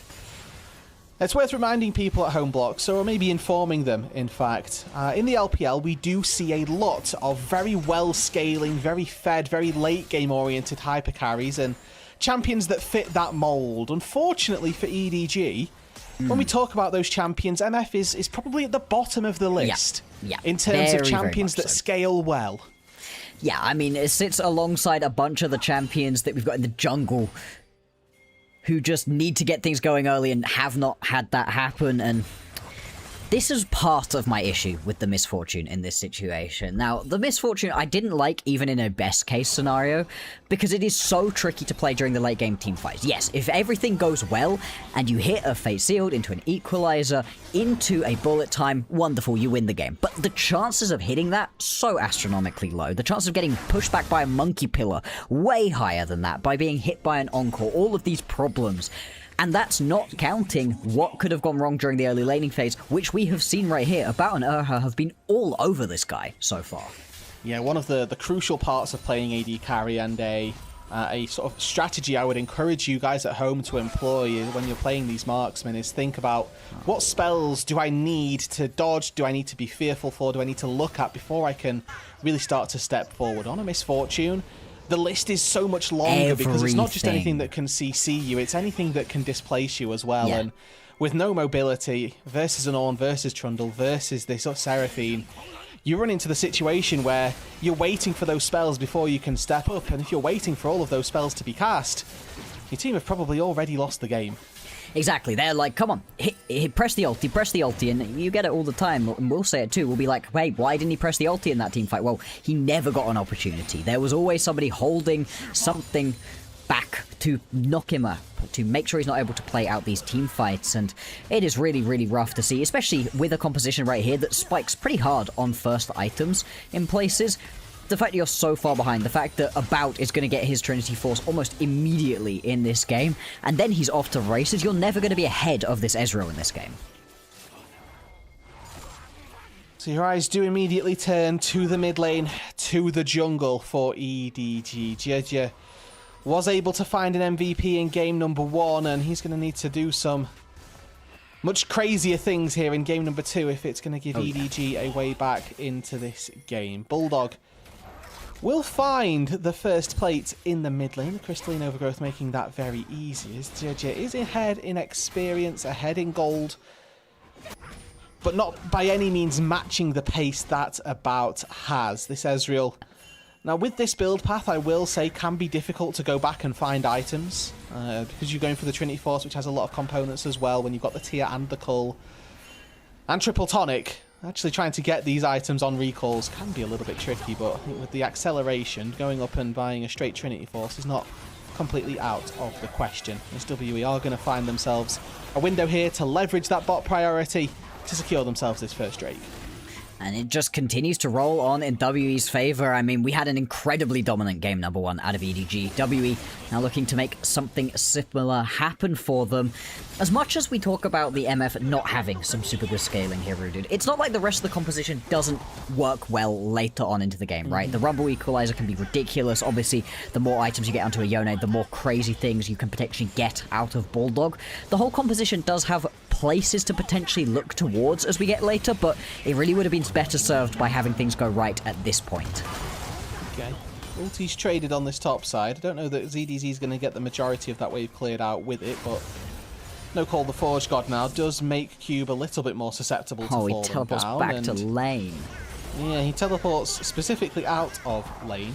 And to conclude the conversation on Misfortune here, if this MF is really weak and then WE go, we don't need to focus her, that does open up for an opportunity for a big ulti to happen, because what doesn't change is that if you land a big ulti on the MF, you will do damage. I love this. This is the long game. You're saying that EDG, they know us up. They knew that if the Misfortune was too strong... Yeah. This is the sort of copium that you need to be an EDG fan, right? This split really would have brought the most out of their fans in that regard, and I love that it's bringing it out of you here too. And this is the joy of a one-more combo composition. It really only needs to work once. If it works once really well, that's going to be good enough for you. You can see JJ potentially looking to get involved down on the bottom side of the map, as both junglers really have been looking at these lanes, but haven't really been able to find anything so far in this game. Bulldog getting a good trade-off in the mid lane. You'll notice that he waits until the Rise has used all of their spells and then looks to go on in. Oh, Bulldog. Low, Karis. Okay. Oh, does get baited out there. The fake out from Bulldog forces the Rise to stop a recall, and it's not a big thing, but it definitely gives a little bit of a mental edge back to Bulldog here in the mid lane. Very much so, and it means that he is at least going to be able to grab himself another turret plate right here, although actually just going to have to use the tether to get himself back away as Monkey arrives, popping down the pillar. 3 minutes until we have the next Drake available to us, obviously. And the Grubs, something to potentially think about as well. We've moved WE's bot lane into the mid lane without a turret having been taken, so maybe just sensing some slightly more low-hanging fruit for this Ezreal to be able to walk in and claim. That's one turret plating being picked up, with all 3 of those grubs successfully picked up by Monkey earlier, and it's going to give About a window here to find a second plating as well. So just off of one move into the mid lane, About has found himself rather 200 gold in turret plates. In terms of small macro moves for success, I'd count that one as a pretty successful venture by WE. Yeah, pretty good one overall, and things just continuing to work out for them. First items coming through in a lot of really key spots as well. The Rylai's slowly getting stacked up here for Karis, and more importantly, About Trinity Force in inventory. He is ready to just run through the opponents. To be honest, WE could really do with there being some sort of objective to go and fight around right now, because they're not able to extract quite so much out of the laning phase. Trying to extract HP out of this Ryze, and Karis flashes very well, gets a root under the turret, but there is just too much damage there. First kill of the game for EDG in what was ultimately a simple dive for them. There you go, they're able to fight their way back just a little bit, right? And they've got a ton of vision around the top side of the map as well, so they know they're safe to push onto this tower and make something happen right here. Still, bot lane continues to be terrible over on the side of EDG. Leaf just about going to be able to get his BT completed, but he's just conceding turret plating and gold in the mid lane as well. Really struggling to just be able to sit and keep himself alive. Looks like we're having a little bit of a base or a race here for that first turret into the mid lane. Trundle obviously very good at taking down structures, but in the face of a bot lane duo, it's not actually that easy. Obviously this item as well for Dieje is going to help out with taking structures as well. Being able to take down those structures after a kill, very, very helpful, and the Bastion Breaker doing its job. Neither side actually able to take a turret, though. One mistimed recall, and it could very well be curtains for those structures. Absolutely, you can see they're continuing to try to push onto this mid lane, but WE could get a little bit sandwiched right here. JJ waiting in a brush, does decent damage at this point. Like you said, Bastion Baker helping with structures, but also just going to be doing decent work for the side. Really though, WE with first items completed here, they are in a very strong position. We look across the bot lane, really. EDG now okay with a Vampiric Scepter to sustain through the poke. Not okay to live versus the onslaught of 3. Fortunately, there's only really the onslaught of 1 in that case, but with the BT leave now, should be able to sustain back up. WE focusing on these dragons, focusing on these bot side objective, while EDG playing through their solo lanes. ZDZ and Bulldog both have sizable advantages. JJ as well, up 1k over his counterpart, so this game not completely done here for WE, as actually EDG are boasting a gold lead at this stage. Indeed they are, and yeah, things beginning to turn back around as all of the gold, all of the plating that they've been able to grab it through the top side of the map does really come on through. Now, it should go back to being pretty much dead even as this mid lane tower falls. We do have the Rift Herald to play around now at this point as well. Mid lane tier 1 already cracked open, slightly less high of a priority for EDG, but they'd love to take it away from WE. Yeah, I mean, Karis here with just a really suboptimal last 90 seconds or so, wasn't able to go up to that top side for fear of being dove. You can see that the vision on that top side relatively sparse, and the second that he does turn up in this top lane, he's scared. To be a little bit careful. Yeah, Spidey senses are tingling here, and with good reason.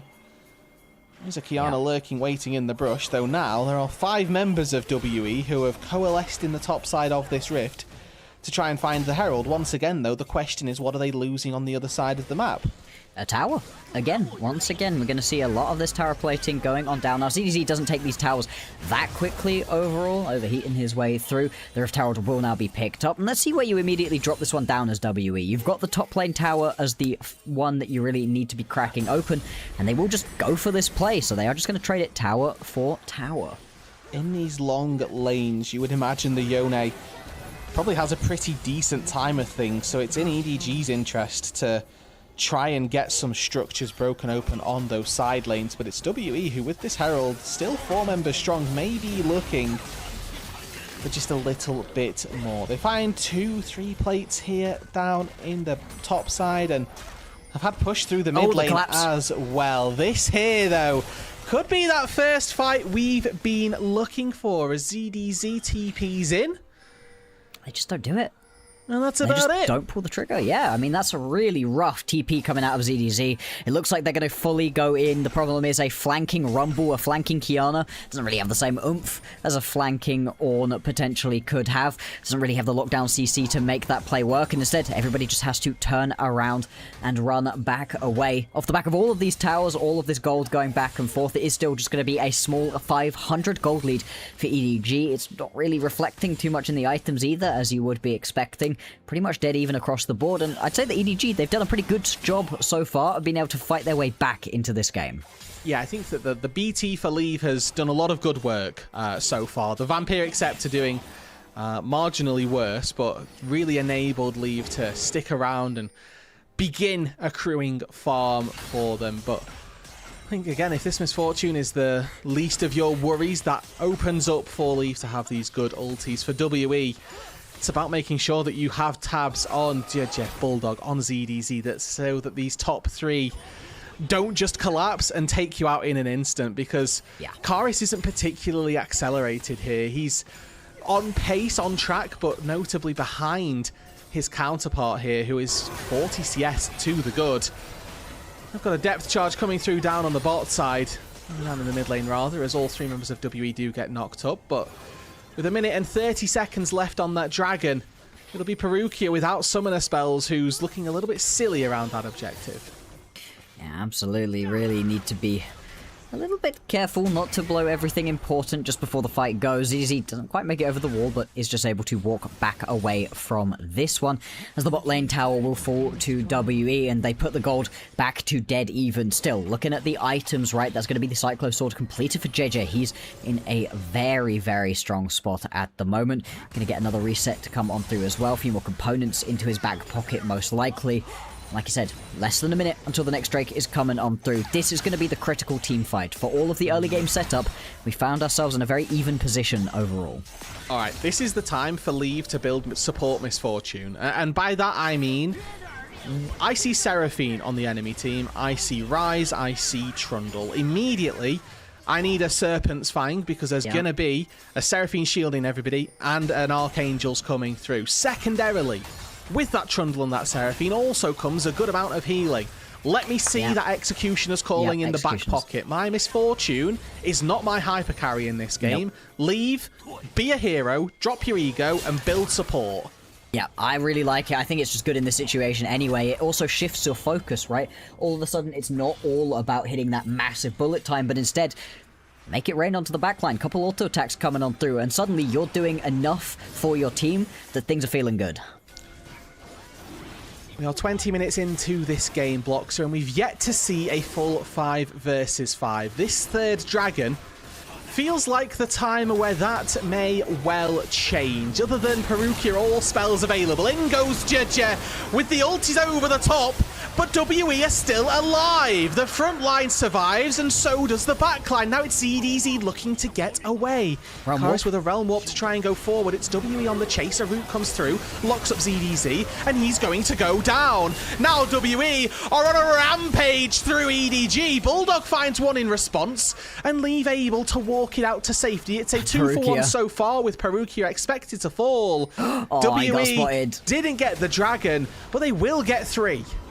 Yeah, indeed. It's just going to be a slightly one-team fight right here for WE, but the Drake stacking that was coming on through for them does get snapped in half. All of a sudden, you're not on soul point, and Bulldog getting himself a kill right here, playing that team fight out overall pretty well. The big problem, of course, was just this Ornn. This Ornn was so tanky throughout this team fight. You can see what Cube's able to do, right? Teleporting into, he's got that massive shield sat on top of him at the moment as well.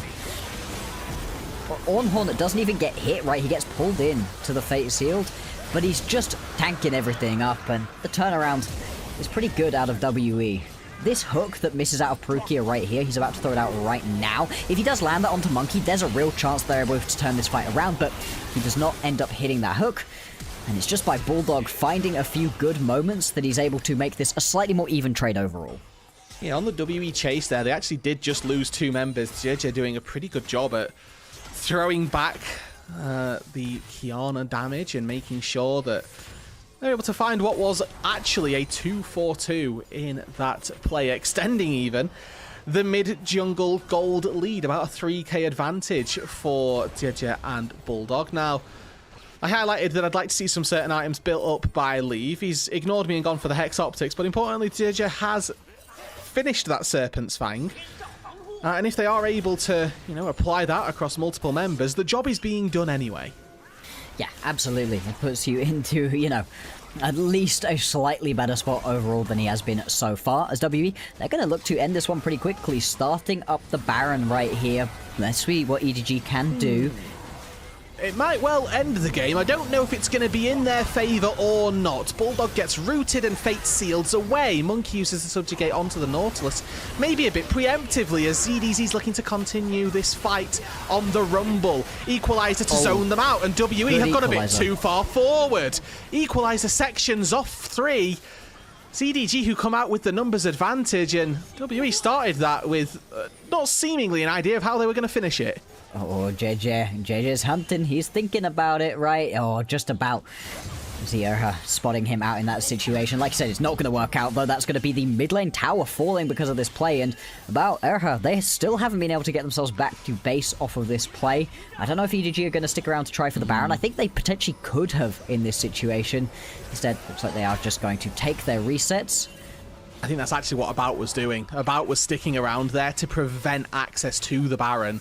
Yeah. For EDG, just stuck around there throwing these spells out, constantly causing that little bit of chaos which prevents them going for the play. Cube has TP. It started and again. I would say if it ain't broke, don't fix it, but it definitely was broken to begin with. WE think that they found the glue, they found the mold to put it back together, and they're going to head straight back toward the Baron. This time it's Cube tanking it up. And in fairness to them, it's already down to about 5k. EDG need to find a way through this front line. They've not got it in time. That's a Baron for WE. That's a Realm Warp being channeled. And it gets all 3 of them out to safety. Karis, beautifully played. No, but we are not finished just yet. Bulldog wants a little bit more. About, can he live through this? Yes, he does. The heal, the barrier, everything comes through. And a true shot barrage doesn't quite find it. It's a return snipe by ZDZ. There we go, the Equalizer going to come on through. That is going to be the Baron picked up right here for WE, but what are they going to lose for it? They end up down a kill. They lost mid lane tower whilst trying to make these fights happen as well. Let's see what they can get off of it, I guess, is the better question right now. Where are they going to be able to turn their focuses to? Because there's no outer towers left available. Mid and top lane are where they've got slightly lower towers to be going for. Instead, it looks like they're going to be more interested in the bot lane. And currently, this Baron power play has netted them 150 gold at this point, which, feels less like they've actually won anything as you get a little look at Bulldog finding About. And it's a really good bit of engage right here, trusting in the fact he's got that snapback to make things work, and the Equalizer out of ZDZ just close enough to be able to snipe him out. Picking that kill up right there, and now, with the Baron-empowered minions, can they actually get a push established as EDG looking to fight WE on this? All right, we've called the Force God. We've looked for ZDZ, who does have to flash. We also used bullet time there. Does nothing in that situation. Now, Bulldog over on the other side of things looking for a potential flank. JJ is going to come over and join them. It's Soul Point if WE can secure this one. One big ulti down, but WE looking for a little bit more. Bulldog caught out on the bot side of this fight, but Peruki finds a triple knock up on the other side. Bulldog living for so long, but his team can't win on the other side. It's About going forward, Aha flashing forward, and WE looking with a 3k gold lead to close that gap. Indeed, they will. Really well executed here out of WE, playing just slowly enough. EDG, they just don't quite have the damage to be able to shut things down. And we spoke about how Karis was a bit weak early on. Well, with the 10 stacks onto the Rylai's, with that Seraphs is now pumping the damage at this point. Didn't even have to break his arm guard during that fight. This is going to net WE their 3rd dragon of the game. Puts them up to Soul Point, means that in 5 minutes' time, they're going to have an opportunity to secure a very, very powerful buff here. Another look here again. Bulldog just a little bit sectioned away.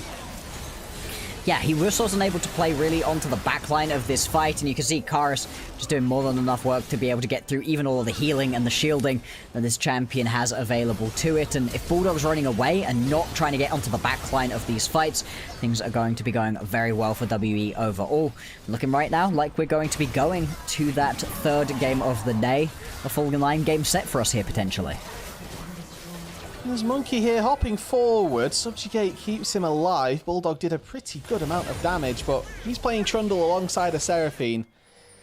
If you don't kill anybody, they will just come out alive even further, as Leave uses the bullet time to push away very quickly. Not going to stick around to try to hit the turret, as WE committed 3 members to running down to this bot side in aim to stop the MF, but it's an ulti that's not going to be available. LDR now picked up for the Misfortune, who has elected to dodge out on any of the useful utility items as best as possible. Leave wants to do damage, and we saw in the previous team fight when he hit bullet time on people, it did none, absolutely nothing. I mean, most of it was pumped into Cube and Monkey, to be fair, who are the tankier members.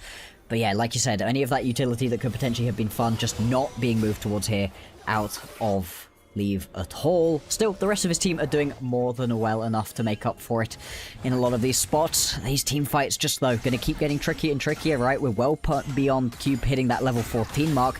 He's handing out these ornaments all around, upgraded Trinity forces on both Monkey and About. These two are rolling at this point in the game. And yet, EDG still have a gold lead. Karis has closed up that gap versus Bulldog, but it's only so that ZDZ can extend one over Cube, despite the even CS. Relatively different in terms of that gold. As a Realm Warp comes through looking for Jeja, he's able to hop, skip and jump over some walls to get out, but they do lose a blue buff. EDG, and then with the Baron spawning in 1 minute, you'd think that they'd be waiting for that. But in goes JJ to the backline, but the one shot is not successful. They've pressed their buttons, and they've killed the backline. However, Karis still stands, Cube still stands, and ZDZ is left alone in the backline. Karis has got more than enough damage to get through that. Overall, it's a 3 for 2, as it looked like Leave just got popped on the flip side.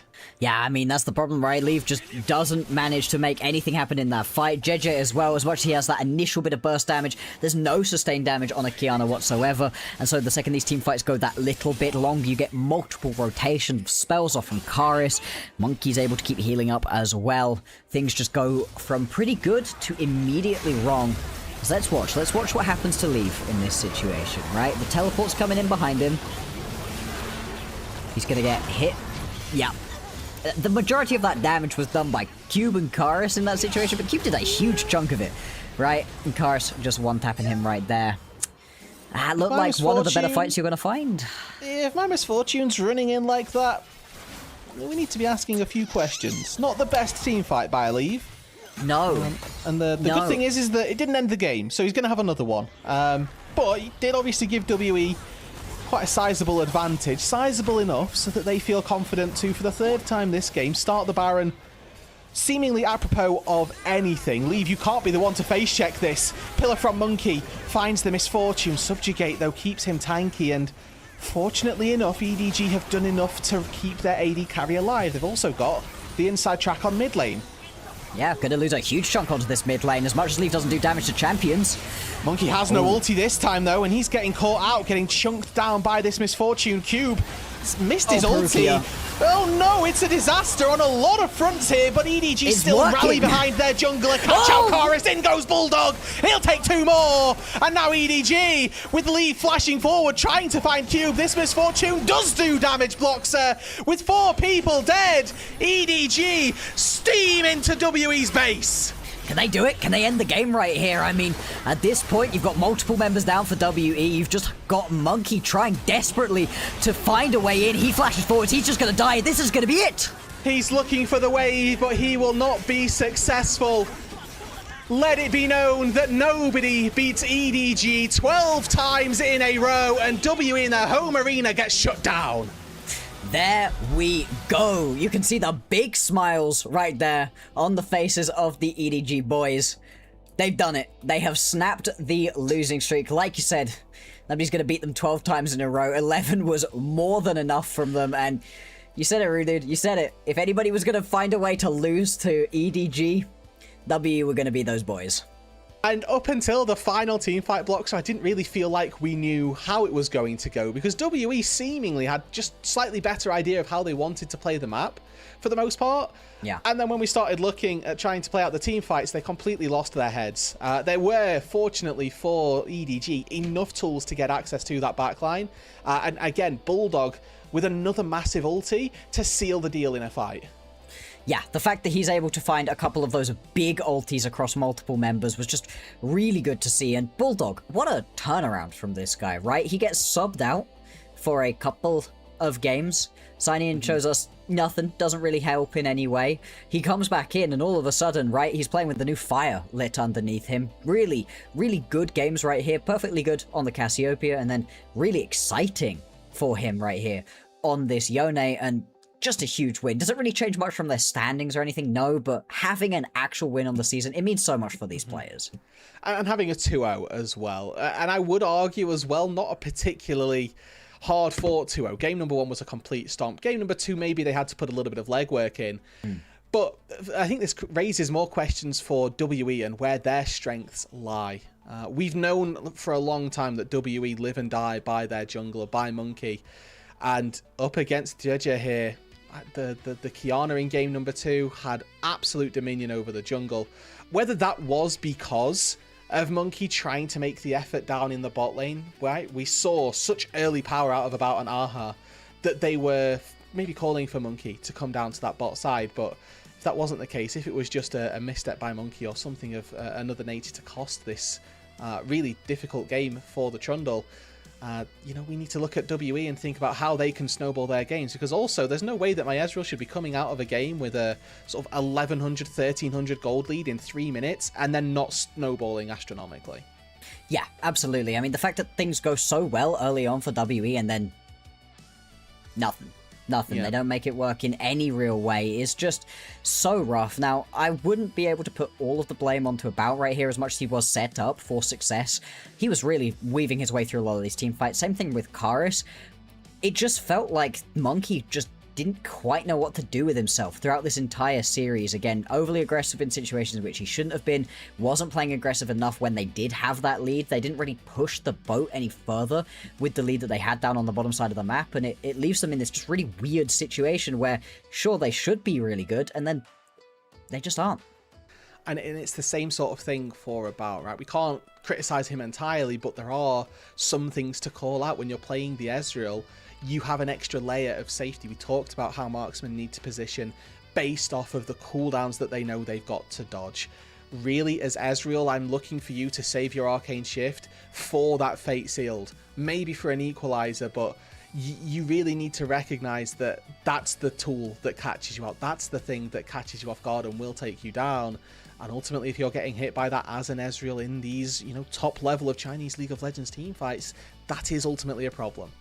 Yeah, absolutely it is. As we've been talking about, right, the implications from this series, not super important for EDG. Winning here is nice. They'd need to string a couple more of those together to have any hope of getting off at the bottom of the standings. Now, they've got Thunder Talk and JDG as their next couple of matchups. Those could potentially be winnable, right? That's not completely out of the realms of possibility that they could end up winning on some of those, but even if they do win all 3 of those, there's still a chance they're still our bottom place team. This means a lot more for a WE though. They have really been trying to compete for one of these at better spots. Now, it doesn't really matter if you are if you are 4th or 5th place, they will play each other in the first round of the playoff, which is kind of where we're expecting them to end up being. They could, though, have been competing for 3rd, and that would have given them a much easier matchup.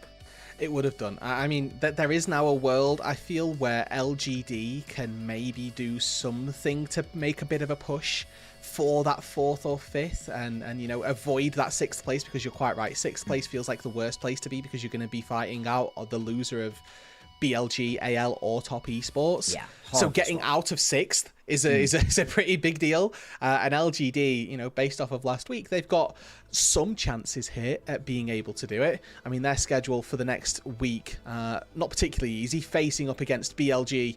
They've got Thunder Talk and WE, so, you know, if they want to get themselves off the bottom out of 6th place, there's a very real world that a win up against WE and then a win up against EDG might be able to get them there. Or Thunder Talk, sorry, might be able to get them there. Yeah, there is a chance, right? There is all of a sudden a chance. I think with these couple of wins as well, we get EDG off of the conversation we were having about them last week in terms of worst teams ever in the LPL. They're no longer to be a part of that, right?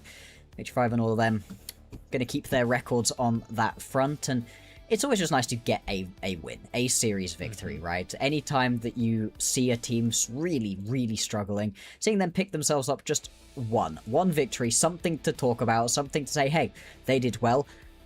And their opponents here today were in this exact same spot in the last split, right? In the previous split, they sat in the exact same place. They just had nothing going for them. They were finally able to pick themselves up a victory versus IG, lost everything else throughout, and so, you know, it could look up for EDG at some point. So we have a look at the stats off of the back of the game. Bulldog MVP performance right here. What a performance from my man. Yeah, on the Yone in the mid lane. We talked about it in the draft. You specifically highlighted this actually, Block, so that the second Karis put the Rise in on R1, first pick for WE. It was Bulldog that went, yeah, Yone's my pick, give me that, and, you know, did absolute numbers with the Yone there. We saw really far ahead in terms of damage, was consistently a nuisance to be trying to deal with. This is all in spite of what was probably the best start to a game that WE could have hoped for. Yeah, I mean, I was super convinced that we were going to a game number 3 right here. I was fully all in on, yeah, game number 3 incoming. Nothing really that you're too worried about happening at this point, and instead, they just throw things away through not even necessarily bad team fighting, but they just were picking odd team fights, trying to play through moments when they really just couldn't afford to fight. And God, looking through all of these team fights as well, Perukia missed a lot of dredge lines, right? There's a very different game in here if Perukia's hitting these dredge lines, and he just wasn't hitting them, which, to be fair, might have been a good thing with the outcome in the end. Maybe he would have directed himself in a little bit too far. Yeah, there's a world where a hit dredge line costs you your life and actually gives WE a window to pick off a support for free, but, you know, this fight, or this game rather, came down to the team fights. WE, for the most part, had the better hold of the map.